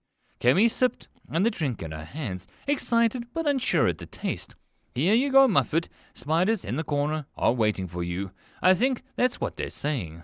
That, or they're so drunk that they're dancing up for dancing." Farah seemed to pass something to Muffet. The spider crawled down from Kemi's face and seemed to nuzzle her before she crawled away. Kemi giggled and waved. "Bye, Muffet." She was feeling rather warm. She drank more of the pop. Waddles quacked, and more of a demand than a random noise. "Listen, I can't make that drink. I don't have access to souls of the Nixian River or infernal brimstone. Just drink water or pop for now," Farah grumbled. Those were odd ingredients. Then again, alcohol had always been a dramatic business. Kemi was sure it was some weird duck drink that had barely any buzz to it. She giggled again. Duck drinks. She drained the mug and Farah filled it up again for free. Kemi was so happy. "Fran, the pig knight, he sounds important," Kemi finally said. "He is the boss of this floor. He deserves some respect." Farah agreed. This made Kemi sit up straight. "The boss? The bar is next to the boss room," she said with a shock. "Isn't Mama nice?" Farah agreed. Kemi felt her heart speed up as she was less than a tunnel away from the most deadliest creature in this dungeon so far. The boss. Kemi drained her mug in a single gulp. She hated this drink, but she also loved it. "Is he dangerous?" Kemi asked aloud. Farah cleared her throat. "He's serious about his job. I'd better get him to come in here for a drink," she admitted. Kemi was nodding before the woman's words caught up with her. She almost spit her drink out and came and swallowed it due to how good it was. "The boss can leave the room," she screeched as it just a tad. There was a silence before a new voice spoke. "He can. Not often, as I find training takes up too much of my time. Mother encouraged me to be social." The deep voice called, and a wave of power crawled over Kemi's skin. This feeling, it pricked her very senses. Inside, a tiny voice screamed for her to run. Bosses had a unique energies, a deeper, more violent coursing pulse of a dungeon's power than anyone else. It was usually so unique that one could not mistake it for anything else. But the feeling hidden now was not blood-soaked aura that she had expected. It was like steel, solid and polished. The feeling coming off the boss, who took the stool next to her, made her think of a knight, solid and unwavering, his purpose and life dedicated to the kingdom that he lived in. Fran, the pig knight. Kemi felt more awed than afraid for a moment. Farah, I'd like a pop. Fran's deep voice called. Kemi was still until something large and wet pushed into her face. She yelped as the young reached out and gave her a curious taste. Sorry about him. Bacon doesn't meet new people often. Fran's almost gentle tone made Kemi finally able to speak. But Bacon? My pig. I ride him into battle for glory. Fran's tone remained pleasant. Kemi nodded slowly. Truth was really stranger than fiction. She needed more pop. She heard the mug being refilled and winced at the fact that she would have to drink another one. Another delicious drink. The place hurt her head. Kemi kinda liked it. End of chapter. That, my friends, concludes this episode. I hope that you enjoyed. If you wish to support the author of the story, there will be a link below. If you wish to support this channel, there are multiple ways to do so, which will all also be linked below. But the easiest way would be to subscribe and share my videos as much as possible. And until next time, I hope you all have a good one. And I'll see you all in the next video. Cheers. Greetings, ladies and gentlemen, and welcome to my channel, where I like to make audio narrations of stories from across the internet. In this series, we'll be focusing on a web novel called There Is No Epic Lucha, Only Puns, from the website Reupload. And in this video, we'll be doing chapters 76 to 78. I hope that you enjoy. There is no epic lucha, only puns, chapter 76, Jungle Fever. Kemi stared at the boss monster that sat next to her. Well, where his voice came from. His question was blunt, but not without purpose. Will we fight you? Kemi echoed. The taller goblin merely slipped in his drink as he waited for the answer. What kind of person was that? Kemi fidgeted with her empty glass and felt torn. If this was a normal dungeon, this wouldn't have even been a question. It would be a certainty. Bosses are guardians to the next level of death and a reward. You beat them and you know that you were strong, worthy of what came next. But here, in this place, everything Kemi had experienced had told her that the violence wasn't the answer. This dungeon of deltas wanted to see something else, expected something else. Every monster that she had met had allowed her to live. It was kind of clear that they had power to say otherwise. But this was new. Do you want to fight? Kemi finally answered. The boss monster's aura went charged for a moment. Yes, but not to the death if you can help it. I may return, but you lot are a bit more limited edition. Fran admitted. There was a clunk as Kemi guessed Fran put his glass down. I've been a boss for a while, and I've only had one good fight. The thrilling, the energy, the dancing of blades and wild spirits was beautiful. Fran's voice was soft in the tone Kemi would normally hear of those in love. Fran was someone Kemi would never understand. She already knew that, but then that didn't mean that she couldn't empathize with him on some level. A boss with no boss encounters sounded lonely. We can try. I mean, no harm in trying if everyone knows that it's more like a spa than a death match. Kemi nodded. Fran actually burst out in laughter. No, I want you to go all out and try and kill me. I get better from that, he said amused. Sounds like you're handicapping yourself then. Kemi shook her head. She resolved the curious sniffling of the large wet nose of the pig sitting nearby. She giggled and petted it. I guess, but until some real warriors turn up, the ones that I feel the same as me, friendly spars aren't so bad. Fran admitted, mostly to himself. If we use magic and arrows as well, is that okay? Kemi suddenly said, worried that Fran might expect swords and shields. Farah, the bartender, snorted. Franny, she's worried about you. Stop stealing the poor girl's heart. The goblin laughed. Fran's reply was hissed too low to be heard before he cleared his throat. It's fine. I want your best so that I can see if you're really ready for the next floor. You know anything about it? The boss asked lightly. Kemi sat up straight. Nothing. Anything you could share with me will be helpful. Kemi said eagerly. Fran's smile couldn't almost be felt against Kemi's skin. It's green. he said before draining his drink and burping so loudly that the bar shook. Kemi winced, and next thing she knew, he had downed another drink, and another, and another. Soon Kemi felt very, very happy and rather springy. Delta watched as the goblins carefully guided a rather drunk Kemi back to the entrance of the dungeon. She would have to make sure that Farah warned people that her shroom pops had a slight buzz to them. She left the tug from Nu on the second floor as soon as she zoomed down the stairs. She went silent thanks to Kemi for her visit. Soon the tunnels exploded into lush jungle life. Delta loved her jungle. To have seen such a vibrant green grow from nothing. Delta's efforts, her imagination, her wonder was a reality before her. Really, she would never grow bored of this. If there was no going home, wherever that was, and no getting out of this dungeon, then Delta honestly didn't mind making new floors. It was such a deep-seated satisfaction to see her results. But it also gave a rise to a new feeling. Creativity. Delta wanted to do more soon. The floor would be hers and she was going to make it amazing. But first, she was going to make her second floor even better. The jungle was here, and the monsters were here, and secrets were here, and the purpose was here. But it needed those extra touches to make it spectacular. Quite. I suspect we have some things to get done first. I opened up a few rooms to ease your mana burden so that they would need a purpose.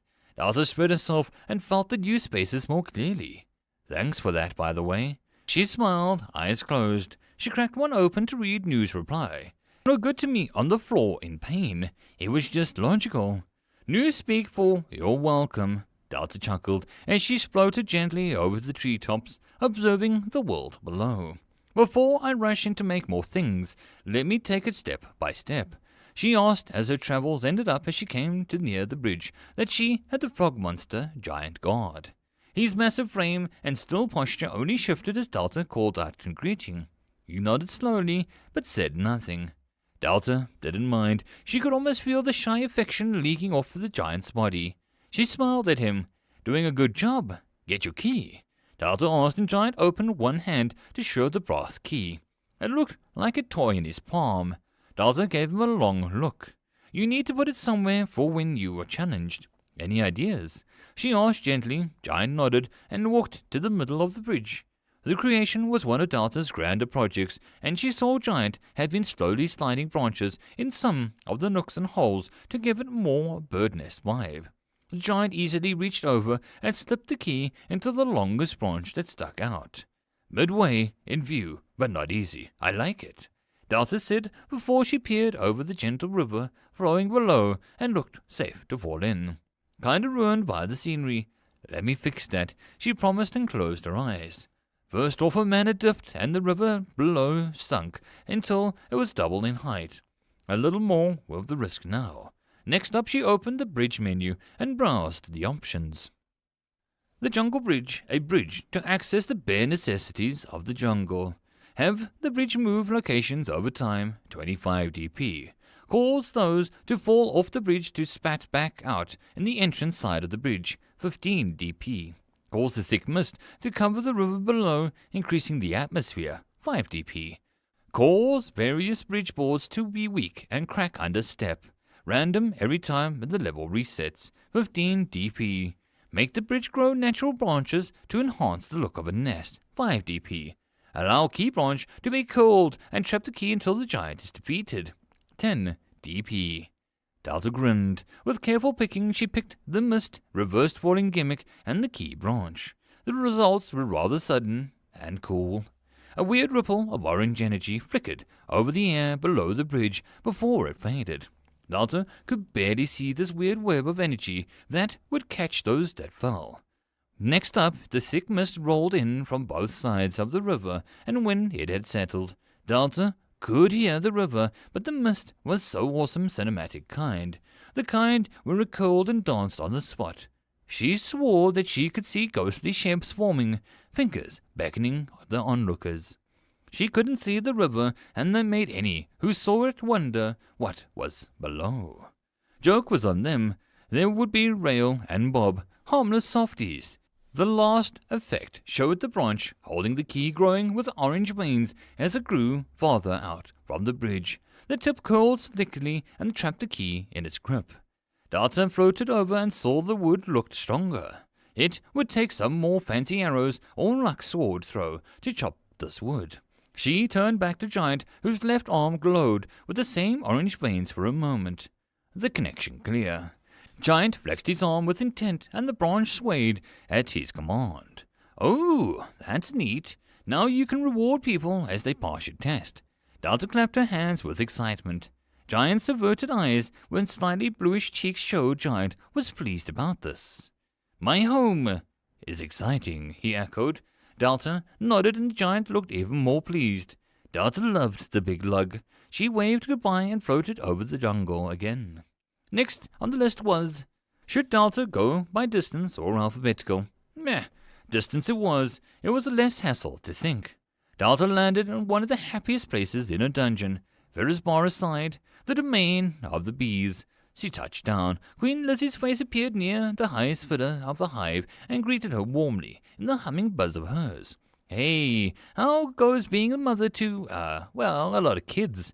Delta asked politely as new box tinged with a sigh.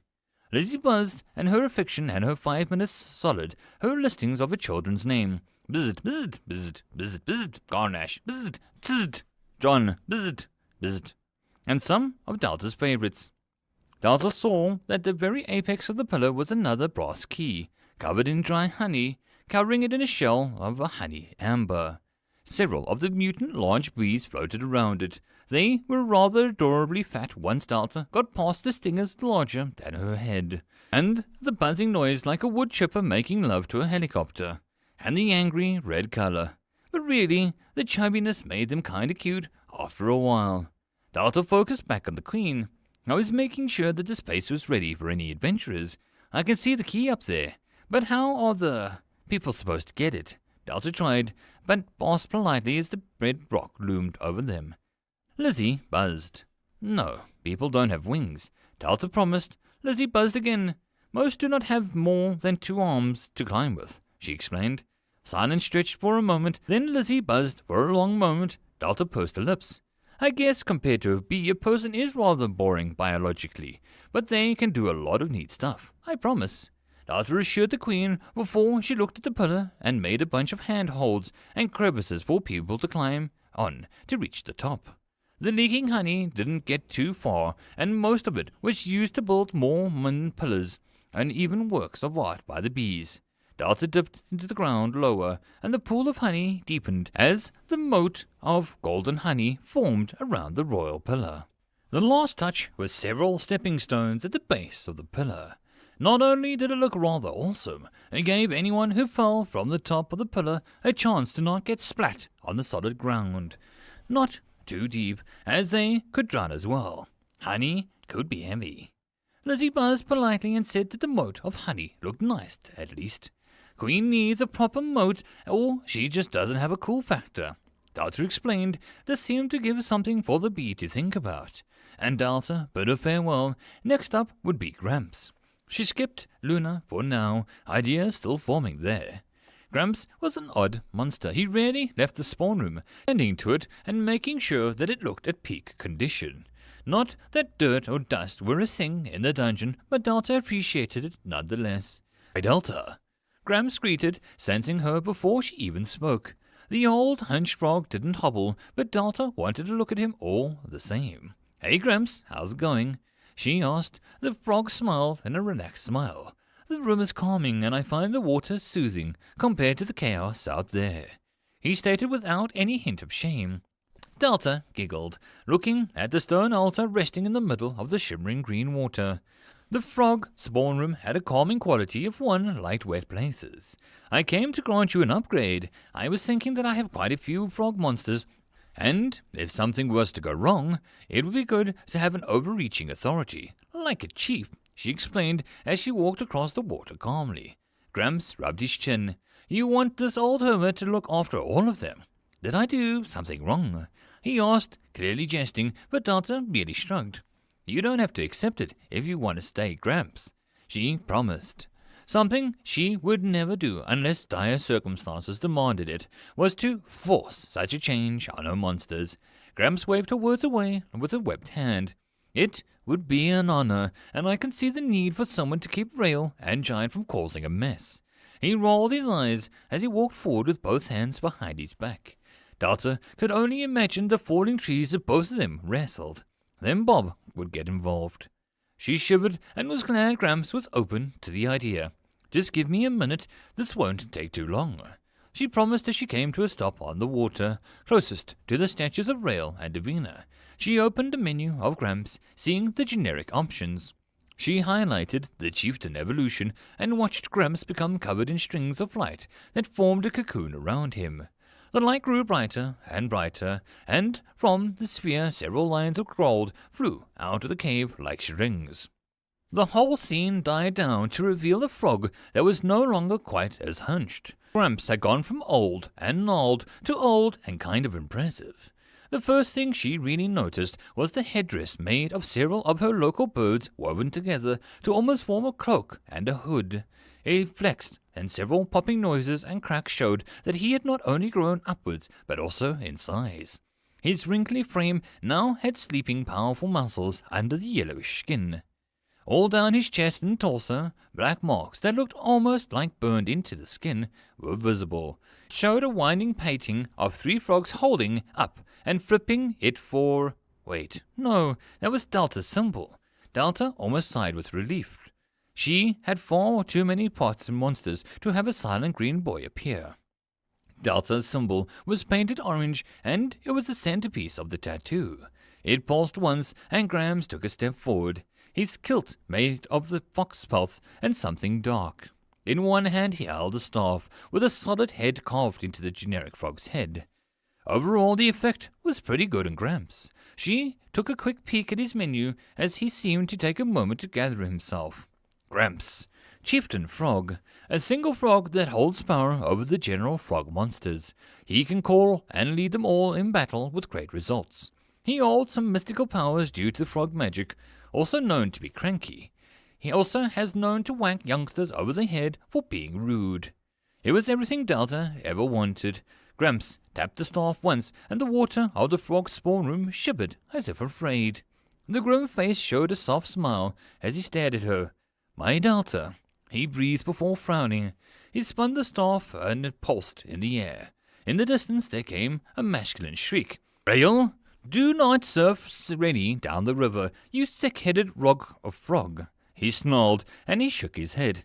I enjoyed being a hermit, but now I gotta feel all these rascals pulling each other's legs or doing something stupid. But I can still stay here and tend to the room. I find it peaceful, and I'll need a peace before long. Gramps snorted as he tilted his head. Davina dear, that would be lovely. I shall boil some water if you fetch the honey, he promised to Davina. Delta blinked and found the female frog quite a distance away. You're connected to them all? She asked with interest as she walked in time with him to the entrance of the room that was high up. More like I am aware of them. I'll learn to mute them eventually. Gramps smiled and returned before he nodded to the jungle. Do not fret. You have much work to do, and it won't be long before more people come. You need to secure yourself and grow, he encouraged warmly. Delta blinked before she smiled. She threw her arms around him, only feeling a bare fleeting sensation before she pulled back. Hugging while being a ghost was hard, but she did what she could. Try and leave. The fake light is good for you, she promised, and took off with a jump, gliding across the sky. She twisted and flipped slowly, lying to think that she could just fly when it suited her. Delta laughed as she fell on purpose. Her feet went through the trees and rocks until she slowed down to land on the surface of the hot spring. She looked down to see the surface barely rippling as she moved by. It was just so magical. Delta shook her head and her thoughts. What about this place wasn't magical? Even the mushrooms could shoot laser beams now. Hey-yo, Mum, Luna called as she petted over to the edge of the hot springs with a wave cheerfully at her. Luna! Delta quickly hurried over and gave her younger-sounding frog a once-over. Still looking graceful in her kimono, Luna was a picture of perfect image of style. Even the black boot heels seemed just to add to her character. Now Delta was going to give us something else to have. How would you feel about being a ninja? She asked with excitement. Luna blinked once or twice. Do I still get to be in charge of the springs? Was the first question. Delta shrugged. It's an evolution, not a job, so I think you can do both, she reasoned out. Luna leaned forward, her hands on her hips and her mouth stretched into a smile. Do ninjas kill people in cool ways? She asked almost innocently. Delta gave her a long look. Normal ninjas do cool, flashy attacks and appear from the shadows like you're already dead. They use laser swords and giant monsters to fight for them, Delta said with a bright smile. Luna's eyes were so wide that they almost fell out of her head. I want to be one, she demanded. But I don't think you. Delta tried to explain that the evolution was most likely to be a more historically accurate, but less version, but Luna was already swinging some invisible blade and making whooshing noises. Delta merely shrugged and purchased the Frog Assassin evolution for her. Unlike Gramps, the cocoon that surrounded her was made of pulsing dark and orange fibers. They fell away like shadows under the sun, and a figure that was Luna stood there for a moment. The only thought Delta had proper was, at least there were no laser swords. Black baggy top showed Luna's torso was tightly wrapped with bandages. Her shorts were much the same, but no one should be wearing that many belts and fishnets. Legs, arms, neck, most of her body showed Luna had fishnets over her skin. Also, why did she have 3 belts on each arm? You only need 1 belt, and none of these ones that she wore were in the correct place. Instead, a deep purple sash seemed to tie her black outfit together. I am the night. I am the silence. I'm so cool. Luna gushed over her new outfit. She's the worst assassin I have ever seen, and I've never seen another one in my existence. How did you screw this one up? News annoyed words only made Delta stare longer. I may have put ideas into her head about ninjas. They may be entirely the wrong ideas, Delta admitted. Luna twirled, and a deep thunk echoed out through the springs as Luna threw a handful of hidden needles that buried themselves into the wood with ease. Spine, heart, lungs, liver, brain. So many targets, so exposed. Luna said as she spun lightly, and to Delta's surprise, the ninja grab was replaced by her hot spring guardian outfit. She changed and was almost instant. Oh good, I still have my heels, Luna said cheerfully. A few twirls showed that she wasn't just changing outfits. She was leaning her new being towards her job and her evolution, switching between them like a press of a button. Delta guessed that it would take time for her to balance both. Until then, no one would suspect the graceful Luna to actually be an assassin. Or maybe they would. It's hard to say. The only thing left to do now, while Luna was doing her best Wonder Woman impression, was to upgrade the hot springs themselves. Now, Delta began to smile very slowly at the innocent bubbling water. She had a rather fun idea. After all, Luna still needed a good test, right? Yo, no. Why is Mum cackling? She heard Luna whisper. Because she thinks she's clever, and whatever she's planning is going to backfire so badly it'll hurt me in my soul. Whoa, she can hurt people's souls. That's so cool. Luna's awe was clear and Delta's laugh trailed off as she had an inkling Lou was right. Still, it had never stopped her before. She just needed to gather some items, upgrade a few flowers, and invest in some incense burner. Delta put the next upgrade on the agenda list, right after she popped into Rennie's circus and finally helped the mime get a decent home. Jeez, so much work. Delta turned and beamed. She couldn't lie. She loved it.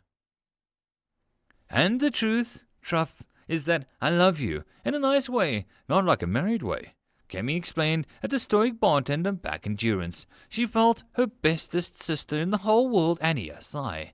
Kemi, how did you come back drunk? She asked again. Kemi pushed a finger to Ania's lips. Shh, I'm not drunk, it's Pop, she argued. She would never get drunk on a holy pilgrimage. Never, intentionally. Girls redder than Chris's behind after I was done with him, the loud, wonderful woman known as Rudy said. Kemi gasped as she stumbled over to her. You punished Quest. Quish. Was he bad? Kemi said dramatically and looked at the scowling blonde man. She did a prayer for his immoral soul. Oh, he was very bad. Rudy slammed her mug down, laughing at Quish. I shall redeem you, Kemi announced, and she stood on the table. By the power of truth, I say, with the best town in the world, she cried, beaming so brightly she hiccuped once more and toppled back into Gonga's waiting arms. Okay, Dalta got her pissed. I need to know how, was all that she heard before she was warm embraced by the love and truth of Amia's grumpy mumbles. She would have to remember the gift of the gobbers, something nice for bringing her home. Some love, yes, that would be nice. Everyone needed Kemi love. Dalta, especially. Kemi would give her all the love, and more, pop. The girl giggled in her sleep. End of chapter. There is no epic lucha, only puns. Chapter 77. Flower Power. Dalta rubbed her hands. The circus and several free rooms called to her as a slight perfectionist at a dungeon call, but she held off until she could give the hot springs a decent purpose to offer a key. The idea came to her when she remembered stories of spirit journeys. Her history of the act was wonky, but she knew that such a thing originated in many cultures. The idea was simple. Get people really high and see if they can learn something about themselves or achieve some goal. Most people are generally unable to look outside of their own box of thinking, and having various herbs and roots burning and soaking into you really helped to do that. The only issue was that Luna was no way to really achieve such a thing. Hence, it was up to Dalta to grow some psychedelics in her jungle. Harmless and goofy kinds. The mushrooms might already be well on their way to tripping people physically, so why not do it spiritually? Well, she would see the pretty flowers could do first before allowing more mushroom chaos in her dungeon. She pulled up an overall purchase menu and browsed what flowers she had available. Most of it was very generic plants that grew above ground. The menu didn't list them as having any strong properties like the ones she wanted. She had some mushrooms that could do it, but Dalta wanted to see how creative she could get. By creating a mushroom grove, she opened up various mushroom mutations. So following that logic, the same understanding from Sis, Dalta should be able to grow a similar herb garden. She picked a secluded room not far from the hot springs, so Luna didn't have to walk far. It was a room that was exposed to a mana vent. She shifted the top level of soil and began to choose various flowers that Hob and Gob had collected. They had mentioned plenty of flowers had appeared recently. Maybe spring had come, or something. Tiffany, a droopy flower, 2 mana. Bell ringer, petal shaped like a bell, 3 mana. Spotted dog, a flower with a lolling stem, 2 mana. Goblin spit, a flower with an aroma of zombie feet, 3 mana. Ash lady, a grey flower that seems sad to look at, 2 mana. Pollen polly, a budding flower that hiccups out pollen, 3 mana. Creeping fire, a flower that spreads itself to the most of sunlight, grows red flowers, 3 mana. All very interesting things in their own right, but as the menu told her what the cost, they were all really boring and plain flowers. Anything with proper medicinal use or magical vibes would cost a lot more. No idea, however, wasn't just to buy the flowers that Dalta wanted, but to make them. Just like the mushrooms and various animals around, she just needed a base. She purchased a few of each and dropped about 20 mana on the whole idea, arranging the flowers in a haphazard circle of colour and growth. It was actually a pretty nice little garden when the last flower snugly settled down. It's not a bad idea, but the mushroom came fast due to the potency of the mushroom that you were intaking and various mushroom monsters. This might take a bit longer. New advised, and Dalta tapped it in. Could be, but I'm more experienced in this since the first floor. I think I just need to take the time to push my ideas on. Maybe add a few things to give the flowers something to mutate with. It's all guesswork, but that's what makes it kind of fun. Dalta shot the text box a large grin. She swiped one hand at the menu, and the second form of the name looked perfect. Hidden jungle garden. In the midst of chaos, beauty can be found. Mana vents unlock auto-spawn. Newly collected flowers will sprout once in the garden free of charge. Other effects unknown. Allow plants' flowers to regrow over time when picked. Rarer flowers take longer, 10 dp. Allow crossbreeding of flowers to create unique strains. Cannot be done with magical or complicated plant life forms, 20 dp. Allow Druid's blessing from the adventurer Dabergast to enable the creation of magical flowers with various costs, 0 dp. Druid's blessing is used up. Delta ran her finger over the name of Mrs. Dabergast, her stomach filled with a warmth of affection and appreciation for all that the woman had done in her short time in her dungeon. She hoped Mrs. Dabergast would approve of how her gift was being spent. Delta purchased the blessing and the first, and watched. Then the formation of the blue and the garden became less of an idea and more of a fact. The room changed to reflect its new status, empowered by the blessing. The room, whose entrance was almost hidden by thick trees and high grass, began to glow and deep-seated green.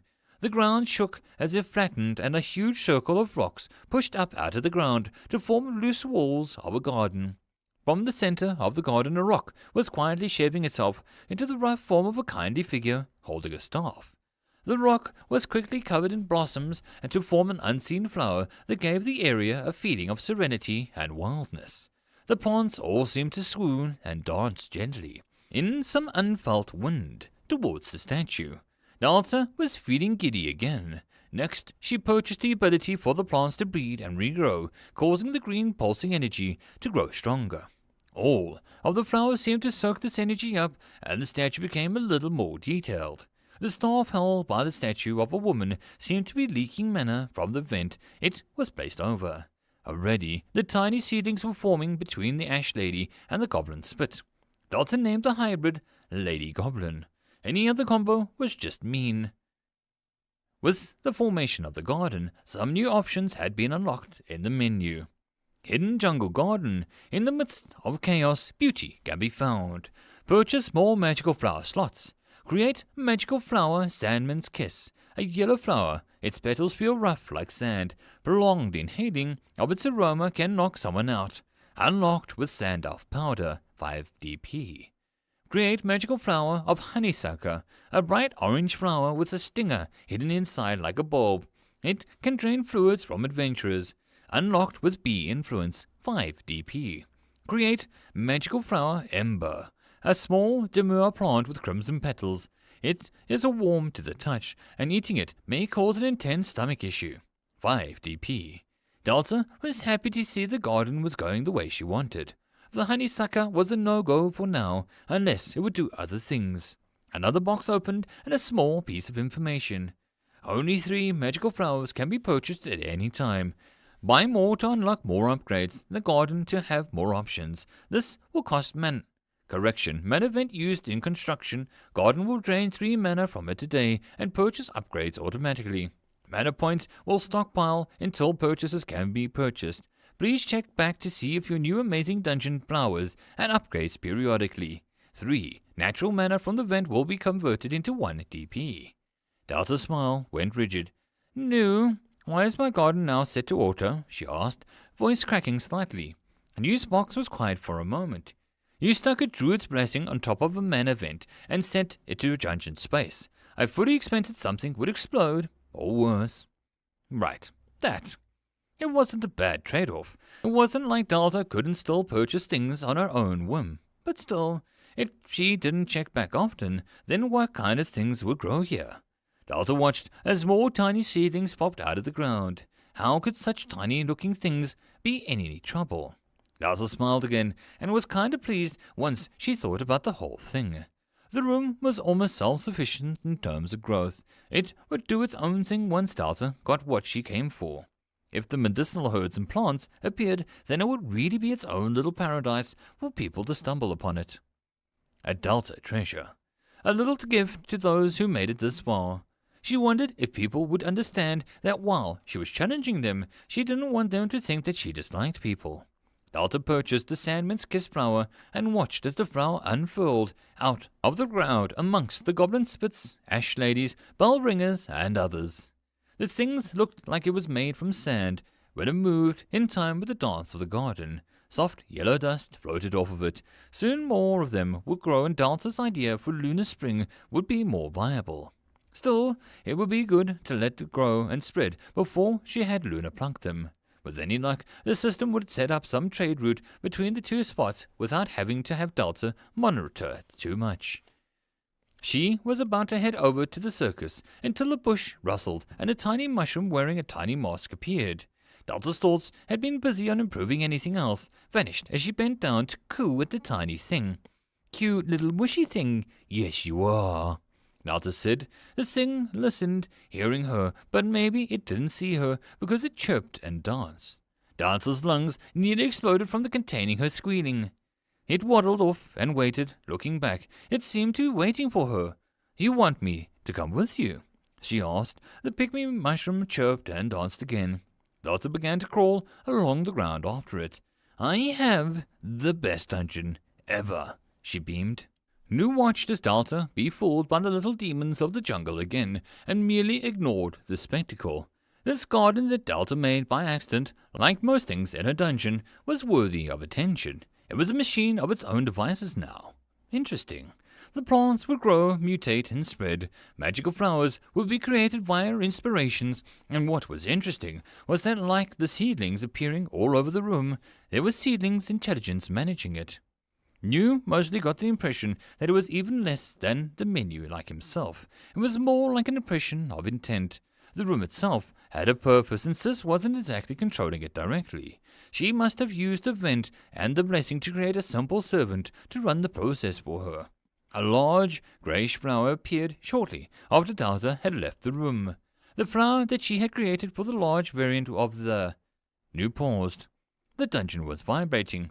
No, the air was shaking. Nu turned his box and stared at the solid wall of red bees flooding into the garden. Nu gave out an alarmed bell noises as he drowned in the tidal wave of bees as they eagerly assaulted the new haven of pollen and resources. The statue of the kindly woman in the center of the room looked over the scene, and one could almost swear that its rough eyes were twinkling. Delta, unaware of the nightmare behind her, was following her little friend. It danced and chirped for her, and most of them appeared in a cute little dance. She giggled as they tripped and became dizzy as they danced a little too hard. They seemed to be leading her back to the pygmy cave, where the village was. Delta didn't mind. Nu mentioned that he had done something there, so maybe it was a good thing to check it out before the circus. She landed softly at the center of the village, and all the pygmies began to do little cute dances. Delta loved these innocent little creatures. Maybe she should trap the entrance in case some person tried to take them away, locked in cages, wanting to come home to the dungeon and Mama Delta. She calmed herself. Deep breath in and out. Her monsters couldn't leave the dungeon. They were safe. They squeaked and led her towards the new tunnels that Nu must have opened to help her drain excess mana. Peering through, the two rooms showed nothing but the key that she had entrusted to the creatures. This nagged at her. All of this empty space, all of this potential is not getting used. On top of it all, she turned to see the collected pygmy forces staring up at where her voice was coming from, and as she hummed. Besides the chief, the little guys had no real warriors or standout heroes. If someone did invade, they would be wiped out before long. Delta was not going to let that happen. She pulled up the menu, and thankfully it compiled the options for all of the pygmies into a single box, instead of Delta having to go through them each individually. Pygmy mushrooms, these demons are angels to the core. Delta snorted. Sis was having fun with these titles now. Demon? Maybe. Maybe if someone annoyed the little ones, she could see them getting all puffy and riled up, and the image was so cute. Allow the pygmy village to expand to the second tunnel room, 15 DP. Change one team of pygmy mushrooms into official tunnelers for the village, granting them limited earth shaping to make safer tunnels, allowing more to escape tunnels to appear all over the second floor. Escape tunnels for the pygmies, not their victims, 15 DP. Change the pygmy mushroom into one of the following classes. Only one of each may exist at a time, 10 DP. Priest of Mycelia. The one who tends the flock can bless and heal the feral warriors as well as the fungoid life. Fungomancer, a being who holds sway over the secrets of spores and inert fungi, and can command them to do its bidding. Stinker Tinker, a clever fellow who uses intellect and craftsmanship to crush foes rather than raw strength. Delta pursed her lips and tried to be reasonable adults, but the entire village had begun to dance as if they felt the change coming. Delta's heart pounded and her raw power of the ocean as they began to dance with each other and chirped songs. Delta bought all three of these hero classes, almost smashing the box with her eagerness, and held her breath. 3 of the pygmies near the front glowed with an aura of orange. Their change took a little while, so Delta also purchased the mining team upgrade for the little cute buggers. Those guys were finished faster. 3 of them appeared to be holding little shovels and had tiny little brown overalls on. Delta leaned in until her nose was almost touching them. They waved their new spades, and almost adorably too short for them, and chirped at each other. They still had their little painted masks and blowpipes at their sides, which was good. Their caps seemed to have been carved into and turned darker yellow in color. The village all cheered and the change, but before they could dance once, the 3 heroes emerged, and the first was a dainty little mushroom covered in a mossy green robe, the small cap and the tiny little clumps of glowing moss and the shape of a circlet. It walked forward, and in one of its hands had a staff that it waved. The spray of sparkling spore spread over the pygmies as they all inhaled, singing a low song of gratitude. The priest bowed slightly before swishing its robe and dancing for Delta. It was almost too much for Delta to handle. The next form to emerge was likewise clad in a robe, but a dark material formed a hood that was pulled over its cap. The light, pointy hood and the glowing green eyes made it less cute and cooler, but it walked forward with the belt of a mushroom caps around its waist before it pulled out a wand and made a bone-white mushroom on it. It waved it, and various mushroom platforms and houses trembled. It bowed. Delta politely clapped. It turned and tripped over its robe in its hurry to fade from the light. It rubbed its cap, and the hood fell down to reveal the chubby pygmy mushroom. Delta silently adjusted the cuteness meter back to its proper place. The last appeared and looked up to the sky. Delta knew that she had a favorite. On its face was a set of goggles, as might have been on back in the old times. Several magnifying glasses enlarging the tiny beady eyes of the tinker to the large round ovals. Delta would die for this creature. It itched its cap and moved forward with a belt of rough stone tools and rope coiled around one arm. It looked at the space and chittered to itself, smacking its cap as it vanished into the village, brandishing a stone hammer in its hair like a declaration of battle. Delta beamed. So cute. Davina paused in her attempt to trap Dilbert inside of the new moat of honey. She felt disturbed, as if a great evil had only grown eviler. She turned slowly, but the jungle was quiet. She didn't trust it. "You gone sweeten me, honey," Dilbert taunted as he neatly slipped out of her grasp and preened himself. Davina was too focused on sensing. "They have grown. Dilbert, with me," she urged and took off running. There was no sarcasm or pun fired back. Dilbert must have finally sensed it as well. Pygmies. Delta stretched as she eyed the tunnels and rooms hidden behind the village. She needed to do something, but she wasn't sure exactly what. It was to be something that played with the pygmies' advantage, but not entirely unfair to the adventurers. She pondered as she watched the dungeon's senses as Wilhelm stomped by, ignoring the war cries of the pygmies. He only seemed to like her and Lord Mushy, maybe Missy the mushroom. Speaking of, Delta watched as Missy appeared, the child of the starlight mushrooms and the blood curdlers. The delicate form landed, and all the pygmies froze in their place, except for the 3 new heroes and the chief. Missy waved gently, and they all bowed to her. The 3 showed off their new forms, and Missy politely clapped, and her eyes glowed a little in the dark. A little reminder to Delta that Missy was capable of using laser beams to great effect. Missy walked over and waved to Delta. "Hello, how goes being in the dungeon?" Delta asked with a smile.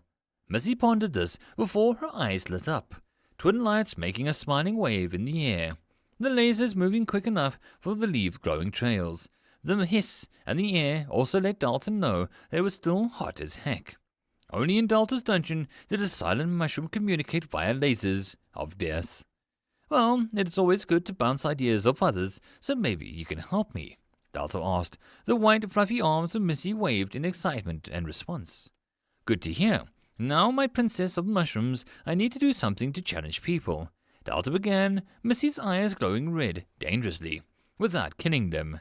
Delta quickly added, Missy lost the glow and looked skyward as if thinking hard. We can use the pygmies and such, but we only have 2 rooms, aside from the village, and the key needs to be in the back. She summed up. Missy looked at the room and Delta watched as the lasers turned back on, burning an idea into the wall as if Missy focused her eyes. Delta watched, and a smile forming on Missy's idea began to shape. In the darkness, the priest, the fungomancer, and the tinker all watched, plotting their own designs into the growing drawing. The tinker almost sang to joy at the image. It could do so much with this. Pitfalls, boulders, spikes, and blunt nature, and basic science. In the pygmy tunnel, a high-pitched mad cackle sounded out. End of chapter. There is no epic lucha, only puns. Chapter 78. Maze of Life. It began by pushing the room to the max size Delta could manage. With the DP dipping below 200, the room was much closer to a small hall. Delta floated and looked down at the space before her. It was the second large space on the second floor. She closed her eyes and spent some mana to summon walls. Lots of walls. The design choice grinded loudly until they hit the ceiling and cloaked all sight from one side of the room to the other.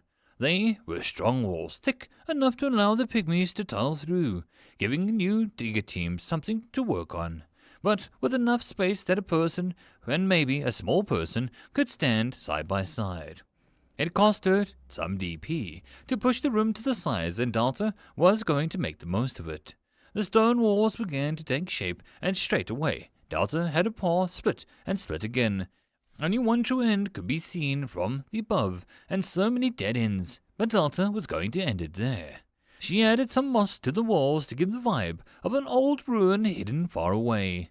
Delta's own little labyrinth, hidden inside her jungle, which was kind of a natural labyrinth itself. She hoped people didn't cry when they saw the maze. Having the walls so thick meant that the pygmies could easily traverse through and under the maze to arrive at any certain spot due to the tunnels looked a little obvious. The moss and creeping vines only hid them so well. So Delta felt the menu of the room appear. Since she was lacking anything really special, the options for the upgrade were rather simple. Labyrinth of the Pygmies. May all who enter beware. Replace soil ground with stone, 5 DP. Have the walls carved with legends of the dungeon.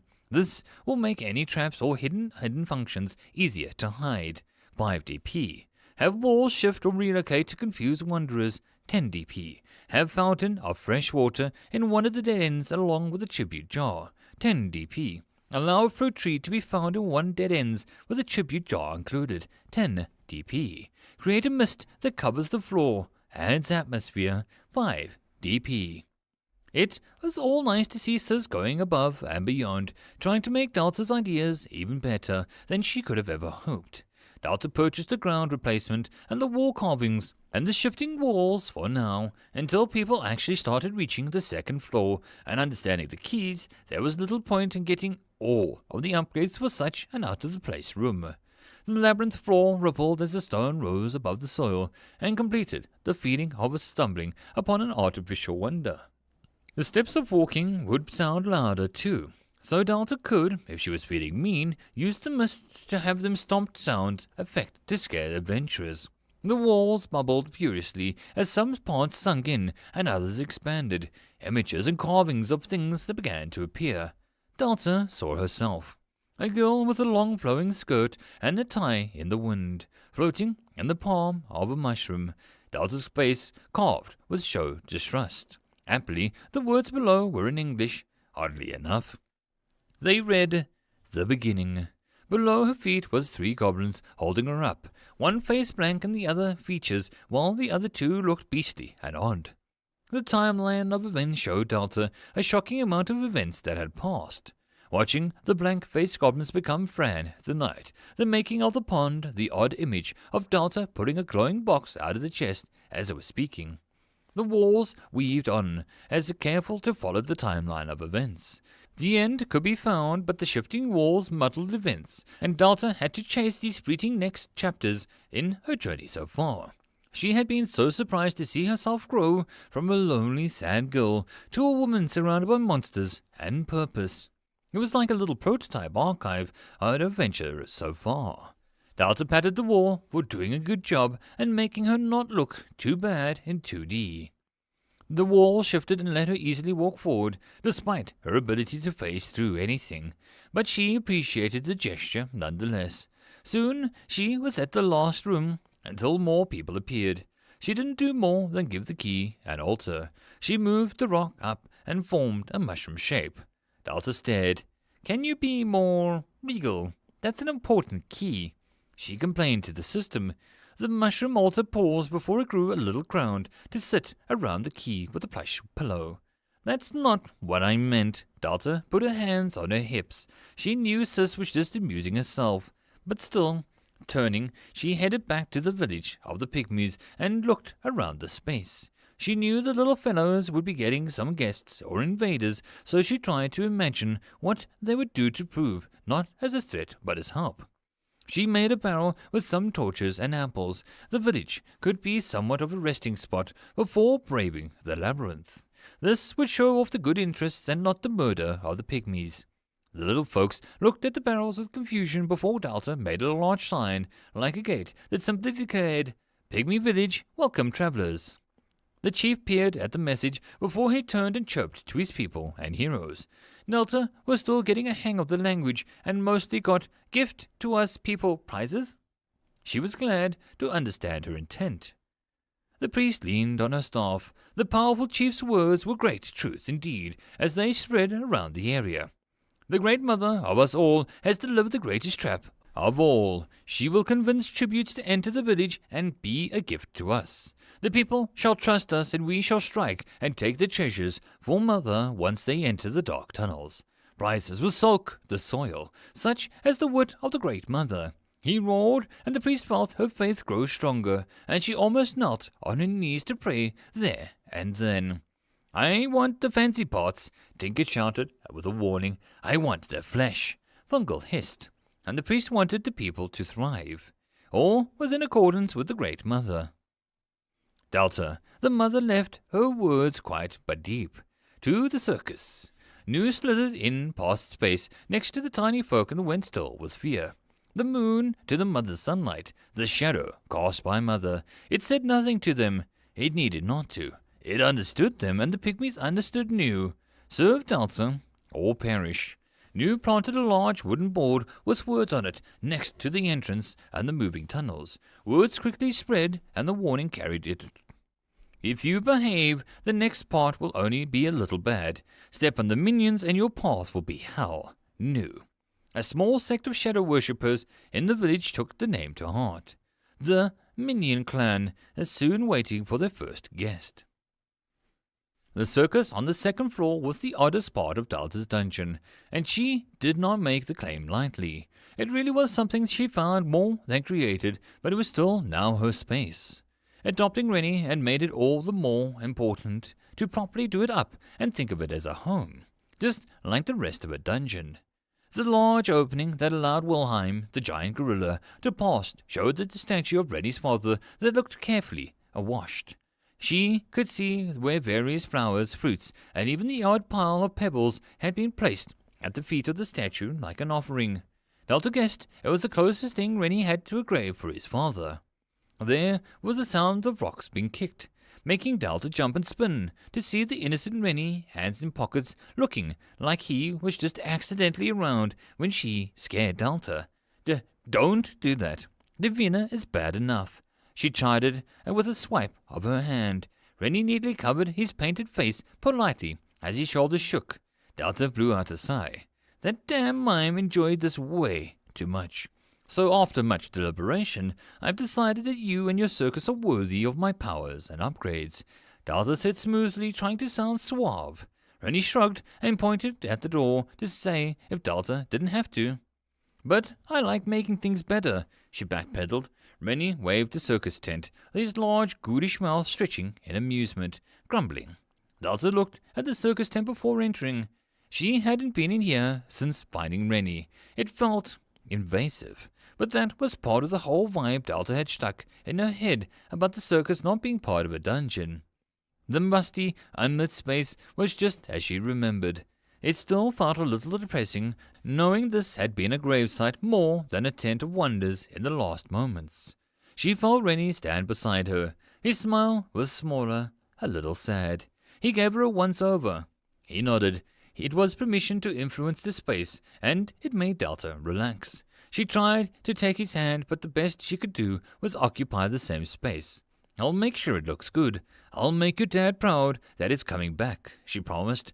Rennie looked down at their hands before looking away. His cheeks were actually turning purple. Oh, delicious revenge was Delta's. Rennie walked forward and seemed to slightly clear his throat.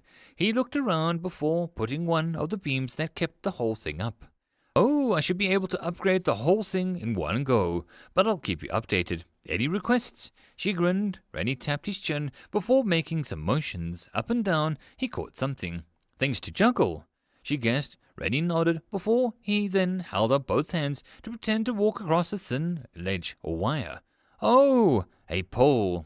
She clapped. Delta had never been to a circus before. Never been. Why had she? She didn't quite remember. Memories of joy, faces of people, all gone with a name. Rennie snapped his fingers in front of her face, and Delta blinked up at him. He leaned in, face turning a little wrinkly. Was he frowning? "I'm fine. I just had a thought to go down a bad path." She waved off his stare. He didn't look convinced, but he dropped the matter. That had been weird. She shook her head before opening up the circus menu. The upgrades weren't as weird as she had expected, but still, it had a few surprises for her. Circus of the night, 1,000,000 dreams, 1,000,000 regrets. Fully repair the circus structure, 3DP. Have the lights restored and running on ambient manner, 5DP. Install a gate to only open with a ticket, requires a ticket booth, 10DP. Create a box of general juggling and trick items in the tent, 10DP. Delta purchased the first upgrade as Rennie led Missy by the hand, the curious little eyes looking around the area of her home as she hadn't yet been in. Delta smiled at the way Rennie was patient with her, pointing and gasping at things that she had never seen before. The rough floor was neatly combed over and arranged to keep the ring's soil, which was lighter like sand, contained by a metal ring that was rapidly being freed by rust and filth. Audience stands creaked and groaned as their collapsed wooden state was undone and stood proud once more, ready for the audience that was to come. A thick fabric walls billowed a dust, and tears vanished like bad memories. The whole circus tent rippled as it rose higher and higher, like a sagging beast, finally inhaling after so many years of silence. The wooden pillars bulged and began to reshape themselves into statues of various people, holding the tent up with their hands. A woman with a hump and a wild grin that reminded Delta of Ruli, a man with so many muscles the wood looked ready to crack from just emulating his figure. A soft, shapely woman with a veil over her face, her calm eyes looking skyward. The final of the 4 pillar statues was a man breathing fire, the flames curling into the ceiling and merging to show them spreading. Rennie moved forward, dropping Missy's hand as he stood center point of the ring, spinning as he stared at the faces. "I don't know them, but they came with the upgrade. Sis might have added something in. Do you know them?" Delta tried to not intrude too much as Rennie looked downright dazed. The mime turned to Delta and slowly put a finger on his hand on his chest. He tapped his heart gently. Exact words weren't needed. Delta stood there and looked at them. "She's the Beastmaster." She pointed to the woman with the whip. Rennie nodded quickly, and he jumped one arm, petting something. "Strong and great with animals," Delta smiled. Missy pulled on Rennie's sleeve and pointed to the slim woman with the flowing cloth dress and veil. Rennie swayed at his odd but graceful steps, and Delta clapped his hands over understanding. She was a dancer. "She looks really pretty." Delta said, and Missy nodded, and her eyes glowed with little pink in awe. Rennie went around and around, his gestures and emotions growing as he told Delta and Missy more and more about the people. Rennie's hand motions and mimes became so excited that Delta soon was only able to pick out words or guess at them before Rennie moved on to his next sentence. Then he stopped as Wilhelm, the giant silver ape, stuck his head in, apparently feeling Rennie's excitement mood more than anything. Rennie softly pointed to the Beastmaster, and Wilhelm stared at it for a long moment before his face vanished. A soft, sad huff sounded before Wilhelm's loud steps left the circus once more. It's hard to wake up one day and have everything you know just gone. It feels like someone else's life after a while, Delta said when Rennie didn't move after that. Missy held Rennie's hand, and he tried to hold Delta's at the same time. The mime seemed to look at Delta for a long moment before he tilted his head to the side, curious. I wasn't always Delta, you know. I was. Delta trailed off. The circus tent was fresh air, and the scent of sweet snacks and exotic spices soon followed. I was, Delta repeated slowly. There was something there, just about to come loose like a baby tooth after days of pushing and wiggling. Delta was. There was a feeling of heartburn and a sudden shock as Delta fell to her knees. At first, she was sure that she had tried to recall something forbidden, but when her human mind recoiled to pain and fear, her dungeon senses instantly narrowed down on the source of the problem. Just beyond the circus, the room yet to be untouched, which was going to be Rennie's key challenge, a crack had formed in the hard walls. She hissed, and Rennie was by her side, his hand forming around the handle of some invisible weapon. Delta could only watch as the walls buckled and the crack was widened by a thin black leg. She felt that the leg was hollowing into her own head. The hole was pushed open, and the drooping face of a spider stared in. It slowly took a few steps into the dungeon. It didn't walk like it was nervous, but enjoying the sweet success of breaking in. Delta felt a little better. She had faced these guys before. Honestly, she had even forgotten that they really existed outside of being things that Hob and Gob had thrown in. The confidence lasted pretty well until her vision briefly looked past the first intruder. The tunnel beyond was black and moving shadows. This wasn't baby spiders or the three force from before. Delta stood and felt like her skin crawled as an army of monsters all slowly moved forward. Delta's dungeon was being invaded, and she didn't have Dio or Rudy to help this time. The darkness beyond the far end of the circus tent, where the performances and staff would enter, and the exit was soon filled with staring eyes of spiders. Some were the forest spiders that she had absorbed before, but were her new ones. Glowing green tiny ones when their thorax raised. The spider that seemed to be made out of web more than hair. Other shapes moved in the gaps, but Delta stood.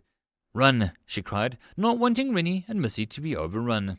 The words were perhaps better suited for spiders, Delta thought after a moment as Missy's eyes turned black, and a few seconds later her gaze swept across the first few spiders that suddenly burst into action towards Rennie.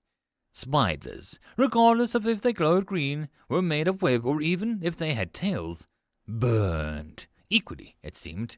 Missy's eyes didn't look away, and her posture was one of defiance and anger. Another spider was shrieking and curling up as Rennie neatly made a finger and gun motions at them. The spiders, knocked out of their victory from coming into the dungeon, began to zerg rush them, and even with their amazing powers, Delta's friends would be overrun. Just as the first one would reach Rennie, Fang's bed, a giant silver fist appeared, smashing it into green and white paste. Wilhelm roared, his fury stretching across the jungle floor, daring these insects to come closer. Delta glared at the spiders. For some reason, their bodies, their mere existence, made her upset. The odd reason aside, these guys were slowing her project down, and if Kemi and her friends came back, Delta would not have these guys screwing up their adventures. Fine. Come on, I don't need an army to beat you back. I got Laser Princess Mushroom and a sassy mime, and you annoyed the giant ape. She yelled. Her voice carried much further than she meant to, and before she knew it, every leaf, every stone, and the very air itself trembled with her voice. The entire second floor went very still for a moment, and the spiders all froze as if sensing this. Dalton narrowed her expression. "Welcome to the jungle. Now get your crap and leave," she warned just once. The nearest spider was still for the longest moment before purpose filled its eyes and it stepped forward. It almost seemed to vibrate out of its intention. War. It was an instant. Dalton saw the hand that guided these creatures. A mother, a caretaker, a creator, and she was sending these spiders in to die first to test Dalton. This thing was using her kids to feel the water. That made Dalton very angry. End of chapter. That, my friends, concludes this episode. I hope that you enjoyed.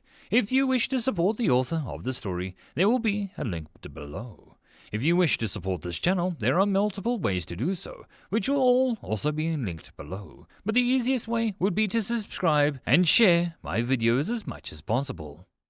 And until next time, I hope you all have a good one. And I'll see you all in the next video. Cheers.